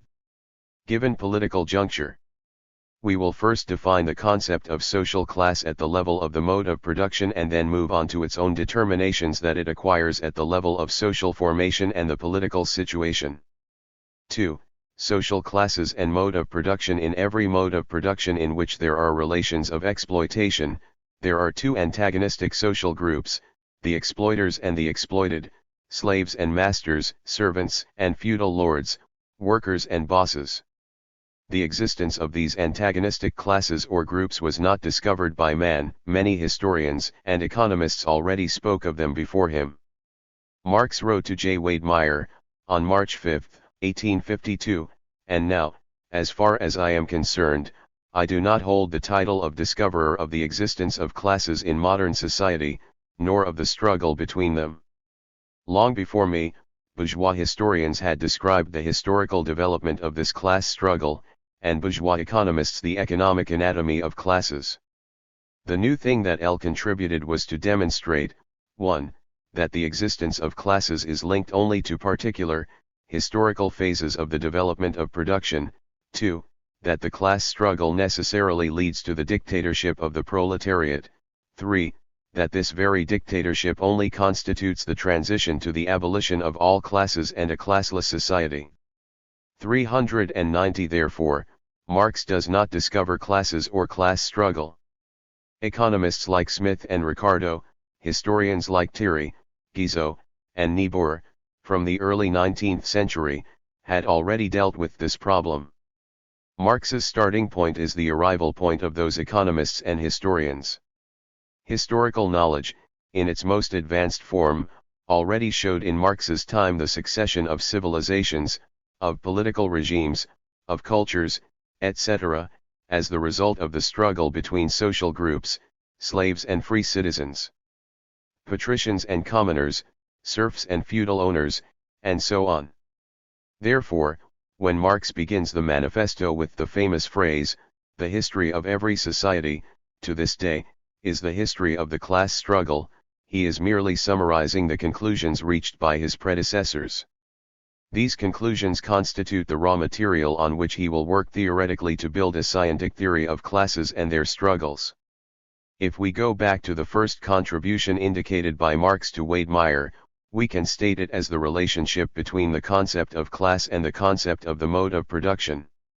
In one of the texts most cited by Marxists, Lenin defines social classes as follows manner: classes are large groups of people who differ from one another by the place they occupy in a historically determined social production system, by their relationship with the means of production, for their role in the social organization of work, and, consequently, for the magnitude of the share of social wealth that they have and the way in which they obtain it.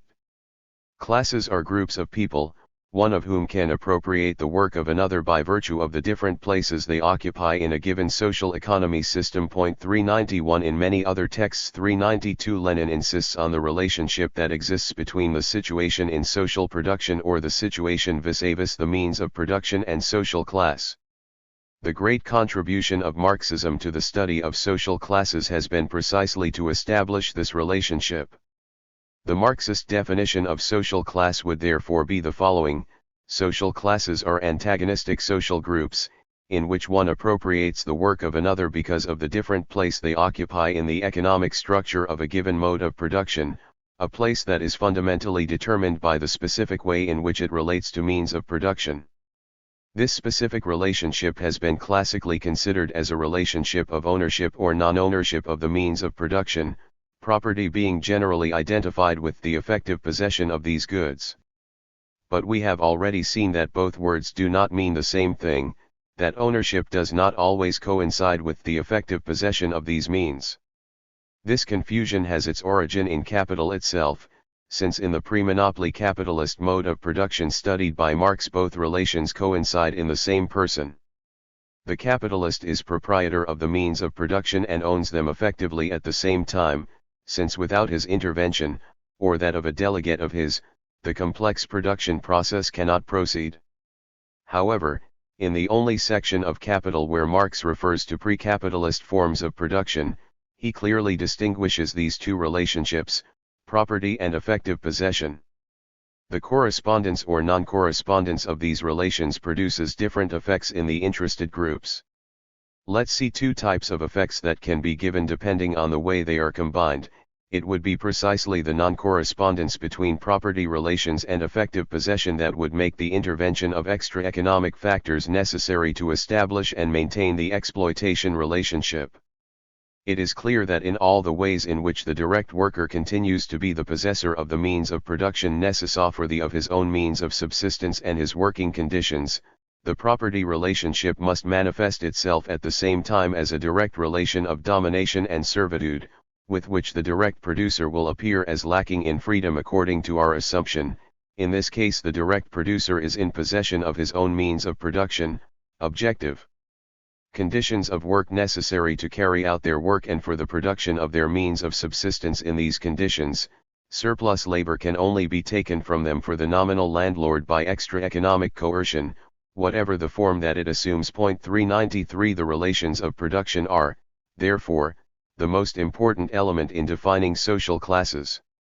Depending on the character of these relations of production, the character of the relationship between the exploiting class and the exploited class will be the correspondence between legal property and real property of the means of production in the capitalist mode of production, which determines a complete separation of the worker from his means of production, is what forces the worker to voluntarily offer his labor power to the capitalist. To survive, making the inton/inchen of extra economic factors theoretically unnecessary to produce these class relations. This is not to say that these factors are completely absent.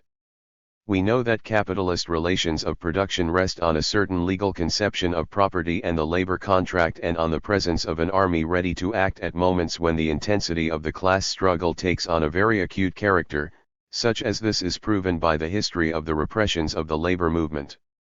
For this reason, we could say that, although superstructural relations are present in capitalism, they intervene only when there is a threat against the system that tends to reproduce spontaneously, obeying its own economic laws. Something very different happens in the sense/il mode of production. Here, the non-correspondence of the relationships of legal property and of effective possession determine that the owner class has to resort to force, tradition, religion, etc., to achieve reproduction. Exploitative relationships, to keep the sense/ant under his yoke. We could say that it is the character of the relations of production proper to the period of transition from capitalism to communism, in which the ownership of its main means of production belongs to the proletarian state, but in which the effective possession of these means is still in the hands of those who, due to their previous knowledge, are qualified to make them work. Technical, but trained with the old mentality, which makes the intervention of extra economic factors necessary, political and ideological, to fight against the habits bequeathed by the previous system. These extra economic factors must intervene to prevent the work of the workers from being monopolized, in one way or another, by the group that has effective possession of the means of production. Only the development of the productive forces will allow the workers to achieve full possession of the means of production and therefore the suppression of the classes. It is evident that to completely abolish classes it is not enough to overthrow the exploiters, the landlords, and capitalists. It is not enough to abolish their property rights, it is also necessary to abolish all private ownership of the means of production, it is necessary to abolish the difference between city and country, as well as the difference between manual and intellectual workers. This is time-consuming. To be able to do this, a huge step forward must be taken in the development of the productive forces. It is necessary to overcome the resistance of the multiple survivals of small production. It is necessary to overcome the enormous force of habit and of the consenslative spirit, linked to these survivals. 394.3, the capitalist mode of production, 2 or 3 classes. In the previous point it has been affirmed that there are only 2 antagonistic classes in each mode of production.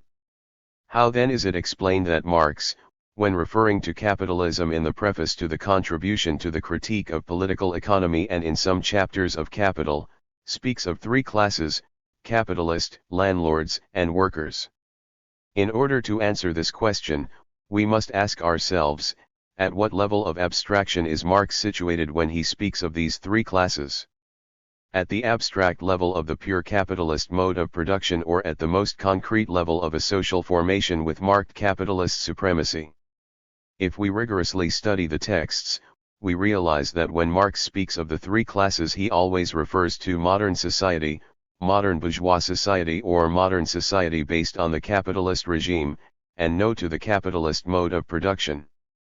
On the other hand, if we carefully examine the chapters on land rent found in section 6 of Capital, especially chapter XXXVII, Introduction, we see that Marx studies the problem of rent because the monopoly of land ownership is a historical premise, and it continues to be the foundation of the capitalist mode of production. Therefore, Marx is forced to study rent because it constitutes a fundamental historical fact in the constitution of the capitalist mode of production and not because it is a logical requirement. Lenin tells us that from a logical point of view we can fully conceive a purely capitalist organization of agriculture, without private territorial property. 395 Therefore, without landowners. Let us now look at the most explicit texts of Marx on the problem of the 3 classes, starting from the existence of the capitalist production regime. The capitalist is not only a necessary official, but the most important official of production. Instead, the landlord is a perfectly superfluous figure in this system of production.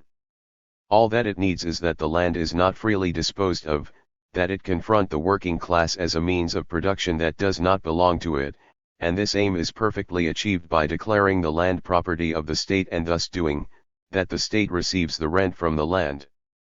The landlord, who was an important official of production in the ancient world and in the Middle Ages, is today, within the industrial world, a parasitic abortion.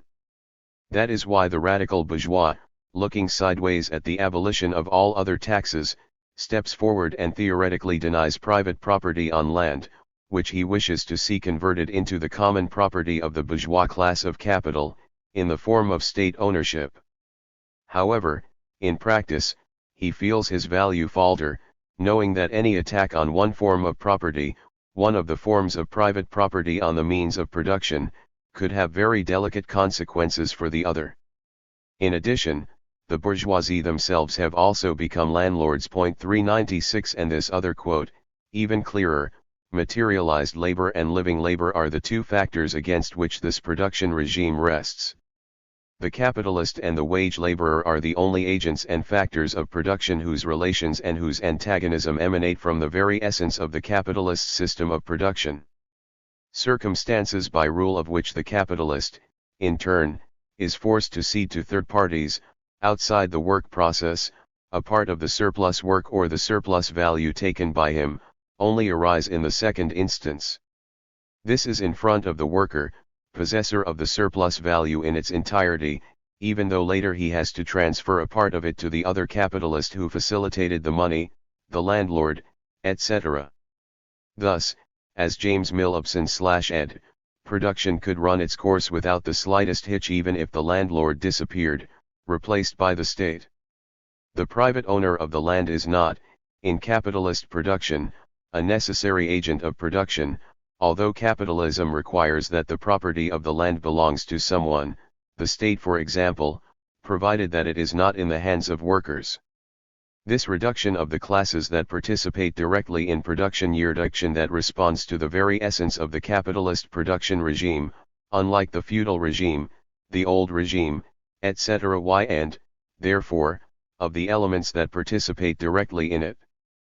Produced value and of the product in which this value takes shape, namely, the capitalist and the wage laborer, to the exclusion of the landlord, who only participates post festum and not by virtue of reasons inherent to the capitalist system of production, but by virtue of the system of private property over natural forces far from being an error constitutes the theoretical expression of the capitalist system of production. 397 These texts allow us, therefore, to conclude that in the capitalist mode of production, as in all modes of production, there are only two antagonistic fundamental classes, the bourgeoisie and the proletariat. When Marx speaks of three classes, he is referring not to a pure mode of production but to a given social formation, modern English society or another in which the capitalist mode of production dominates. 4. Social classes and reproduction of the mode of production. In order to satisfy the consumption needs of the men who live in a society, the process of production of material goods cannot be paralyzed, nor can it be interrupted, it has to be reproduced continuously. And this process tends to reproduce itself in its own way, and it tends to reproduce incessantly the social relations of production that its operation presupposes. For this reason, it is important to intervene in the definition of classes, the concept of reproduction of the mode of production. Let's see what Marx says referring to the capitalist mode of production. The capitalist process of production, then, reproduces by its own development the split between labor power and working conditions. It reproduces and perpetuates, with it, the conditions of exploitation of the worker. It forces him, constantly, to sell his labor power to live, and constantly puts the capitalist in a position to buy it to enrich himself. The capitalist process of production, considered in its interdependence or as a process of reproduction, then, it not only produces commodities, it not only produces surplus value, but also produces and reproduces the capitalist relationship itself, on the one hand the capitalist, on the other the wage earner. 398. But it is not enough to see the importance of reproduction in determining social classes, it is necessary to study the specific form that this reproduction process takes according to the mode of production. The reproduction of the capitalist mode of production, for example, does not only imply the reproduction of its two social classes, capitalists and workers, but a reproduction of them following a certain trend, the numerical strengthening of the working class by the growing proletarianization of the workers. Capitalists unable to overcome competition and, therefore, a numerical decrease of the capitalist class. The study of the peasantry as a kind of transition from pre-capitalist to capitalist forms makes us see, on the contrary, that its development trend is carried out in the sense of a decrease in the number of peasants, part of whom become part of the capitalist production system. It is this dynamic aspect of the functioning of classes, essential in Marx's theory, that many of his followers have forgotten, transforming the study of classes into a static, formal study. 5. Social group, class, and class fraction. In the previous pages we have stated that there are only two antagonistic classes in any mode of production. We have shown, for example, that the landlord class is not, in the strict Marxist sense, a class of the capitalist mode of production. By saying that in any mode of production there are only two antagonistic classes, are we thereby affirming that all individuals who exist under a given mode of production must be part of one of the two antagonistic classes? Not in any way. Not all individuals in a society, moreover, not all social groups should be part of a certain class. Among all the social groups that exist in a society, only the groups that by participating directly in the production process become antagonistic poles become social classes. There are other groups that cannot be defined as social classes, either because they represent intermediate groups between the two antagonistic classes in terms of production, as is the case of technicians and administrators, or because they are not directly linked to production as they are in sense/ice. Of institutions of the superstructure, professors, lawyers, officials of the state apparatus, and so on. On the other hand, it is necessary not to confuse the concept of class with that of a class fraction, which corresponds to the subgroups into which a class can be decomposed. For example, the bourgeoisie as a class breaks down into the industrial bourgeoisie, the commercial bourgeoisie, and the financial bourgeoisie. The important thing is to determine the scientific criterion that allows distinguishing the different fractions within a given class. In Capital, Marx shows us the way to follow to establish the fractions into which the classes of the capitalist mode of production can be divided. In the same way that Marx passes from the abstract concept of surplus value to the more concrete concepts of prod of the company, commercial profit, and interest, which are but the developed forms of surplus value, that is, the forms in which it appears in the most concrete level of the analysis of the functioning of capital, in the same way, one should go from the two classes, from the capitalist mode of production, considered within the level of the production process of surplus value, capitalist and workersy, to the class fractions that emerge in the process of capital circulation. In reality, Marx follows this process when he analyzes the developed forms of surplus value. The industrial bourgeoisie corresponds to the prod of the company, to commercial profit the commercial bourgeoisie, and to interest, the national bourgeoisie. Does the same thing happen with the analysis of the proletariat? Marx is less explicit on this point. This has led many Marxist theorists not to include in the concept of the proletariat workers in commerce and banks, who are then considered employees. What is the underlying argument of these Marxist theorists? According to them, only the worker who directly produces the surplus value can be considered a worker, that is, a productive worker. We can oppose Marx's analysis to this argument. Why does it consider as fractions of the bourgeoisie the representatives of commercial and financial capital if they do not participate directly in the extraction of surplus value but only in its realization, that is, in the sale of products and in the financial operations that will allow the industrial capitalist to recover in the form of money the capital invested in the production process? Therefore, let us think that in the same way that there is a non-productive bourgeoisie, that is, not directly linked to the production of surplus value the commercial and national bourgeoisie, there would be a non-productive proletariat corresponding to each fraction of this bourgeoisie. Let's see what Marx says about the commercial wage earner. The question now is the following: what is the situation of the commercial wage earners occupied by the commercial capitalist, in this case the merchandise merchant? In one respect, such a commerce worker is a wage earner like any other. In the first place, insofar as it is the merchant's variable capital that buys labor, and not the money spent as 176. Revenue, for which it is also bought not to acquire a private sense/ice, but with the aim of self-valuing the capital advanced there. Second, to the extent that the value of their labor power and hence their salary is determined, as in the case of all other wage earners, by the costs of production and reproduction of their specific workforce, and not by the product of their work. But between him and the workers directly occupied by industrial capital there must exist the same difference that exists between industrial capital and commercial capital, and consequently between the industrial capitalist and the merchant. Since the merchant, as a mere agent of circulation, produces neither value nor surplus value, it is also impossible that the commercial workers whom he occupies in the same functions can directly create surplus value for him. 399 Finally, let us see what is the dynamics of development of this fraction of the proletariat.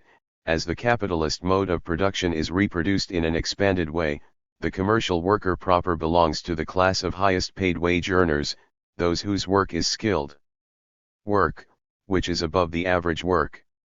However, wages have a tendency to decrease, even in proportion to average work, as the capitalist mode of production progresses. In part, this occurs due to the division of labor within the office. Secondly, the generalization of public education makes it possible to recruit this kind of workers among classes that were previously excluded from it, being used to worse ways of life. In this way the flow of workers increases, and with it competition. The capitalist increases the number of these workers when there is more value and profits to be made. The increase in this work is always an effect, and never a cause, of the increase in surplus value. 400. Both in this quote and in the previous one we have put the word worker in brackets because in the translation of siglo XXI this word was replaced by worker. Perhaps it is interesting for the reader to know that our research on the concept of the working class began stimulated by translation problems. We study capital in its French version. There they speak of travailleur du commerce to refer to what the Spanish edition of the Fondo de Cultura Económico calls commercial worker. However, in the German text of capital, the word Arbeiter is used for both the industrial worker and the commercial worker. This word would be synonymous with worker. Sometimes in capital Marx refers to the commercial worker with two adjectives, commercier/un Lohnarbeiter, commercial salaried worker, as translated by Fondo de Cultura. XXI centui, on the other hand, when the word Arbeiter is accompanied by commercial, it does not translate as worker but as worker. Why is the same word translated in one place as worker and in another as worker? These are not about style problems because symptomatically this is only done when the word refers to the commercial worker. It seems to us that this is a concrete case of how the ideological conception of the translator exerts its influence on his work. Commonly, there has been a tendency to separate the industrial working class from the rest of the workers, the former being classified as workers and the latter as employees or generically salaried. The former generally receive their salary weekly, the latter monthly. It would be important to investigate where this separation arises and for what reasons. Accepting our previous approach implies criticizing the theoretical utility that some Marxists have given to the concept of productive work in the definition of social classes. If this concept is used in the sense in which Marx uses it in some analyses, it reaches the absurdity of including in the concept of industrial proletariat from the unskilled worker to the manager of an industry, that is, from direct workers who suffer exploitation in their own flesh, to all those non-direct workers who are nothing but the representatives of the capitalist in the extraction process of surplus value. However, if the concept of productive labor is not adequate to define the two antagonistic classes of the capitalist mode of production, it is useful, at the political level, to determine which is the class and the fraction of the class capable of carrying out and directing the revolution. Socialist. It is the productive proletariat, the industrial proletariat, typical of advanced capitalism, which, due to its situation in production, is the fraction of the proletariat most prepared to lead the revolution. Socialist, it is the vanguard of the proletariat. 6. Class interest. Before moving to a more concrete level of analysis, at the level of a historically determined social formation, and studying, at this level, the new determinations that the concept of social class has, we will examine two concepts that are frequently used, but rarely deemed, the concept of class interest and that of class consciousness. LS class interest, the set of spontaneous aspirations of a certain social class. A strike that limits itself to expressing demands for demands, without ever questioning the capitalist system, can it be considered as the expression of the class interest of the proletariat? To answer these questions we must first distinguish between two types of interests, immediate spontaneous interests and long-term strategic interests. Immediate spontaneous interests are the aspirations manifested by classes or social groups motivated by current problems of their existence. Their objective is generally to achieve greater immediate well-being, a better participation in the distribution of social wealth. For example, the immediate spontaneous interest of a group of low-wage workers is to increase their income in order to cope with the rising cost of living. The immediate interest of a group of peasants is that their products be bought at a convenient price. In both cases it is intended to achieve a solution to a current evil, without looking for the root cause of this evil. It is important to bear in mind that these immediate spontaneous interests are always influenced by the dominant ideology, therefore they never put the system into question. Hence, the proletariat abandoned to its immediate spontaneous interests cannot go beyond a purely reformist struggle, the struggle for better wages, greater family allowances, more hours of rest, etc., aspirations that in themselves are not bad, but not bad. They can become the final goal of the class struggle of the proletariat, since they do not call into question the system of exploitation itself. The histo of all countries shows that the working class, exclusively with its own forces, can only develop a union conscience, that is, the conviction that it is necessary to form unions, fight against the employers, demand from the government the enactment of such or what laws are necessary for workers, etc. 401. Therefore, anything that is prostrating before the spontaneity of the workers' movement amounts to jh/with independence of the will of those who do it, absolute strengthening the unions of bourgeois ideology on the workers/102. Consequently, immediate spontaneous interests cannot be considered, strictly speaking, as class interests. What is understood, then, by class interest? Let's see what Marx says in The Holy Family. It is not a question of what this or that proletariat, or even the proletariat as a whole, occasionally sets itself as a goal. Its objective and its historical action are manifestly and irrevocably traced by its own vital situation, as by the entire organization of today's bourgeois society. Therefore, long-term strategic interests are interests that arise from the position of each class in the economic structure of society. The long-term strategic interest of the ruling class is to perpetuate its domination, that of the dominated class is to destroy the system of domination. The strategic interest of the proletariat, for example, is to destroy the capitalist production system, the origin of its exploited condition, destroying that which is its foundation, private property of the means of production. It is important to note that, due to the distorting influence of the dominant ideology, these long-term strategic interests cannot arise spontaneously. Members of the exploited classes need to learn to know them. The need for the penetration of Marxist-Leninist theory in the labor movement is due precisely to the inability of the proletariat to immediately know its long-term strategic interests. Social democracy is the union of the labor movement with socialism. Its task is not to passively serve the labor movement in each of its phases, but to represent the interests of the entire movement as a whole, to point to this movement its ultimate goal, its political tasks, and to safeguard its political and ideological independence. Disengaged from social democracy, the labor movement shrinks and is forcibly transformed into a bourgeois movement. 403 There may be contradictions between immediate spontaneous interests and long-term strategic interests that reflect the dialectical duality of the partial objective and the final objective. For example, the achievement of high wages, if not accompanied by a correct ideological education, can serve to lull the proletariat, depriving it of energy to fight for its long-term strategic interests, that is, the GHT for the destruction of the capitalist system and the implantation of the socialist system. The ruling classes know how to use these contradictions very intelligently to perpetuate their domination. It follows from the foregoing that, strictly speaking, only long-term strategic interests represent true class interests. On the other hand, it is only by starting from immediate interests that the proletariat can be made to understand its true class interests. Lenin was very clear and severe on this point. To lead the proletariat to the political struggle against the servants of capital, it is necessary to link this struggle with certain interests of daily life, but if these different interests are diluted with nothing more than political demands, understandable only to the intelligentsia, doesn't this mean going back again, limit itself again to the struggle of the single intelligentsia, whose impotence has just been recognized?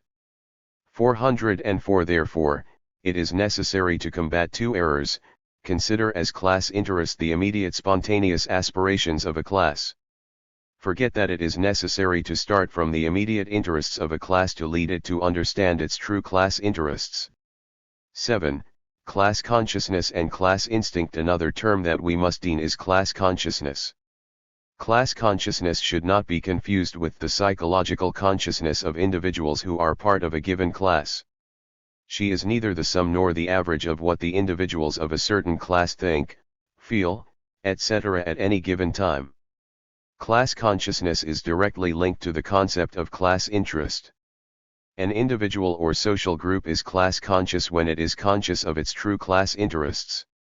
Class consciousness is, therefore, an objective data related to an objective situation, the situation that each class occupies in social production. This distinguishes it absolutely from the empirical thoughts, from the psychologically describable and explainable thoughts that men make of their life situation. Now we have one last question to ask ourselves. Is class consciousness something that is born spontaneously? To answer this question we must distinguish between class consciousness and class instinct. Every social class, due to its objective situation within social production, tends to react in a typical way. We will call the class instinct precisely those unconscious reaction schemes, products of the class situation, which are at the base of all spontaneous class manifestations. Class instinct is subjective and spontaneous, class consciousness is objective and rational. Lenin is the one who most frequently uses this term of class instinct.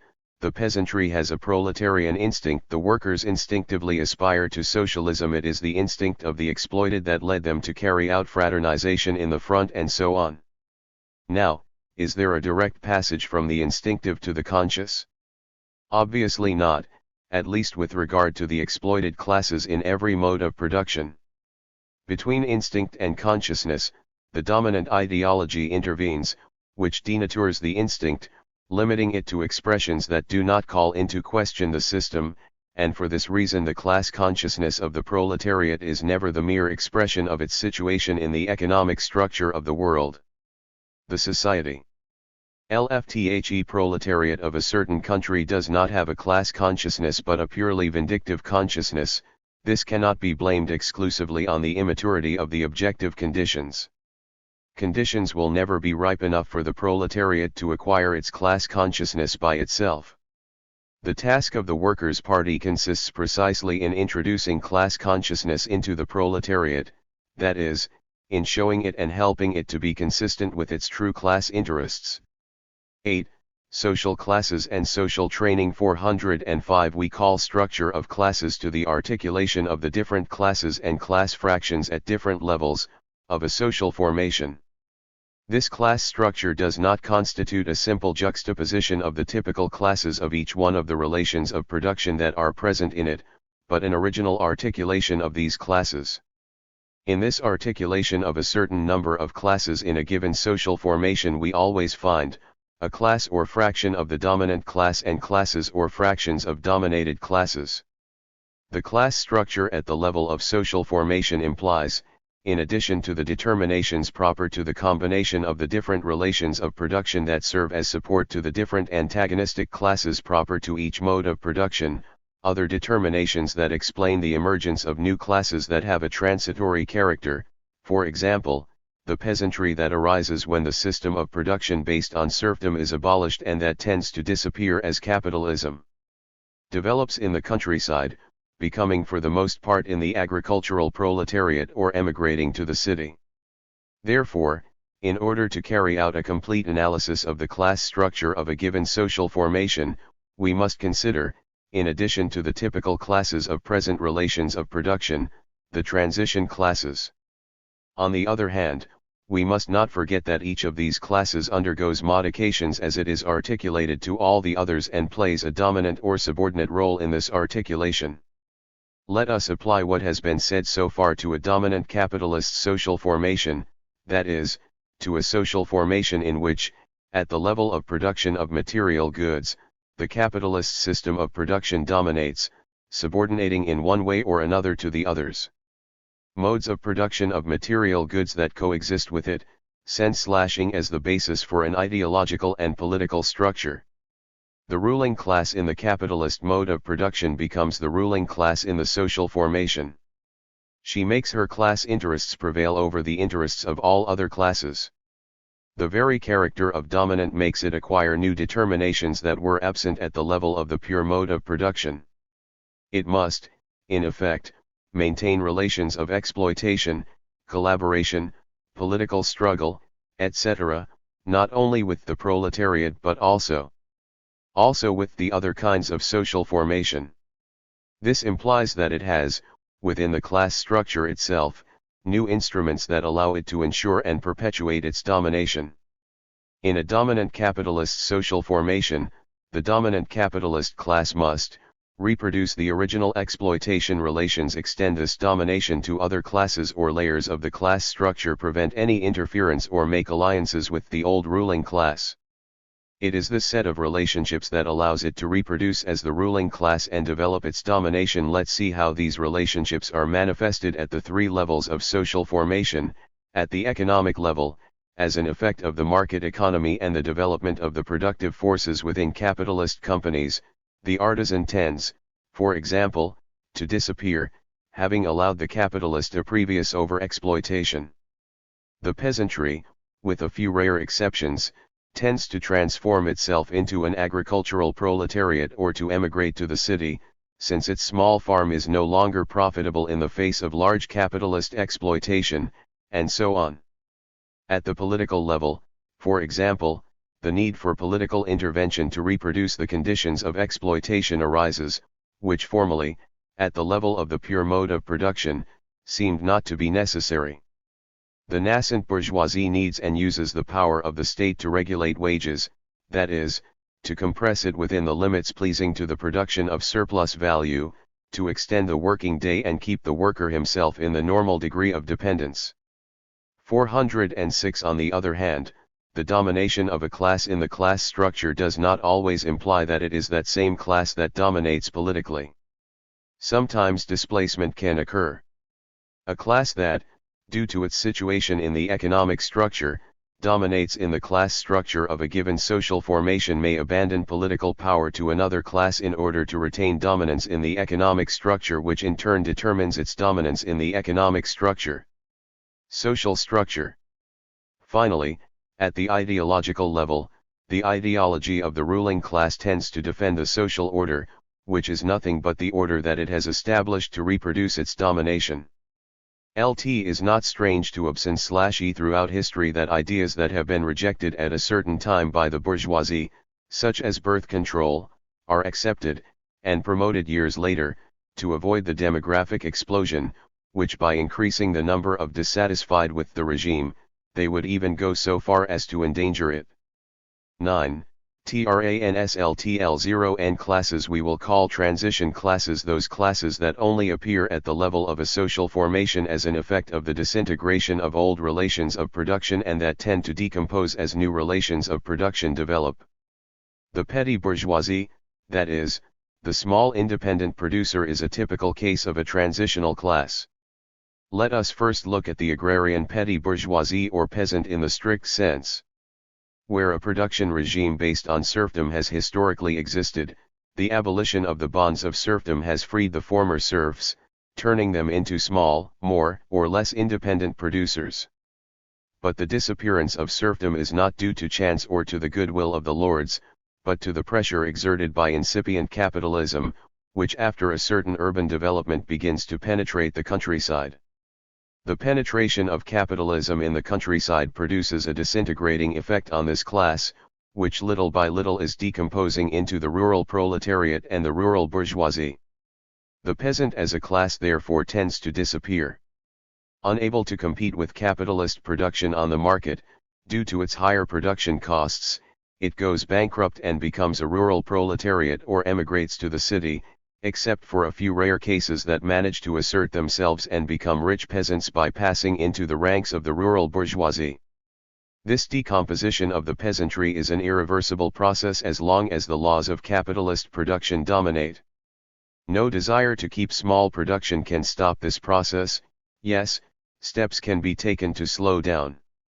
The same occurs with small independent producers, that is, with those producers who are at the same time owners of their means of production. The impossibility of competing with capitalist companies in the market reduces them, little by little, to the condition of proletarians.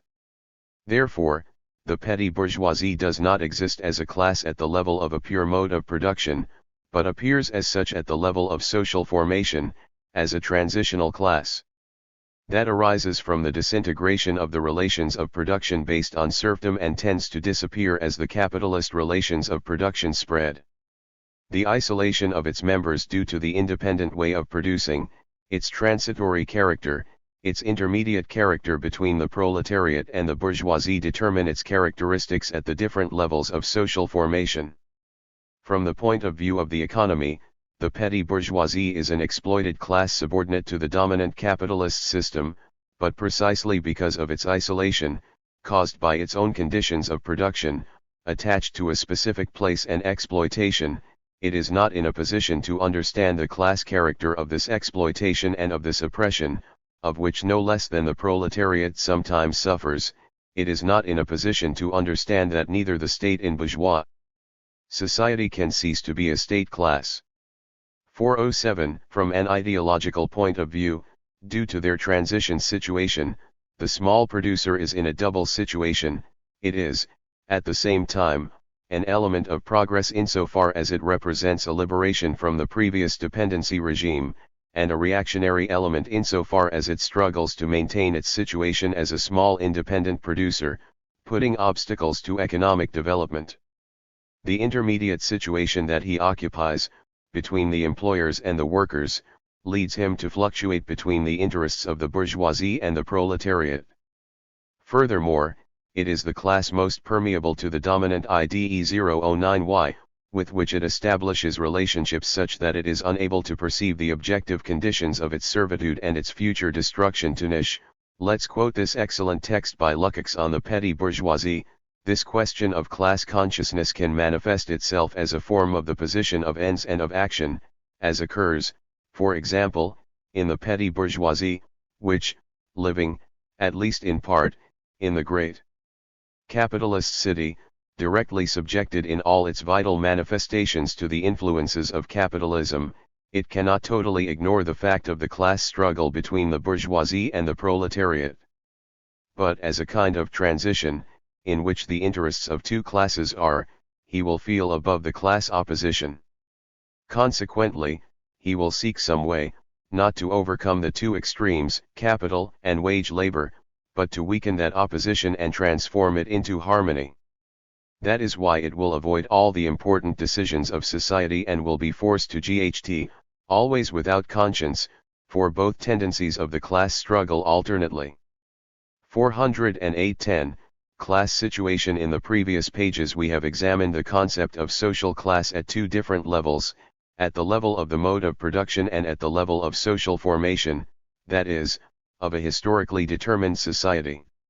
At both levels, classes are defined by their situation in the social structure, a situation that depends on the specific relationships that social groups maintain with the means of production.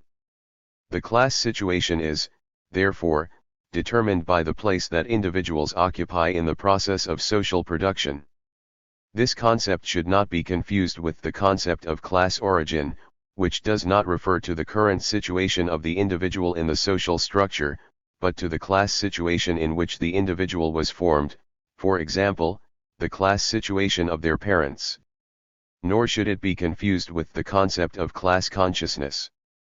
We have already seen how the working class, despite its exploited class situation in the capitalist mode of production, fails to acquire class consciousness on its own. In this connection we must remember the distinction that Marx makes between class in itself and class for itself. 409. The situation of the proletariat in production creates common interests, opposes the proletariat as a class to the bourgeoisie, transforms it into a class itself, but only when this class understands what its true class interests are does it transform into what Marx calls a class for himself. We will call class situation the situation that individuals have in the social structure, which is determined, ultimately, by the role they play in the process of social production. Finally, This concept of class situation should not be confused with the concept of class position, which we will develop in the next point. 11. Social classes and political situation. Our first stage was to define classes at the level of mode of production, then we define them at the level of social formation. Now we must move to the most concrete level, to the level of the political situation or present moment, which constitutes the synthesis of all the contradictions of a given society at a given moment of its development. At that level, new determinations come into play, over-determining the previously defined classes. We will analyze two of these determinations, the problem of class position and the difference between class and social strength. A. Class position. When we study social classes at the level of production mode, we saw that in a society not all individuals belong to one of the two antagonistic classes, that there are social groups that cannot be deemed as social classes either because they represent intermediate groups between the two antagonistic classes. At the production level, either by not participating directly in production by being at the service of institutions of the superstructure. These groups do not constitute classes as such, but they tend to adopt positions that favor one or another of the antagonistic classes. On the other hand, not all members of a class defend the interests of their class at a given political juncture. For example, the labor aristocracy, a privileged sector of the working class in the capitalist imperialist countries, at many political junctures has not defended the interests of the working class but the interests of the bourgeoisie. 410 Therefore, it is not enough to be a member of a class. To have a certain class situation, to adopt political attitudes consistent with that class situation. We will call class position to the taking sides by a class at a given political juncture. This taking sides by a certain class implies defending and fighting for their class interests, adopting their point of view, joining their ranks, representing their interests. Referring, for example, to the middle classes. 411 Small industrialist, the small merchant, the artisan, the peasant, Marx affirms that they are revolutionaries only inasmuch as they have before them the prospect of their imminent transition to the proletariat. They then defend not their present interests, but their future interests, abandon their own points of view, to adopt those of the proletariat. 412 Lenin says, on the other hand, that it is not impossible that under certain conditions this or that layer of workers stands on the side of the proletariat. He then points out that the whole problem lies in determining these conditions and considers that the words to place oneself in the point of view of the proletariat express these conditions precisely, that these words very clearly draw a line of demarcation between true Marxists and all other groups that claim to be Socialists. 413 In another text, referring to intellectuals, he says that all intellectuals, despite working on an objective analysis of reality, cannot stop taking sides for one class or another. They cannot stand on the sidelines of them. 414 In a text on the tasks of the revolutionary youth, he shows how students cannot be considered as a homogeneous whole, since they tend to reflect the interests of all classes and political groups in society. Among them, only a few adopt a revolutionary position, that is, they devote their forces to fighting for the interests of the working class. 415 In the 18th Brumaire by Louis Bonaparte, Marx speaks of the representatives of the petty bourgeoisie who may be a world away from them, due to their culture and their individual situation. What makes them representatives of the petty bourgeoisie is that they do not go beyond, in terms of mentality, where the petty bourgeoisie go in their way of life, that, therefore, they are theoretically driven to the same problems and to the same solutions as practically driven by material interest and the social situation.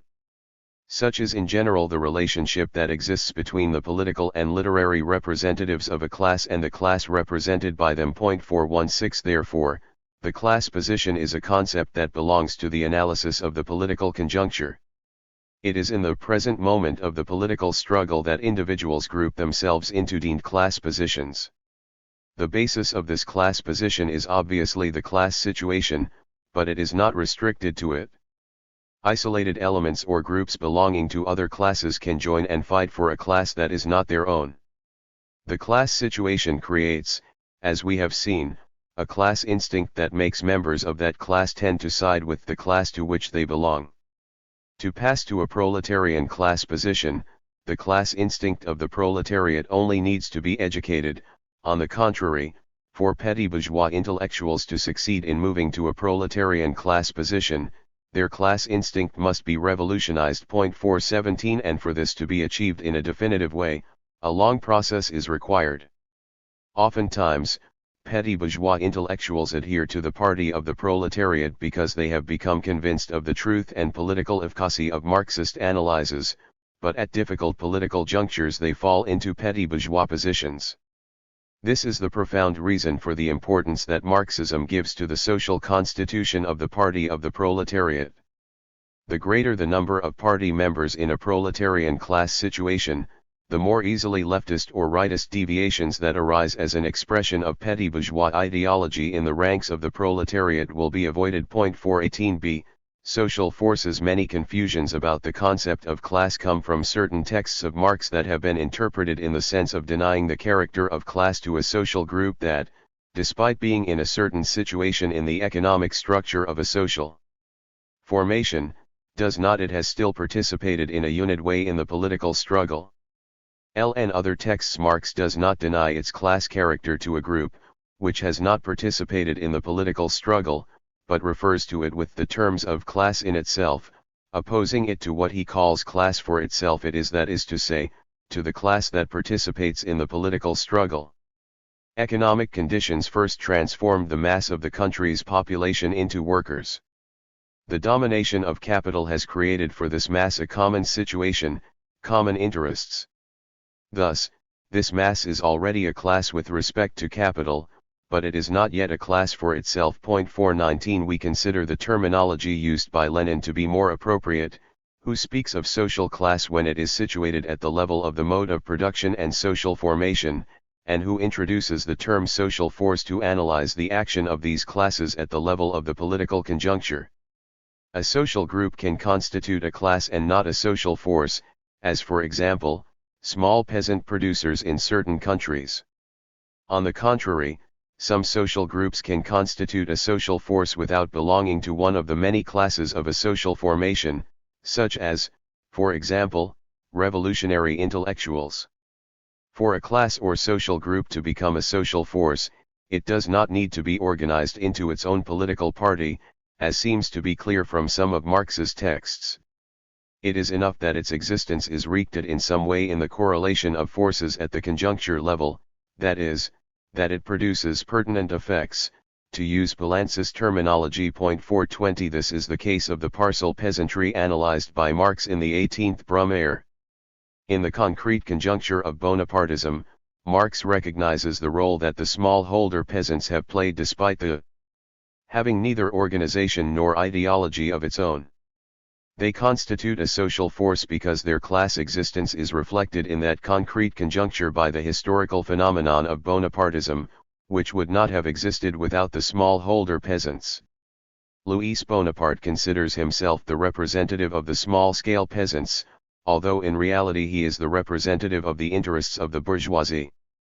This does not mean that it ceases to be true that the economic existence of small-scale peasants is reflected, at the political level, by pertinent effects that are the particular form of state of Bonapartism as a historical phenomenon. It is a question here of a new element, easily perceptible, which is the particular form of state of the Second Empire, and which cannot be inserted within the framework of the parliamentary state that preceded it. 421 If this had not happened, if the existence of the peasantry as a class had not been rooted in the phenomenon of Bonapartism, this class would undoubtedly have had some kind of presence at the political level, if only for the simple fact that the political organization of other classes, as well as the institutions of the state, should have taken into account the existence of smallholder peasants, for example, in the case of suffrage. However, in this case, this presence would not have constituted a new element, would not have had pertinent effects, but would only have been inserted, as a variation, within the limits circumscribed by the pertinent effects of other elements, for example, in the framework of constitutional democracy. Now, in a revolutionary process it is necessary to distinguish four types of forces: revolutionary forces, motor forces, main force, leading force. Revolutionary forces are all forces that actively participate in the overthrow of the ruling regime. Motivating forces are the forces capable of leading the revolution to its final victory, that is, to the full accomplishment of the tasks that arise at that stage of the revolutionary process. These two concepts are often confused. An example will allow us to better illustrate your content. In Vietnam, the national bourgeoisie was part of the revolutionary forces that contributed to the triumph of the democratic anti-imperialist revolution, unlike the buyer bourgeoisie, which was always a fraction allied to imperialism, but that class cannot be considered as one of its driving forces. These were made up of the proletariat, the peasant, and the petty bourgeoisie. 422 Principal force is the numerically most significant driving force. The leading force is the force that leads and draws the rest of the revolutionary forces behind it. To lead the revolutionary process, it does not need to be the largest driving force. What constitutes it as a leading force is not its number but its political role, that is, its ability to take initiative, formulate goals appropriate to each stage, and end just forms of leadership. In this way, he wins the confidence of the revolutionary masses who follow his directives without hesitation. It is very important not to confuse the main force with the leading force of the revolution. In some Latin American countries, for example, the extreme misery of the peasantry, its great revolutionary potential and its great specific weight within the overall population of the country, undoubtedly constitute the main force of the revolution. But affirming this does not imply denying the vanguard, which represents the interests of the proletariat. 423 Its leading role in the revolutionary process, since the proletariat is objectively the only class that by its class situation, that is, by its situation in production social, is capable of leading the revolutionary process to the end, to the suppression of all kinds of exploitation. 12. Conclusion. Social classes as carriers of certain structures. After all that has been said in the previous points, we can understand what kind of relationship exists between the social structure and social classes. Social classes are not the creators of social structures. They are, on the contrary, as Marx says, the carriers of certain structures, the actors of a drama that they have not constructed. Let us pause for a moment on this concept of carrier, which is what Marx uses in Capital to account for the relationship that we intend to study here. First of all, we must note that the German word Träger has two very different meanings in Spanish, support and carrier. The RST term indicates the idea of sustaining, of being the basis of something, of serving as a support to something, and in this sense it is used by Marx when he affirms that material conditions are the supports of social relations. The second term means, on the contrary, to take on oneself, to carry with him, and in this sense Marx uses it when he affirms that the capitalist is only personae capital, that only functions in the production process as a carrier of capital. 424 When Marxism affirms that classes are the carriers of certain structures, it is rejecting any voluntarist conception about social classes. LT is not the classes that create the structures. It is not enough, for example, for a class to set out to change a social structure so that it can do so.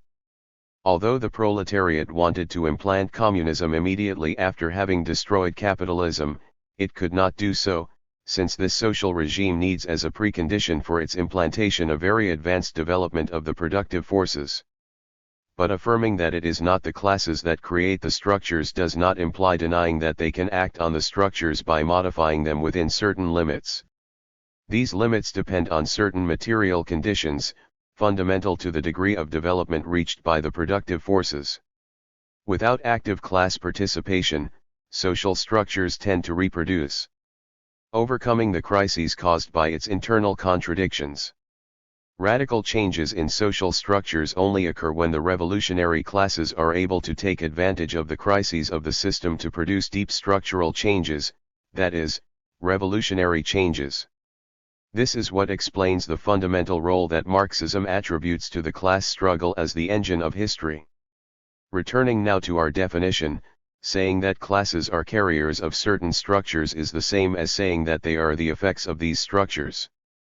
We can thus come to define social classes as the effects of the global social structure on the individuals who participate in one way or another in social production. Have we therefore abandoned the concept of relations of production to define this class? We think that this would be the case if we conceived the global social structure as a simple articulation of levels, as Poulantzas does. 425. In this case it falls into the theoretical impossibility of studying this effect as an effect of the global structure, and one is forced to analyze it as a series of partial effects at the level of each regional structure. On the other hand, if the articulation of the different levels of the social structure is considered from the relations of production, everything changes. For Marx it is these relationships that serve as the structuring center or matrix of the social whole, as we have seen when studying the concept of the mode of production. And, therefore, it is these relationships that serve as the foundation for the constitution of social classes. To deny this, calling it an economist deviation, is to deny the fundamental contribution of Marxism to the study of social classes, and is, therefore, a step backwards from Marxist thought. 426. Finally, we want to clarify that it is one thing to speak of classes as effects of the global social structure, which ultimately does not mean but that they are fundamentally the effect of production relations, and it is another thing to speak of the effects that classes can produce at different levels of society, ideological effects, political effects, or economic effects. When we refer to these effects, we are referring to the concrete practice that these classes carry out. This practice will be studied in the next chapter. 13. Summary. In this chapter we have referred to the Marxist concept of social class. We have defined it first at the level of the mode of production and then examined the new determinations it acquires at the level of social formation and the political situation. Finally, we have specified the definition of classes as carriers of certain structures. We have seen the following concepts: social class, class fraction, class interest, class consciousness, class instinct, class structure, transition classes, class situation, class position, social force, revolutionary forces, driving forces, main force, leading force. 14. Questionnaire. When you stratify society according to the income level of the population, are you using the Marxist concept of social class? Justify your answer. What prior knowledge is needed to be able to make an analysis of social classes in his country? Roughly classify the population of your country according to the Marxist concept of social class. Should you include all the inhabitants or only a sector of them in this classification? If so, who would be left out of it? What statistical data should you use for an analysis of the quantitative weight of each of these classes? And if bourgeois statistics are of no use to you, with what data can you make your own statistical table? What are the effects of the action of imperialism on the Latin American class structure? Why is the criterion of greater or less exploitation not a Marxist criterion to define the revolutionary possibilities of a class? Could you give examples to illustrate your answer? We have said that the petty bourgeoisie is a transitional class, a class that vacillates between the bourgeoisie and the proletariat. Given the current characteristics of your country and the world's situation, where does the petty bourgeoisie in your country tend the most? Can we speak as a block of the petty bourgeoisie, or should we make a difference between sectors? If so, what is the behavior of each sector? Could you give historical examples in which the working class of your country, at least its most active political sectors, have adopted bourgeois positions? Or has this never happened? Could you give examples of the petty bourgeoisie that has adopted proletarian positions? 10. Does every party of the proletariat, being such, necessarily defend the class interests of the proletariat? Give examples from your country. What are the immediate spontaneous interests of the peasantry at the current political juncture in your country? Can you answer this question directly, or should you make a differentiation within the peasantry? According to your analysis, what would be the most correct way to mobilize the peasantry for revolutionary goals? 12. What are the immediate spontaneous interests of the proletariat at the present juncture of his country? 13. What are the immediate interests common to all workers in your country in the current political situation? 14. Give historical examples of the struggles of the proletariat for its immediate interests and for its class interests. 15. What are the social forces that, due to their objective situation, should play the role of driving forces in the future revolution? Which of them is the main force? What is the leading force? 16. What role could the bourgeoisie play in the event of a revolution in your country? Would all of it be part of the block of counter-revolutionary forces, or could a part be rescued for the revolution? 11. Chapter 11, The Class Struggle. 1. Development of the class struggle. 2. The role of the party in the class struggle. 3. The concept of class struggle. 4. Types of class struggle. 5. Combination of different types of ding. Predominance of one type over another. 6. The social revolution, peak aspect of the class struggle. 1. Development of the class struggle at the level of the political conjuncture. Social classes can only be conceived as class practices, and, since classes are groups with opposing interests, these class practices take on the character of class struggle. 427. And it is precisely this class struggle, carried out within the limits set by the social structure, which, in class societies, is the engine of history. 428. And it is precisely the class struggle, carried out within the limits set by the social structure, which, in class societies, is the engine of history. Now, Marx did not discover classes or class struggle. His great contribution was to pass from the description of the existence of social classes to the knowledge of the origin of these classes, and, therefore, he was able to give us the law that governs the class struggle. This is what Engels tells us in the following text. It was precisely Marx who first discovered the great law that governs the march of History, the law according to which all historical struggles, whether they take place in the political eld, in the religious regime, in the philosopher, or in any other ideological field, are, in reality, nothing more than the more or less clear expression of struggles between social classes, and that the existence, and therefore also the clashes of these classes, are conditioned, in turn, by the degree of development of their economic situation, by the character and mode of its production and its change, conditioned by it. This law has the same importance for history as the law of the transformation of energy for the natural sciences. 429. But what is meant by class struggle? The first thing to clarify is that not every confrontation between workers and employers is a confrontation that acquires the dimension of a confrontation of one class against another. As long as those workers fight only for better wages and better working conditions in their industry and believe that their enemy is the owner of that industry, they are fighting for the interests of that group of workers, and not for the interests of the working class as a whole.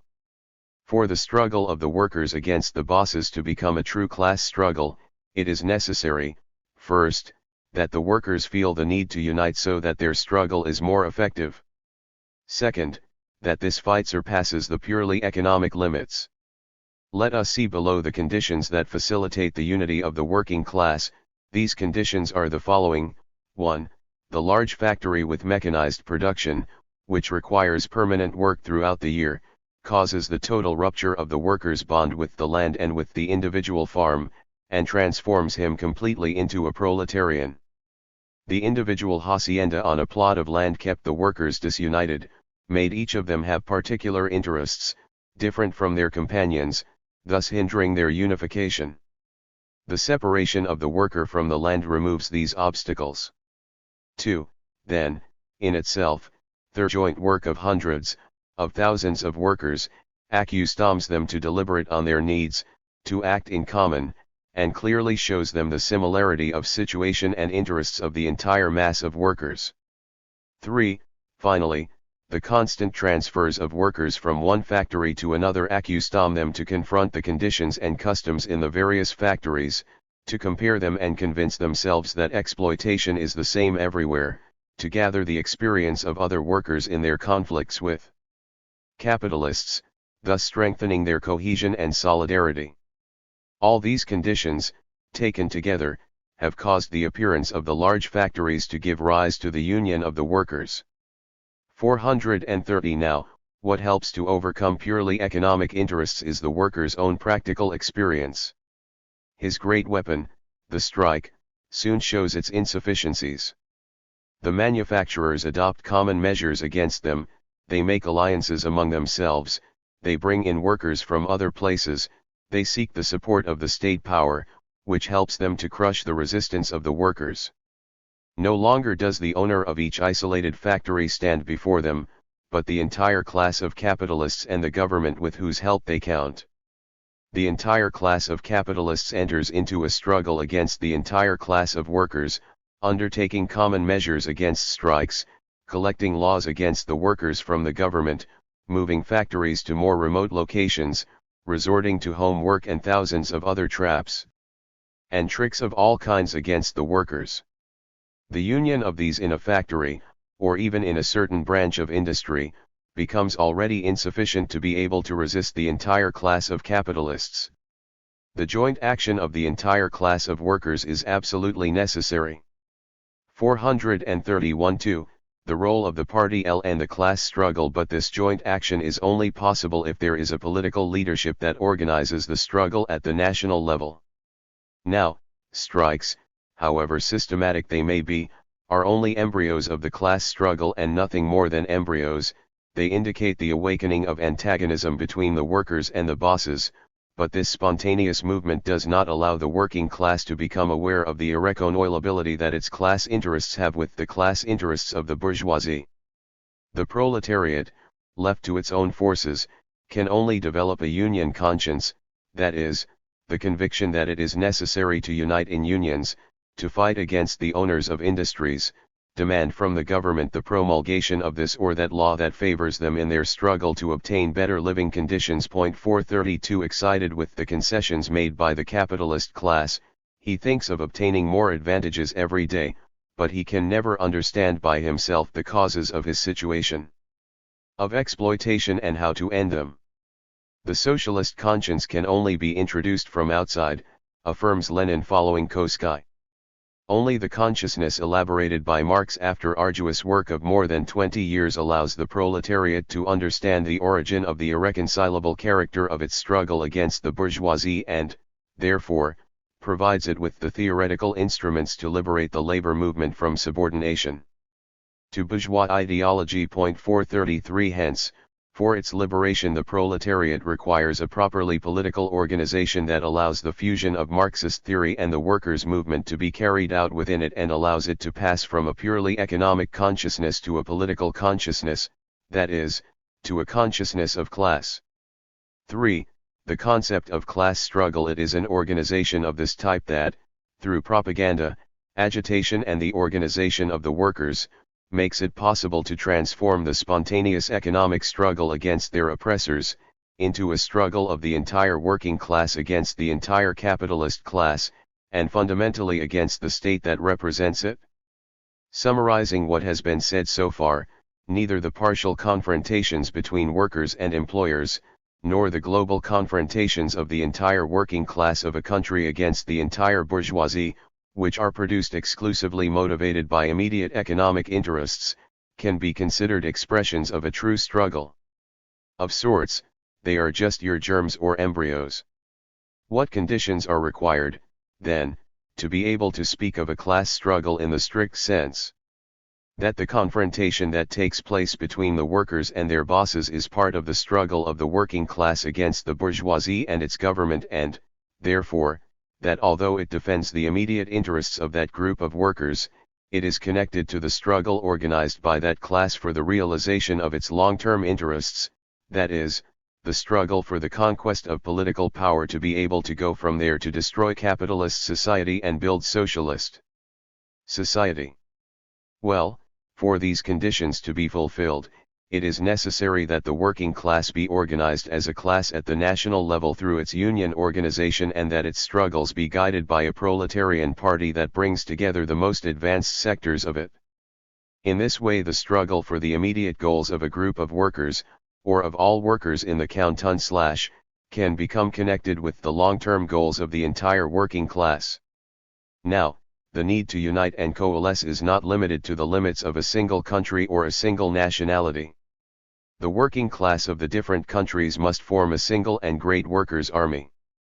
Proletarian internationalism is the answer to the international rule of capital. 434 But, although in a strict sense we can only speak of class struggle when the strategic or long-term interests of one class are disputed against another, its germs or embryos are also often called class struggle, that is, confrontations that are they produce motivated by the class situation of the exploited classes, but which have not yet come to question the system of exploitation itself.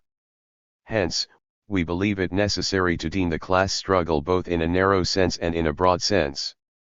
We will call class struggle the confrontation that occurs between two antagonistic classes when they fight, not exclusively for their immediate interests, but for their long-term interests, that is, for their class interests.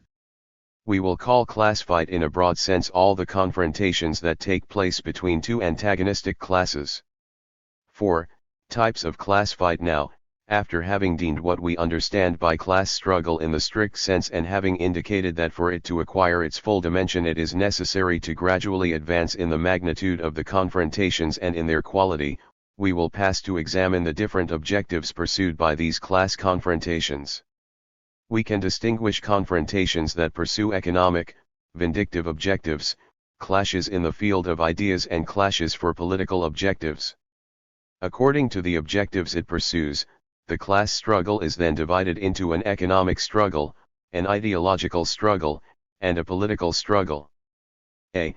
Economic struggle. The economic struggle is the confrontation that takes place between the opposing classes for economic objectives. This confrontation is characterized by the resistance that the exploited classes oppose to the exploiting classes at this level. Lenin defines the economic struggle of the proletariat as follows: the economic struggle is the collective struggle of the workers against the bosses to achieve better conditions for the sale of labor power, better working and living conditions for the workers. 435 According to the Bolshevik leader, this struggle should properly be called a trade union struggle since it also encompasses the political legislative efforts carried out by the labor movement to improve their living conditions. 436 The trade union struggle seeks to obtain from the state such or such measures designed to remedy the ills inherent to the situation of the working class, but it is never intended to end it, that is, it does not abolish the subjection of labor to capital. 437 And, in this sense, although it seeks to pressure the state apparatus, to obtain more favorable legislation, etc., its objectives are not political but economic and, therefore, it is an economic and not a political struggle. The union is the form of organization that the working class has given itself to carry out this protest-type struggle. It is an organization that tends to bring together the entire working class, without distinction of creeds or political parties, to fight for these immediate common interests. LT allows the working class to achieve an ever greater union and organization and raises its level of class consciousness, preparing it for confrontations at a higher level, those that will definitively suppress its exploitation, the struggle for political power. B. The ideological struggle. The class struggle also occurs in the field of ideas, since bourgeois ideas contribute to maintaining the domination of the exploiting class over the exploited. The bourgeoisie manages to impose these ideas because, thanks to its economic power, it controls the institutions through the from which ideas are disseminated: radio, press, television, cinema, schools, universities, etc. The ideas of the bourgeoisie penetrate all the activities of society. They even manage to penetrate the organisms of the working class if it does not manage to maintain an attitude of permanent vigilance. That is why Lenin affirms that without revolutionary theory, revolutionary action is not possible. In order for the proletariat to be able to GHT for its class interests, it needs to GHT on the ideological terrain against bourgeois ideology. We call this struggle in the field of ideas an ideological struggle. It is a relentless battle. If one does not fight continuously against the penetration of the ideas of the bourgeoisie within the working class and the people, a revolutionary consciousness capable of taking the struggle to its last consequences will never be achieved. This struggle is difficult, since the bourgeoisie has increasingly powerful ideological state apparatuses and currently uses a pseudo-revolutionary language to confuse the masses and thus weaken its own banners of struggle. To counteract this ideological action of the bourgeoisie, the working class must arm itself with revolutionary theory. It must clearly know what its final objectives are in order to be able to combat at all times the ideas that prevent progress towards them. On the other hand, it is necessary to bear in mind that in the case of ideological struggle, the principle that the chain is broken at the weakest link is not valid. It is necessary to attack the ideological positions of the enemy where it is strongest, that is, where the best exponents of the ideology of the ruling class are. This means that only those who know their theories in all their complexity are prepared for the ideological struggle against the bourgeois currents of thought. On the ideological front, Gramsci says the defeat of the auxiliaries and minor supporters has almost insignificant importance. In it is necessary to fight the most eminent. A science obtains the proof of its efficiency and vitality when it shows that it knows how to confront the great champions of the opposite tendencies, when it solves with its own means the vital problems that they have posed, or when it peremptorily shows that such problems are false. 438c. The political struggle. The political struggle is the struggle for political power, that is, the struggle against the organization of state power until then in force.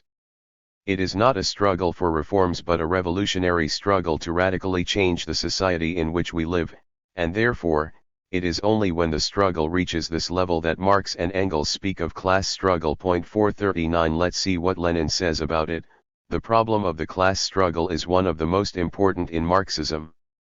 For this very reason, we should pause to examine the concept of class struggle in more detail. Every class struggle is a political struggle. We know that these profound words of Marx were misunderstood by opportunists, slaves to liberal ideas, who tried to give them a false interpretation. Among the opportunists were, for example, the economists, older brothers of the liquidators. The economists maintained that any clash between the classes was a political struggle. Therefore they considered class struggle, the struggle for a salary increase of 5 kopecks, and refused to recognize a higher class struggle, more developed, of a national character, the struggle for objectives. Politicians. The economists therefore recognized the class struggle in its embryonic form, but did not recognize it in its developed form. In other words, the economists only recognized that part of the class struggle that was more tolerable for the liberal bourgeoisie. They refused to go further than the liberals. They refused to recognize the superior form of the class struggle, unacceptable for liberals. In this way, the economists became liberal worker politicians. In this way, the economists rejected the Marxist, revolutionary conception of the class struggle. Let's keep going. It is not enough that the class struggle is authentic, consistent, and elevated only when it encompasses the political sphere. Also in politics it is possible to limit oneself to small questions and it is possible to go deeper, to the foundations. Marxism maintains that the class struggle takes full development and is national only when it not only encompasses politics, but also when it encompasses what is most essential in politics, the organization of state power. On the contrary, the liberals, when the labor movement has acquired a certain vigor, do not dare to deny the class struggle, but they try to belittle, curtail, and mutilate the concept of class struggle. Liberals are ready to accept the class struggle also in the political sphere, on the sole condition that the organization of state power does not enter that sphere. 5. Combination of the different types of fight, predomination of one type over another. Now, these different types of struggle do not occur in isolation from each other, but, on the contrary, combine to form a unit in which one of the types of struggle dominates the others. And this is because each type of struggle is but one aspect of the class struggle that occurs simultaneously at all three levels of the social structure. Thus, for example, in a strike, in which the dominant type of struggle is the economic one, there is also an ideological struggle on the part of the most advanced sector of the workers to maintain a unity of the workers, to make them see the origin of their situation of the exploited and how to end it, etc. On the other hand, this strike, which is initially purely economic in nature, can become predominantly political in nature if the armed forces and the police intend/ene to evict the strikers from the factoi entrance. Now, in every political conjuncture there is a certain form of fusion of these different types of struggle, in which one of them plays the dominant role. At a certain historical moment, the ideological struggle may be the strategic nodal point of the class struggle, in other cases it may be the economic struggle or the political struggle. Historical experience shows, according to Lenin, that the lack of political freedom or the restriction of political rights in a given country always lead to the need to bring the political struggle to the fore. 441 By posing these three forms of class struggle and by affirming that at a certain moment the economic or ideological struggle may dominate, are we thereby denying the assertion of Marx and Engels that all class struggle is a political struggle? We think not, since this statement must be understood in the sense that the denitive confrontation of the antagonistic classes only occurs when the oppressed class starts to question the system of power that makes its condition of exploitation possible. For there to be a total confrontation between the classes, the union struggle or the ideological struggle is not enough, it is necessary to go to the level of the political struggle, of the struggle for power. It is only at that moment that the class struggle acquires all its content. Until then it is only a question of partial confrontations that do not call into question the system that allows the reproduction of antagonistic classes as such.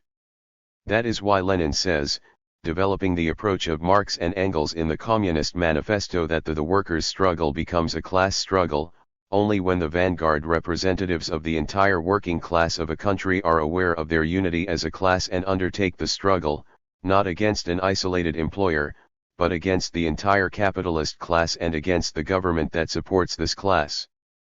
Only when each worker is aware that he is part of the entire working class, when in his small daily struggle against an employer or an official he sees the struggle against the entire bourgeoisie and against the entire government, only then does his struggle turn into a struggle of classes. 442 But affirming that the political struggle is the class struggle par excellence does not imply denying the importance of the economic struggle. The need for this kind of struggle was recognized, from the beginning, by Marxism. Marx and Engels criticized utopian socialists for minimizing their role. 20 years later, at the first Congress of the International Workers' Association, in 1866 in Geneva, it was warned that although its importance should not be overstated, it could not be underestimated either. Only if one starts from the immediate interests of the working class can it be possible to lead it towards the struggle for its true class interests. Before moving on to the next point, let us specify two concepts that are generally confused: politics and politics. We will understand by the political the legal political apparatus of a society. In this sense, the political struggle is a struggle on the terrain or level of the political. We will understand by politics the field of political action, that is, the class struggle in a given political conjuncture. Now, for the working class to obtain a true political consciousness, it must get used to echoing all cases of arbitrariness and oppression, violence and abuses of all kinds, regardless of the classes affected. 443 And interpreting these facts accordingly. Through Marxist theory, the consciousness of the working masses cannot be a true class consciousness if the workers do not learn, on the basis of concrete political facts and events, and in addition to current events, to observe each one of the other social classes in all the manifestations of their intellectual, moral, and political life, if they do not learn to apply in practice the materialistic analysis and appreciation of all aspects of activity and life of all classes, layers, and groups of the population.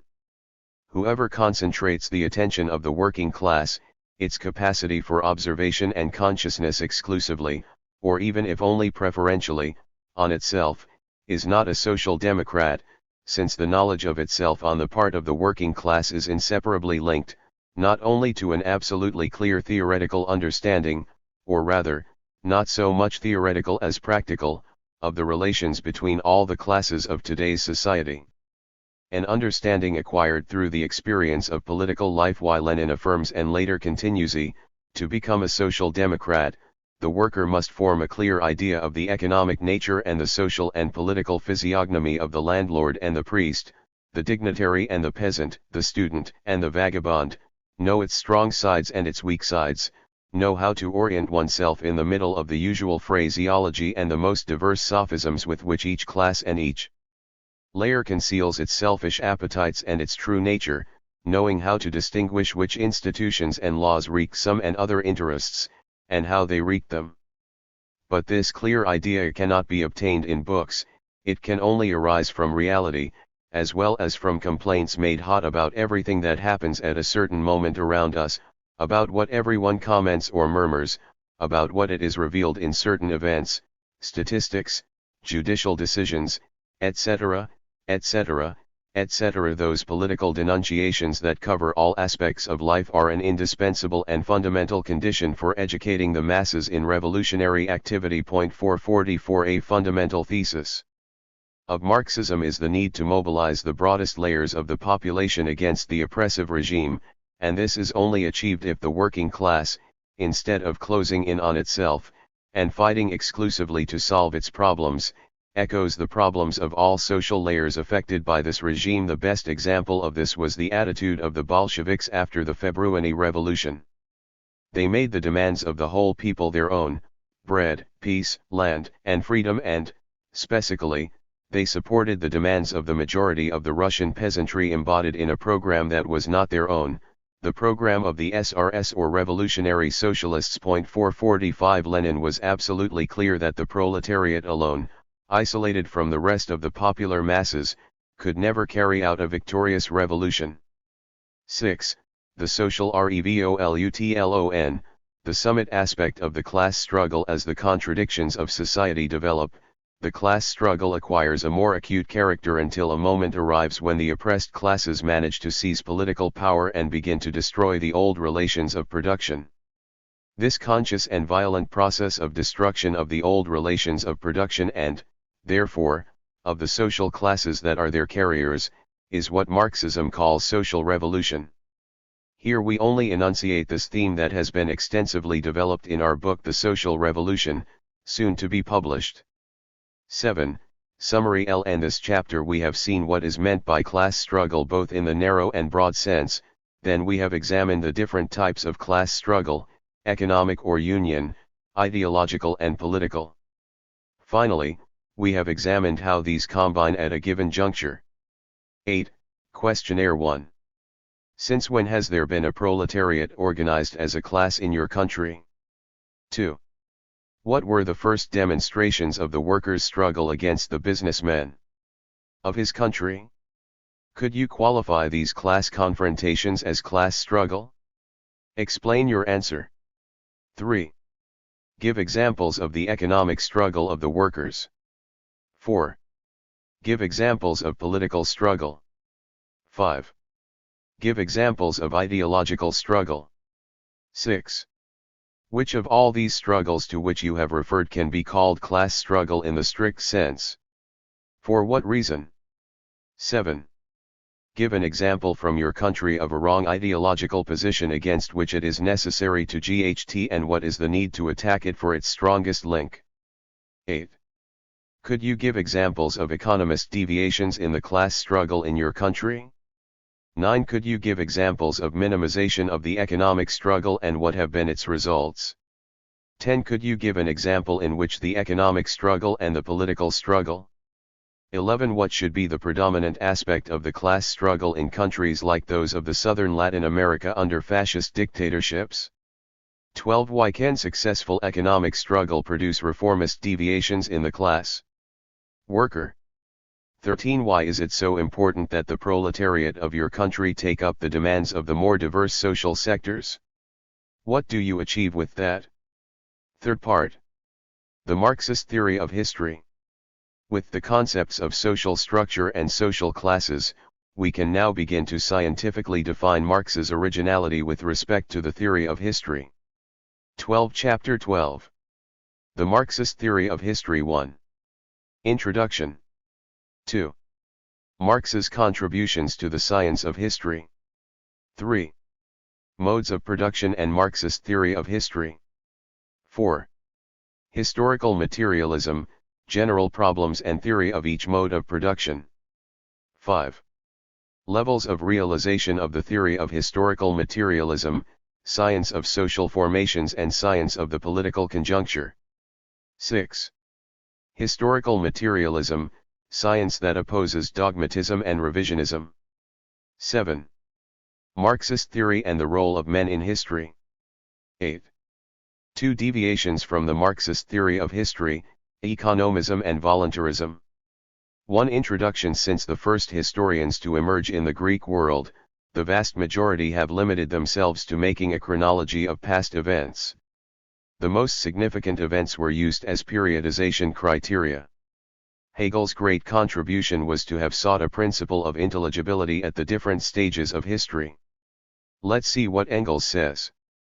The philosophy of history, mainly that represented by Hegel, recognizes that the ostensible motives and even the real and effective motives of the men who act in history are not, far from it, the last causes of historical events, but behind them are other determining forces, which must be investigated, but it is not going to look for these forces in history itself, but imports them from outside, from philosophical ideology.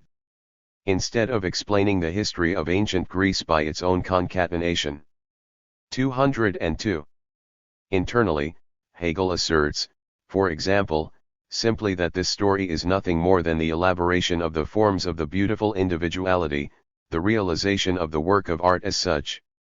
For this reason, he says many beautiful and profound things about the ancient Greeks, but this is not an obstacle so that today we are not satisfied with such an explanation, which is nothing more than a way of speaking. 446 What is the originality of Marx and Engels in relation to the theory of histoi?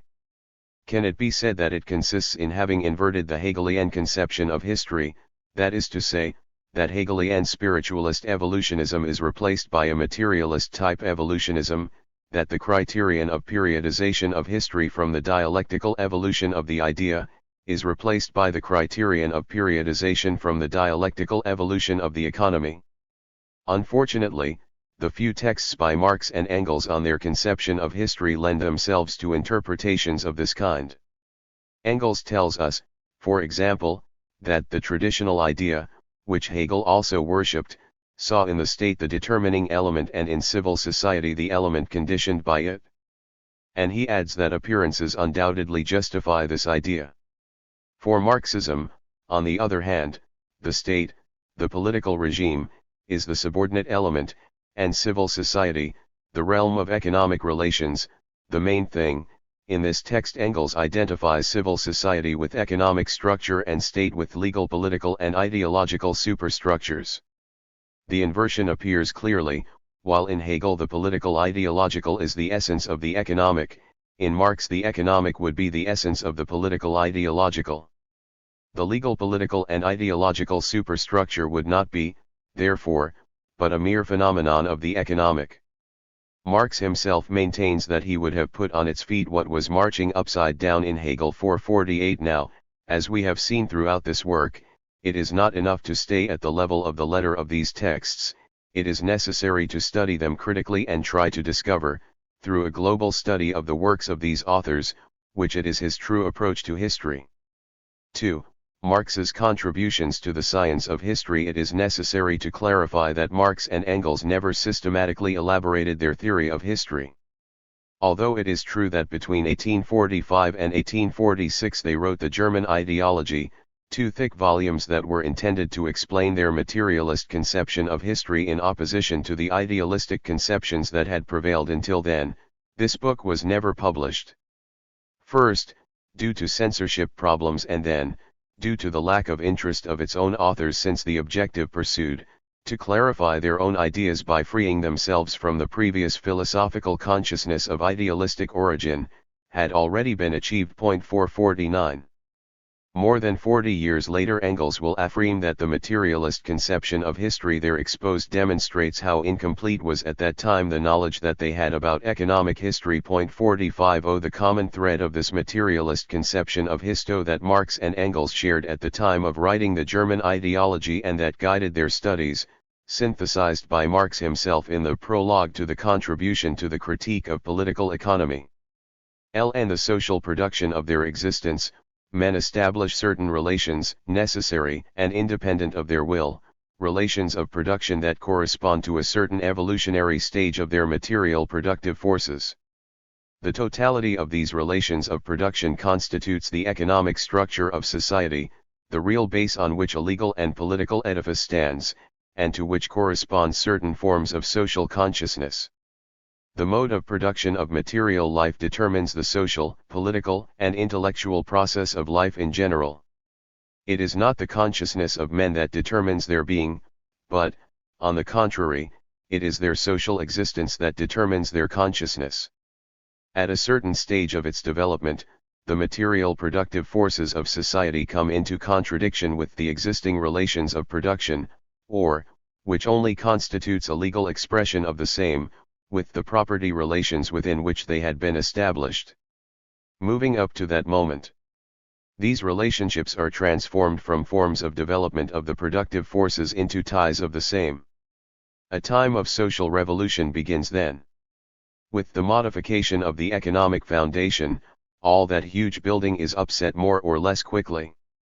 When considering this kind of disruption, it is always necessary to distinguish between the material disruption of the economic conditions of production, faithfully verifiable from the point of view of the natural sciences, and the legal, political, religious, artistic, or philosophical forms, in short, ideological, within which men become aware of this conflict and resolve it. Just as an individual is not judged according to what he believes himself to be, it is not possible to judge a similar epoch of revolution from his own conscience, but, on the contrary, this conscience must be explained from the contradictions of material life, from the conflict between productive social forces and production relations. A social formation never perishes until all the productive forces for which it is amply sufficient have developed, and new and superior relations of production never take their place before the conditions of their existence have been incubated within it. Of the old society itself. Hence, humanity always sets itself only tasks that it can solve, because considering it more deeply we will always end that the task itself only arises when the material conditions for its resolution already exist or, at least, are in the process of becoming. Broadly speaking, the Asian, ancient, feudal, and modern bourgeois modes of production can be described as progressive epochs in the economic formation of society. Bourgeois production relations are the last antagonistic form of the social process of production, antagonistic.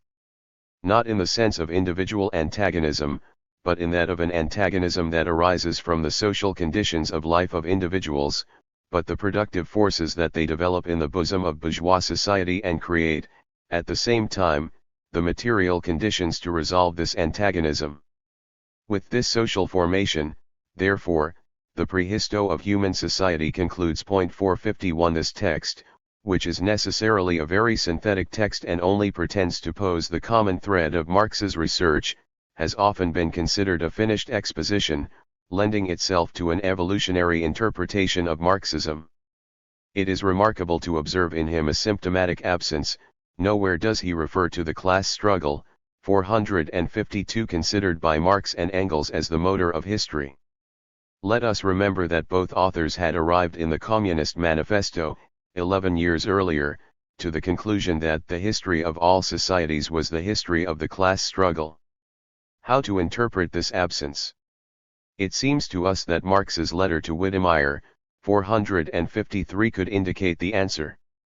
It is not enough to affirm that history is the histo of the class struggle, since both classes and the class struggle were not discovered by Marx and Engels. Their true discovery was the relationship that existed between social classes and certain historical phases of the production development. In order to study these classes and their struggles, it is then necessary to ask ourselves what their origin is, what motivates certain social groups to clash with others, The answer is found only in the analysis of the objective conditions of material life, that is the basis of all the historical activity of men. 454 Marxism Yafrim's Lenini indicated the way for a comprehensive study of the process of emergence, development, and decline of socio-economic formations, by focusing on the set of all contradictory tendencies, by reducing the perfectly determinable conditions of life and production of the different classes of society, by eliminating subjectivism and arbitrariness in the choice of the different dominant ideas, or in their interpretation, by highlighting that, without exception, all ideas and all the diverse tendencies originate in the condition of the material productive forces. 455 Only by analyzing the prologue within this context and not forgetting its character as a tight synthesis, whose objective was never to point out the laws of the development of society but simply to expose the common thread of Marx's research, is it possible to understand the great enthusiasm for that both Engels and Lenin refer to him. Engels considers that these approaches synthetically enunciated by Marx are a discovery that came to revolutionize not only economics, but all the historical sciences. 456 According to Lenin, the application of materialism to sociology expressed in this text is a brilliant idea which at that time was only a hypothesis, but a hypothesis that for the first time made it possible to treat historical and social problems in a rigorous scientific way. 4573 would be, according to the Bolshevik leader, the fundamental contributions of this new theory of history. First, instead of remaining detained in the study of the ideas of humanity at a given moment of its development, it investigates their origin in material life. Second, it discovers that the relations of production are the nucleus around which society is structured, thus indicating from where the study of society and its different aspects must start in order to become a scientific study of it. Third, as these relations of production are based on a certain development of the productive forces, this allows us to study the development of the historical process as a natural historical process. 458 Before continuing, it seems important to us to stop and examine this last point, deepening Lenin's brief approach. How to understand this reduction of the relations of production to the level of the productive forces and its relationship with the Marxist concept of histoi. Let's see below the explanation that Marx himself gives. It is superfluous to add that men are not free to choose their productive forces, which are the basis of their entire history, since each productive force is an acquired force, a product of the previous activity. Consequently, the productive forces are the result of practical human energy, but this energy is in turn conditioned by the circumstances in which men find themselves, by the productive forces already conquered, by the pre-existing social form, which they do not create, which is the product of the previous generation. Due to this simple fact that each new generation is in possession of the productive forces conquered by the previous generation, which sends/e as raw material for a new production, a connection arises in human history, a histo of humanity takes shape. The more the productive forces of man and consequently his social relations have spread. Consequently, the history of men is never anything other than the history of their individual development, whether they are aware of it or not. Your material relationships are the foundation of all your relationships. These material relationships are but the necessary ways in which his material and individual activity is carried out. 459 Later he adds, thus, the economic forms in which men produce, consume, exchange, are transitory and historical. By conquering new productive forces, men change their method of production, and with the mode of production all economic relations, which are merely necessary conditions of that particular mode of production. 460 Now, Marx considers that the decisive points of the new conception of the world that he elaborated together with Engels were hinted for the first time in a scientific way, although in a only controversial way, in his work Mizem auf Philosophie, 467 published in 1847.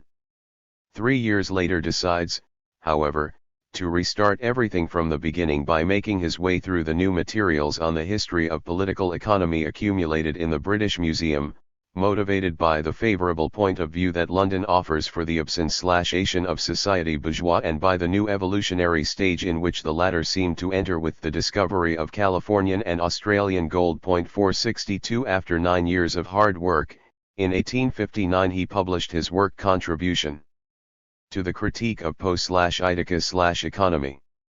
Dedicated exclusively to investigating the capitalist mode of production, a work that is continued in Capital, his masterpiece, the first book of which will appear 8 years later. According to Lenin, since the appearance of Capital, the materialist conception of history is no longer a hypothesis, but a scientifically proven thesis, as long as we do not have another attempt to explain in a scientific way the functioning and development of some social formation, precisely of a social formation and not of the phenomena of the daily life of a country, or of a people, or even of a class, etc. Why, another attempt capable of putting the corresponding facts in order, exactly as materialism has been able to do, capable of also giving a vivid picture of a given formation, explaining it in a rigorously scientific way. As long as we do not have it, the materialist conception of history will be synonymous with social science. And he adds that it is the only scientific conception of history. 463 Lenin insists that it has gone from a simple hypothesis to a scientifically proven theory, despite the fact that Marx could only scientifically study the capitalist mode of production, and that it is absolutely false that Marx tried to explain the entire past of humanity. 464 And he develops his idea by comparing Marx's theory with the theory of the transformation of species.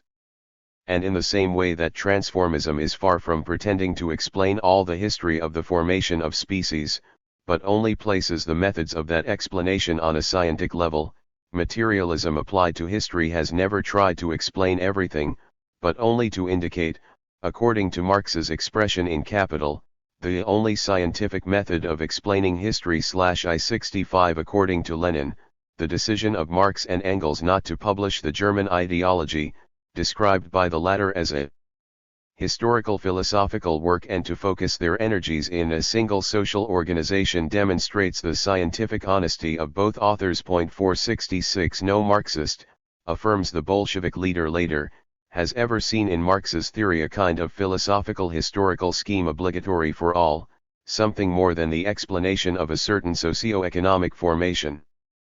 And then he insists that it is a mistake to see a universal philosophical theory in his work. 467. From the foregoing we can deduce that although neither Marx nor Engels elaborated in a systematic and rigorous way an explicit exposition of their theory of history, their study of the capitalist mode of production does not provide the theoretical instruments that allow elaborating this theory. LT is in Capital and not in other texts where it is necessary to look for the elements to define such important concepts as those of productive forces and relations of production, and, of course, the central concept of the entire Marxist theory of history. The concept of mode of production. 3. Modes of production and Marxist theory of history. In chapter VLLL we saw that the abstract historical concept that gives us the knowledge of the organic social totality is the concept of the mode of production, complex and dynamic global structure, composed of 3 regional structures, economic, ideological, and legal political. Each one of these structures has a relatively autonomous existence and its own laws of operation and development, without ceasing to be ultimately determined by the economic structure. The aspects of the superstructure are not, therefore, the simple expression of the economic. They have a relatively independent reality of their own. To say that an aspect of society has its own existence and its own development laws is to affirm that it has its own and relatively autonomous time, relatively independent, in its very dependence on the times of the other levels. Let us take an example that belongs properly to the field of history, the time of the history of philosophy. The time of the history of philosophy is not immediately readable. Certainly, philosophers succeed one another in historical chronology, and this sequence can be taken for history itself. But here again, it is necessary to renounce the ideological prejudices of the succession of the visible and embark on constructing the concept of time in the history of philosophy. 468 It is, therefore, necessary to construct the concept of time in philosophy from the succession of the different philosophical problems, that is, from the typical systematic structures that unify the different elements of a thought. Different philosophers can be found within the same problem. Radical changes in the problematic can be registered, but there can also be secondary changes. The history of philosophy, to acquire the character of scientific history, should, therefore, abandon the chronological study of the different philosophers and go on to the study of the different philosophical problems that have existed, locating the philosophers within their respective problems. Marx does not limit himself, therefore, to inverting the Hegelian conception of history. By making the concept of the mode of production the central concept of his entire conception of history, he completely transforms the way of posing the problem.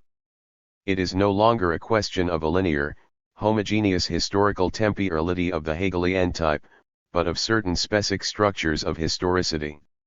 Just as there is no production in general, there is no history in general, but specific structures of historicity. 469 These specific structures of historicity are the different modes of production founded, ultimately, on a certain mode of production of material goods.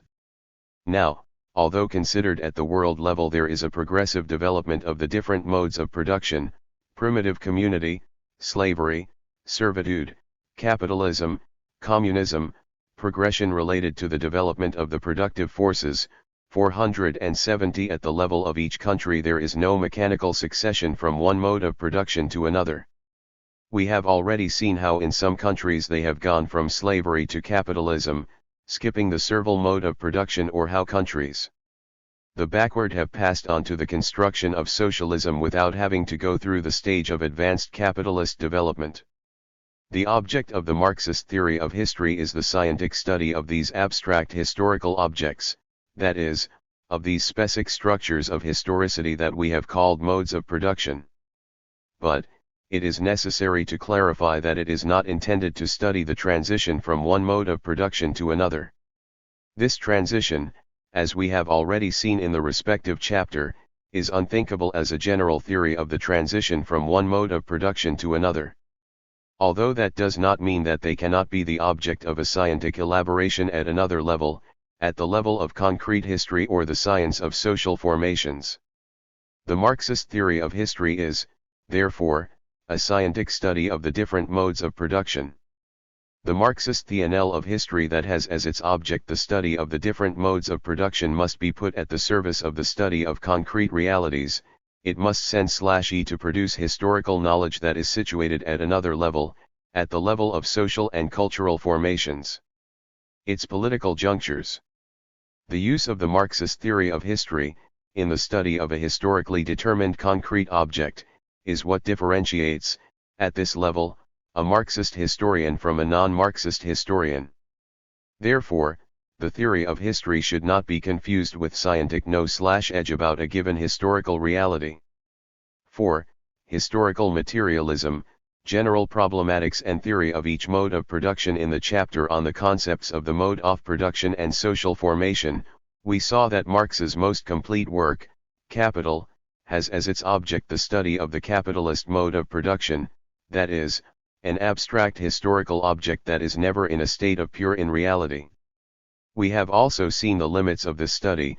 It gives us scientific knowledge of the economic level of the capitalist mode of production in its pre-monopoly phase. Marx could not carry out his initial project, the study of all aspects of the capitalist mode of production.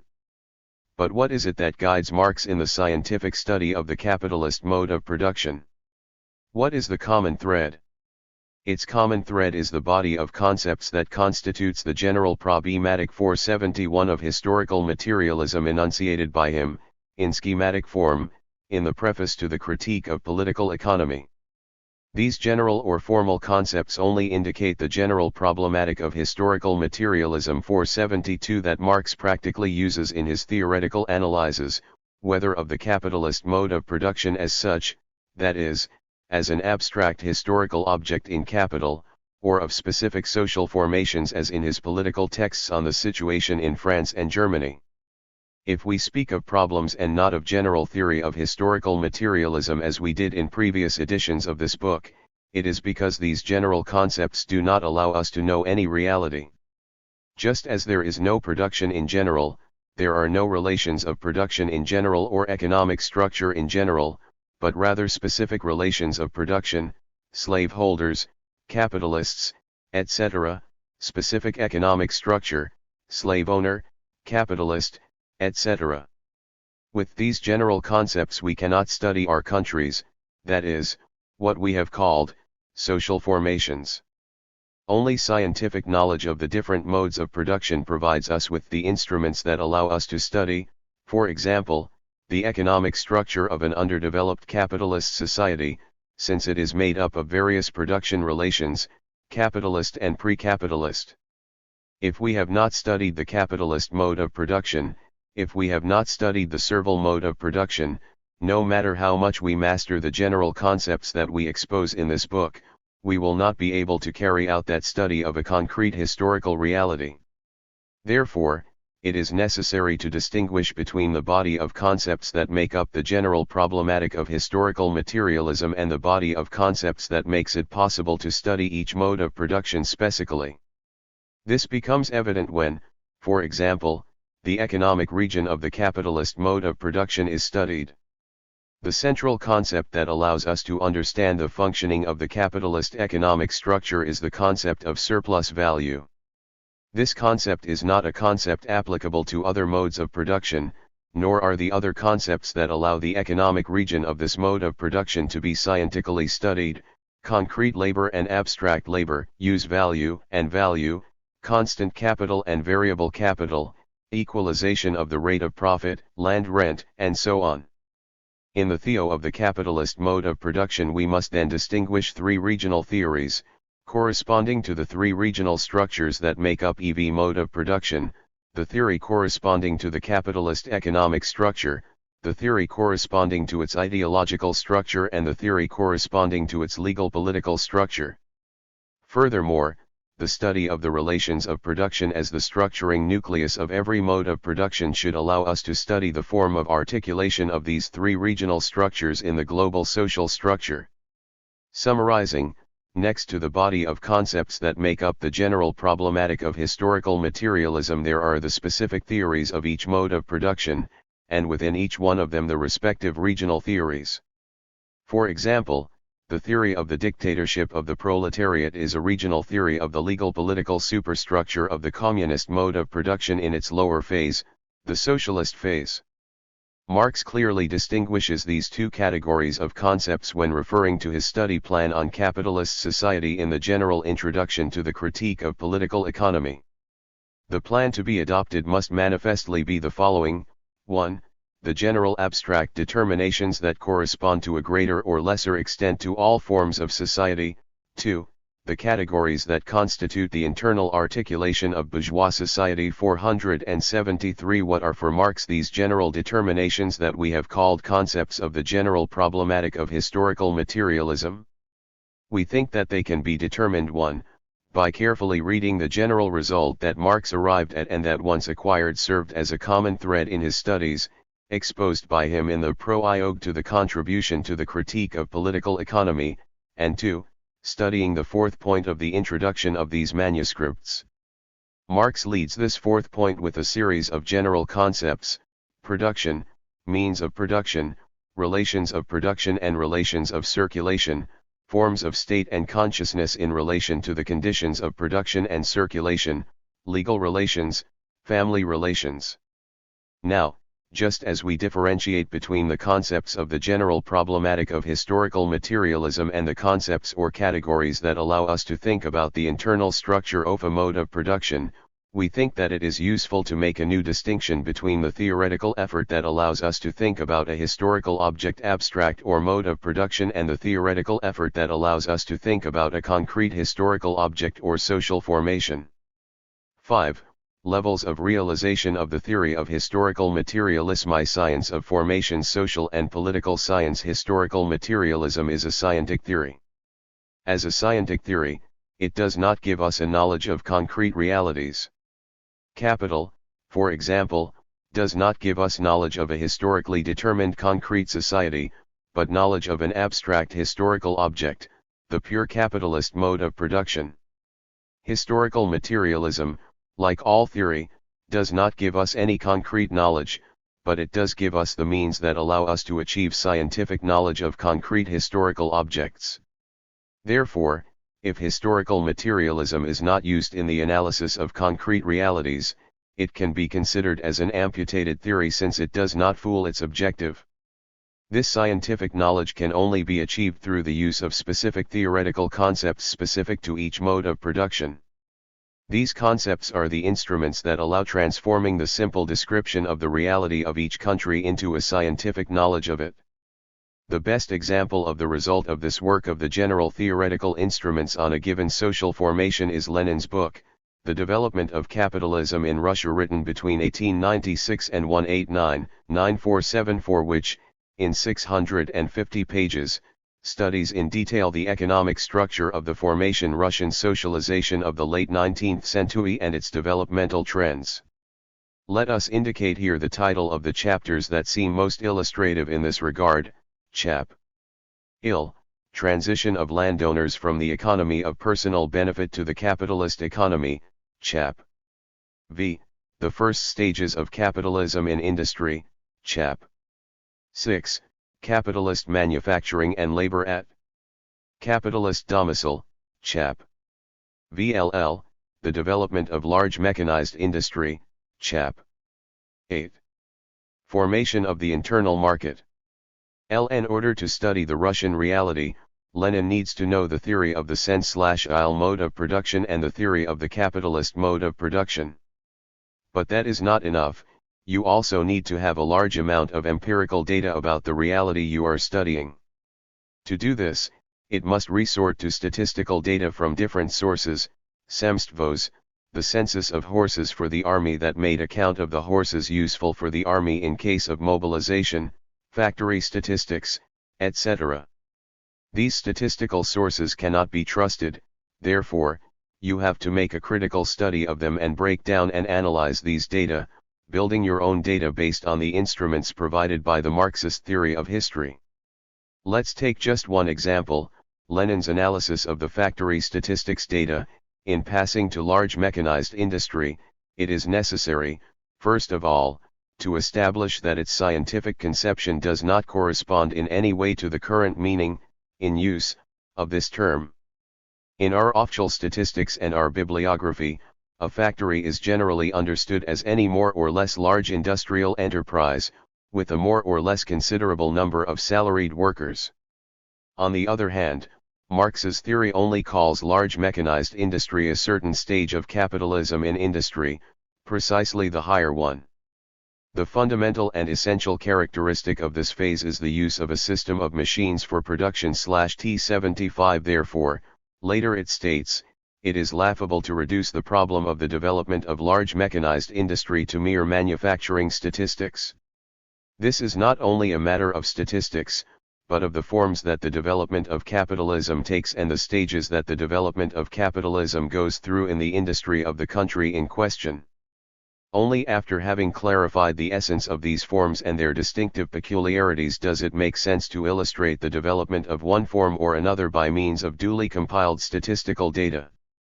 If, however, only the data from the Russian statistics were taken, this inevitably leads to mixing the most diverse forms of capitalism, to the fact that the trees obscure the forest. 476. Then he critically analyzes the statistical data that indicate a decrease in the number of factories from 1866 to 1890, stating what this really means, the displacement of offices and small intermediary workshops by the factory. 477. That is to say, in order for Lenin to arrive at an approximate vision of the development of large industry in Russia, he must subject the data of official factory statistics to deep criticism and must compose his own data starting from partial statistical data on the development of different industrial branches.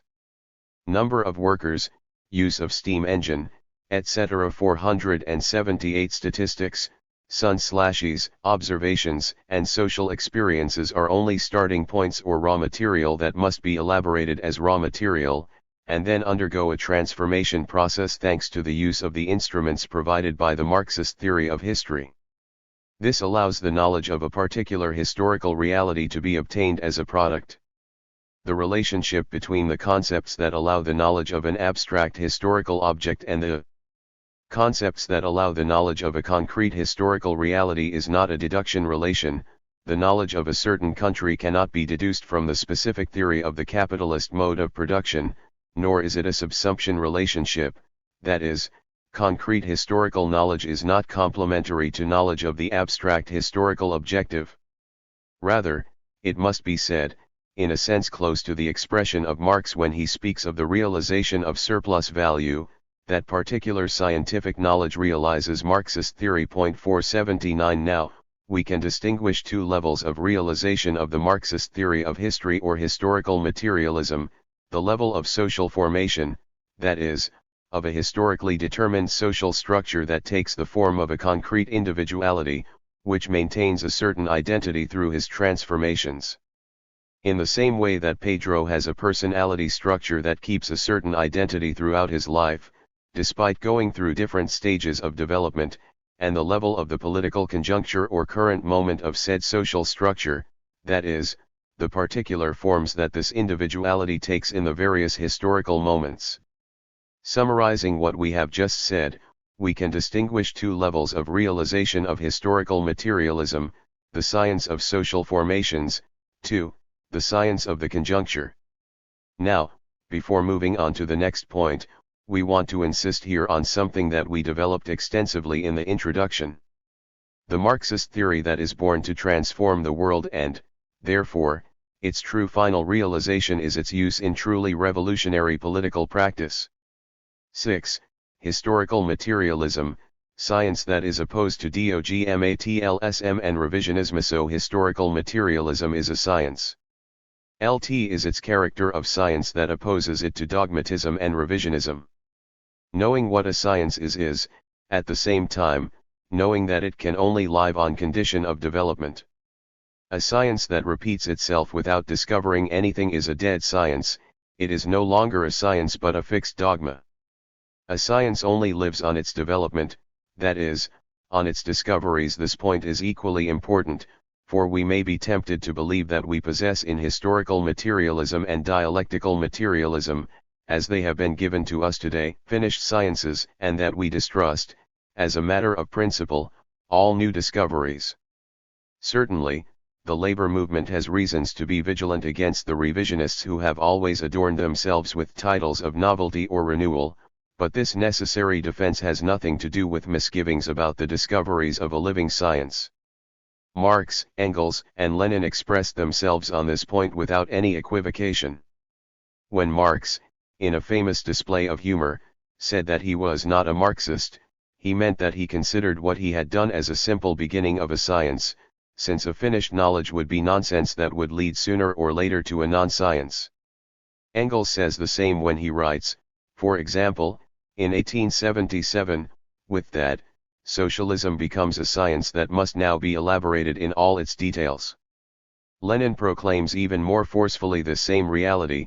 In 1899, there cannot be a strong socialist party without a revolutionary theory that brings together all socialists, from which they draw all their convictions and apply it in their procedures and methods of action.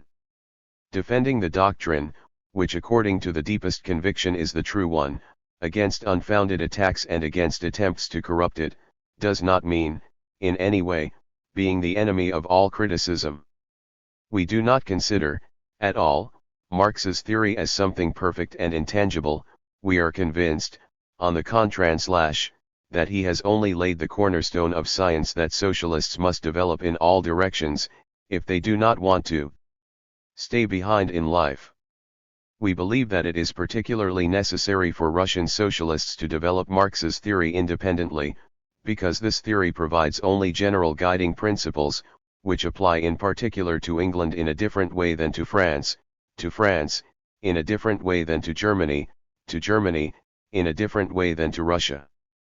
481. Althusser points out the main points that this text contains.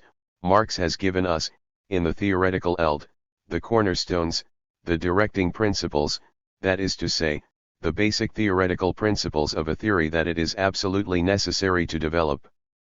This theoretical development is a duty for all socialists. If they do not carry it out, they would be lacking in their duty against socialism. It is necessary not only to develop the general theory, but also to develop its particular applications, to the nature of each specific case.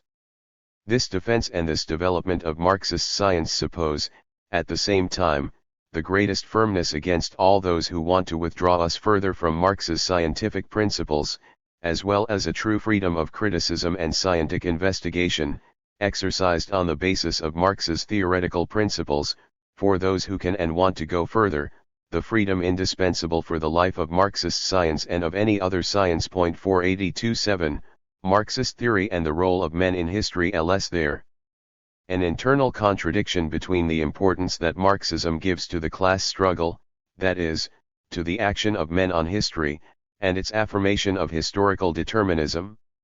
As early as 1843 Marx wrote the following in a letter to Ruga, 483: We do not say to the world, stop fighting, all your fight is worth nothing, we provide you with the true slogan of the fight. We only show the world what he is really fighting for, but consciousness is a thing that the world must acquire, like it or not. Commenting on these words of Marx, Lenin says, this slogan was found by Marx, who is not a utopian, but a stern and sometimes dry sage, and found, not by any perspective, but by a scientific analysis of the contemporary bourgeois regime, by the explanation of the need for exploitation while this regime exists, by studying the laws of its development. 484 In this text we see how the need for the laws that govern capitalist society does not imply a passivity of men in the face of these laws. Let us give the floor to Lenin again. It is one of the subjects preferred by the subjectivist philosopher, the idea of the conflict between determinism and morality, between historical necessity and the importance of the individual.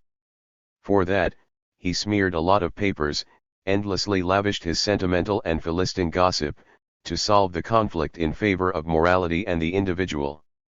In reality, there is no such conflict. Similarly, the idea of historical necessity does not detract from the role of the individual in history either. All history is made up precisely of the actions of individuals who are undoubtedly personalities. The real problem that arises when evaluating the individual's social performance consists in knowing under what conditions the success of this performance is assured. Where is the guarantee that this activity will not result in an individual act sinking into the sea of opposing acts? 485 Therefore, faced with the rejection of Marxism by spiritualist philosophy, which accuses it of being an exponent of the absolute determinism of matter, which nullifies all possibility of man's creative participation in history, Marxism responds, in reality it is men who make history, but they do it under well-defined conditions. And that is why the Marxist researcher will analyze, in the first place, those conditions of existence. Especially the material ones, the way in which men produce material goods and the social relations in which they carry out this productive activity. Marxism generally does not speak of history as the work of living individuals, as this phrase seems empty to it. When analyzing real social relations and their real development, he analyzes precisely the product of the activity of individuals. On the contrary, spiritualist philosophy speaks, without a doubt, of individuals, of man, but in reality it does not take them as the starting point of its study by not studying the conditions that constitute them as such, their effective conditions of existence, the system of production relations, but considers them as a doll whose head is stuffed with its own feelings and ideas. The actions of men that appear as infinitely varied and difficult to systematize were generalized by Marxism and related to the actions of groups of individuals that differ from each other due to the place they occupy within social production, that is, they were referred to actions of certain social classes. It is the struggle of these classes and not the action of isolated individuals that determines the course of history. And this way the naive, puerile, and purely mechanical conception of history that the subjectivists had was refuted, who were satisfied with the empty thesis that history was made by living individuals and did not want to clarify what social environment conditions said actions or how I did. 487. Let us now see how Lenin studies the action of a specific individual, Father Gapon, in Russian history from the famous Bloody Sunday of January 9, 1905. In Russia we have also seen a priest take the lead of the movement, who in the course of a single day went from exhorting a peaceful petition to reach the Tsar, to calling for revolution. We no longer have a Tsar. Today a river of blood separates him from the Russian people. The time has come for the Russian workers to wage without him the struggle for the freedom of the people. The one who speaks like this is not the priest Gapon. There are thousands and thousands, the millions and millions of Russian workers and peasants through the life that for centuries the peasant led, humiliated and intimidated, isolated from the outside world. The last decade of the labor movement produced thousands of proletarians, vanguard social democrats who broke with that faith, fully aware of what they were doing.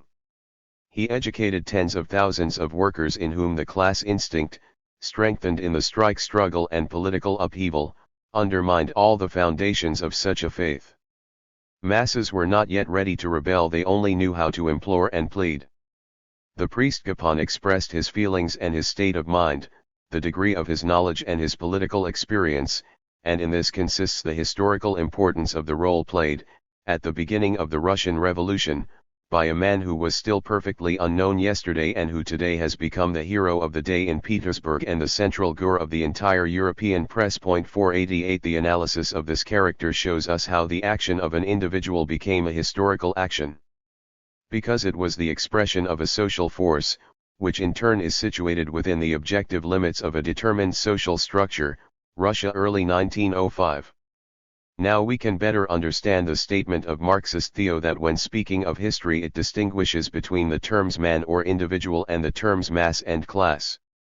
Marxism maintains that, in class societies, it is not man or men in general who make history, but the masses, that is, the social forces engaged in the class struggle. They are the engine of history. By not understanding the true meaning of the Marxist theory of history and the role that the class struggle plays in it, one frequently falls into two errors that are fatal for the revolutionary movement: economism or spontaneism, which preaches submission to the laws, economic development, and voluntarism, which ignores the minimum objective conditions necessary to undertake a victorious revolutionary action. 2 to / Iatutions from the Marxist theory of history, economism and / voluntarism. Economism. The most visible manifestation of this theoretical deviation is found at the level of union practice. The struggles of the working class are reduced to the union struggle to achieve a better economic situation. For economism, the political struggle of the working class is nothing but the most developed, widest and most effective form of economic struggle. Economism is reinforced by showing solidarity with its cause to the authors of Marxism themselves. He is busy looking for famous quotes that serve as a pretext for his political absenteeism. And, of course, it finds them. Marx and Engels, in numerous passages of their works, use formulas that, isolated from their context, and above all from the authentic problems of the authors, lend themselves to interpretations of an economist type. To these pro-economic quotes we could oppose multiple anti-economic quotes. We will not, because we do not believe that science can be reduced to result of a balance of citations in favor and against. We will point out, instead, what are the theoretical assumptions that would be at the base of the economist current and that are absolutely alien to the Marxist conception of history. First theoretical assumption, the reduction of the superstructure to a simple phenomenon of the economic. Economism denies the theoretical possibility that the time of the political structure is different from the time of the economic structure, reducing the political to a mere manifestation of the economic. This was the mistake made by the leaders of the Second International, which denied the possibility that in Soviet Russia, one of the most backward countries in Europe from an economic point of view, there was the possibility of the existence of a dictatorship of the proletariat. That it will begin to take the RST steps towards the construction of socialism. The theory of social spontaneism that is at the base of economism is but one of the ways in which this reduction of the superstructure to a mere phenomenon of the economic structure manifests itself. This spontaneistic theory reduces class consciousness to a simple reflection of economic conditions. He thinks that this consciousness is acquired spontaneously, that it is enough, for example, to be a worker to have a working class consciousness. We know that Marxism-Leninism maintains, on the contrary, that, left to their own impulse, the masses tend spontaneously towards reformism. Hence the need to import Marx's scientific theory into the labor movement. It is the fusion of Marxist theory and the labor movement that makes possible the existence of a revolutionary workers' party, that is, of a party of the working class, but which at the same time constitutes its vanguard. A party that shows the working class what its true class interests are and what steps must be taken to achieve their satisfaction. Economism denies, in practice, the vanguard character of the Workers' Party, transforming it, on the contrary, into the rearguard of the class it represents.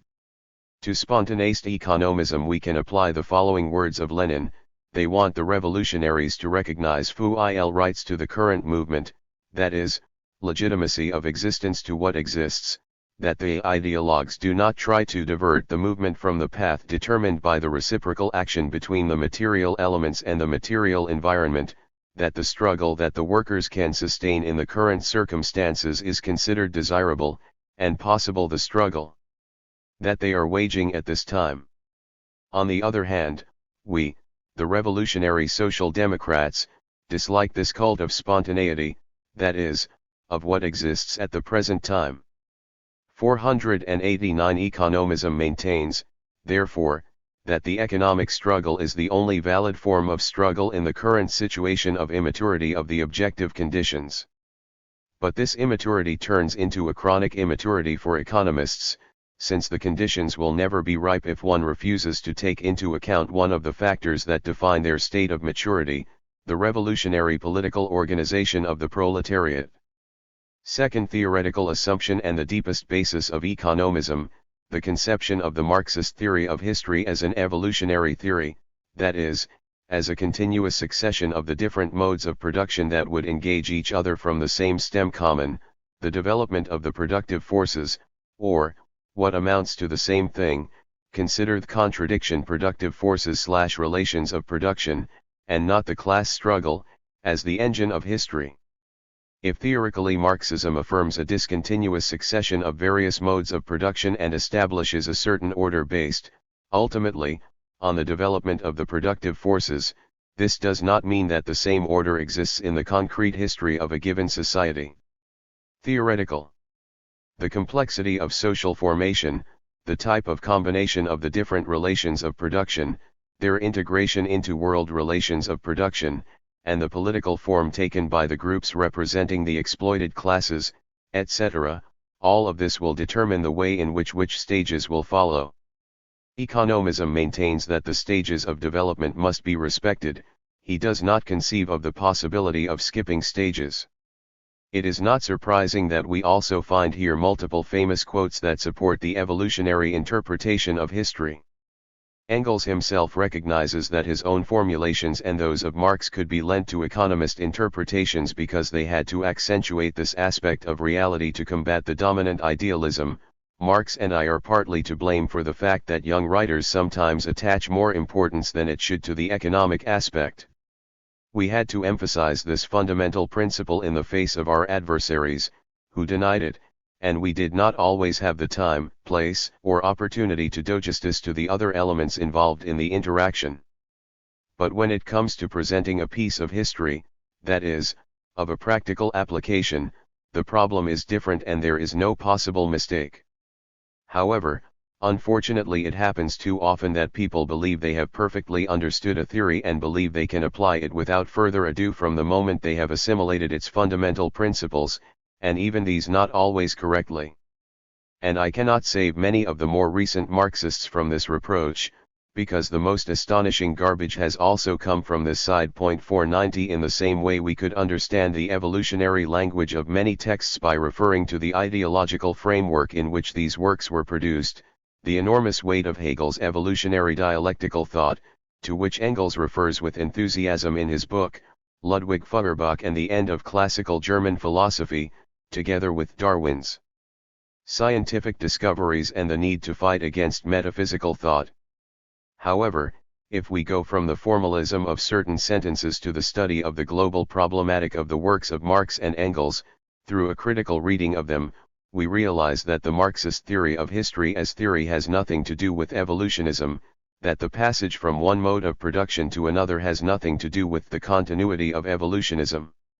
In the part devoted to the Marxist conception of history, we saw that this was a theory, therefore a body of abstract historical concepts that were not intended to reproduce, or imitate history, but to serve as an instrument for knowing it. Marxist theory of history limits itself to providing us with the concepts of the structures on which historical effects depend. Marx tells us that all modes of production are historical moments, but he does not tell us that they engender each other. Lenin understood it this way, as expressed by the following words that affirm how the concepts of Marxism are deformed, adulting them with Hegelianism, with the belief that each country must inevitably go through the phase of capitalism. 491 No. Marxist has never seen in Marx's theory a kind of obligatory philosophical historical scheme for all. 492 Economism is therefore a Hegelian evolutionist deviation from the Marxist conception of history. It reduces history to a continuous evolution of certain structures, the modes of production, which in turn are reduced to the economic structure. In this conception of histo there is no room for mass action. The masses do nothing but express the evolution of the structures. b. Volunteerism. We will now try to account for the other deviation from the Marxist theory of history, the volunteerism that characterizes leftism or the infantile disease of communism. The tradition of Marxist-Leninist revolutionary struggle shows us how no revolutionary movement is exempt from right-wing deviations, economism, reformism, etc., or left, adventurism, etc.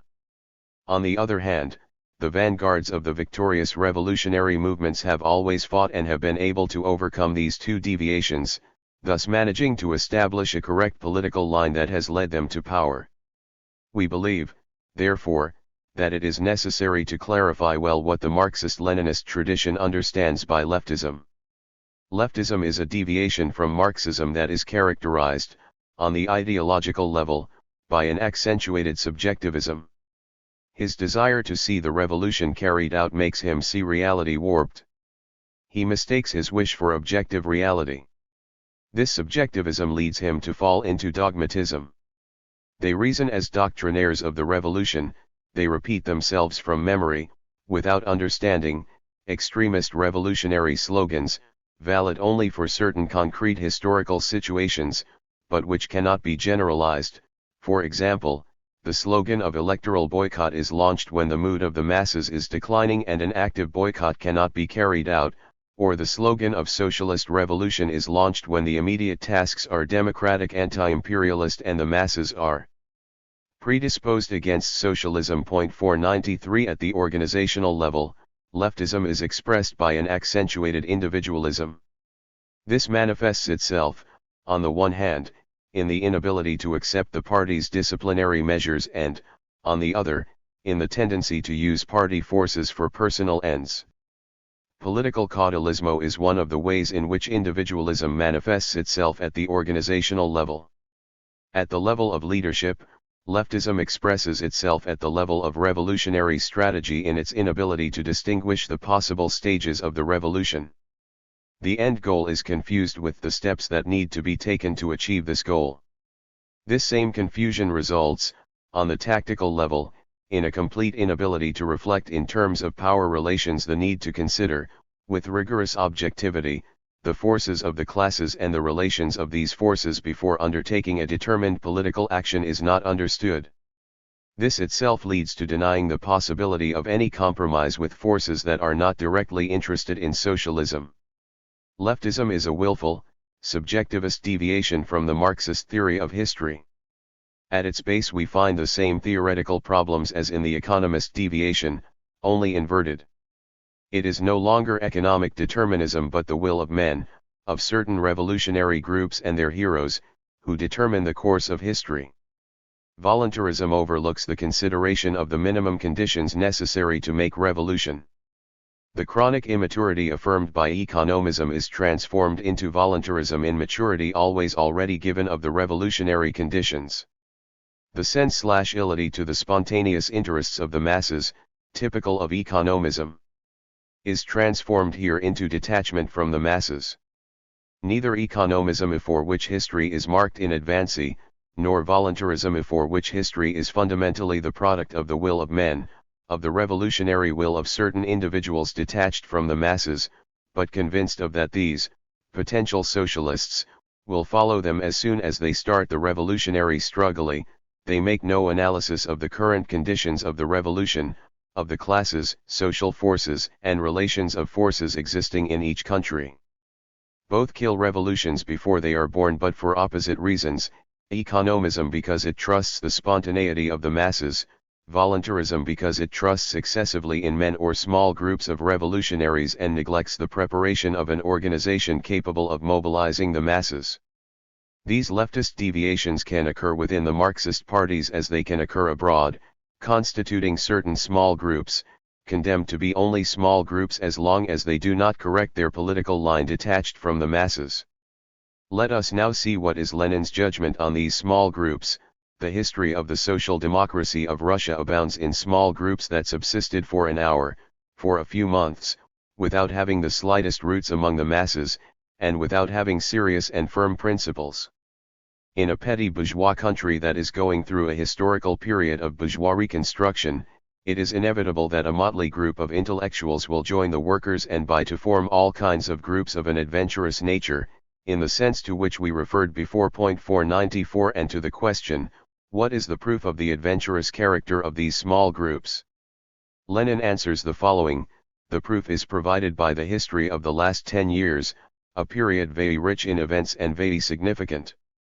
The members of these groups have, during these 10 years, highlighted the most awkward, deplorable, most ridiculous vacillations, in serious problems of tactics and organization, and have revealed their total inability to create tendencies that take root in the masses. 495 After reading this text carefully, it seems to us that, according to Lenin, what would fundamentally define adventurous leftism and that condemns it to political sterility would be the realization of a politics uprooted from the masses. Faced with the sterility of a political line without masses, can we oppose the slogan political masses as a solution? No, because there is not one but two mass politics. The one that follows the spontaneous will of the masses, forgetting that they are within a social structure in which bourgeois ideology dominates and that, therefore, left to themselves, they fall into reformism, and that it is capable of interpreting not only the apparent interests of the masses, but the deep interests, their true class interests. Therefore, not all mass politics is revolutionary politics. If a party limits itself to organizing the struggles that spontaneously arise within the working class, without connecting it with the struggle for the long-term strategic interests of this class, it is carrying out a reformist and not revolutionary policy. Now, let's try to define what we should understand by mass political line. Trust the masses. Trust that the masses can come to understand and act according to revolutionary tasks provided they are properly mobilized.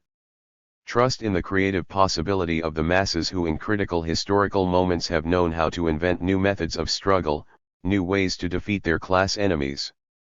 Respect the masses. Dialectically respect their immediate spontaneous interests and their long-term interests.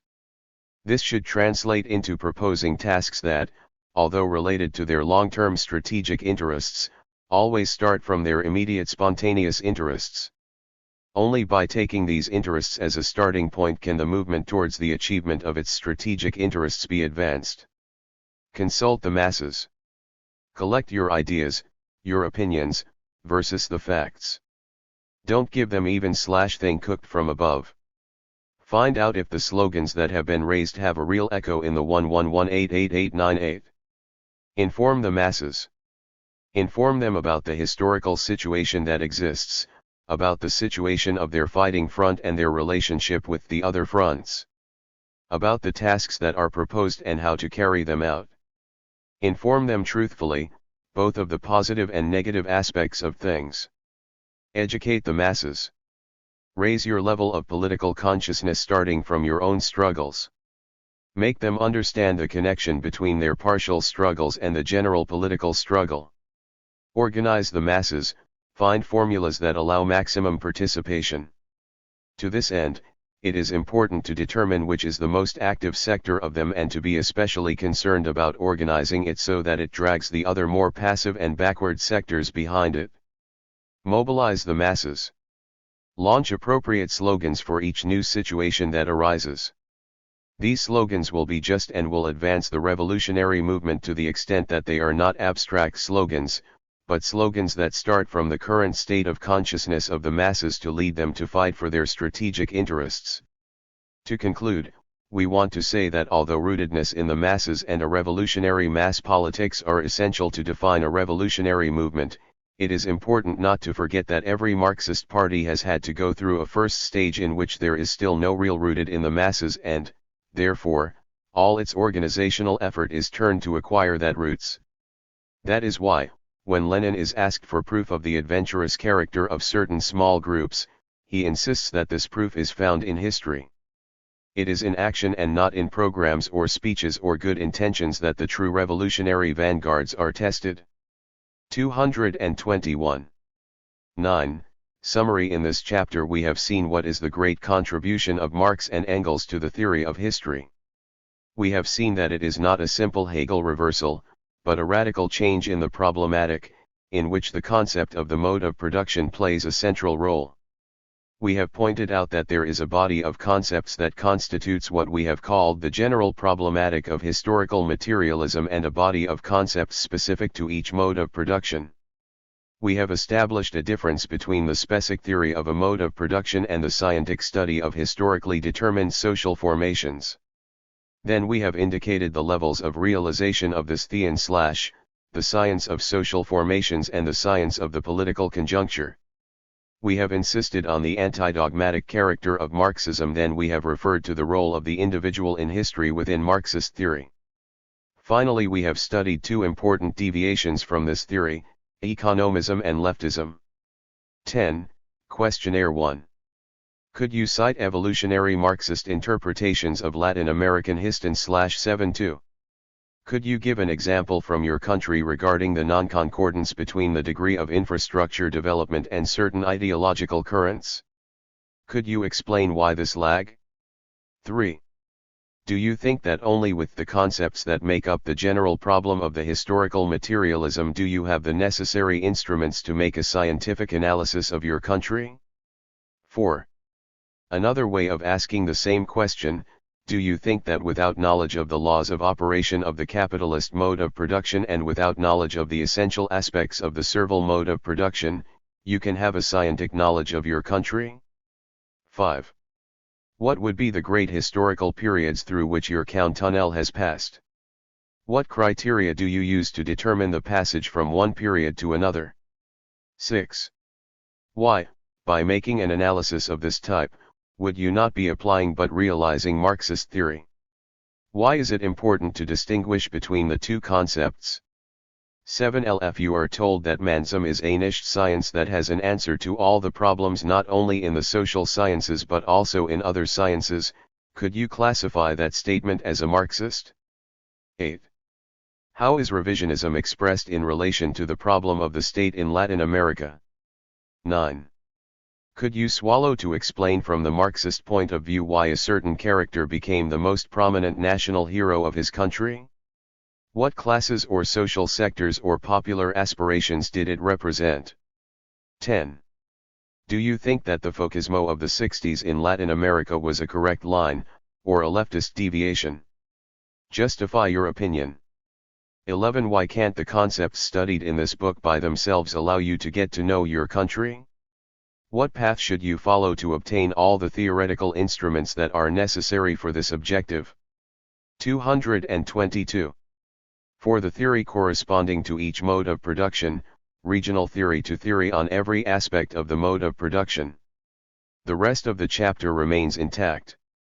Minimum commented bibliography 496 Marx, K. and Engels, F.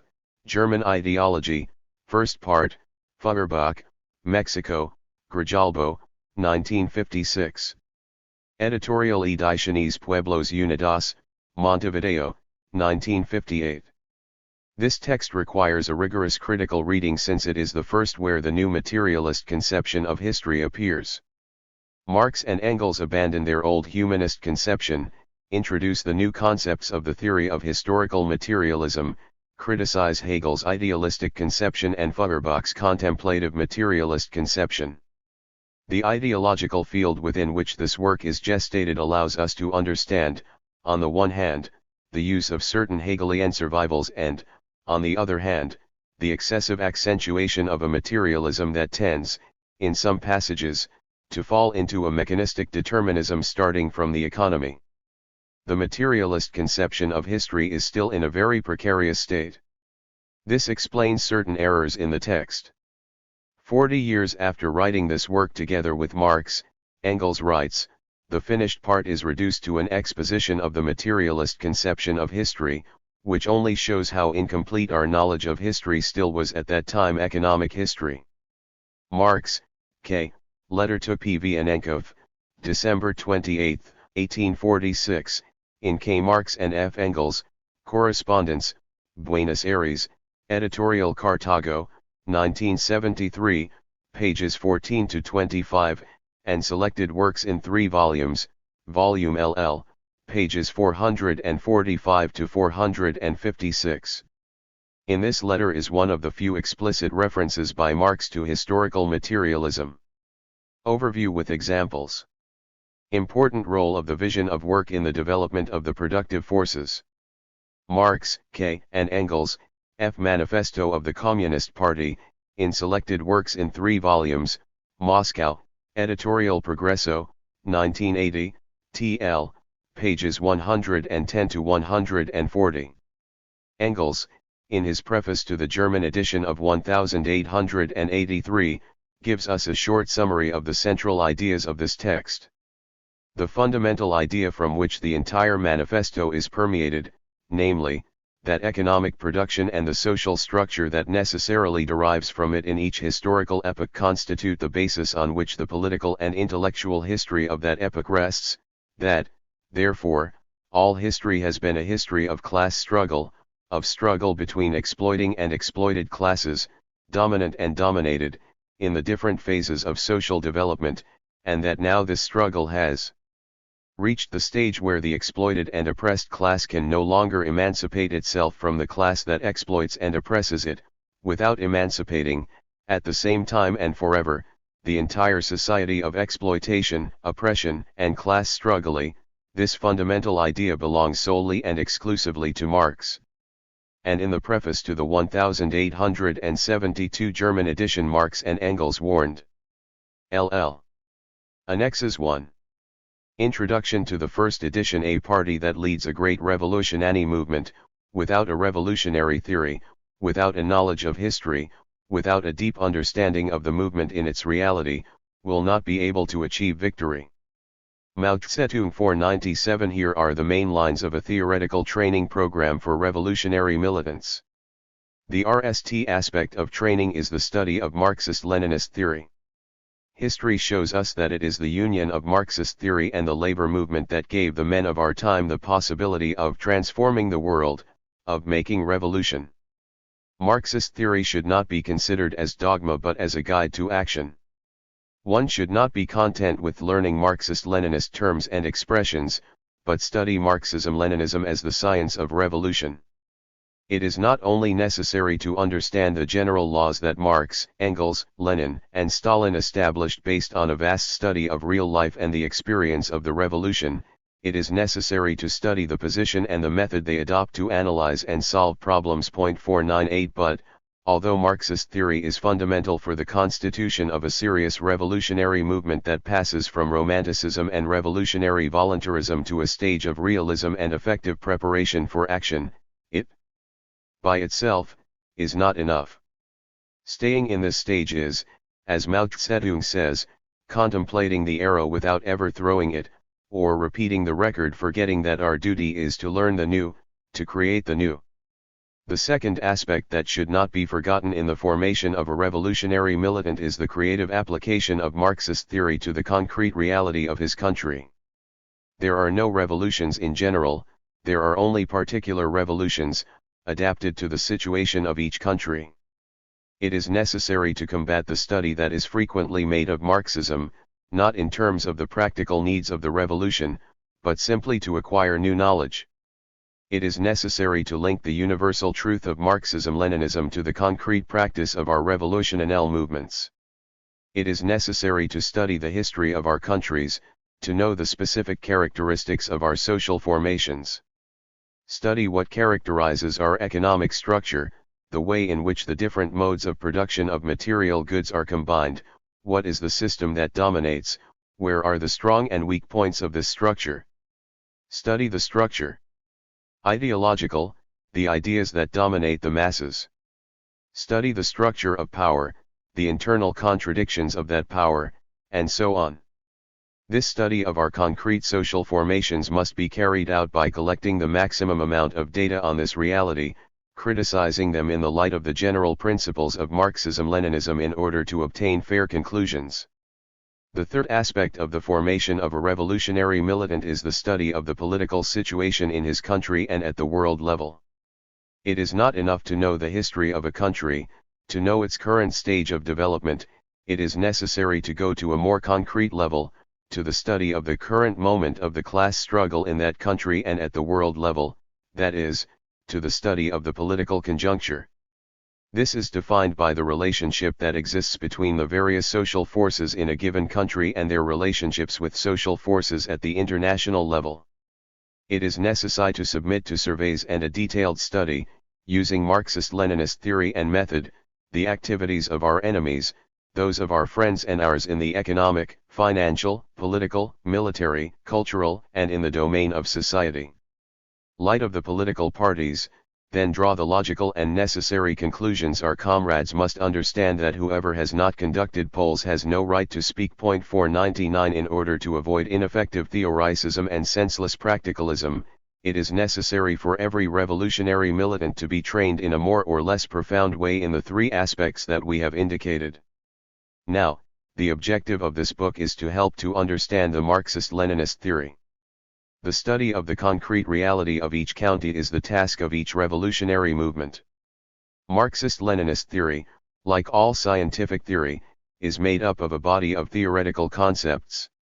These theoretical concepts are instruments of intellectual work, in the same way that the shovel and rake are instruments of material work. Its function is not, therefore, to give us knowledge of a certain reality, but to serve as instruments for understanding it. The better the instruments of work, the greater the performance both on the level of material production and on the level of knowledge. The objective of this book is, precisely, to provide these instruments of intellectual work, that is, the theoretical concepts necessary for scientific knowledge of their concrete reality, since we know that only a scientific knowledge of it will allow to transform it. Our work is limited, therefore, to present in a pedagogical, but at the same time, then rigorous way, the main concepts of the general theory of historical materialism. These concepts have been enunciated by Marx, Engels, and Lenin, and have been used by them in the study of concrete realities, but, nevertheless, they never studied them in a systematic way.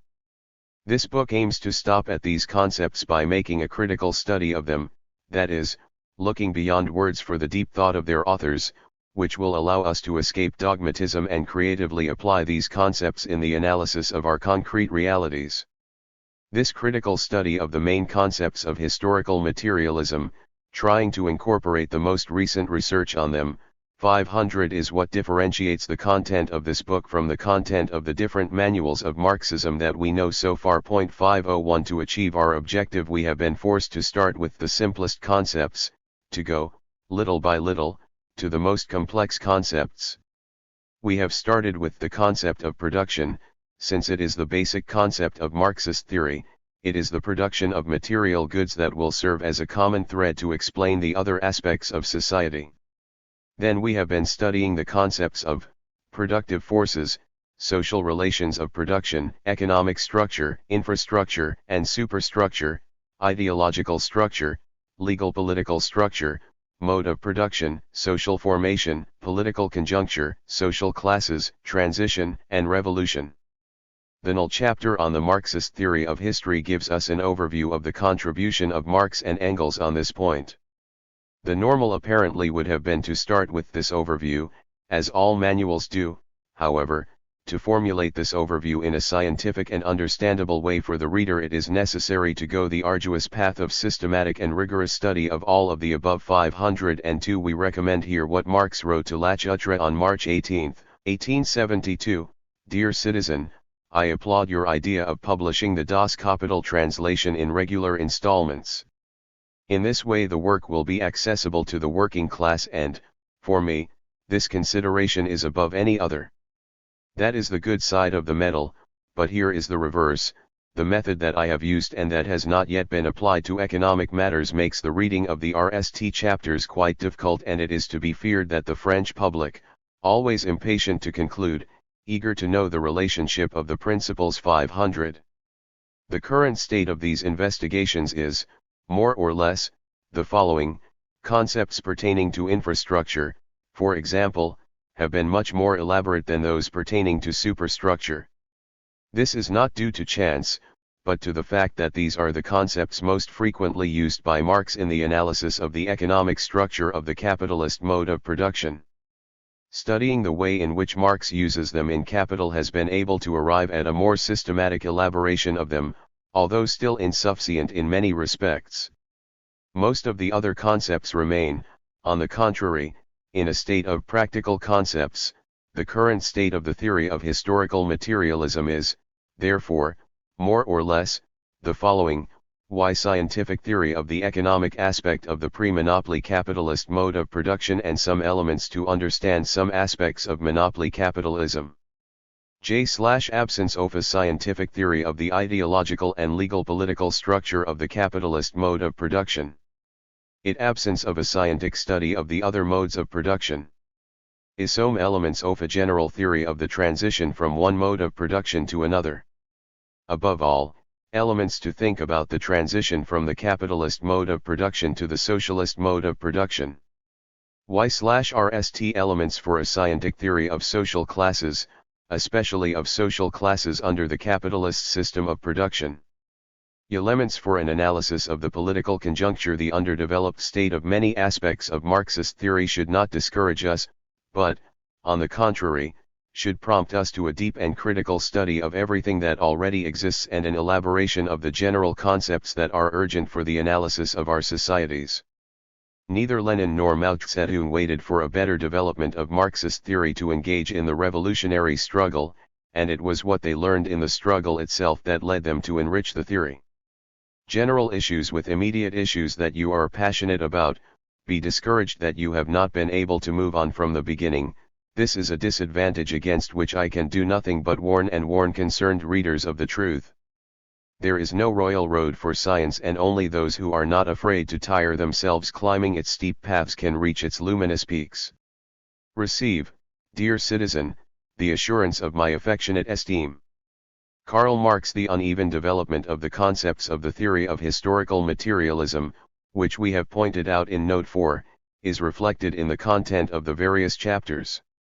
Some reach a fairly rigorous and scientific development of the concepts, others are almost limited to posing problems. Our intention has been to make the reader feel the situation of uneven development.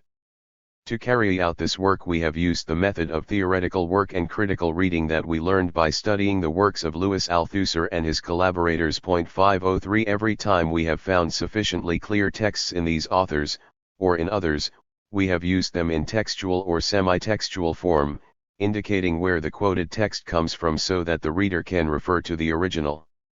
The content of this work should not be considered as a dogma but as a research effort and pedagogical exposition of a certain number of theoretical work instruments.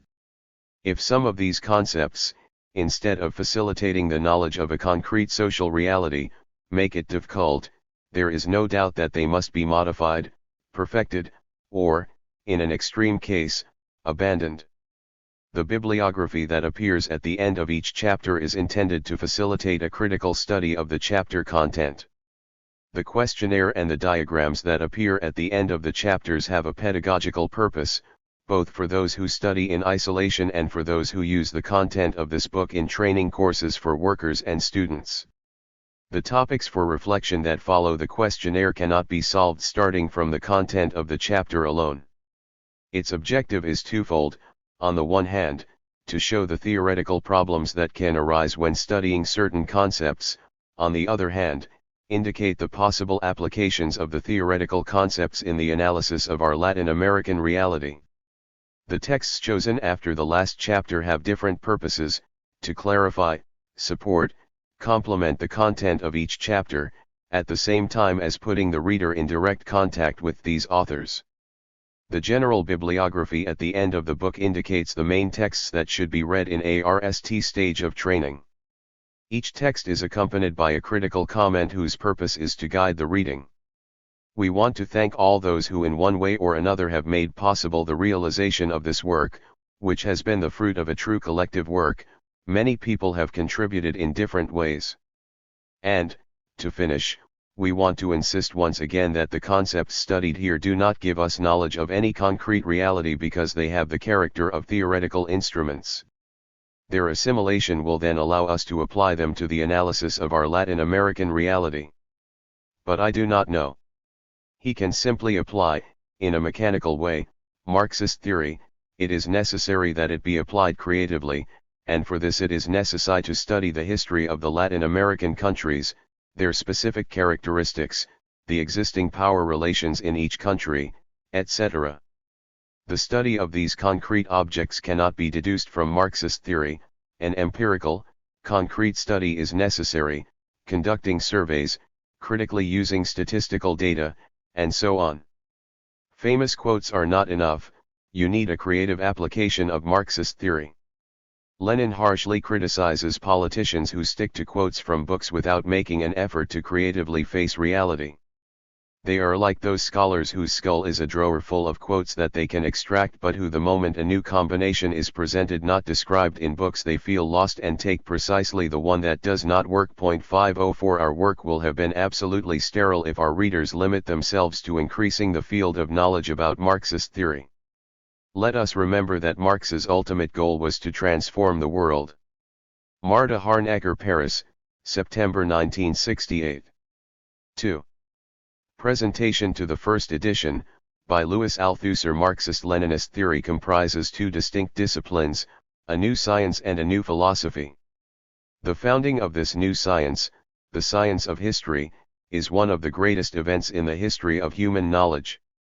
Before Marx, men lived their history without knowing its laws, they lived in societies without knowing its structure. Marx founded a new science, the science of the history of real, concrete social formations. We have not yet perceived the scope of this prodigious fact. Before as after Marx, men lived, the human masses made their history. There were historians to write his chronicle and philosophers to make his philosophy. History was an uncultivated field occupied by religious, legal, and moral or philosophical ideologies. Marx opened this field to scientific knowledge, gave men the fundamental principles of a scientific theory, allowed men to understand and know the laws of this new and immense continent, history. These fundamental principles of the science of history have traditionally been designated as historical materialism. This scientific discovery has shaken philosophy. Since philosophy is always, whatever it may say, linked to science and politics, it could not recognize itself before Marx due to the absence of a theory of the historical realities that condition its existence and determine its game, the history of science, on the one hand, and the history of ideologies and politics, on the other. Once these two realities are scientifically known, philosophy cannot continue to be what it was previously, a simple interpretation of the world, rumination of fait accompli, theoretical consecration of ideas, that is, of the classes in power. On the contrary, when it frankly recognizes what it is, philosophy is transformed and can help transform the world. Its intervention in the theoretical domain becomes, then, a service to the sciences, first of all a service to historical materialism and a service to the class struggle and the proletarian revolution. These details were necessary to understand the interest and limits of Marta Harnecker's work. These limits are clearly indicated by herself, who only intends to expose with clarity and scientific rigor the fundamental concepts of the science of history, voluntarily leaving aside the new philosophy founded by Marx, on the one hand, and, on the other, all the problems of the political practice or of the leadership of the Marxist-Leninist class struggle, in short, everything that concerns the union of theory and practice. It was necessary to forewarn the reader of these limits to enable him to make good use of this work, which we warmly recommend. In addition to its pedagogical qualities, it has the merit of clearly and rigorously exposing the Marxist theory of history, and, at certain points, of presenting theses that add important details to the thought of the classics. We think that this work can serve, first of all, for the theoretical training of revolutionary militants, helping them to concretely analyze the concrete situation, that is, the political situation of this or that country. It can also facilitate the reading of Capital and the great texts of the Marxist classics. Undoubtedly, the theoretical training of revolutionary militants is above all a political training that takes place in the course of the Revolutionary Party's struggles, but, in order not to be blind, this political experience must be constantly oriented and criticized by Marxist theory. Leninist. Undoubtedly, it is not enough to carry out a perfect examination of the concrete situation to transform the world, but it is necessary that the action of the Revolutionary Party be located at the strategic points of the class struggle, that is, of the political conjuncture, that this concrete analysis has allowed to detect. Theoretical training concrete analysis of the concrete situation. This irresistibly leads us to think about the two revolutionary precedents that have transformed the world, the Russian Revolution and the Chinese Revolution. It is enough to read Lenin to verify that already at the age of 20 he had read Capital and had assimilated its most difficult parts. This theoretical training allowed him to write The Development of Capitalism in Russia, which is precisely a concrete analysis of a concrete situation. As far as Mao Zedong is concerned, his earliest works bear witness to a high theoretical and political training, which allowed him to produce a correct analysis of the specific characteristics of the revolutionary conjuncture in China. Report on the Sun/EY carried out in the Hunan regarding the peasant movement, why can red power exist in China, etc. Both the Russian Revolution and the Chinese Revolution show how a leader theoretically trained in the arduous school of Marx produces a concrete analysis of the concrete situation. This theoretical precedent forms part, in both cases, of the subjective conditions of the revolution. 233. That this work can help young revolutionaries to take their first steps in a part of Marxism, historical materialism. 3.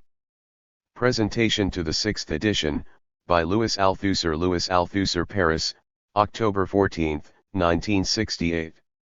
LN presenting this new, corrected and expanded edition of Marta Harnecker's book, which I warmly recommend. I want to recall a very simple idea that is implicit in the transformations that the original version has undergone to give rise to this new edition. A very simple idea, but one that has important theoretical and political consequences. Here is this idea: all of Marx's theory, that is, the science founded by Marx and the philosophy opened by Marx, have class struggle as their center and heart.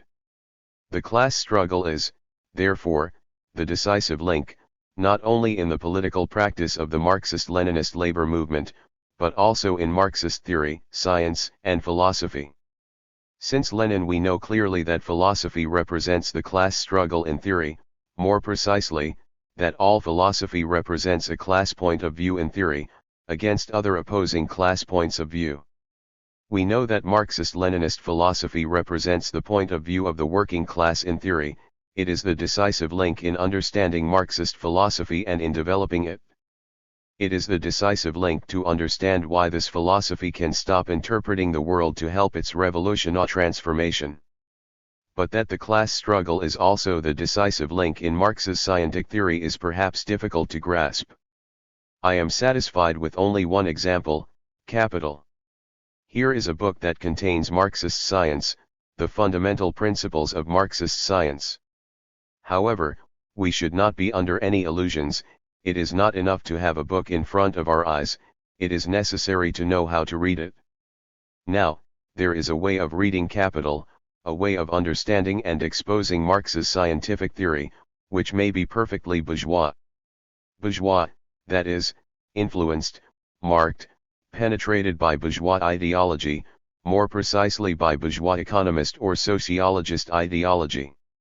For example, Capital can be read as follows, as a theory of the political economy of the capitalist mode of production.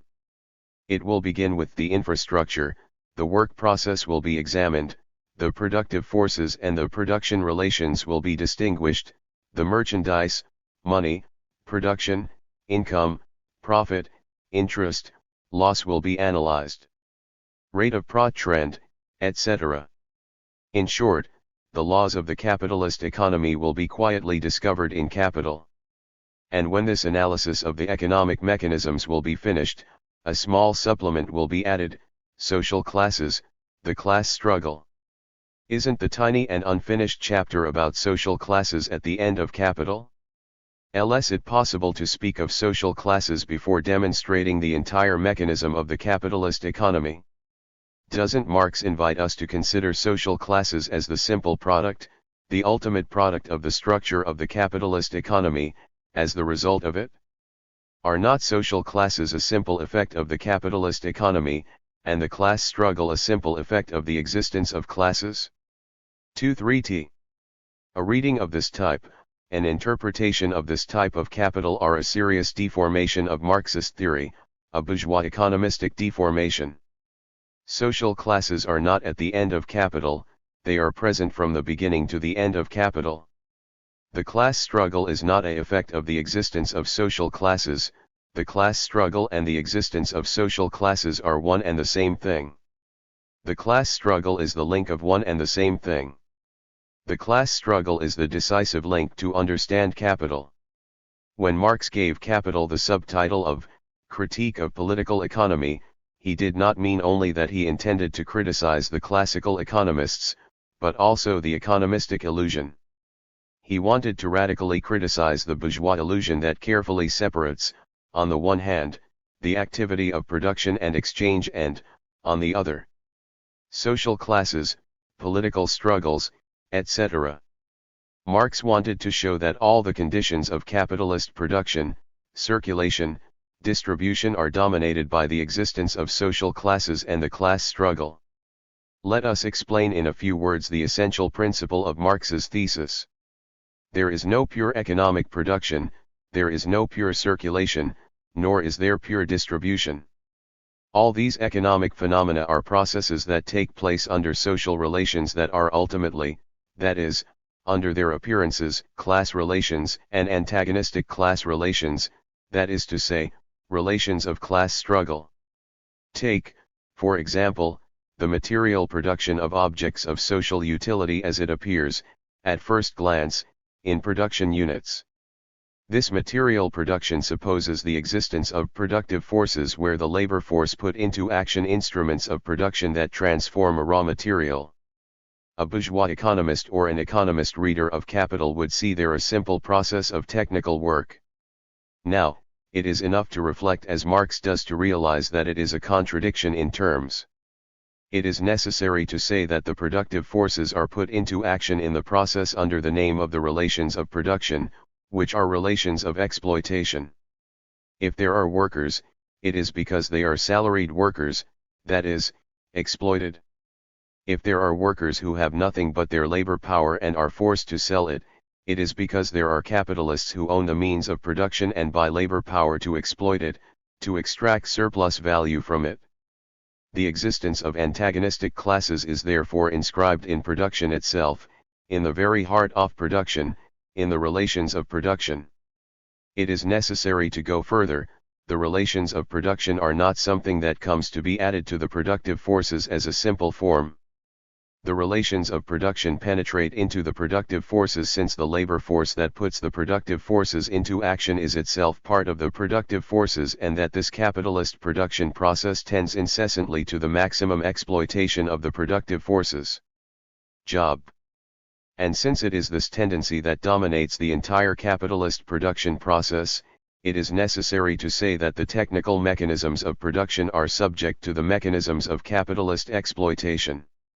What we call the productive forces is both the material basis and the historical form of existence of the relations of production, that is, of the relations of exploitation.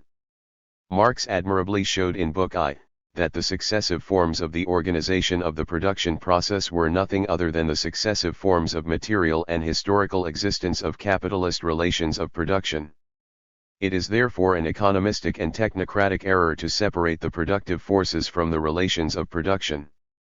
What exists is the unity, in forms of material existence, of the 235 productive forces and the relations of production, under the domination of the relations of production.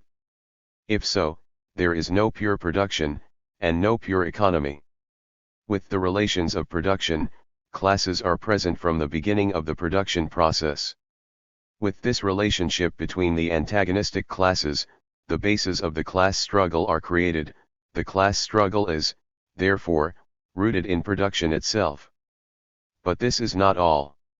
No society exists, that is to say, lasts in history, if when producing it does not reproduce the material and social conditions of its existence. Now, the conditions of existence of capitalist society are the condition of the exploitation that the capitalist class makes the working class suffer.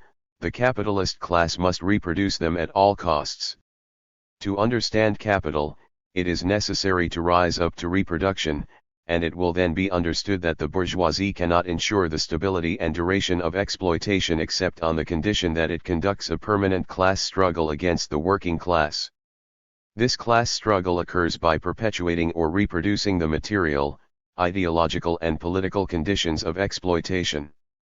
It is carried out in production, it is also carried out outside of production.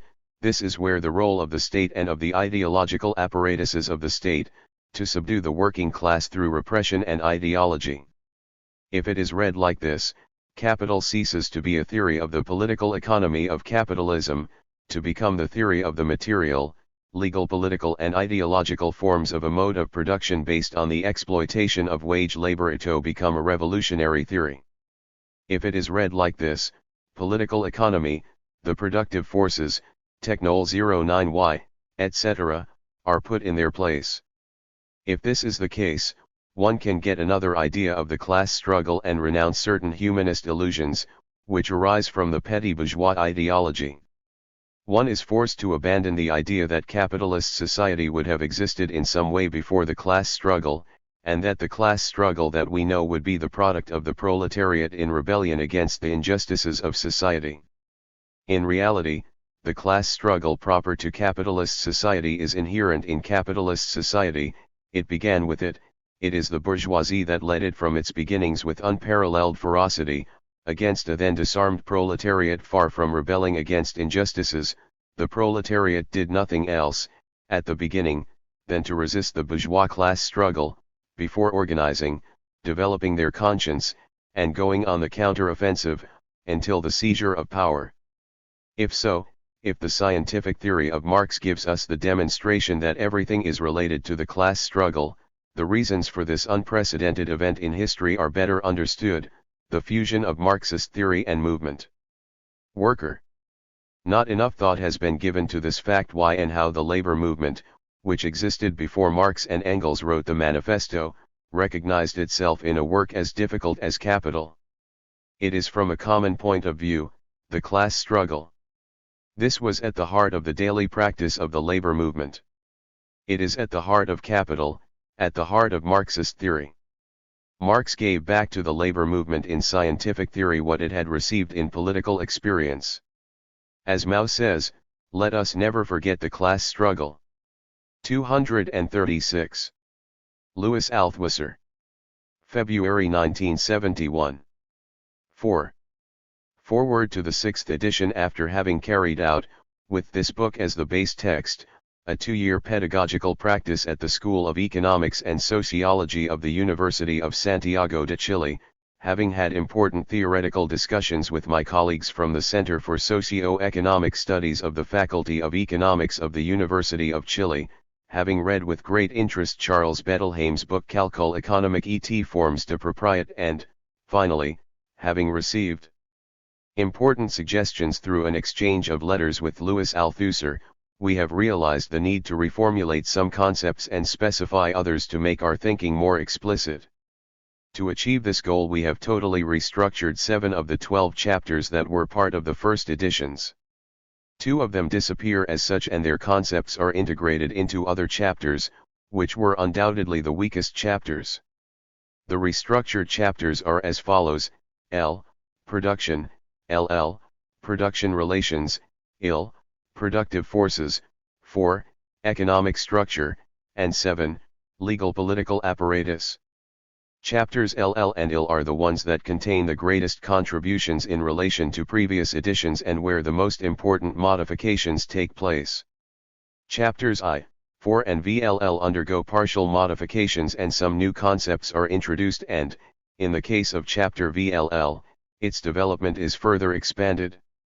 The other chapters undergo small modifications of form and some clarifications of concept, with the exception of the chapter Social Classes, which is expanded, adding an important point about the relationship between class and the global social structure and developing in a much more complete way the point about the class struggle, which is now becoming an independent chapter. To make a clear distinction between a. the concepts that refer to the social structure and those that refer to the effect of this structure on the individuals who inhabit it, and b. the concepts of historical materialism and the Marxist conception of history. In this edition we have divided the chapters into 3 parts: the Soclal structure, the social classes and the Marxist theory of history. To help you understand what the changes have been and why they exist, an explanatory list of them is provided at the end of each chapter. In addition, we have decided to introduce in this edition an appendix on the concept of surplus value that, although it is not a concept of the general theory of historical materialism, but of the regional theory of the capitalist mode of production, is fundamental to understand many of the examples that we give throughout the book when we refer to capitalism. In doing so, we have thought, fundamentally, of fellow workers, for whom understanding this concept implies understanding the causes of their situation of exploitation, and, therefore, the way to end it. Finally, we want to thank all those who collaborated directly and indirectly in the gestation of this new edition, and we hope that the modifications introduced will send/e to make it a better instrument for transforming the world. 237. Marta Harnecker. Santiago, February 1971. 5. To the Nicaraguan reader, for me it has a very deep meaning that this pedagogical effort which aims to present the central conceptual nucleus of the science of history inaugurated by Marx and Engels, a science that as such requires creative development and elaboration of new concepts to face realities that do not they existed in his time. After having toured the universities, prisons, and mountains of Latin America for 17 years, he appears for the first time in a country where a popular revolution has triumphed. It is exciting to know that this book, which was in the backpacks of the guerrillas and in the hiding places of the clandestine militants in the cities, in those days when the triumph against the Somoza tyranny seemed distant, can accompany today, in broad daylight, this great challenge that is to build a new society against the will of the most powerful empire in THIRD-war. Readers of previous editions should know that beginning with the 51st edition I revised and expanded the text considerably. The concepts are not moded, but the way of approaching the issues through the use of a more pedagogical methodology is. The chapter on the state is considerably expanded and a new chapter is developed on the problem of transition, both of which are highly topical issues for Nicaraguans. Finally, we hope that this book will be a fruitful weapon in the fight against a dogmatic vision of Marxism that, instead of stimulating research and creative elaboration based on the complex reality of Nicaragua, tries to tee it into prefabricated schemes. Marta Harnecker, Havana, July 1987. 238.